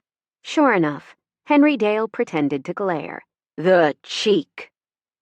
Taking that as his cue, Eli stood up and headed out, still thinking about what they'd said about his mom's side of the family. Once they got in the truck, he said, Maybe I don't have to start with anything as big as a visit. I could look for cousins on the socials and reach out that way, see if anyone cares, Rowan suggested. Eli started the truck and checked his rearview mirror. Another issue is the language barrier. I feel guilty that my Spanish isn't better, like I'm letting my mother down. Then that's what you work on, Henry Dale said. As Eli backed out of the restaurant parking lot, he shot the older man an inquiring look. What?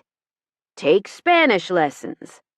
If she'd lived, she would have taught you, and she would have introduced you to her family. Unless there was some bad blood you don't know about, it's best to assume otherwise if you didn't hear anything. Eli considered. I never did, no. To the best of my knowledge, they lost touch because of the distance. I'm sure my mom intended to reconnect, but then she got sick. I think Gamma said that my maternal grandfather had remarried, and Mom didn't like her stepmother, so that's why she stayed in the U.S. She was here on a student visa, and then married my dad. But I'm pretty sure she had an older brother. Families are complicated, Rowan said with a sigh. But if your granddad started a second family, you might have even more aunts and uncles and twice as many cousins. Glad to see you're taking my advice on this much, Henry Dale added. Eli grinned. Don't hold a grudge because I shot down your plan for me to reenact a scene from an old John Cusack movie. Iris would so call the cops, Rowan said, and if she didn't, Susan would. That's true enough. I truly do not like or understand that woman. Henry Dale scowled as if the mere mention of her was enough to blight his good mood. Rowan said, Maybe she's lonely. Not everyone who's lonely is also petty and mean, Henry Dale pointed out. While the other two chatted and bickered playfully, Eli thought about what he'd gained in St. Clair. Friends who were like family, a chance to reconnect with people he'd written off, and possibly love, if he was brave enough to see it through. Chapter 27. That moment of agony lasted a lifetime, and no time at all. Iris's head went blurry, and she arched as the agony unspooled, leaving her soul to bleed. She opened her eyes again with great difficulty, locking onto Rain's hand motions. As Iris struggled to grasp how she could feel pain in parts of her that had no nerve endings, Rain pulled what looked like a thin silver cord out of her body. The ephemeral chain writhed like a snake, and then vanished in a puff of smoke. She blinked several times, wishing the world made sense. But it hadn't, since she'd found a door to fairyland in her grimy basement. Now weird things just kept happening. "That's how you were hidden from us," Fen said, "and how you were bound to this form. Your magical nature stunted," Rain added. "We should start from the beginning, my love." Rain agreed with a regal nod as Sally tiptoed in with a tray of tea and cookies. Bless Sally for taking this development in stride, Iris thought, until Sally caught her eye and mouthed, "What the hell?" as she backed out of the room. "Right, I'm on my own." Both the Fae took cursory sniffs of the drinks and didn't touch them as Rain went on. "I'll try to make this concise, as it covers a fair amount of Fae history. Fen and I, we come from opposing houses." "Seelie and unseelie?" Iris asked. "Oh, you've read some legends. That's delightful. Not exactly correct, but human versions of Fae history rarely are," Fen said. Rain sighed with an expressive flutter of fingertips, so graceful that they reminded Iris of leaves dancing on the wind. So true, but then they don't even document their own history accurately, so what can one expect? Surreal. She returned to that word as she listened to her parents. Her real Fae parents? Talk blithely about inaccuracies in human historical records. "You were saying?" Rain nodded. "Indeed. We tend to be less direct in our communication styles, as we're not under any time constraints, so we're finding this dialogue a bit challenging." "You two had a Romeo and Juliet situation, then? Your families disapproved of your relationship, I take it?" Iris had managed to glean that much. Fen smiled, or tried to. A wholly strange and uncanny expression. Precisely. So dear Willie made a go of the writing, then. How fascinating. "You knew Shakespeare?" "He visited a few times when he was writing about the Fae Queen. What was that play called?" Rain fluttered their fingers, trying to remember. "A Midsummer Night's Dream," Iris supplied. "That's the one. My family thought Fen and I would go our separate ways if they removed you from us." "But the search only brought us closer," Fen said. "We created you out of love, and you were stolen from us, sent here, wrapped in an enchantment that hid most of your true nature." "I'm so sorry, precious blossom," Rain added. "The humans granted you a good name, at least." "True. Iris suits you." Fen inclined their head as if they were bestowing a boon. Iris tried to keep calm, despite the excitement flickering through her. "Okay, let's start with the creation part. You made me? That means you're my parents, right?" The two exchanged one of their silent, brain-sharing looks. Then Fen answered, "Procreation is different among our people. Ideas can take form, so can emotions. It's more of a magical genesis than a physical interaction, but you do absolutely share energy with both of us." "Okay, I can work with that. Rain and Fen are my parents." "So I was kidnapped by your family," she said to Rain, "hidden in the human world. Did your family raise the real Iris Collins?" "They did. Her name is Thea. All this time, we had no idea. What happened to her? Iris wasn't even sure if she wanted to know, especially since she knew the type of family that awaited Thea should she return. At her coming of age, she married a minor noble and drank from the wellspring, so she's no longer mortal, strictly speaking. My family said she was a foundling, when in fact she was a changeling, taken when they stole her, and left you in her place. She wondered if that meant Thea would never return to the mortal realm, since she had bonds elsewhere. This is a lot.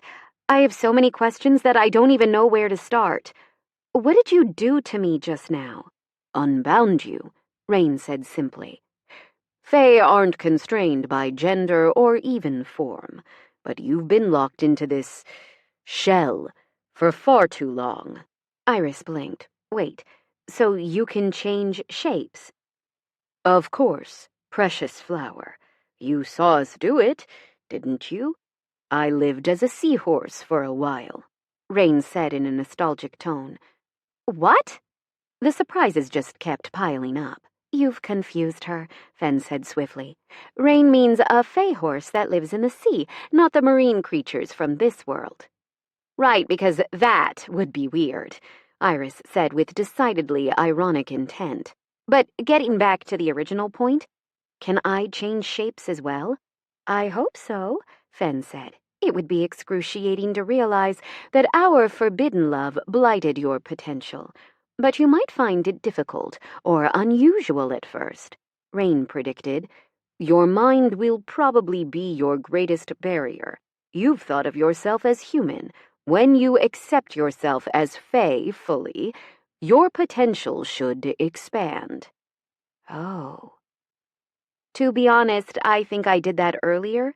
You might not realize since you haven't been outside yet, but the whole house is covered in violets.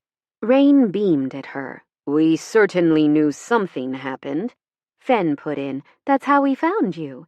Whether you intended to do it or not, you've turned this place into a fairy mound.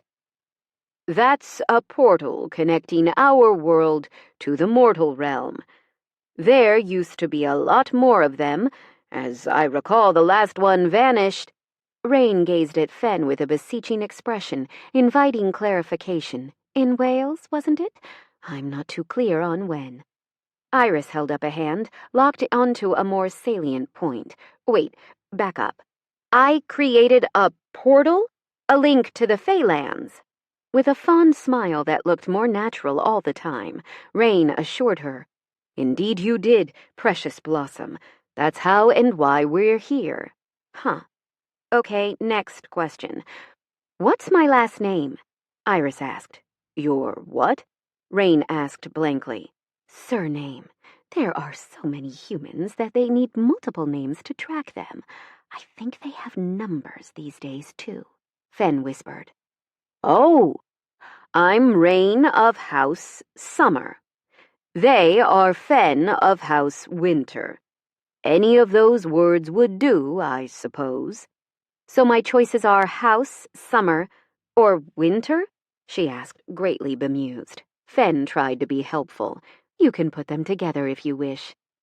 Iris Summerhouse? She laughed and shook her head. Never mind, I'll figure it out. Rain gazed at Iris, their expression tenderly troubled. We didn't expect to find you already grown. No need for us at all. She's still a baby, Fen protested.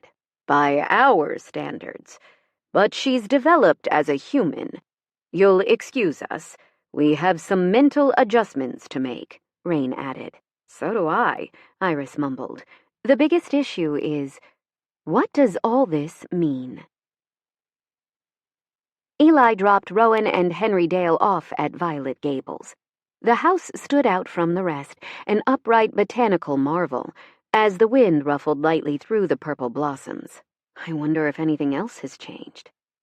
As he pulled away, it struck him as heartbreaking that something so major happened after he left. The worst part of all this was, he couldn't check in with Iris to see if she needed anything. He'd lost that privilege when he lost sight of the fact that he was part of her life because she allowed him to be. Those thoughts would break him, so he forced himself to drive away. It's not about me, it's about her and what she needs. Knowing that he was doing the right thing didn't make it less painful as he drove across town. At least he had an appointment this afternoon, signing the closing paperwork to make somebody else's dreams a reality. Eli went straight to Kashanda's office, and even though he was early, the newlyweds who'd offered first were already on site, happy as 2 summer days and nudging each other in excitement. Their joy put a smile on his face. Everyone settled at the table in the conference room as Kashanda passed around the perfectly organized packets. "Thank you for agreeing to let us move in right away," Natalie Moreno said. Her husband, Reuben, echoed the sentiment. "Yes, thank you. Kashanda told us you had other offers, so we were on pins and needles until you confirmed." "It's what my grandmother wanted," he told them. "She likes the idea of another family finding happiness in the house." "The yard will be perfect for a playset," Natalie said. "Yep, I'll build one next summer." "The baby won't even be old enough to play on it," his wife protested. He hadn't known they were expecting. "Congratulations." Kashanda sat at the head of the table and interrupted their chit-chat with instructions on how to proceed. Really, it didn't take long at all to sign the forms, finalize everything, and get the funds released from escrow. They went straight to Gamma's account, and it made Eli happy knowing she was set financially, and if she ran into trouble down the line, he could afford to help out. He shook hands with the Morenos, then waited for them to head out because he had a question for Kashanda. "I have a condo in Cleveland, high-end with amenities like climate-controlled parking and on-site fitness center. It's 2-bedroom, 2-bath, hardwood floors, view of the river, walking distance to everything, and a private rooftop deck accessible from the loft." "It sounds gorgeous," Kashanda said. "But why are you telling me this?" "Because I'm looking to sell it, and I might be interested in property in or around St. Clair. I don't expect you to help me with the first thing, but—" "Oh, I can find you a place here," she cut in. He nodded. "I'll be in touch once I get the ball rolling." As he turned to go, Kashanda said, "Actually, I do know somebody in Cleveland. I met her at an expo in Florida. Let me see if I can find her contact info." "That would be great." Soon she shot him a text with a name and a link to the real estate agent's website. "You can find everything you need to know about Maribel on there." "Thanks." Kashanda nodded briskly. "When you get time, shoot me an email with your must-haves in writing and your price point. Also, whether you're looking for single-family condo, how much you're willing to pay for an HOA, whether a duplex or multiple dwelling structure might work. Some people like to buy a building, live in one unit, and rent the others. Well, provided they can afford it. But I already know you can." At this point, what he wanted was to move back into Violet Gables. But the next best thing was making plans to stay in St. Clair, proving to himself that he wouldn't run away just because things got tough. He'd come a long way from the person with no close ties, inches away from retreating from society entirely. "Understood. You'll hear from me tomorrow, probably." "Once I get my thoughts in order." Ironic that he hadn't liked St. Clair as a little kid, and he couldn't wait to leave once he graduated from high school. But the third time was the charm, as now he couldn't imagine himself anywhere else. It felt faintly ridiculous to be homesick for a house he'd only lived in for a couple of months. But he missed the people, too. Sally had promised him a scarf for the winter, and everyone had agreed to cook together for Thanksgiving, Christmas, too. He'd been looking forward to all that. Damn it. Silently, he let himself back into the rented apartment and called Gamma. "Everything's finalized. You should have the money from the sale." "Yes, I've got the wire transfer, though all the funds won't be available for 24 hours. Thanks so much, little man." Gamma paused, and he could hear somebody talking to her in the background. "Just a minute, Jim. I'm talking to my grandson." "Did I call at a bad time?" "Not bad. Breaking bad." Eli laughed without quite understanding what Gamma was getting at. "What?" "We're going on a Breaking Bad RV tour. We're leaving in 10 minutes. I'd love to chat more, but I don't want to be the last one on board. I'll get stuck sitting by Mary Jo. Yeah, definitely try to avoid that. Have fun. Gamma sounded as excited as a little kid. I'll send pictures. Supposedly we're visiting a bunch of actual film sites. I can't wait. He couldn't resist teasing her a bit. Who needs Universal Studios, right? Exactly. Love you. Talk to you soon, little man. The conversation lightened his worries a bit. At least Gamma wasn't regretting her decision to upend everything and move to a retirement community. It sounded like there was always something going on. New friends and new adventures. She'd carpe'd the hell out of that DM by any standards. Time for him to do the same. He sent the initial email at once with a subject of, "I'm interested in selling my condo." Next, he went into his bathroom to strip. For most people, that would mean he was taking a shower. But Eli opened the small window within the stall and shifted. Then he swooped out into the waning sunlight. It had been a while since he'd flown, and the winds carried him toward Violet Gables. No surprise there. It was where his heart and wings always led him. But today, the view was even more breathtaking. The whole house glowed different than before, akin to the kaleidoscope, incandescent hues that burned around Iris like a living rainbow. He circled overhead, taking in the new corona. He didn't know what it meant, but the change likely heralded some massive shift. Feeling like a stalker, he perched on the roof, watching the street for a moment or two. Home might be where the heart was, but it didn't mean he could stay. So Eli soared away, wheeling toward open skies. Chapter 28. "We want you to come home," Fen said, as if that should be obvious. Home.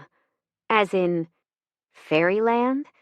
Iris felt silly calling it that, but she had no other word. In fact, up until finding out that she was Fae herself, she'd never given much thought to the lore. Too busy trying and failing all over the place. "There have been many names over the years," said Rain. "Avalon, Magmel, Elfheim, Anwin. But Otherworld works well enough." Fen nodded. "Even better in modern tongue, I should think. Look, I might be willing to visit at some point after I get to know you better, but I have a life here," Iris said. "If you stay, especially if you remain in that form, you'll age," Rain said softly. "And eventually cease," Fen added in an anguished tone. "Okay, I really don't want to talk about my mortality right now. I get it. If I choose to go with you, I'll be immortal and learn how to turn into a fairy horse that lives in the sea. And admittedly, that sounds cool as hell, but—" "You're not ready to sever all ties to this place," Rain said. "I was unhappy here sometimes," she admitted, "but I'm just starting to figure things out. I love this house." Fen glanced around, a faint smile creasing their extraordinarily beautiful features. "That much is clear." That said, she did want to get to know her parents? Progenitors? Whatever. "Can we leave the anchor in place and the door in the basement? That way you can visit whenever you want. Once we get closer, I'd like to see the other world, too." "Bliss!" Rain exclaimed. Fen took her hand and kissed both of her palms. It felt like an oddly reverent gesture, and Iris wondered if the 27 years she'd been missing had felt like 5 minutes to them. "We have so much to show you. So much beauty that's not to be believed." "No Thomas the Rhymer nonsense, okay? I don't want to be gone for 7 years. "We'll do our best to keep track of mortal time," Rain promised. Fen knelt before her, dark eyes twinkling like a starry night. "I know you're struggling, but may we embrace you?" She couldn't recall the woman who'd raised her ever asking for a hug, or offering one. Tears prickled in her eyes. "I'm not unwanted. I'm not a fuck-up. My people were just misplaced for a time." Iris included everyone who lived at Violet Gables in that assessment, but she was glad to add Rain and Fen to the list of people who cared. Absolutely. The two Fae drew her close, bracketing her between them. Maybe it was her imagination, but Rain truly smelled like fresh droplets of water gliding over the flower petals, while Fen reminded her of freshly turned farmland and the verdant smell of new life breaking the surface of the earth after a long winter. Each embodied springtime in a different way, and Iris came out of the hug feeling dazed and delighted. I came from the two of you. Really? Are you happy about that? Rain asked. Yeah. It doesn't feel quite real, but I'm ecstatic. As are we, Fen said. Before she could respond, a knock sounded at the door. Sally called, "Keep talking with your visitors. I'll get it." The older woman darted from the kitchen, through the front room and into the foyer, where Iris heard her speaking to someone. She couldn't make out the words, but Sally's tone shifted from inquiring to annoyed. Then she came to the archway and said, "Looks like they need a word with you. It's about the complaint Susan Grumpy Guts filed." Grumpy Guts? Rain repeated. What a curious surname. It's not her legal name, Iris said, like that was the salient point here. She gestured to indicate she'd be right back. Hopefully. No way to be sure if Rain and Fen understood, but she shouldn't keep the inspector waiting. It was a middle-aged man, balding, plaid shirt tucked into a pair of khakis. He was carrying a sheaf of paperwork, and he radiated impatience as he waited for an invitation to enter. "Come in. What's this about?" As if Iris didn't know perfectly well. "It says here that you're the homeowner. Is that correct?" "Yes, I own Violet Gables." He snorted. "Violet Gables, is it? Hopefully I won't be here long. By the way, the city may cite you for the unregulated application of hydroponics on the exterior of your house. Here I thought I'd seen everything." "It's not hydroponics," she said, but he wasn't listening, moving down his list of questions, like he'd be fined if he slowed even for a second. "Are you Iris Collins?" "That's correct." She was already tired of his attitude, but she couldn't afford to snap or act rude, not when she still didn't know how she was getting out of this situation. "Do you want to sit down?" she asked. "Who is this man?" Fen demanded. Iris shrugged. "He hasn't seen fit to introduce himself." "That seems rude," Rain noted. "Or have customs changed this much?" Sally chimed in then. "They haven't. This guy is being exceptionally impolite." The inspector sighed. "This isn't a social call, people, but fine. My name is Melvin Terry. I work for the city of St. Clair. All good now? Can we continue?" "Go ahead," Iris said, trying not to wince at how peeved he seemed. "Thank you. Now where was I? The nature of the complaint is that there are too many unrelated persons living here. This is a single-family dwelling."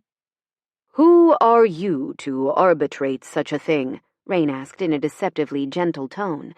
Melvin spared a baffled glance for the person questioning him. Iris could tell that the man registered something being off, but she guessed he'd never imagine in 1,000 years that he was being asked to justify himself to a pair of ageless fae. "I just told you. I work for the city."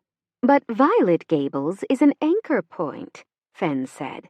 He turned to Iris with a scowl. "What are they yapping about?"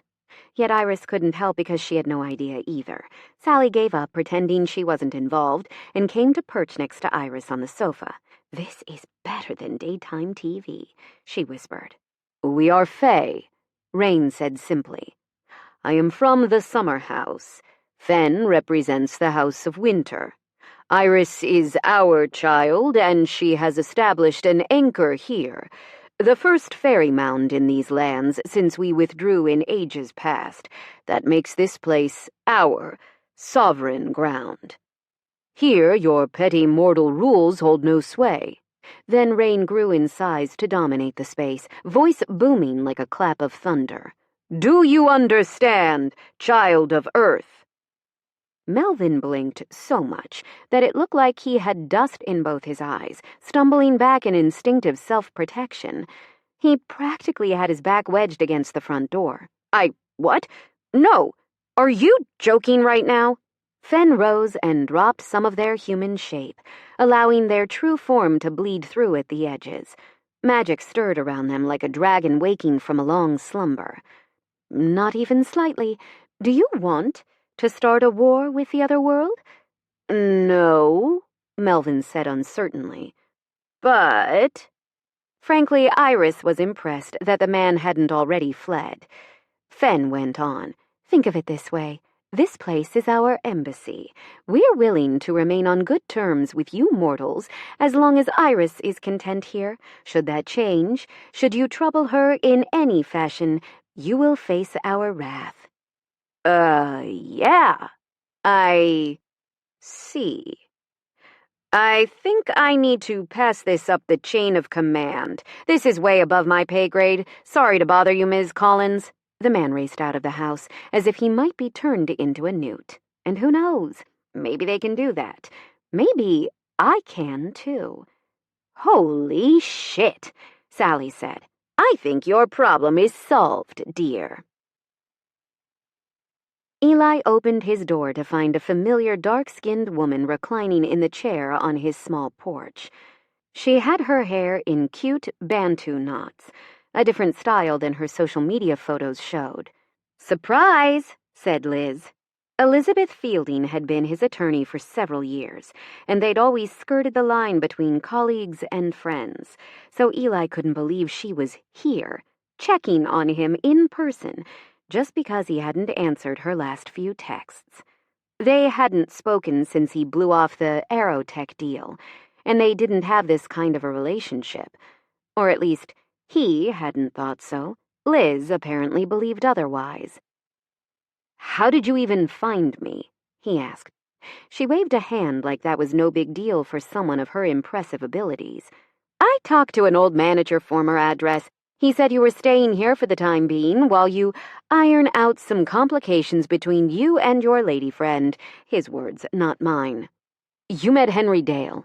He's a character. Come on in, then. He stepped back and waved at the small living space.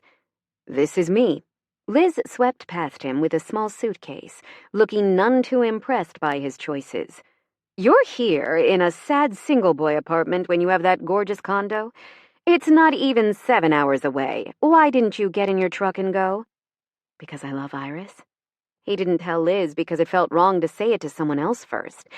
And maybe Iris would never get over the betrayal of trust, which would mean he had to figure out some way to move on too.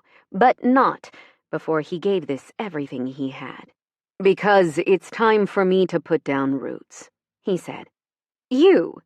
Really? She set a bag of groceries on the coffee table. Don't worry, there's nothing perishable. I know how you are. So I brought instant noodles and the like. Hey, I can cook. But you generally don't bother for yourself. That was true enough. When had she gotten to know him so well? They'd been working together for years, and Liz was observant. Maybe that was the answer. How can you afford to just pick up and come check on me? Most of my work is done remotely, and I can check contracts anywhere. Plus, I was worried about you. I know you're surprised to see me, but would it kill you to say, "Thanks, Liz, I appreciate you caring enough to stop me from vanishing into the night sky"? Oh, is that what this is about?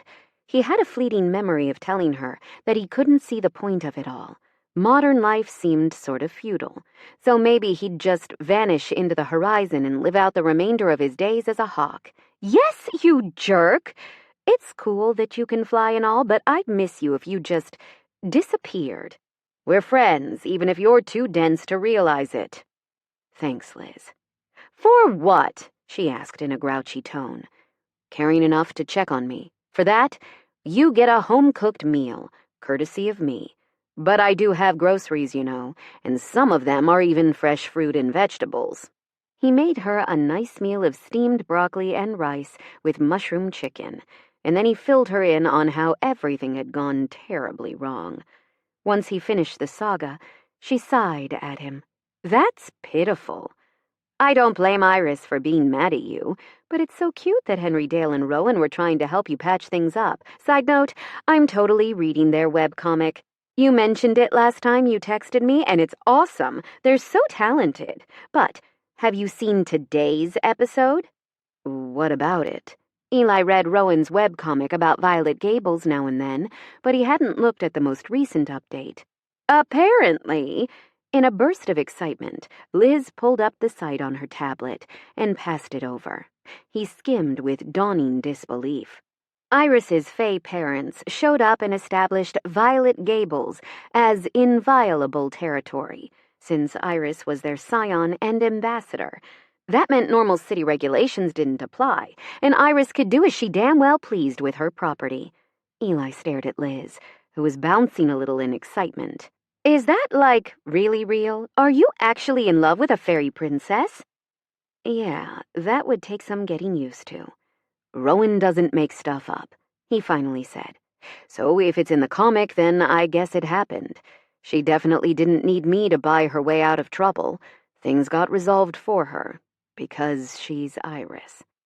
Not trying to be extra, but I need to meet these people. After reading the webcomic, they seem like celebrities to me. But don't worry, I won't be weird. I can be chill, I promise. Also, unrelated. Is Mira as hot in real life as she is in... Are you sure you're a licensed attorney? Eli demanded, because you sound like a fangirl at her favorite concert. Liz waved that away. You've seen my diploma. Never mind, you don't have to answer about Mira. Good. That would be awkward. She's like a sister to me. Then I'll scout that myself when you introduce me. You seem so sure that will happen. It has to. I have my hopes up and everything, which means we need to start thinking about how to get you back together with Iris. Now we get to the truth. You weren't worried about me. You just want to meet Mira and Rowan and meddle in my love life. Liz picked up the tiny container of ice cream she'd found in his freezer. He'd planned to eat that alone, but sharing was okay too. And Iris and Sally and Henry Dale. Oops, already met him. But the others, yeah. I need their energy in my life. Maybe I'll move to St. Clair too. Eli sighed. Why are you like this? She dug in, waving the spoon to punctuate her monologue. Because you need someone to counter the level of morose energy you discharge into the world. We're like magnets with an opposite charge. It shouldn't work, yet we stick together and wow the world with our friendship. Let's say I agree with you. I do want Iris back, but I won't pressure her. Yeah, that's the issue. But you can't leave these things too long either, or she might think you were just playing with her, you know? Since that's not the case, you can't leave any doubts about your intentions. Please say you're not thinking of a grand gesture, he begged. Liz narrowed her eyes. None of that quitter talk. We give her 2 weeks, which is up when? He counted the days and told her. Funny, it seems much longer. Great. Past that point, we pull out all the stops. Operation Get the Girl is a go. Chapter 29. Rain and Fen stayed for a week, marveling over the way the mortal realm had changed. They used the main bedroom, which had been Eli's up until recently, so that was a bit weird for Iris, but it was good getting to know her parents. They didn't eat food, and they drank beverages only to be polite, so that was interesting as well. She still didn't understand how her own body worked, though come to think of it, she'd never been sick in her life, never had a normal childhood illness, or been rushed to the hospital. Even her cuts healed cleanly and quickly. But that made her wonder. I used to donate plasma quite a bit. Do you think the patients who received my fluids are okay? She asked Rain. The binding made you essentially human, dear one. I'm not sure what would happen if you tried to donate now, however. But if you need funds, we can... I'm fine, she cut in quickly. She didn't want them dumping heaps of jewels through the portal, as would doubtless happen if she said a word. The tax laws probably couldn't even handle such largesse from the other world, though maybe they'd just class them as a bequest. But she hadn't wanted a handout from Eli, and she didn't mean to mooch from Rain and Fen either.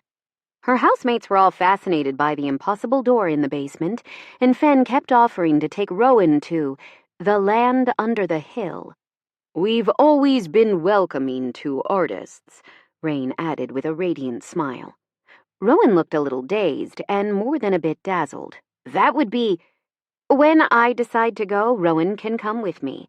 They're not going off with you all of a sudden, Iris said for what felt like the 100th time. I'm sure it would be okay, Rowan said with an enraptured smile. Well, crap. I think Rowan might want to start a poly relationship with my immortal parents, so that's cool. Totally fine. Henry Dale made a disapproving noise. Don't be silly. We don't know enough about these beings yet. We know they love Iris, Sally said, and they took care of her problems with the city on day one. That was true. Yesterday, Iris had received official correspondence on the mayor's letterhead. Hopefully it was the last time he'd be using that letterhead, since Leanne Vanderpool Montgomery was running against Mayor Anderson. The coven had gotten behind her in a big way, and Iris had shared a few posts as well. Hopefully, Ms. Vanderpool Montgomery could push back against the assholes in Happy who were stirring up trouble in town. Today, a formal statement from the freaking governor arrived by special messenger, acknowledging her status as a new supernatural ambassador. State officials would be in touch, apparently, to define her role and see what could be gained through an alliance with the previously reclusive Otherworld. Fen smiled at Sally, still a faintly alarming expression because their eyes didn't match the mouth movement. Not in a sinister way, just alien. Caution is understandable. We have nothing but time. Any of you are welcome, should you choose to visit with Iris. I'll bear that in mind, Mira said. She didn't seem charmed in the same way Rowan was, but she was definitely curious. As a witch, she must be wondering how her magic would function in the other world, and what insights she could bring back to the coven. Rowan could hardly contain their excitement. Really? You might come with us? They asked. I'm definitely thinking about it, Mira answered. If they're going, I am too, Sally declared, never one to be left out of anything. Out of curiosity, Iris glanced at Henry Dale, who scowled at the whole room as if they'd done him a great personal wrong. Fine, we'll all go. And when we drink cursed fey wine and end up indentured for 40 years, don't come crying to me. We wouldn't let that happen, Rain protested. The old man snapped his fingers. See? That's basically an admission that it could happen. I knew it. All of those cautionary tales had a basis in fact. Fen didn't avoid the accusation. We have made mistakes in the past, but since our scion has been raised as a human, we'll do our best to forge a respectful path forward. Scion, Mira repeated. Rowan nodded, eyes sparkling. Oh, I love that word. I don't understand why the government is bending over backward to please a couple of random fae, Henry Dale muttered. Everyone shot him quelling looks, but Sally was the one who answered. The way I see it is this. Historically, our government has tried to step on different elements within their own populace, so witches and shifters might have trouble with the authorities. The Fae don't live in our territory, but they have access to it. Our government doesn't know how powerful they are or what they can do to us. So the way they're handling the Fae, it's more like careful first contact with an alien race. The government can't afford to piss off the other world when they have no clue what could happen. Iris considered that explanation and nodded. Honestly, that makes total sense. Her parents did, sometimes, strike her as alien beings. What an interesting thought. But we should go, Rain said then. We'll return soon. Probably. We'll do our best to keep track of time on your side of the veil. Fen stood and offered their hand to Rain. It felt weird as hell to walk her parents to the basement, but when was anything about her life normal? The others stayed upstairs, allowing her a final moment with Rain and Fen. As the light gathered in the seams of the portal, she blurted, "You said it's possible for me to change forms. How would I do that, if I wanted to?" Fen paused, energy wreathing them in garlands of light. It's difficult to explain. In the other world, it would be as simple as a thought. It requires more focus and more energy here, where everything is heavier, Rain said. I would say that the first step is believing that you can, however. Believe that you're not limited. Believe that you're not chained. Believe in your own potential. You truly are infinite, precious blossom. Rain kissed one cheek, while Fen kissed the other, and then they went, melting into the light. Iris would be lying if she claimed she wasn't curious, but it was also a relief to some degree. She had so much to process, and that wasn't even factoring for Eli. Now that she'd had a chance to calm down, she could see that maybe she'd overreacted, a tad. Not that she had no reason to be upset at all, but maybe it wasn't an offense worthy of cutting all contact and going scorched earth. I miss him. I miss us. I miss dance lessons, and I miss hugging him when I feel low. Okay, so I wasn't trying to spy on you, but I couldn't resist seeing that portal magic in action, Rowan said from the middle of the stairs. Iris jumped so hard she nearly fell over. Oh my God! Rowan rushed to her side, steadying her with a hand on her arm. Sorry, I thought you knew I was there. Side note, I can't wait to capture the magic of this moment. Thanks again for the digital tablet. I can't believe how great everyone has been to me. I've literally never been happier in my whole life. That was supposed to be for Rowan's birthday, around Thanksgiving. But nobody had been able to resist delivering it early. Mira organized everything. She should get extra ice cream for a week. You always do that, Rowan said. Do what? Deflect praise and appreciation instead of just saying, "You're welcome." Oh, okay. You're welcome? Rowan grinned. That's much better, but did I hear you right? Were you asking about changing shapes? Crap. I was just curious, she said. Are you interested in becoming a hawk, by any chance? Oh my God, how do they know? She mumbled something noncommittal and rushed upstairs, but Rowan didn't let her off the hook. You're trying to get closer to him, huh? Does that mean you're ready to make up? Iris sighed, sinking into a kitchen chair with confusion dancing the mambo in circles around her. Maybe. I do feel like we should talk.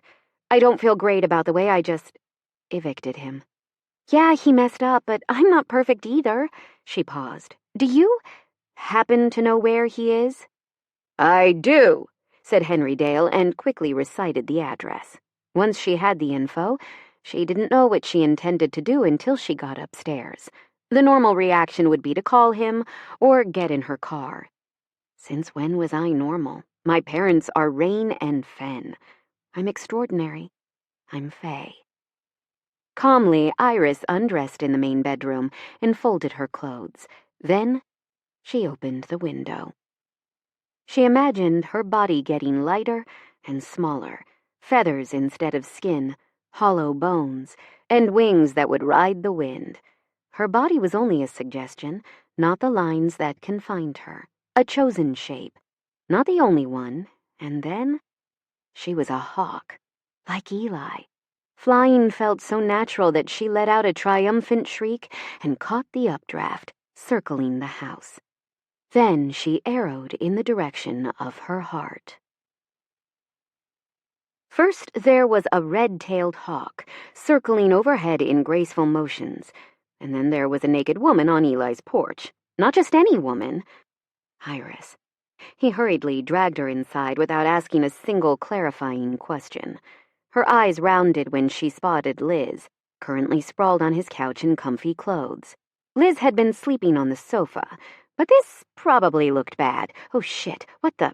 why now? Hello there. There's probably an interesting explanation, Liz said, carefully keeping her gaze on Iris's face. I look forward to hearing it after you get dressed. He pulled Iris through to his room and quickly found her a t-shirt and jogging pants. Eli turned to close the door as she put the clothes on. It's good to see you, he said.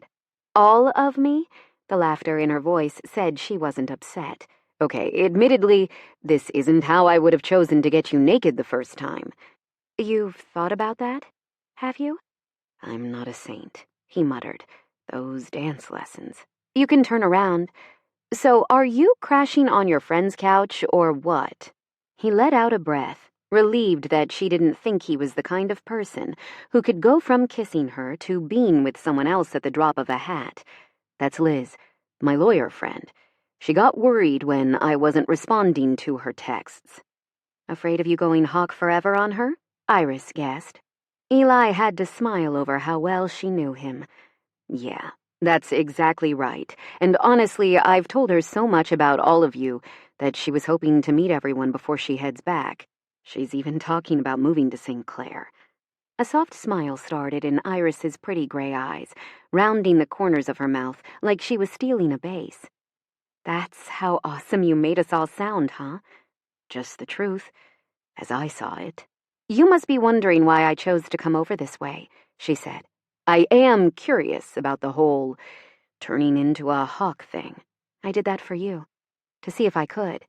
I'd already found out that I'm Fae before you left. Well, some fairly critical developments have occurred since then. Eli listened as she filled him in.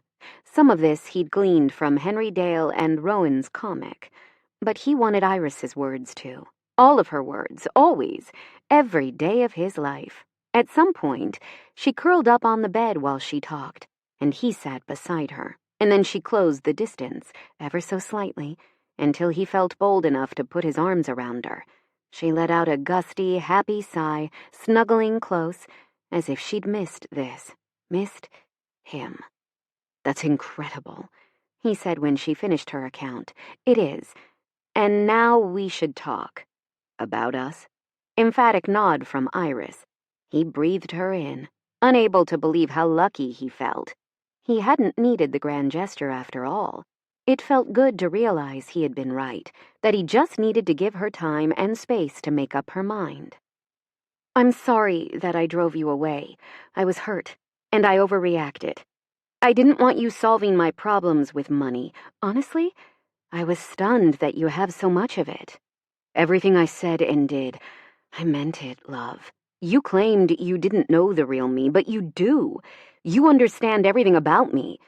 Better than anyone. I get that, but you can't lie to me again. That's not the kind of relationship I want. And if I'm ever to trust you again fully, I need a promise. That I'll always be honest? You have it. You'll be the first person I tell when I have news, good or bad. I won't hide anything from you anymore. Eli paused, taking a deep breath. This is hard to talk about, but I've always been really self-contained. I have a hard time getting the words out, especially when I'm nervous. I have a history of running away from things. Honestly, I tried 5 or 6 times when we were in school. To do what? She asked. To talk to you? To give back your bracelet?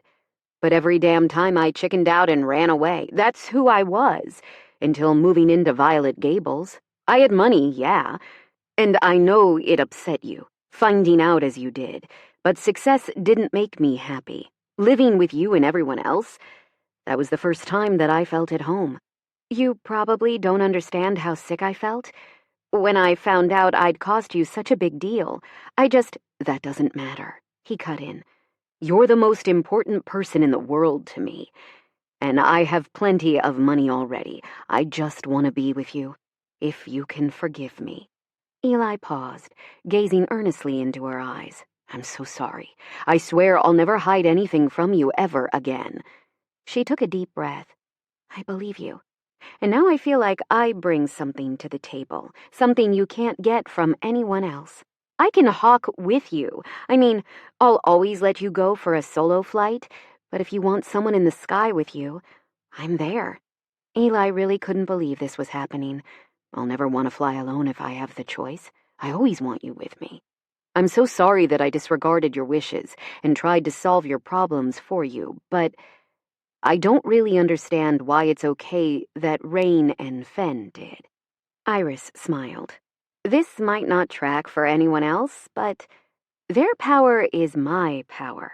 I'm Fae, so it doesn't feel like someone else solved it. This is my heritage, and Violet Gables is my home. Does that make sense? He nodded. When you put it that way, yeah. We should get out there and explain everything to Liz, Iris said. But he noticed she didn't sound too eager, and her gaze lingered on his mouth.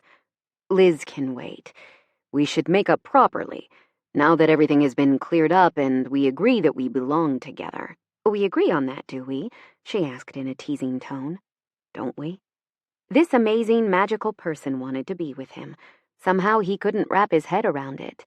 Didn't make sense that he should be so lucky, that the first thing she did with her newly awoken fae powers was fly straight to his arms. As if sensing his thoughts, Iris snuggled closer, tracing a path down his left cheek with a delicate fingertip. Yes, she was breathless, smiling up at him. I love you, you know. He couldn't hold the words back any longer. The warmth and joy of being able to tell her, at long last, felt like a shooting star. I love you too. So much. Thank you for coming back to me, he added. And I still think it's weird that you remembered me all those years, but it also makes me happy, you know? Something I did mattered. When I think about you carrying my bracelet around, I get all teary. Really? I've cried over you more than once, she joked. Her teasing melted under the heat of his kiss. Do you want me? More than anything. After that, there was no more talking, just endless kisses and touches, and the joy of two bodies becoming one. Chapter 30. Thanksgiving, a week later. Iris stood at the window, staring with delicious schadenfreude at the argument taking place in Susan Calhoun's front yard. She was shouting at Dan Rutherford, and they were both waving their arms a lot. Finally, the man stomped off, got in his car, and drove away. Then Susan angrily staked a "for sale" sign deep into her front yard. I win. The rest of her roomies were in the kitchen, and Iris hurried to join them, not wanting to miss a moment of this historic meal. Soon, everyone had a seat at the table. Though the oven was off, it was still toasty warm, and the food smelled incredible. For a while, the others focused on eating, but at the first chance, Rowan eyed Iris with great curiosity. What? Iris prompted. Can you turn into a unicorn? Rowan asked. I can't believe you asked that, Liz said. Rowan served themselves more mashed potatoes, while Henry Dale carved the turkey with the concentrated air of a man performing major surgery. What? Like I'm the only one who was thinking it? Mira confessed. I was curious too. You could make a fortune selling photos of yourself in various forms, Sally added. I'll take it under advisement. Honestly, the shop was doing well these days. Mira had cast a viral spell to boost Iris's business, and now the orders were coming faster than she could fill them.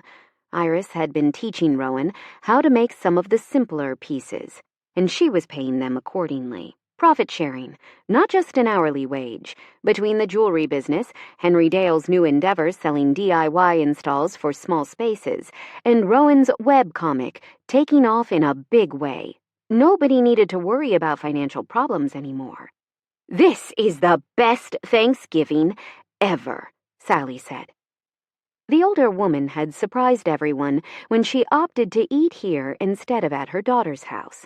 As she put it, Howard doesn't have anywhere else to go. I'm lucky because I do, and I'd rather be here with my found family.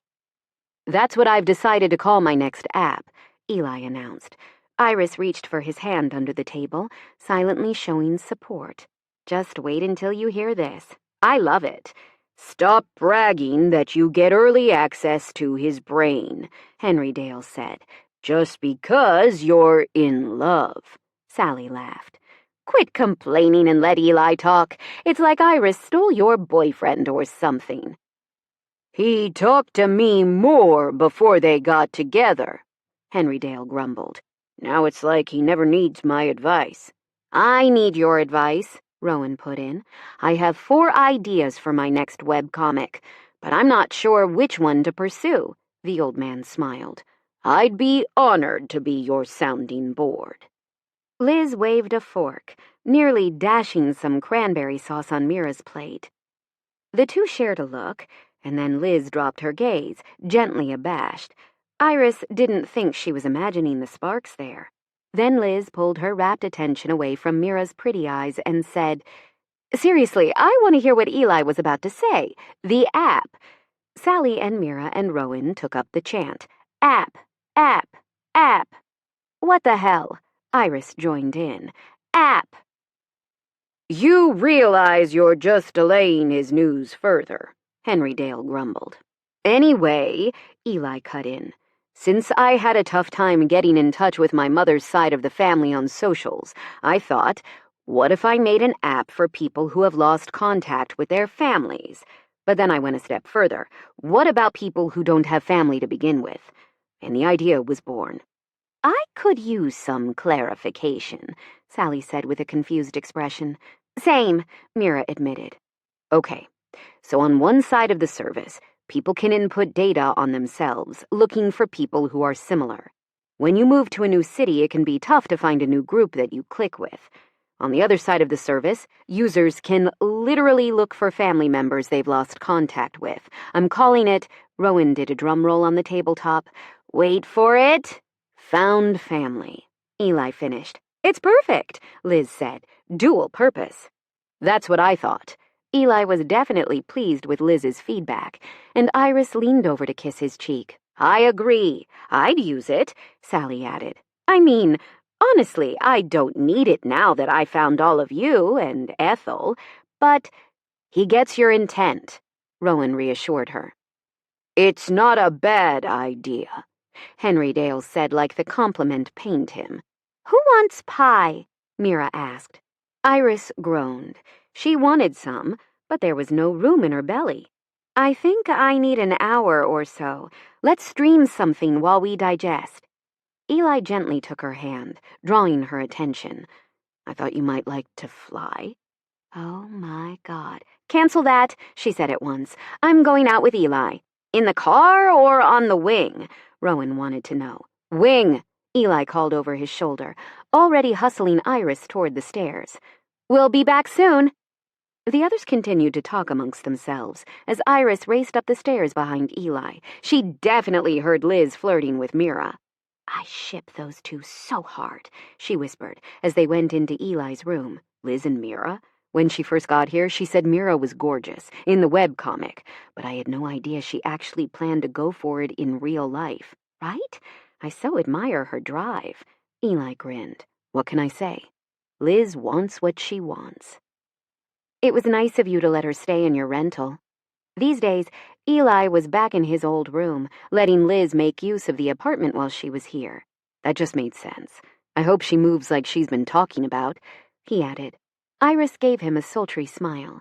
It felt like foreplay when they slowly stripped, but instead of tumbling to the bed, they swooped out the open window. She couldn't understand his hawkish cries in this form. Maybe if she was a natural shifter and not Fae, she could, but it didn't matter. The joy in his wild dips and swoops told the whole story. Eli was alive for the first time, sharing everything with her as she shared everything with him. He'd never been up here with anyone before, and he said it was the biggest gift she could have given him. And for Iris, it was more than enough, knowing nobody else could make him happier, as that was all she wanted in the world. She still didn't talk to her old family, apart from Olive and Dad, like Rowan. She was happier having purged them from her life. Success wasn't about money, after all. It never had been. And she would continue to share her life with Eli because she chose to, and they'd solve problems together, with nobody taking all the weight alone. "I love you," she sang to Eli in shrill, hawkish tones.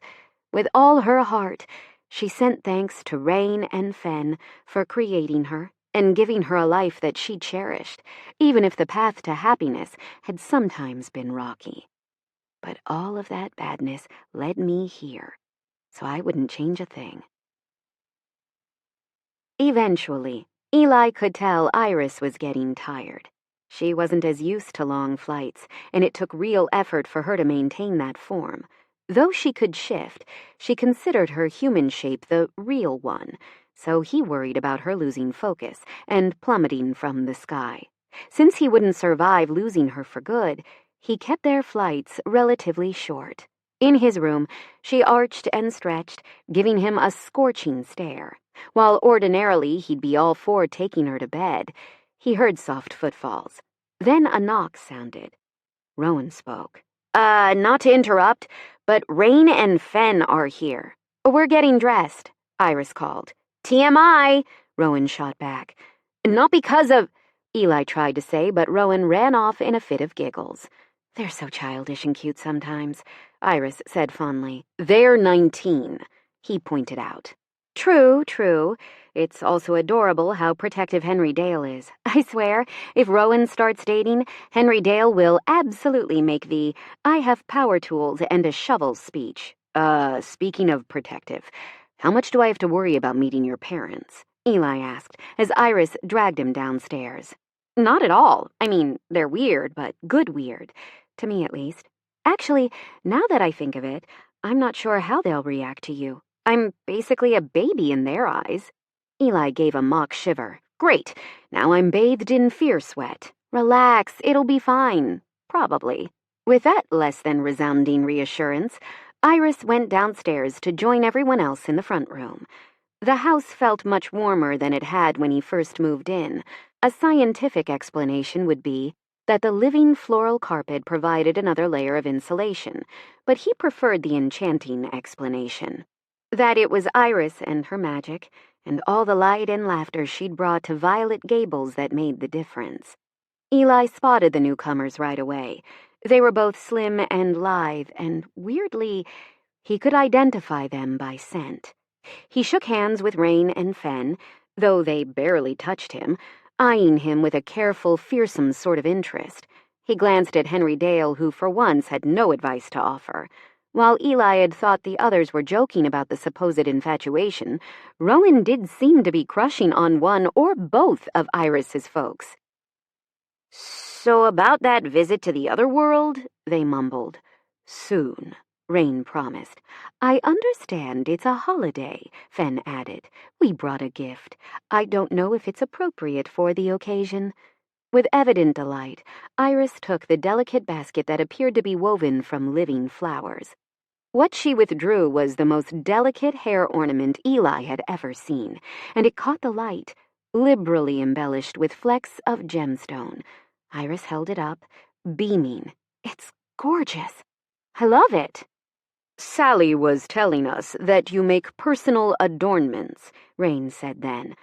I would love to see your work.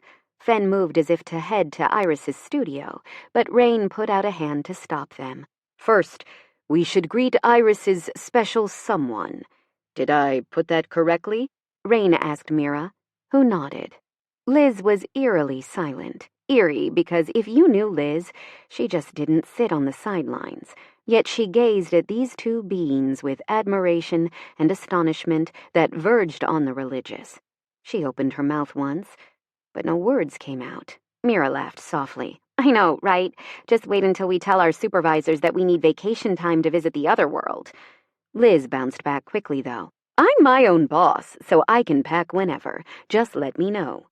When Fen turned their full attention to Eli, it felt like their gaze would flay the skin from his bones, as if his every dark thought and insecurity was exposed for their inspection. His knees trembled slightly, but he didn't retreat. Instead, he focused on his love for Iris, and the intensity of that scrutiny abated. He loves her, Fen said to Rain without asking a single question. Enough? Rain asked. Enough, Fen confirmed. Without warning, they embraced Eli on either side and pressed burning hot kisses to each of his cheeks. Then Rain said, That is our blessing. It will bring you great luck, prosperity beyond all mortal reckoning. But should you hurt our scion, should you cause our precious blossom even a moment's unease, that boon will turn to poison on your skin, and you will perish in an agony unknown to modern medicine. Even Henry Dale looked impressed by that calmly spoken promise. Now that's how a parent should behave, he said. Iris sighed. That's a bit over the top. You could have just asked him to be good to me. Rain flicked a strand of silky hair over one shoulder. But that's no incentive.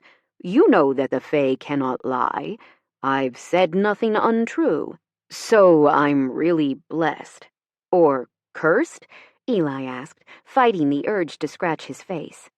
There is nothing to fear if your heart is pure, Fen said in a jovial tone. Who wants to sample some Fae wine? The party got a bit wild after that. Rain produced a strange flute and played a tune so haunting that squirrels and raccoons came up on the porch and scratched to get inside. That amused the shit out of Eli, because he truly had fallen in love with a woman who was like a damn Disney princess. Susan must be so pissed after putting her perfect house up for sale and all. But her petty disfavor didn't matter. Not when he had everything right here. Happiness to infinity thing. Me either, she said in a tender tone. You're everything. Thank you for finding me. Thank you for waiting. Somebody else might have swept you off your feet while I was getting my courage up. She shook her head. Never. We're meant to be, you and I, along with everyone we met, the family we found here. Violet Gables is pretty great, she said, smiling. Eli followed her back to the party, because he'd meant it when he said she was the center of his life. While he might fly off in different directions, she was the heart of him, a glorious Fae Queen who ruled all she surveyed with a lovely, chaotic flair. Iris, don't worry about your last name anymore. One day, you can have mine if you want it, or anything else your heart desires. Together, here or in the other world, they'd make everyone's dreams come true. Epilogue. Christmas. Violet Gables was full to the brim. When Iris had set out to have a holiday party and invited everyone, she hadn't imagined that they would all come. But the old Victorian house was full of candles and pine boughs and visitors in every room. Ethel's whole coven was here, along with the usual residents of the house, plus Liz, who had made the move to St. Clair just a week ago. Hazel was here, without her cat, and Sally had agreed that Howard could come as Hazel's date. Really, Howard and Sally were learning how to be friends who had divorced instead of a former couple who disliked each other. Bruce and Mitch came because Sally was here, and Kim would be stopping by later with Megan. Iris made the rounds, chatting with small groups of people, unable to believe this was her life. Eli kept a watchful eye on Iris from across the room, ever attentive in case she needed to be extricated from an awkward conversation. But he never pushed, and she loved that about him. Eli's grandmother was drinking with Rain and Fen, and someone rapped on the door as Iris was about to make a toast. When she answered, she found Olive on the front porch with a suitcase and a bag of presents. Iris's mortal dad waited in her shadow, none too sure of his welcome, but the fact that he'd shown up meant everything. Iris let out a little scream and hugged them both. It was dark and a light snow had just started, bespangling the trees in winter white. The outside of her house was still covered in violets, and they didn't die, regardless of what the weather was like. In the distance, she heard carolers. She urged Olive inside with one hand, grabbing Dad with the other. He went in uncertainly, and his eyes widened when he saw the crowd. I didn't realize you already knew so many people. You're so happy, Flower. It does my heart good seeing you like this. Have you talked to your mother? We email sometimes. We're both processing. That's good. He wandered off in search of snacks and drinks, leaving Iris with Olive. You said you might bring someone. It didn't work out, Olive said in a careful tone. Let's not talk about me. It seems like everything's come up, Iris. Finally feels that way, yeah. Let me introduce you to everyone. Since there were so many guests, it took quite a while for Iris to make the full circuit with her sister in tow. She ended her jaunt with Rain and Fen, who were chatting with Eli. These are my Fae folks, and this is my boyfriend, Eli Reese. I've heard of you, Olive said. You're the app mogul. right?" Iris groaned and covered her face with her hands. "Am I the only one who hadn't seen news about him online? I still feel like such a—" Eli pressed a quick kiss to her mouth, likely to stop her from saying something derogatory about herself. It was cute when he did that. "Let's not think about that tonight." "Fair enough," Olive said. "Have you eaten?" Iris asked. Olive shook her head, so Eli fixed her a plate, and Iris basked in the glorious sensation of having brought all these people together. Everyone seemed to be having an awesome time, so she opened more wine and continued playing hostess. She chatted with Leanne Vanderpool Montgomery, who was running for mayor, and got some tips from Trev Montgomery on how to promote her site more effectively. Glowing from that convo, she headed for the next group: Ethel, Sally, Hazel, and Vanessa. They seemed to be planning a glamorous vacation, which didn't need Iris's input. So she kept moving, offering food and beverages until the smile cut into her cheeks and she wanted to kick off her shoes. After a couple of hours, she darted off to steal a few quiet moments in the kitchen, and of course, Eli found her, because he was drawn to her like a lodestone. "Can't function without me, huh?" "Not really," he admitted. "I love you," she said. "I love you too." She leaned in for a tender kiss. "Ah! If you two were any more adorable, they'd put you on a greeting card." Eli's grandmother stood in the kitchen doorway, smiling in delight. Her expression didn't match her teasing words. "Everyone's looking for you, by the way. Rowan wants to do the gift exchange before Rain and Fen open the Fey-wine." "Oh, no," Iris breathed. Without another word, she raced into the other room. "I'm here. Let's open presents." To avoid anyone feeling financially pressed, they'd agreed to a Secret Santa-type swap, where they handed out a single name to different guests. Iris watched in delight as Fen got a plushie and Rain a set of bath salts. The two Fae stared at each other's presents and then silently traded them. All around the room, the people she loved were laughing and spilling joy into the universe, so warm and tangible that she could practically see it. Iris didn't even register her own lack of a gift until all eyes were on her. Sally frowned. "Did you leave yourself off the list?" Then Eli sliced through the crowd, bearing an exquisitely wrapped box. "This is from all of us. We left it until the end because we wanted to focus on your reaction." It was too big to be jewelry, and she didn't think he'd propose this way anyhow. Iris made a show of hefting the package. "It's heavy." Bouncing a little, she untied the ribbon and tore the paper, while Mira recorded the unboxing for posterity. Carefully, she extricated the gift from the tissue package, and when she realized what she was holding, tears filled her eyes. Iris held up the wooden plaque for everyone to see. Then she found Rowan and Henry Dale in the crowd. "You two made this, right?" "Beautiful," said Eli's grandmother. It truly was a work of art. They'd crafted a beautiful piece using Henry Dale's woodworking skills and Rowan's artistic gift. Fanciful creatures gamboled about the edges, hiding in the floral border. Somehow it was both charming and carefully wrought, done in shades of purple and green, and in the center, in bold letters, Violet Gables. "Thank you so much. I love it. I'm hanging this up right now," Iris declared, and she meant every word. So the party went on hiatus while she used her newly discovered magic to bond the plaque with the house. Delicately, carefully, and soon it looked as though it had always been there. Everyone rushed back inside, eager to warm up and continue the festivities. "This is it," Eli whispered. "What is?" "All we were missing. Now every last piece is in place." She agreed with a happy sigh, nestling into his side. Here in St. Clair, she'd found everything she needed, not success, but happiness. Forever.